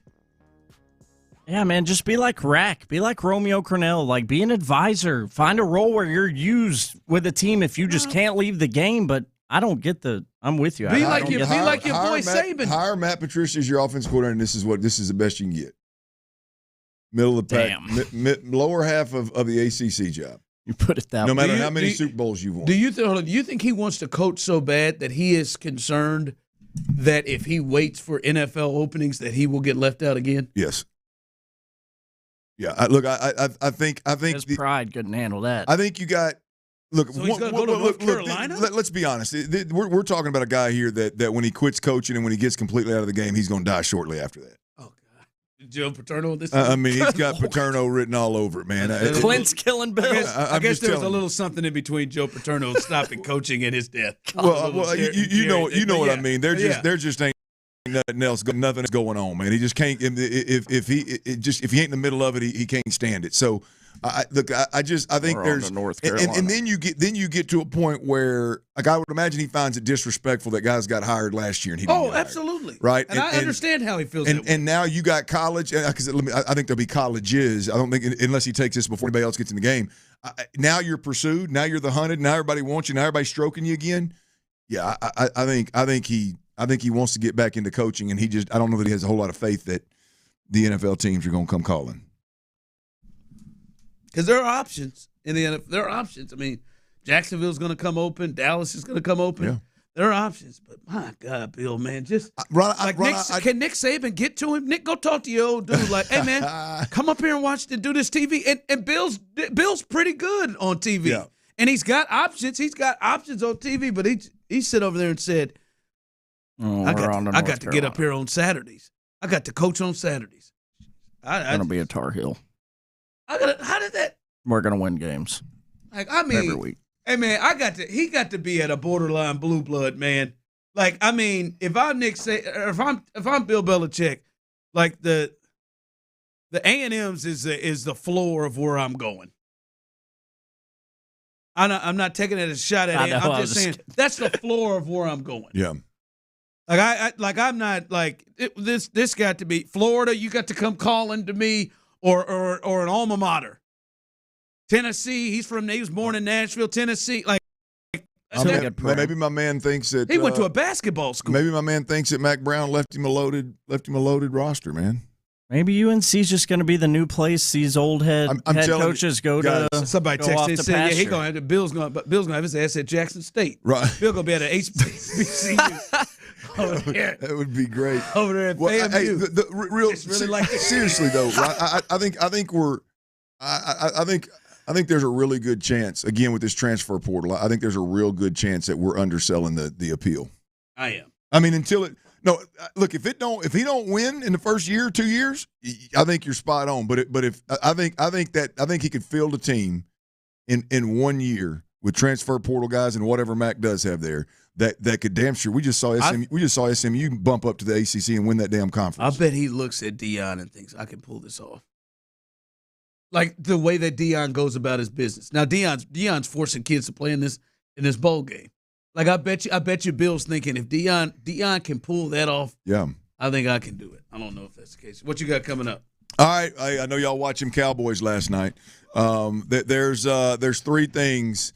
The Cowboys lose the game last night, and that's bad enough. There's a couple more things that have popped out there. So for all of the Cowboy haters out there, you may want to stay plugged in right here. This is wild. Something's happened for the first time in 33 games for one particular NFL team, and it is the team that the Cowboys play this coming week. And I got to ask Ron a question: would Ron enter Trey into a P League transfer portal? Apparently that's happening. We'll do that next right here on Sports Radio 610. Before we do that, though, Daisy Dips.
responsibly. B21. KILT FM HD2 Houston. Insider access, exclusive content. Sports Radio 610. The Texans play here. An Odyssey sports station. I can't say that I'm not going to ride a motorcycle again. Sports Radio 610 presents The Drive with Stoerner and Hughley. Dive into the mind of former NFL quarterback Clint Stoerner. I like a good time. I like to have a party. I know you do. It's Dirty's Daily. Yeah, it is. We always like to party around here. Big shout out to everybody that's listening out there on Twitch, YouTube, the Odyssey app. By the way, if you hadn't downloaded the Odyssey app, please do so. AUDACY. They've got all kind of cool features on there. The podcasts are all on there, and you can keep us right there on your hip and take us wherever you go. They got special perks with that Odyssey app. By the way, we appreciate everybody out there that's already downloaded. If you listen on the AM dial, the FM HD2 dial, we greatly appreciate it as well. Guys, we haven't even hit in the entire show, but I can't help but think our listeners would greatly appreciate us at least having a brief conversation about what the hell went on in Dallas last night. Oh, yeah. What a game. I mean, as if it's not bad enough with the injuries, the losses. I'm sitting there watching Cooper Rush, and look, I'm not going to sit here. I'm never going to be one, having lived this life. I'm not going to be one here to come on here and bang on backup quarterbacks that are in a dysfunctional situation that for being honest, probably shouldn't even be on the field at this point in time. It ought to be Trey Lance's dance, but Cooper Rush is missing throws. I mean, it looks like everything is so difficult for them offensively. It is a he can't play dead in a horror movie. It is a dysfunctional mess. And then in the game, you look up and you've lost DeMarvion Overshown, who I would say tore every ligament that he had. Every ligament that he had in his knee. I would say, in just watching the Cowboys, he's probably the prospect that kind of the next up-and-comer. Obviously, you watch it and you see CeeDee Lamb is a monster. You really like the Ferguson kid at tight end. Obviously on the defense side, Micah's a baller. He's going to get his money. But kind of the up-and-comers that you're not real sure, kind of jumping on the scene, I would say Overshown was the next guy that was getting a lot of hype and really, really well, and you lose him, right? You lose him for the season. And it's bad enough to where it could alter his play style and his ability. Hopefully not, but we'll see what comes of it, right? You lose the ball game 27-20. I don't know how many people saw it, but this is how dysfunctional teams and dysfunctional organizations lose football games. Did you guys see the play that they ultimately lost the game? Oh yeah, the punt madness. Maybe he has no idea the rules of the punt. Could you imagine Joe Burrow holding him defense? Hey, we're gonna get a shot, boys. And Burrowhead. Then you 27. You block a punt, and my man tries to field a punt, touches it, and gives the ball back to Cincinnati, and they end up kicking a field goal. I'm sorry, they end up scoring a touchdown. It was another Jamar Chase touchdown, wasn't it? Mm-hmm. To win this thing. And so you lose, your best up-and-coming player, right, that's kind of jumped on the scene. You lose another game in disgusting fashion, unacceptable, fireable offense types of stuff. What's your point? Once again, under Mike McCarthy, you see an undisciplined football team that's not prepared. How many games is this team going to lose because of situational football that they're not prepared for? They have bonehead. It seemed like everybody else on the field understood it except for him. Yeah. Weak ass Cowboys. I think they had individual cameras on everybody. Except him. But then, Tyler, you're going to like this. Then, I'm flipping through social media here, boys, and I see the Cowboys. They've got the Carolina Panthers this week. There it was. Glory hole. For the first time, by the way, this is courtesy of Will Kunkel. For the first time in 33 games, the Carolina Panthers are favored. That's so wild. They should be. I didn't check. Is that game in Carolina, or is that in Dallas? I believe it is. I believe it's in I was going to say, Carolina. if that's in Dallas, it's even worse. I think they should be favored in Dallas, too. But the Panthers are -2 and a hook, -2.5 versus the Cowboys. So to add insult to injury, awful loss. I mean, heartbreaking loss of Overshown. Like, disgusting year so far. Now, all of a sudden, we can put an exclamation point on it as we come to the season comes closer to the end, and you can be an underdog to the lowly Carolina Panthers. We got to stop saying that. Ron, they're still the Panthers, bro. I know they're still the Panthers. Bryce Young is playing better, and they played well against some teams recently, but I mean, the Cowboys they are stunk, the Panthers, man. But the Cowboys have stunk and sucked. They're the Panthers, man. The Panthers almost beat the Ron, this ain't about Eagles. here and right this second. 33 games they've been a dog, man. And right now, walking into it, who's a better football team? I'm not saying the line's wrong. I'm just saying that's how bad it is in Dallas right now. That's how bad in Dallas is. You're going to be the ass end of a joke all week long about how the Panthers for 2+ seasons. Not 2+. I guess it's almost 2. It has to be 2+ because we ain't through with this season yet. The Panthers are for the first time favored against your ass. What a mess. What a mess. So everybody out there that just has that hate in their heart for them Cowboys, man, you are in a really, really good spot. Or Tyler, you have that hate. Are they? Oh, full heart of that hate. Are you at a point right now to where it's just they're so bad they're off the radar? You don't even. Oh yeah, like for it's sure. just so disgusting. Like for 2024, yeah, they are a afterthought at this point. I mean, we all know and can see clearly right now that football in the state of Texas is going through Houston. They were holding on hope. Playoff. Jerry went all in. That's why Micah said.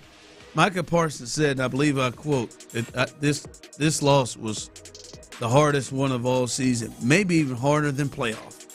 That's a playoff. And he started talking about he was wondering if it might be karma of some sort or something. I don't know, man. Oh, he's already playoff losses. By the way, Micah, right? The Niners like the playoff losses. Well, Micah Parsons is. I mean, I don't know if y'all heard it, but he was doing an interview with somebody. I saw it yesterday. I don't know when it was recorded, but I saw it yesterday. He said, "Look, I'd like to be a Cowboy forever. I love it here." Blah blah blah. He went on and on. He said it's just all about you know how much I sign for it. Who they're going to sign around me. They're going to put the pieces in place to allow us. Basically, the narrative of Jerry not going, saying he's going all in, but not going all in. Nonetheless, don't tell me what I'm saying. I don't know if the Cowboys have shrunk to a level or sunk to a level of like, hey man, it's not even fun to make fun of you guys anymore from down south here in Houston. Y'all better stop sleeping on them Panthers. Weak ass Cowboys. Hey, you saw that screenshot I sent you earlier today? Come on, man, Bryce if you're Young's coming. If you're a Texans fan, you don't want to don't go looking down. Since Bryce Young returned. Since week 8. Since he got benched, since he returned from being benched, don't go look at the numbers between him and C.J. Stroud. You don't want to do that since in that time frame. Since week 8, him and old Adam Thielen are putting up some comparable numbers to C.J. Stroud. And the numbers would have been better if Leggett could catch a ball. Not to mention the end of the Bucs game. Come on, man. Ron, I got to ask you. Don't do that to yourself, Texas. Ron, let's get off these Cowboys for a minute. I got to ask you a question. I don't know if you guys saw this, and I'll be honest with you, Ron. I don't even know what I do with my phone. I don't even know if it's true. Girl, you know it's true. Who is that? Milli Vanilli? Is that who that was? That's about should lip it. We've reached a new low here, Ron. I got to ask you if you do this with Trey. You're the only one in this group that can relate to it. Apparently, in the Orlando area, there's a young fella playing a little 6U football. That's Pee Wee League football for for those out there. He's a cornerback and a safety, and he's entered the transfer portal, Ron. Apparently, he was with an organization that was a pretty good organization, and he's a little running back, cornerback, safety, and said, "Nah, I thank y'all for everything you've done, but I got 1 year of eligibility left in this 6U Pee Wee football. Right. I'm going to enter the transfer portal. I'm going to open up my recruitment, and he listed he has all the logos along the bottom here of his graphic that he built. Yeah, and he's even got the arrow of his old logo pointing to the question mark of where he's going to go next. Transfer portal, NIL. It looks like, even if this is a joke, I know in some circles this is as real as it gets. As competitive as Pee Wee football is, I've seen it with my own eyes. If it's not real, it's close to being real. It's just right around the corner. You gonna put Trey in the transfer portal, cuz? You get offered a little bread. You get offered a little bread. Now, we would look at and talk about some things. Now, not only am I okay with that, I'd like to take this moment to open up the floor for anybody who'd like to join the Southside Saints coming up for this next season. If you got a year left, you want to play on this senior level team, come on over. I mean, if you're over there and you're on the Sienna Stallions and you're not happy with your role, come on over. We got a space for you. A little more playing time? Saw a couple of kids over there, the Most City Raiders. Come on over. We got a space for you over here. The Southside Saints. With treaties, with uniforms, we'll hold you down. So I'm just saying, any of you open out there, the Gators, anybody you out there not happy with your playing style and maybe don't feel like you playing the position you want to play, come on down. We got some openings. Just let you know. All right. What's the NIL budget looking like? Well, let's talk. I'm not going to say it out here, but let's talk. You're open to have a conversation. Anybody out there that play on any of these teams in Fort Bend County, you're looking for a new home with the Southside Saints right now, I got you. I've seen a couple here. Saw a couple of kids I'd like to get my own. Number 3, Pioneer Ridge. I like what you did. I like what you did out there on the edge. Hey, the minute I saw this graphic, I immediately said, man, how much eligibility Trey got? How much eligibility Trey got? Can we put a campaign together? Stafford Cobras, yes, I saw you. Number 76, you weren't happy with your playing time. We got a start and left tackle position right here open for you. Anybody out there, I'm telling you right now, Joe. Southside Saints is ready for you. Hey, it's worth the call. Well, I'm telling you, worth the call. Hey, that black and gold's clean, ain't it? Specifically linemen. Yes. Big boys. We can use them. Hey, big boy to big boy, man. We need some. We need some O-linemen over here on, what is it, Northside Saints? Southside Saints. Southside Saints. No punchline to that joke. Damn it, I'm dead serious. we got some kids. I wanted to see if Trey was going to get in the transfer portal, and Ron said to hell with it. I'm trying to get the rest of them. We got a couple of kids playing both ways. Slow down.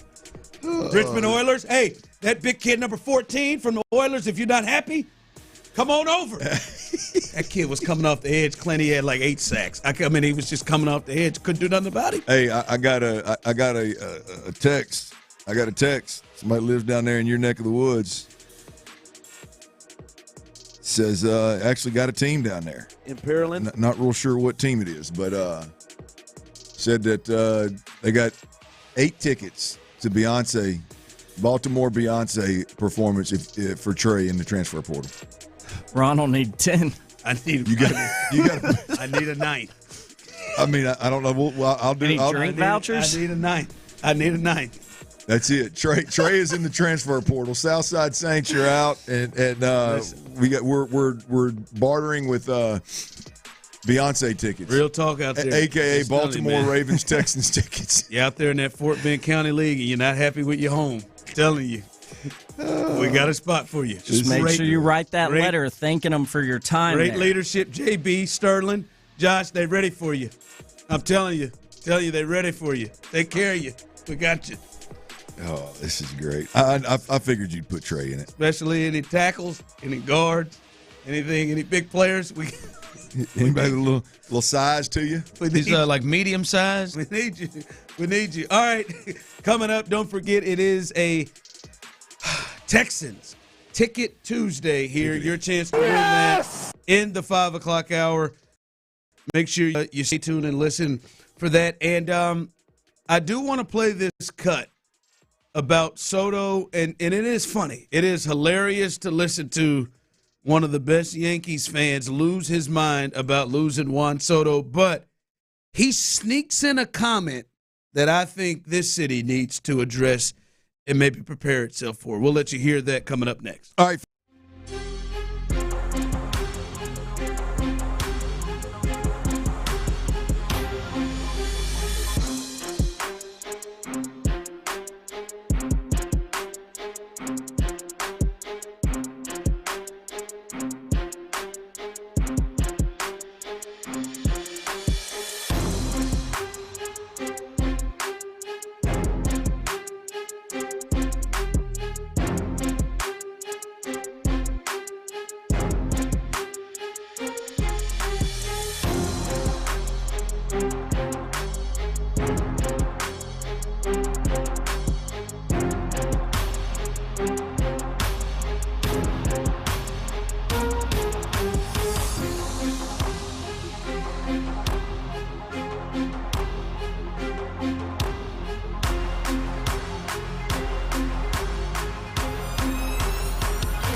Deer Reaction Monday. Game analysis, inside info, and your reaction starting at 6 a.m. on Shoppa's John Deere Reaction Monday. Houston's sports leader. Sports Radio 610. Sports Radio 610 presents The Drive with Stoerner and Hughley.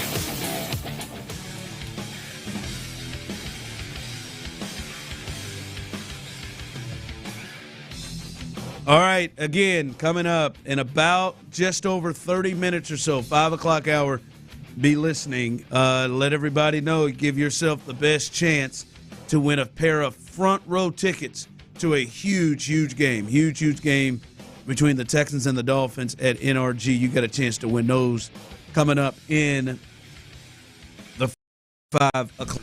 All right, The Yankees fans have lost their minds, and I said yesterday, I think long time ago, Ron. I know, but all right. They have re-lost their minds with this Juan Soto news, especially losing him to the Mets. I think the what really goes to it is I believe they know they just lost their best player. But old Nick Turturro, brother of John Turturro, who is kind of a little bit the more famous of the two actors. I don't know if you've heard this, Clint. I don't know if you've heard this, Tyler. I don't know if the audience has heard this, but this young man went smooth off. And you can hear it in his heart. He's got a couple of lines in here that really crack me up. Lines that I didn't know people actually use when they really get angry. But then he slides this one line in that I kind of want to take a look at because I think it does kind of concern Astros fans. Here is Nick Tortuo, whatever his name is. I'm not even going to try because that last name is a nightmare. Nick Torturo, something like that. Sounds good to me. I think I had it the first time I was saying it. The guy from Chuck and Larry. I believe the first time you said it. I don't. These last two you didn't times. celebrate. Yeah, Turturro. Yeah, that's what it was. I need it in my face. I tried to go by memory. Nick Turturro, brother of Joe Turturro, John Turturro, rather. Let me just shut up. Here it is. Hey, Juan Soto, I got 2 words for you. You. That's right. When the horse rode in on, and the cavalry behind you. That's right, motherfucker. Yeah, I'm taking it personal. We gave you our love. We gave you our heart and soul. It wasn't enough. You turned your cap around after the World Series. I saw that move. $700 million, $730. Yeah, it wasn't enough. It wasn't enough. Guaranteed years. It wasn't enough. You don't even choose the Dodgers. You don't even choose the Dodgers. You go off Broadway to the Mets. You don't want to be on Broadway, and you don't want to be Judge's guy. You don't want to be Judge's partner. Oh, that's right, Judge. Now it's your team. That's it. Let's stick it up his ass. That's right. Let's go out. Let's get Burns, Fried, Bregman. Let's get Teoscar. I don't give a Now we're not around. Take those grungy, whatever those those stupid Mets. Oh, poor guy. He's in his feelings. Like for real, I didn't know people in real life said F you and the horse you rode in on and the cavalry behind. Like, that's the other part. That's the extended part. Like, I heard in the 80s and 90s, older people may say F you and the horse you rode in on. I didn't think people were serious when they said it in anger, but I never heard the F you and the horse you rode in on and the cavalry behind you. I never. He put it all out there. Yeah, he ready to let it go. I love it so much. But he snuck in that Bregman line. Yeah. Listen, I don't, unless the Astros change their offer, which I don't think they're going to go up to the amount that other teams are going to go to, like maybe the Yankees, who now have, obviously they were going to pay $730+ million to a player, and now they need to fill some voids. You could see, all right, you want 6 years, 200? Okay, we'll do it. Alex Bregman, you prepared? I think you should, at least as Astros fans, potentially just prepare yourself so you're not caught off guard like Nick is.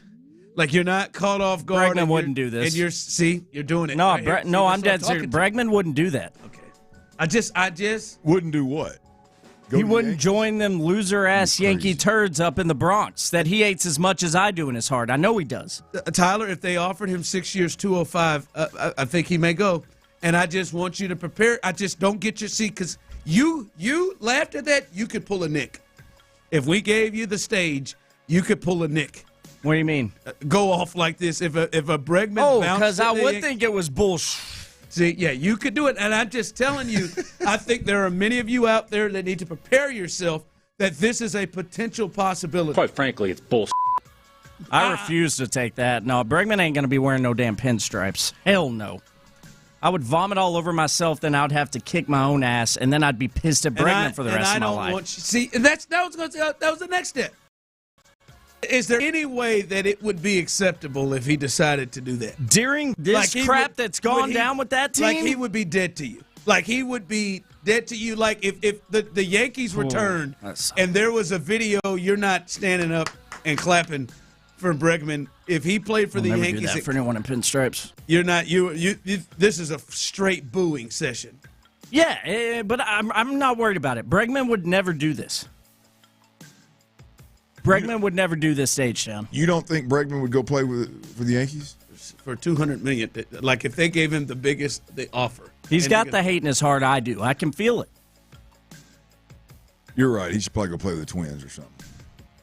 I mean, I've had a lot less confrontation with them in recent years. Yeah. Minnesota people are nice. Champ Slice said my wife said she would vomit too. No, I think it's a real possibility. They need a third baseman. And I'm not saying that I'm hopeful for it. I'm not. I don't want to see. I want to see Alex Bregman in an Astros uniform. I don't know that it's going to happen. But from the text line, Tyler, that's insane. If you think Bregman wouldn't do that. Guys, I know dollar signs talk, but sometimes there's just a little bit more in there that means a little bit more to you. But honestly, Carlos Correa came back, standing ovation when he came back. Mm-hmm. Springer did the same thing. But like you would boo Bregman? Do you what are you thinking? I don't know if my knee-jerk reaction to that is absolutely yes, I'm booing if that goes down. But it's likely, and a lot of it depends on how and if it went down. Well, you speak a lot for the fans. Do you think it's a boo or more of a standing ovation and clap? Standing ovation. In pinstripes, he comes up to the plate. If he is playing for the Yankees, it's a standing ovation. I think so. He's just so beloved here, man. Just the same with the guys you just listed off with Springer and Creighton. These are the guys that brought a trophy to Houston for the first time and then a second time. And yes, 2017 still counts. Yankees cried out. Well, I would be greatly disgusted. If what? If he goes and plays for the Yankees and gets a standing ovation when he comes to the plate, that'll piss you off. Yes, absolutely. I won't be partake. I hope people at least understand. Like, hey man, he had to. I mean, I know you. Like, he had to go. No disrespect. I mean, like, no disrespect. But whatsoever. You're right. You didn't want to do it for Correa with the Twins. I don't like doing it. No way, no how. I think it's silly. But the added insult to injury again of doing it in pinstripes. Hell no. I would call. I tell you what. Like, typically, like I'm not mad at the player. I'm not mad at the organization. Like I'm mad at the fans for that kind of stuff. Be honest with you. Standing ovation to a guy on the other team before the game ever starts. Now I'm out on that. Like I don't like it. I would understand it if they didn't want to, if they wanted with it. I feel like it would be a boo. It should be. I feel like it would be a boo. I'm really torn on it because of the team that he's going to. It absolutely should be. I think because of the team that he's going to. Because it don't have to be a hate boo. It just has to be a sports. Because people in their minds will say, "Hey, man, the Astros, like they won't say the numbers, but the Astros offered the biggest contract in the history of their organization, more than they've even offered Altuve, and you went like Nick said, you didn't go to the Dodgers." Not even the Dodgers. Like, I think he'd have a better chance going to the Rangers and not getting booed. than going to the Yankees. For sure. I think so too. And for him to have been offered the highest contract in the history of the franchise, more than Yordan Alvarez, more than Jose Altuve, and the team he bounced to go with the Yankees, which I would completely understand. There's a big difference between $156 million and $200, which he is looking for. I would completely understand, but I think people would boo the hell out of him. I'm just telling you. I'm not saying I'm not a boo bird, but I would be okay. I'm not saying that it's going to happen, and I'm not trying to scare you, Tyler. I'm just telling you should prepare. That would be bad. Just prepare for that as a possibility. Oh, and they got a freaking nickname already lined up, ready to go for him if he does that. What is it? Bronx Breggy. Breggy from the Bronx. Bronx Breg. They can move Jazz Chisholm somewhere. Breggy Bronx Play bombing. A more natural position. God, that just sounds gross. I'm going to throw up. Actually, I agree with you. To us, it does, but it's actually pretty clean if you're him. Especially when you get to take the first month or two you're off. Right. He's from this area, Louisiana kid. He's from this area, New Mexico. Played at LSU, from this area. $200 million. Got a place in Arizona. $200 million, though. The last one. Just stay here and make some damn salsa, Bregman. Chill out. Say the hell with that damn salsa. Look, man. Stubby ass leg, Breg. Okay. Tyler, I don't want this to happen to you, but you will go Nick. Oh, yes. To Turo. If that were to really happen, if this comes to be, I'm going. I will have a moment on air where I completely lose my mind. Your thought that he wouldn't do it is a tad bit crazy. I mean, there's. Oh yeah, you're.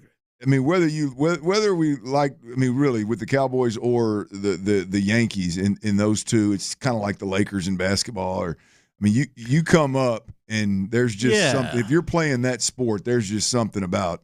And I get that part of it. I'm just saying the hate that is built between the Astros and Yankees. But he became an Astros now. He became an Astro now. Yeah.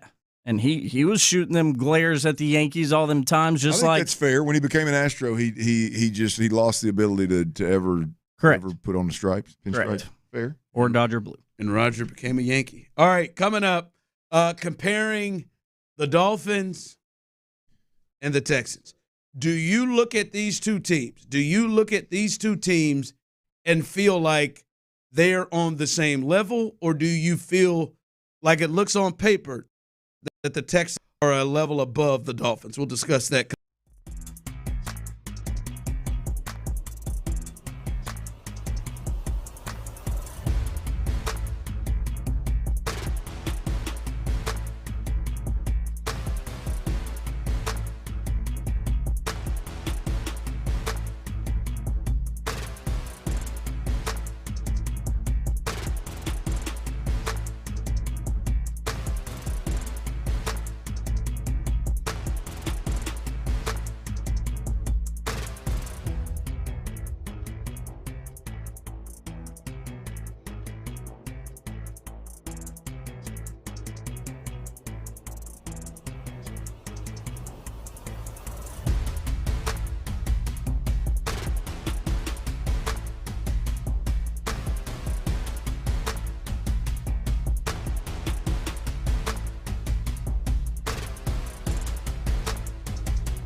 scent maracas smell amazing. Actually, Jim, most noses call them Gain Scent Beads. Try Gain Scent Beads. Way fresher than detergent alone. Live from the Twin Peaks studios, Sports Radio 610 presents The Drive with Stoerner and Hughley.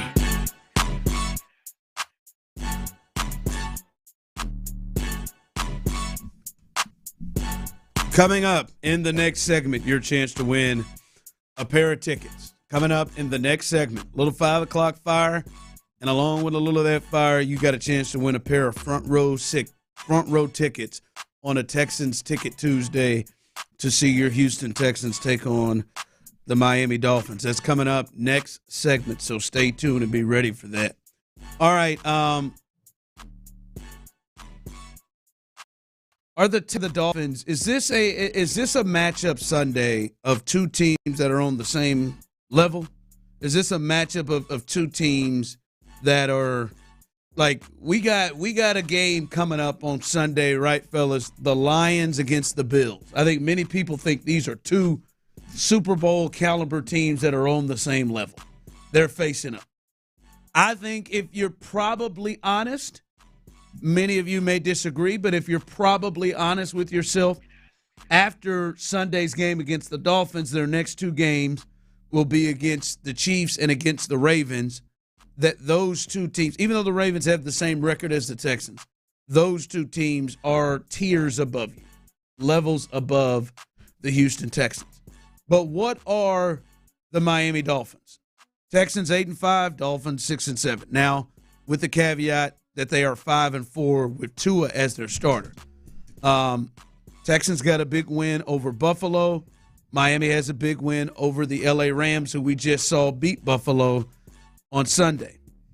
Do you look at these two teams when you think about the talent on each team, who's healthy, who's going to play? Do you look at those two teams and think these are two teams on the same level, or do you look at it as it says on paper that the Texans are a bit of a cut above the Miami Dolphins? How do you view these two teams? Ocho, by the way, texts in, Clint, Ron, what exactly is the Texans' level?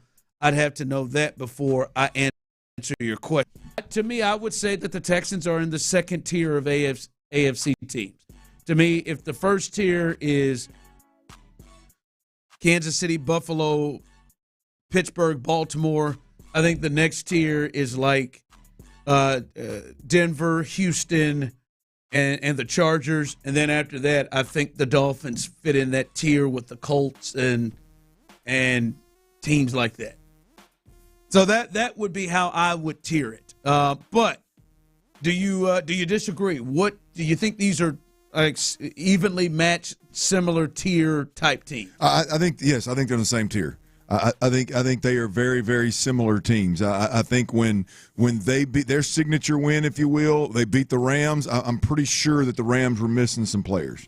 The signature win here for the Texans, when they beat the Buffalo Bills, they didn't have Cooper, and they were missing some signature players on both sides of the football.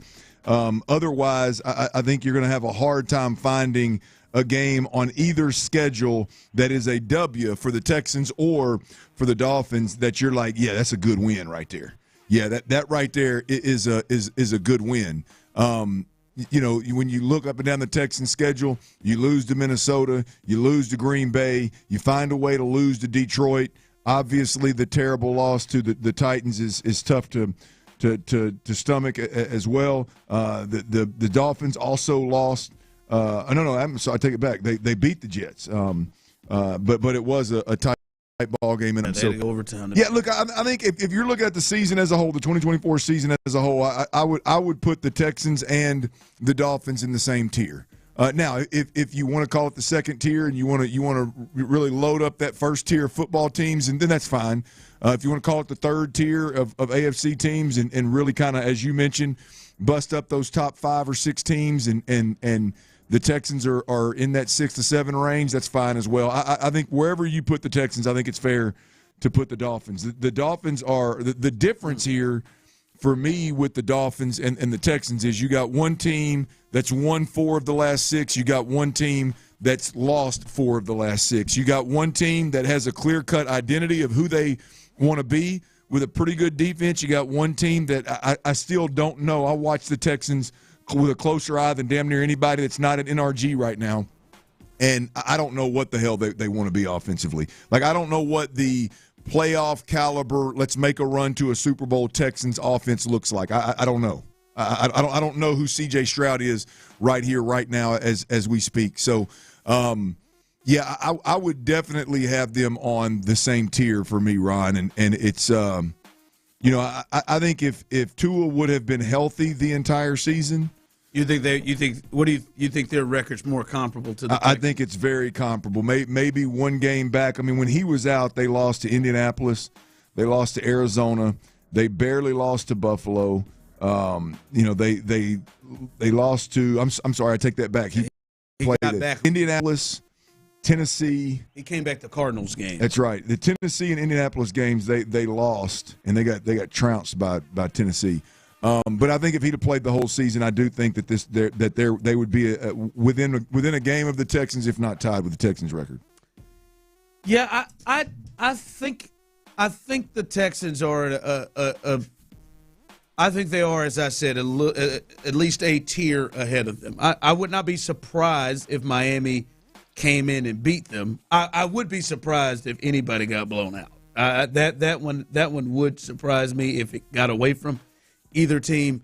But I think the Texans defense, because even with Tua, their offense hasn't been flowing like it had been. Like the last 2 years, their offense was like, look out.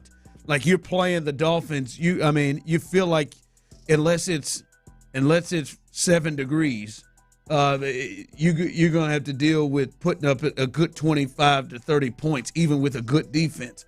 I don't know that even with Tua, it's been that way this year. And the Texans defense is one of the top units, the top defensive units in football. What they've been able to do, especially when they play at home.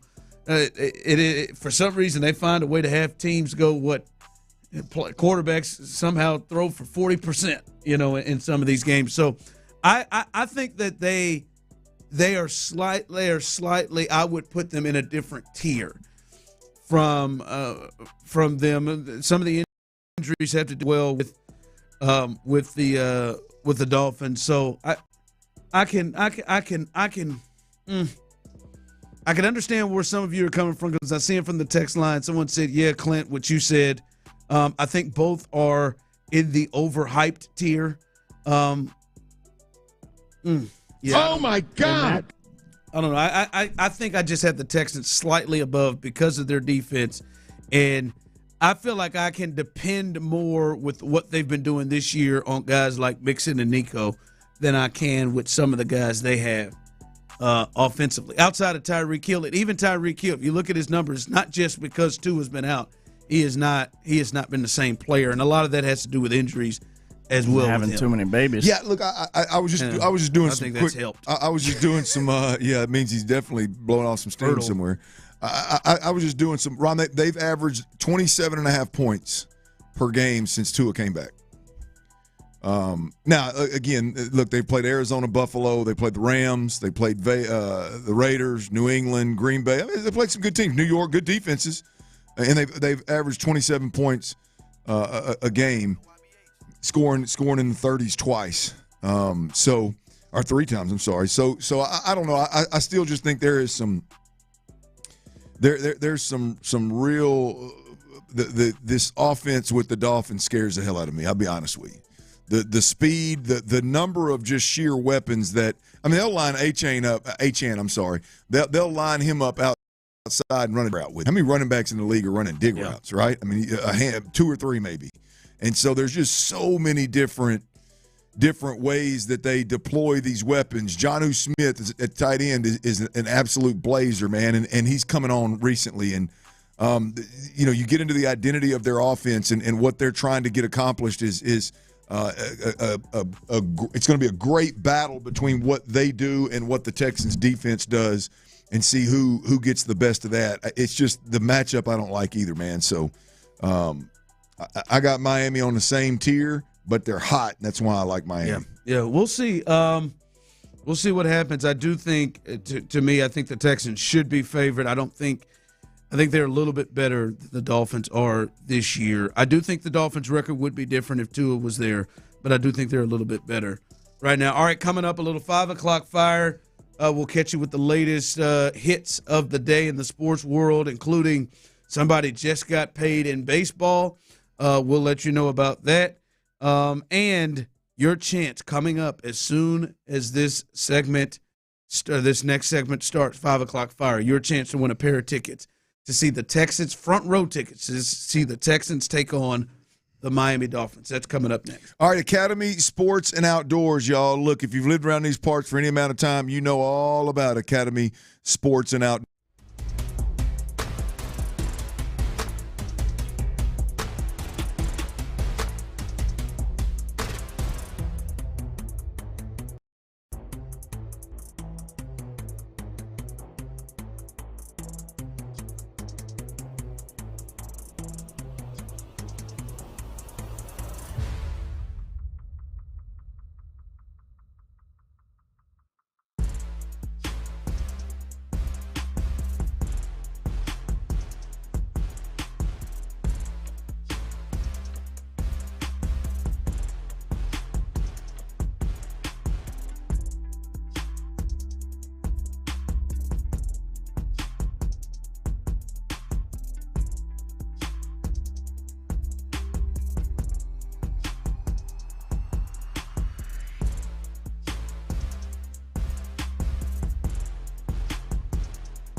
With Stoerner and Hughley, it's the 5 o'clock fire.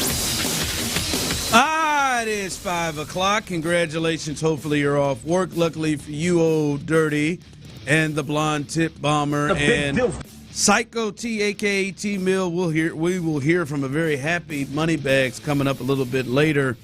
But we have the latest for you here. And the latest is, this is The Drive and 5 o'clock fire, which is brought to you by Kirk Holmes.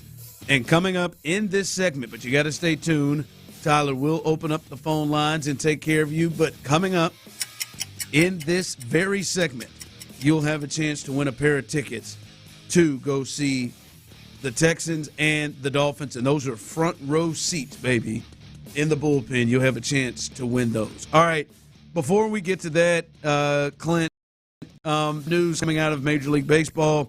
This is the time where we start to see moves being made. We already saw the Mets make the big move of bringing in Juan Soto for a record-setting contract. And now the New York Yankees, fresh off of losing him, they go ahead and make a big move and get the very, very talented lefty from the Atlanta Braves, Max Fried. He goes to the Yankees, 8 years, $218 million for the 30-year-old. He is a two-time All-Star with the Braves, and he's had Tommy John already, so there you go. They pair him with Garrett Cole, and they've got a pretty good starting rotation. Him, Garrett Cole. We'll see what Nestor Cortez does. They've got a couple of other guys over there as well. Gill, I believe, or Heel, who won the Rookie of the Year. They've got a lot of starters over there with the Yankees, but they add and get richer. And to me, this means a couple of things. One, if the Astros are still in the business of trying to compete and win a championship and win the AL, the Yankees just got better. Two, I mean, this clearly to me seems like an outline to Framber Valdez if you're going to get him. Framber Valdez, who was 31 and just turned 31 like less than 20 days ago. So he's fresh. His birthday's late November. He's a lefty that's been actually better than Max Fried here the last several years. He's finished top 10 in the Cy Young Award voting the last 3 years. 4 out of the last 5 years, he's been a top Cy Young Award finisher. And 8 years, $218 to him. I'd imagine probably Framber would get a little bit more whenever he gets to the open market, or if you want to sign him early. This to me is the outline for Framber Valdez. And if you wait another year, it just goes up, in my opinion, Clint. And the wonder is Jim Crane and the Houston Astros in a place where they're willing to make and sign deals like this? Because to keep a Framber Valdez, and you said it earlier, when you look at this rotation, it is hard to think, if you're serious about competing, that you're going to roll without Framber Valdez. Yeah, that would be a tough pill to swallow as an Astros fan. We've talked about Bregman, we've talked about Tucker, and now all of a sudden Framber Valdez in there, and you're looking at a Justin Verlander. Obviously that who knows what he's going to do? Who knows what he's got left in the tank? And other than that, you've got a bunch of youngsters, and right. So what are your options to add to Framber Valdez? Hunter obviously is a key cog. I think we've seen enough from him to believe that it's legit and it's real. The other guys, we've seen great moments from them, but I mean, are they guys that you want to ride with as a top 3 starter moving forward? You got injury guys coming off. Yeah. Christian Javier, who you like. But is he, when will he be ready? And another one that makes you wonder, when will he be ready? Because 03 technique. Luis Garcia. Luis Garcia, yeah. He didn't pitch at all last year, coming off of the Tommy John, which is what Christian Javier is coming off of. And you got what's his name coming back? Coffee shop. Well, listen, Lance McCullers. We'll see Lance when. Well, Lance I'm just saying you got. I mean, they know where they're. I mean, I don't look at the Framber Valdez situation and go, boy, you just don't have enough arms. I look at it and go, okay, who are your top two starters going to be? You know, I know you got 3 through 6. I'm not worried about that. You got 3 through 6. If Framber's gone, I feel like Hunter Brown could be one, and I think everybody else is potentially could be in that mix. And look, it could work out great. Those guys could continue to develop and continue to, and with larger sample sizes, give you similar production. And you know, it could end up being a genius move. I don't know whether it be injury or just a small sample size. I don't know confident saying these are the guys we want to roll with, and watching Framber Valdez potentially walk out the door. Again, if you're just joining us, big news out of Major League Baseball: Max Fried just signed an 8-year, $218 million deal with the Yankees. He leaves the Braves to go to the Yankees. He is 30 years old. Framber just turned 31 late last month, and this feels like the parameters of what a deal would be. And I throw out to you guys, what is your confidence level that the Astros would do a deal like this for Framber? Do you get the sense that they would go into the 8-year range? Because honest to God, he should get more than Max. Yeah, and I agree with you there. He should probably get 8 years, 235, something like that. And I think when it comes to the arms, the Astros are willing to possibly pull that trigger. They will consider it. They will weigh it out. I'm not saying it's guaranteed, but I do feel good about Framber coming back.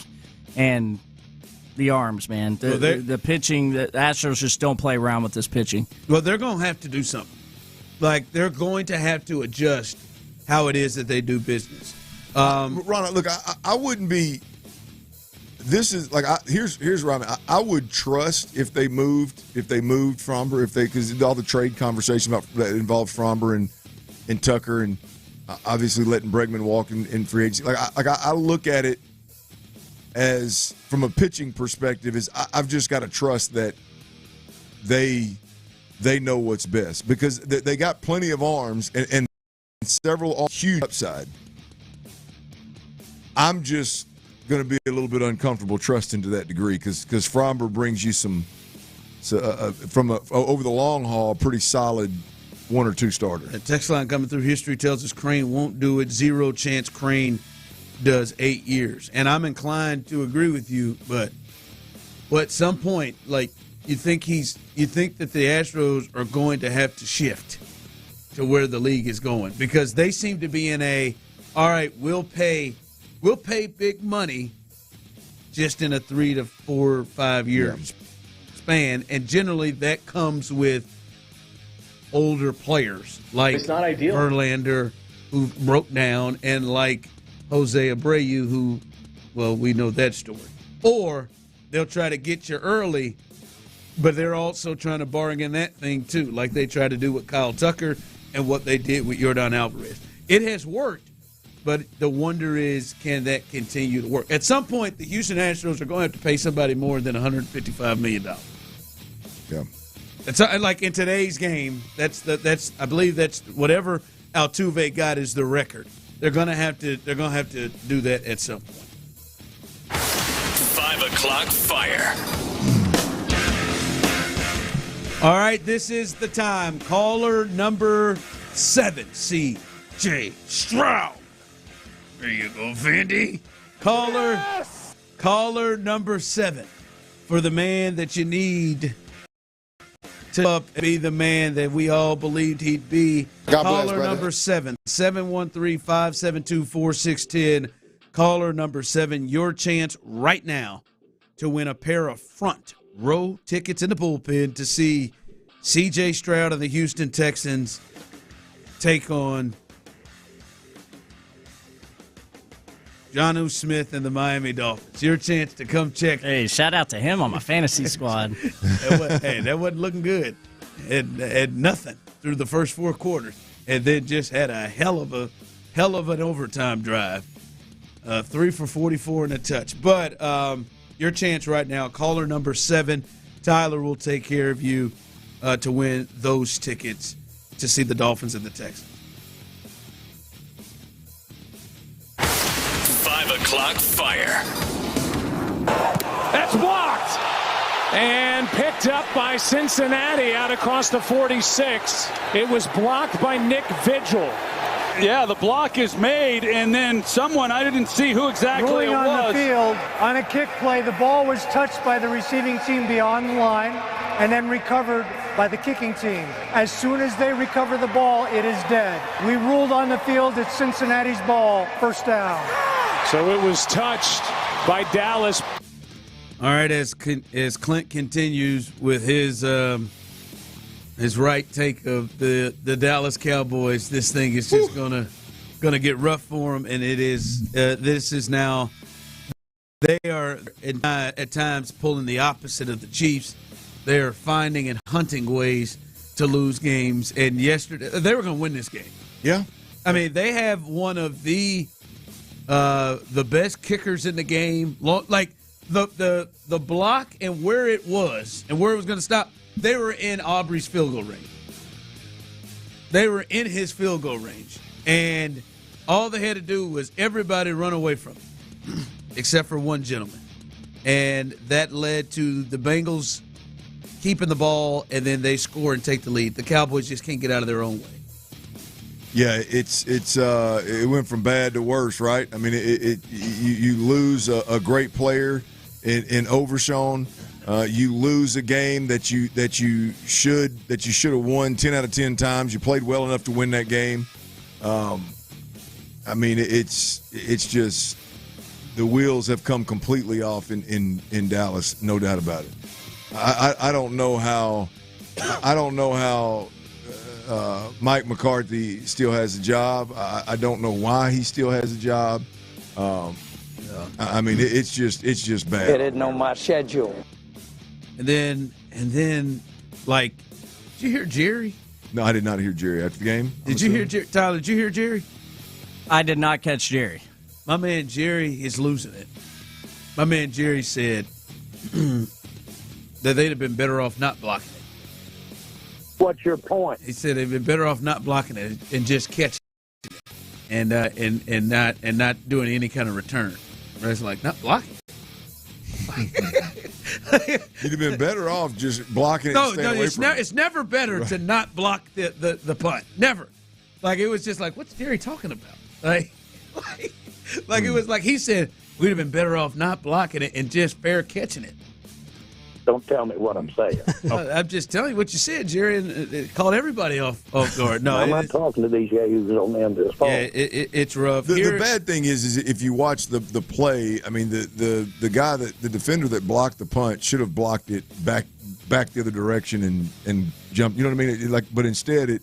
Not on to add more insult to injury is, I mean, he's right there to take it off the punter's foot, and it somehow squirts through. He gets enough of it to call it a block punt, but not enough of it to knock it down. It goes beyond the line of scrimmage. So, and then you had some fella who just had no clue. No clue, man. No clue. He's surrounded by Bengals trying to. And I'm going to tell you that is a rule that I am very, very like had I been on that field yesterday at my age right now in that position, I would have known get the hell away from it.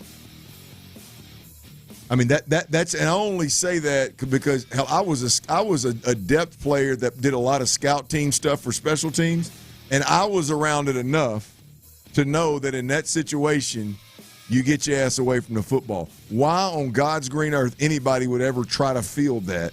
Even if it bounces right to you, you dodge it. You go the other direction, you run from it. Anybody, it's so they are so poorly coached. Whether they're winning 12 games and it's the first round of the playoffs, or the wheels have come off and there's guys out there just playing for their job. They're so poorly coached. It's not even funny. Yeah. It's just, to me, it's like sometimes I wonder, like, all right, yeah, there's just coaching details, but it just seemed like everybody else on the field knew, except for that one gentleman. Yeah. I'm not going to say the Cowboys are well coached, but like some of these things are just like, come on, dog. Like, I mean, you just have to know this. Yeah. Like, who does? As you said, at your age, checking in, you You have to know it. And I saw people were yelling, "Move! Get out of the way! Yeah, get out the way!" Nah, my man, he won it. He's coming in for it. So, and then Micah Parson was incensed. Others as well were just let it get away from him because they thought they had faint hopes at the playoff. Thought they were going to be able to run it, make a run with Cooper Rush, but couldn't do so. So another tough loss for the Dallas Cowboys as this thing continues to get worse and worse. I believe they've got a 2% chance right now to make the playoffs, and hopefully soon enough somebody will take them out of their misery and end this thing for Mike McCarthy as well. All right, coming up as we continue here, 3-game stretch. I will tell you, all three of us are on different predictions, different in terms of what will happen over the next 3 games for the Texans. They have the Dolphins at home, they have the Chiefs on the road, and they have the Ravens at home. Their 3 toughest games. What do you think they look like in those 3 games? 0-3, 3-0, 2-1. What do you think it looks like for the Texans with these next 3 games coming up? We'll discuss that right here live on The Drive coming up next. College football fans, all my Baylor Bears, my LSU Tigers out there, man, listen up. New Year's Eve at 2:30 p.m., the Bears and the Tigers will be battling out at NRG Stadium in the 2024 Kinder's Texas Bowl. Tickets are on sale right now.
headlines and more information. And hear the game exclusively here on Houston Sports Leader. Sports Radio 610. Sports Radio 610 presents The Drive with Stoerner and Hughley. I see some people chiming in here on the text line on what do you think this thing is going to look like. Next 3 games, we saw the schedule. It came out. We saw immediately. We looked and honed in like, damn, two toughest teams on their schedule. They play back-to-back. Then looked in, damn, before that, they play the Dolphins.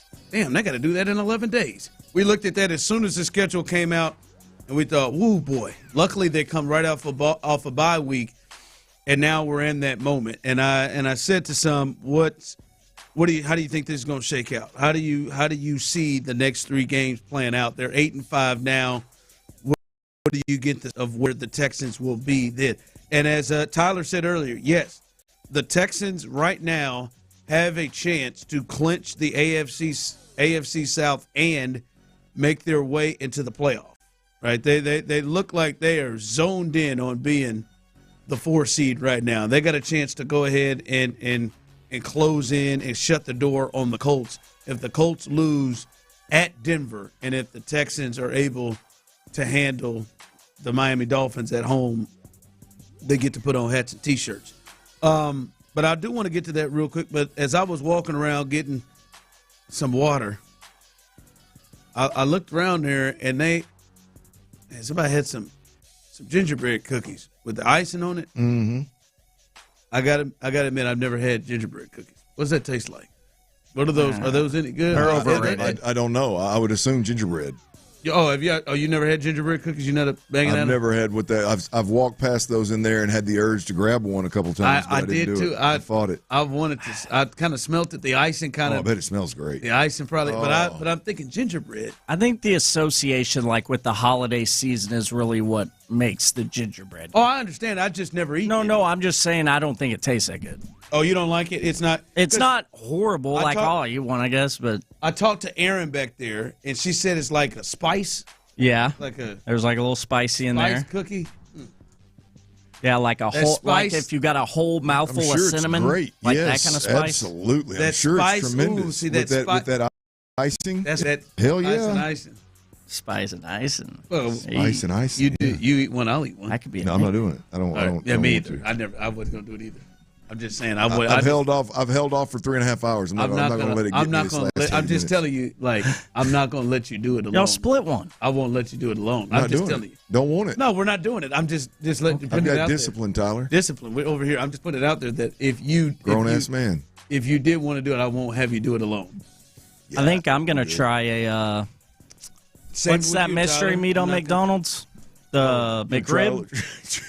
I think I'm trying the McRib for the first time on Area 45 live next week. Are you? Yeah. Wow. You're going to try a little mystery meat, huh? I'm going to let you do that on your own. Yeah. I'm not excited about it, but... Yeah. Did you lose a bet of some sort? How did that occur? Why are you trying the McRib? The McDonald's people just, I guess it's that time where they bring the McRib back, and Area 45 was having a conversation about it. Apparently, Santiago loves them, swears by them, thinks people that think they're gross are insane.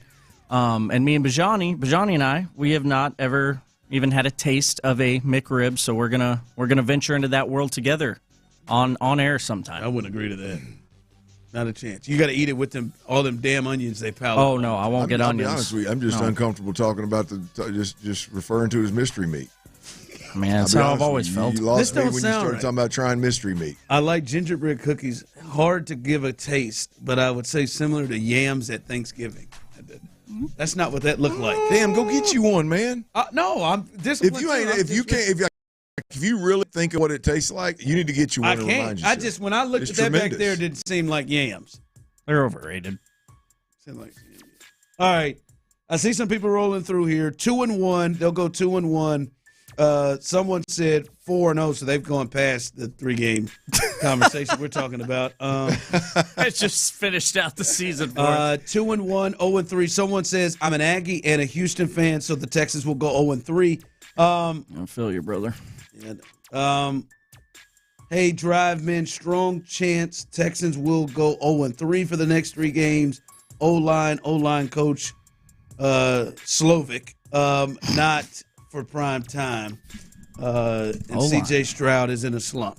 0-3. No, I think they'll be 9-7. I think they win Sunday, and then I think that's a tough road to go to Kansas City on Wednesday. I'm sorry, to go to Kansas City on Saturday, and then have to face Lamar, Derrick Henry on Wednesday. That next week, that short rest. I mean, the most short rest you can have in 11 days.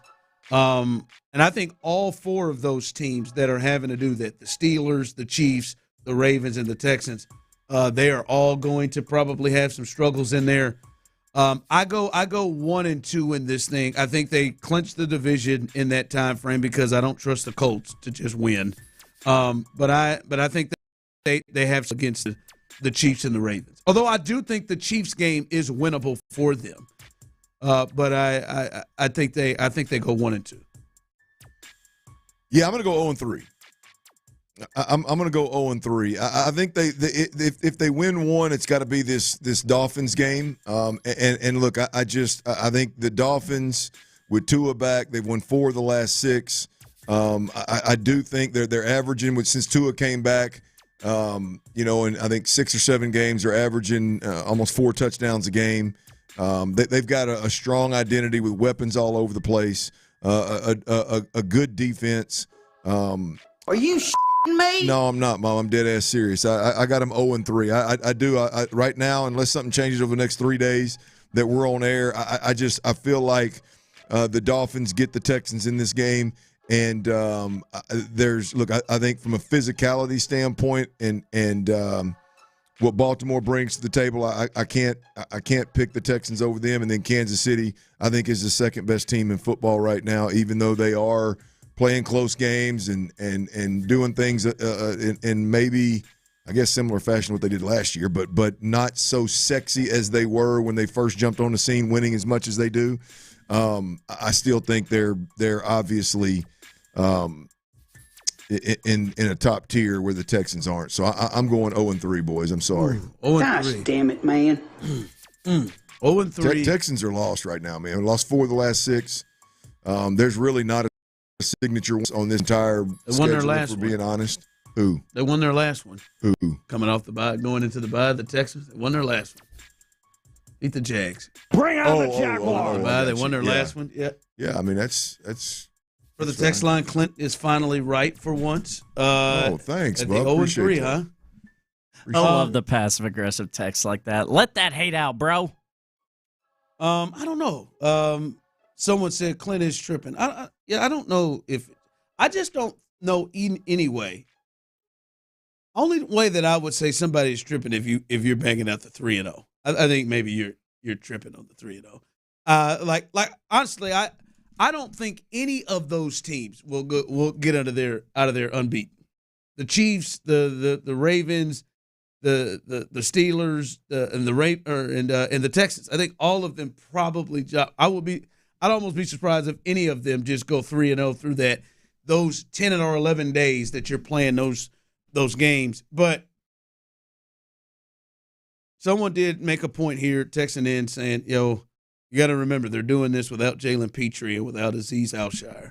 But Christian Harris! Which I don't know when Christian Harris will return. We'll see. I got a wine bet on the line. But I mean, that is a good point.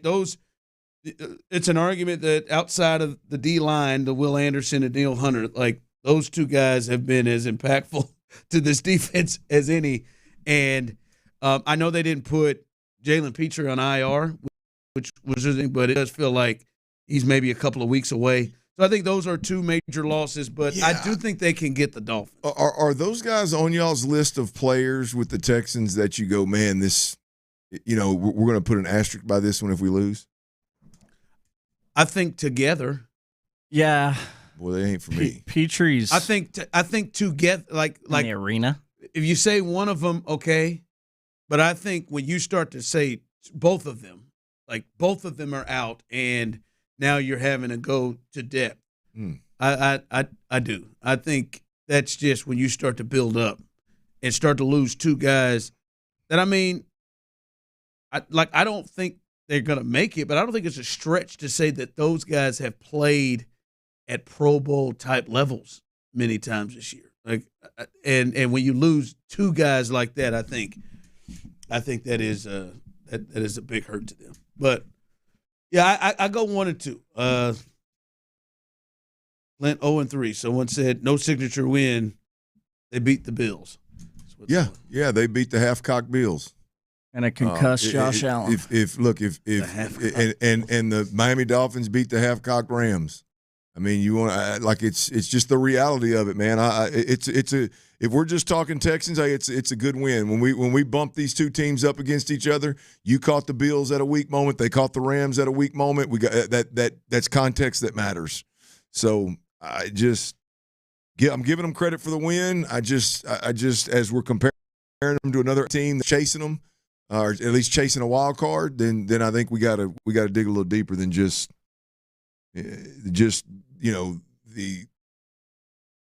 that they beat Buffalo. I think it's, if you want to call Buffalo with no Amari Cooper, missing two D linemen, their best receiver at the time before Amari got there wasn't playing. I mean, if you want to call that a signature win, that's cool. I just don't do it. Text line coming through. They will sit Mahomes against the Texans. Now they still got to play for the 1 seed. So I don't think they're going to start sitting guys 3 games to the end of the regular season. But they would have the Steelers the next week, who they could finish off the seeding if they win and some other things happen. And if they beat the Texans, the Bills lose to the Lions and the Steelers lose to the Eagles, they could beat the Texans to secure the 1 seed, but they wouldn't have it secured before they play the Texans. So no, you get the full Chiefs, get the full Ravens, you're gonna get the full Dolphins. It looks like. All right, coming up, whatever full Titans means, they're gonna beat the brakes off the Titans, I think. Coming up, T Mills' best bets. You don't want to miss that, as he was rolling. He's on a roll already. Had a great night last night. Going to try to make it a good night again, and maybe the biggest. I still can't believe this is actually potentially going to happen story in all of sports. We'll discuss that coming up. All right, get out, man. It's just not normal, man. The pain that's caused.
online visit and find ED treatment at up to 95% off brand name prices. Go to hims.com/joy. That's hims.com/joy for your free online visit. Hey, thank you, Tyler Milner.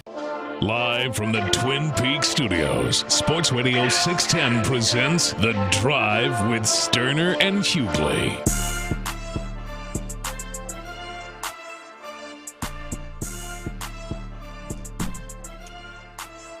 All right, welcome back in to The Drive. As a good fun show today as well. Coming up behind us is Texans All Access, and it is the Players Edition. And our guy, Wade Smith. Bro. Hey, Smitty. Yes, Smitty will be on Texans All Access, as well as a former teammate of your son, Clint, Mario Whitworth Jr. Come on. He will join as well on Texans All Access. And then after that, you know what the deal is. It is Area 45 with Sean Bijani and Patrick Creighton, who Tyler, I guess, is going to eat a McRib sandwich. He's going to eat that mystery meat. Yeah. Pray for me. Yeah, he's going to eat that with all them onions. I hate onions. I will not partake in that Area part of 45, 8 to midnight, coming up behind the Players Edition of Texans All Access. So stay tuned for that. Coming up a little bit, Tyler's best bets. He went off last night. Let's see if he can make you some monies. That's right, some monies again, baby. See if he can do that. It is NBA Cup night, baby. Starts tonight. So that's, I'm sure, where I'm a tad bit into it. Oh, I know I am. I'm a tad bit into it. I don't love. I think they tried it with the courts, and I think they went a little too aggressive with the uniqueness of the courts. Well, for guys like me though that don't watch it every night like you do, I mean, I know what I'm watching the minute I turn the TV on. Yeah, no, they got that, and I think you can do that. Damn sure compensated. I think you can do that without it just being so like yeah. It's take wild. Out. I mean, it's. Yeah, I think I mean they did that. If that's kind of the adjustment I think they should make. But why wouldn't we hit that game tomorrow night? It doesn't tip till 8:30. We could go to our Christmas party at 7. Ease right over to that game. Already out of the house. Already not going to be home in time to. I mean, boom, right there. Yeah, I think that's a lot, man. You could have come up with this idea. A little earlier, and we could have had a chance. Well, I mean, but I'm saying your plan is not to get home until 9:30, 10 o'clock anyway. I don't know. I mean, you got a built-in excuse. Just play it by ear, man. We'll see what happens. I'm in. Tyler, what do you think, bud? I'm down. I'm ready. I'm ready to go. You're not doing a Christmas party though. Nope, you can't go to the game with us tomorrow. Then you need a little bit more time. Okay. Time to plan this. A little bit. Didn't mean to hurt your feelings. All good. Just need a little bit more time to plan this thing, man. I agree. He gave me this. I sent y'all a screenshot of when the Lakers are coming this morning. Oh, I know it. Yeah. Tyler, like January 5th. Yeah, that's too far in advance, G. I don't know. How can it be too far in advance? That's the purpose, is so you can lock it in and not have some lame-ass excuse. I'm more likely to catch this 8:30 game tomorrow than I am schedule something January 5th. I just get starstruck. Like, I'm not going to no damn Rockets game. Like Lakers. I may Stop. I'm just saying, man. Like, Ron, you want to go tomorrow night? I'm not told you, man. I need a little more time to plan that. January 5th ain't that far away. I like it, man. Is that the Lakers? I just got like, I'm nervous. Stop it, dude. I'm not. Like, I don't think in this business I've ever gotten starstruck. Is that my boy Ron? No, I don't think I've ever gotten starstruck. What are you getting starstruck for now? LeBron. I'm just saying. You ain't never seen LeBron play live? Oh, sure. No, I've never like met. Like if I'm getting them, I'm going to the press conference. Never like met. You're going to use your media credentials to go in there in the press conference. Yeah, I want to get tickets. You're going to breathe the same air, same room. I guess you breathe the same air in the arena too. But I just, Hold on, I need to build up for that one too. But That's enough time. I just Well, what do I wear? You need a month to figure it out. Yeah, what do I wear? What am I? I think you go blonde, get your blonde tips redone, and go scarf. I think you got a chance of him going, hey man. No, I don't want to show him up with my hair. Not only is that a great question, but that's a good look you got. I don't want to show him up with my hair, so I might cut it down like his. Ooh. There's a lot of things I do like LeBron, but hair ain't one of them. None of them involve hair. Yeah. I promise you that. I didn't like where that went. I'm about to just cut it low like his. So just so, like, he as an ally. He's going to tell your barber, you think you can take his hairline back about 4 or 5 inches? Take it back. Take his thing back for me. It'll grow back. Yeah, man. That will be fun, man. God. You'll probably get to see Bronny, too. How'd we go from going tomorrow night at 8:30 to this crap? I mean, I'm saying I'm open for any date, any time. You are the ones with the problems. So you're really open tomorrow. You're open, ready to bang tomorrow. Yeah. I don't believe you. I have no plans. Before I go to Breckenridge later this week. Yeah. Yeah, the Cup one, it would be a fun one. It's probably a hard ticket to get right now. Maybe not. You think so? I don't know. I wonder. It's probably not. I'm sure we could duck in and maybe slide ourselves in. Maybe. No, if I'm going to a game, I'm not watching it from the press box, wherever the press box is in that stadium. Hey, Santiago just texted me and said, hey, I'm down. Let's go. Santiago's down? Santiago's down. The emotions. Steph would be a nice one, too, to see as well. Draymond as well. It's nuts. It's a thought. It's a thought. I wish you'd have come up with that before 5:45. I wish you didn't need a month's notice. I don't need a month. You act like I'm asking you to take away from time with your family. You're already going to be out of the house. You're already not going home. Bunch of damn prima donnas. You're already going to have a couple of drinks. You have a couple of drinks at the Christmas party, and then you're going to get a little. You're going to get a little frisky, and you're going to want to get out and see something, and hang out at the restaurant, hang out at the bar, whatever you want to get out amongst the people in town. I don't want to go out and see nothing. Well, you know what I meant. See the city. I ain't talking about dirty leg. I ain't talking about dirty leg, man. Come on. There. Hey, you know what I'm talking about. Damn, I wasn't talking to Tyler. I mean, I'm just saying, like, when you hear that, fair, you want to go out there and see something. No. See a little ass. Come on, man. No. Let them know what you're working with. No, I mean, look, we are men, but no. Swing. Oh man, I don't know. What time is this? Y'all just let me know. Will, we can bounce about this? What time's the game start? 7 tomorrow? It starts at the same time as the Christmas party? The game until 8:30. Is it 8:30? Yeah. Oh, they 8:30. Nicely. What the hell are they starting that game for? Yeah, that's interesting at Toyota. It is. It's all right. Man, we can get about 10 rows up behind the bucket for a $1.35 ticket. You want to spend a little more? Now you're going to handcuff me on price, ain't you?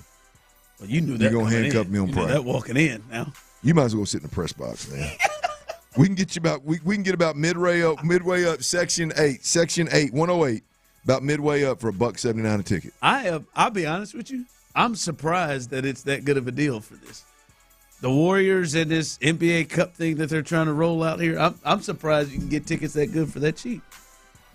I mean, man, we can get some nice tickets, man. A couple $100. You going to spend a couple $100? Come on, you get free drinks at the Christmas party. Yeah, no, Christmas. From the text line, Ron, you have no spine. Sure I do.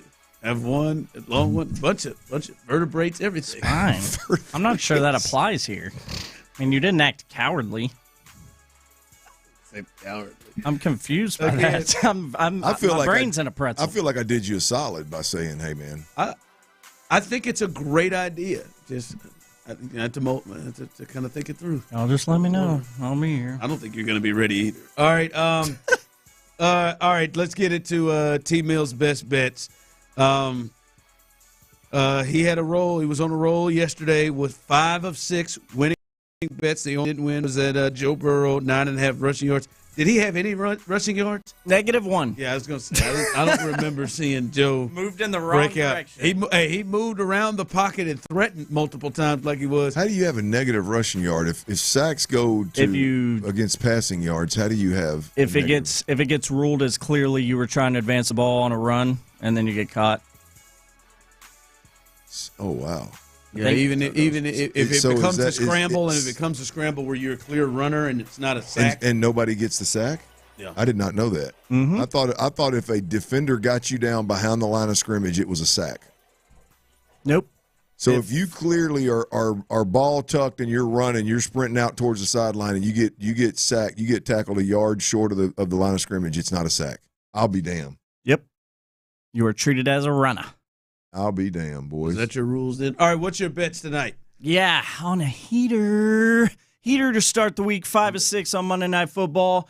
I didn't really there's not a ton of action tonight. There are 2 NBA games. You got the Bucks and the Magic, and then the Mavericks are taking on – who are they taking on? Thunder. That's right. Thunder, Mavericks, Bucks, and Magic. So not a whole lot going on. I honestly did not like a lot on the board today, but I did like 3 of them.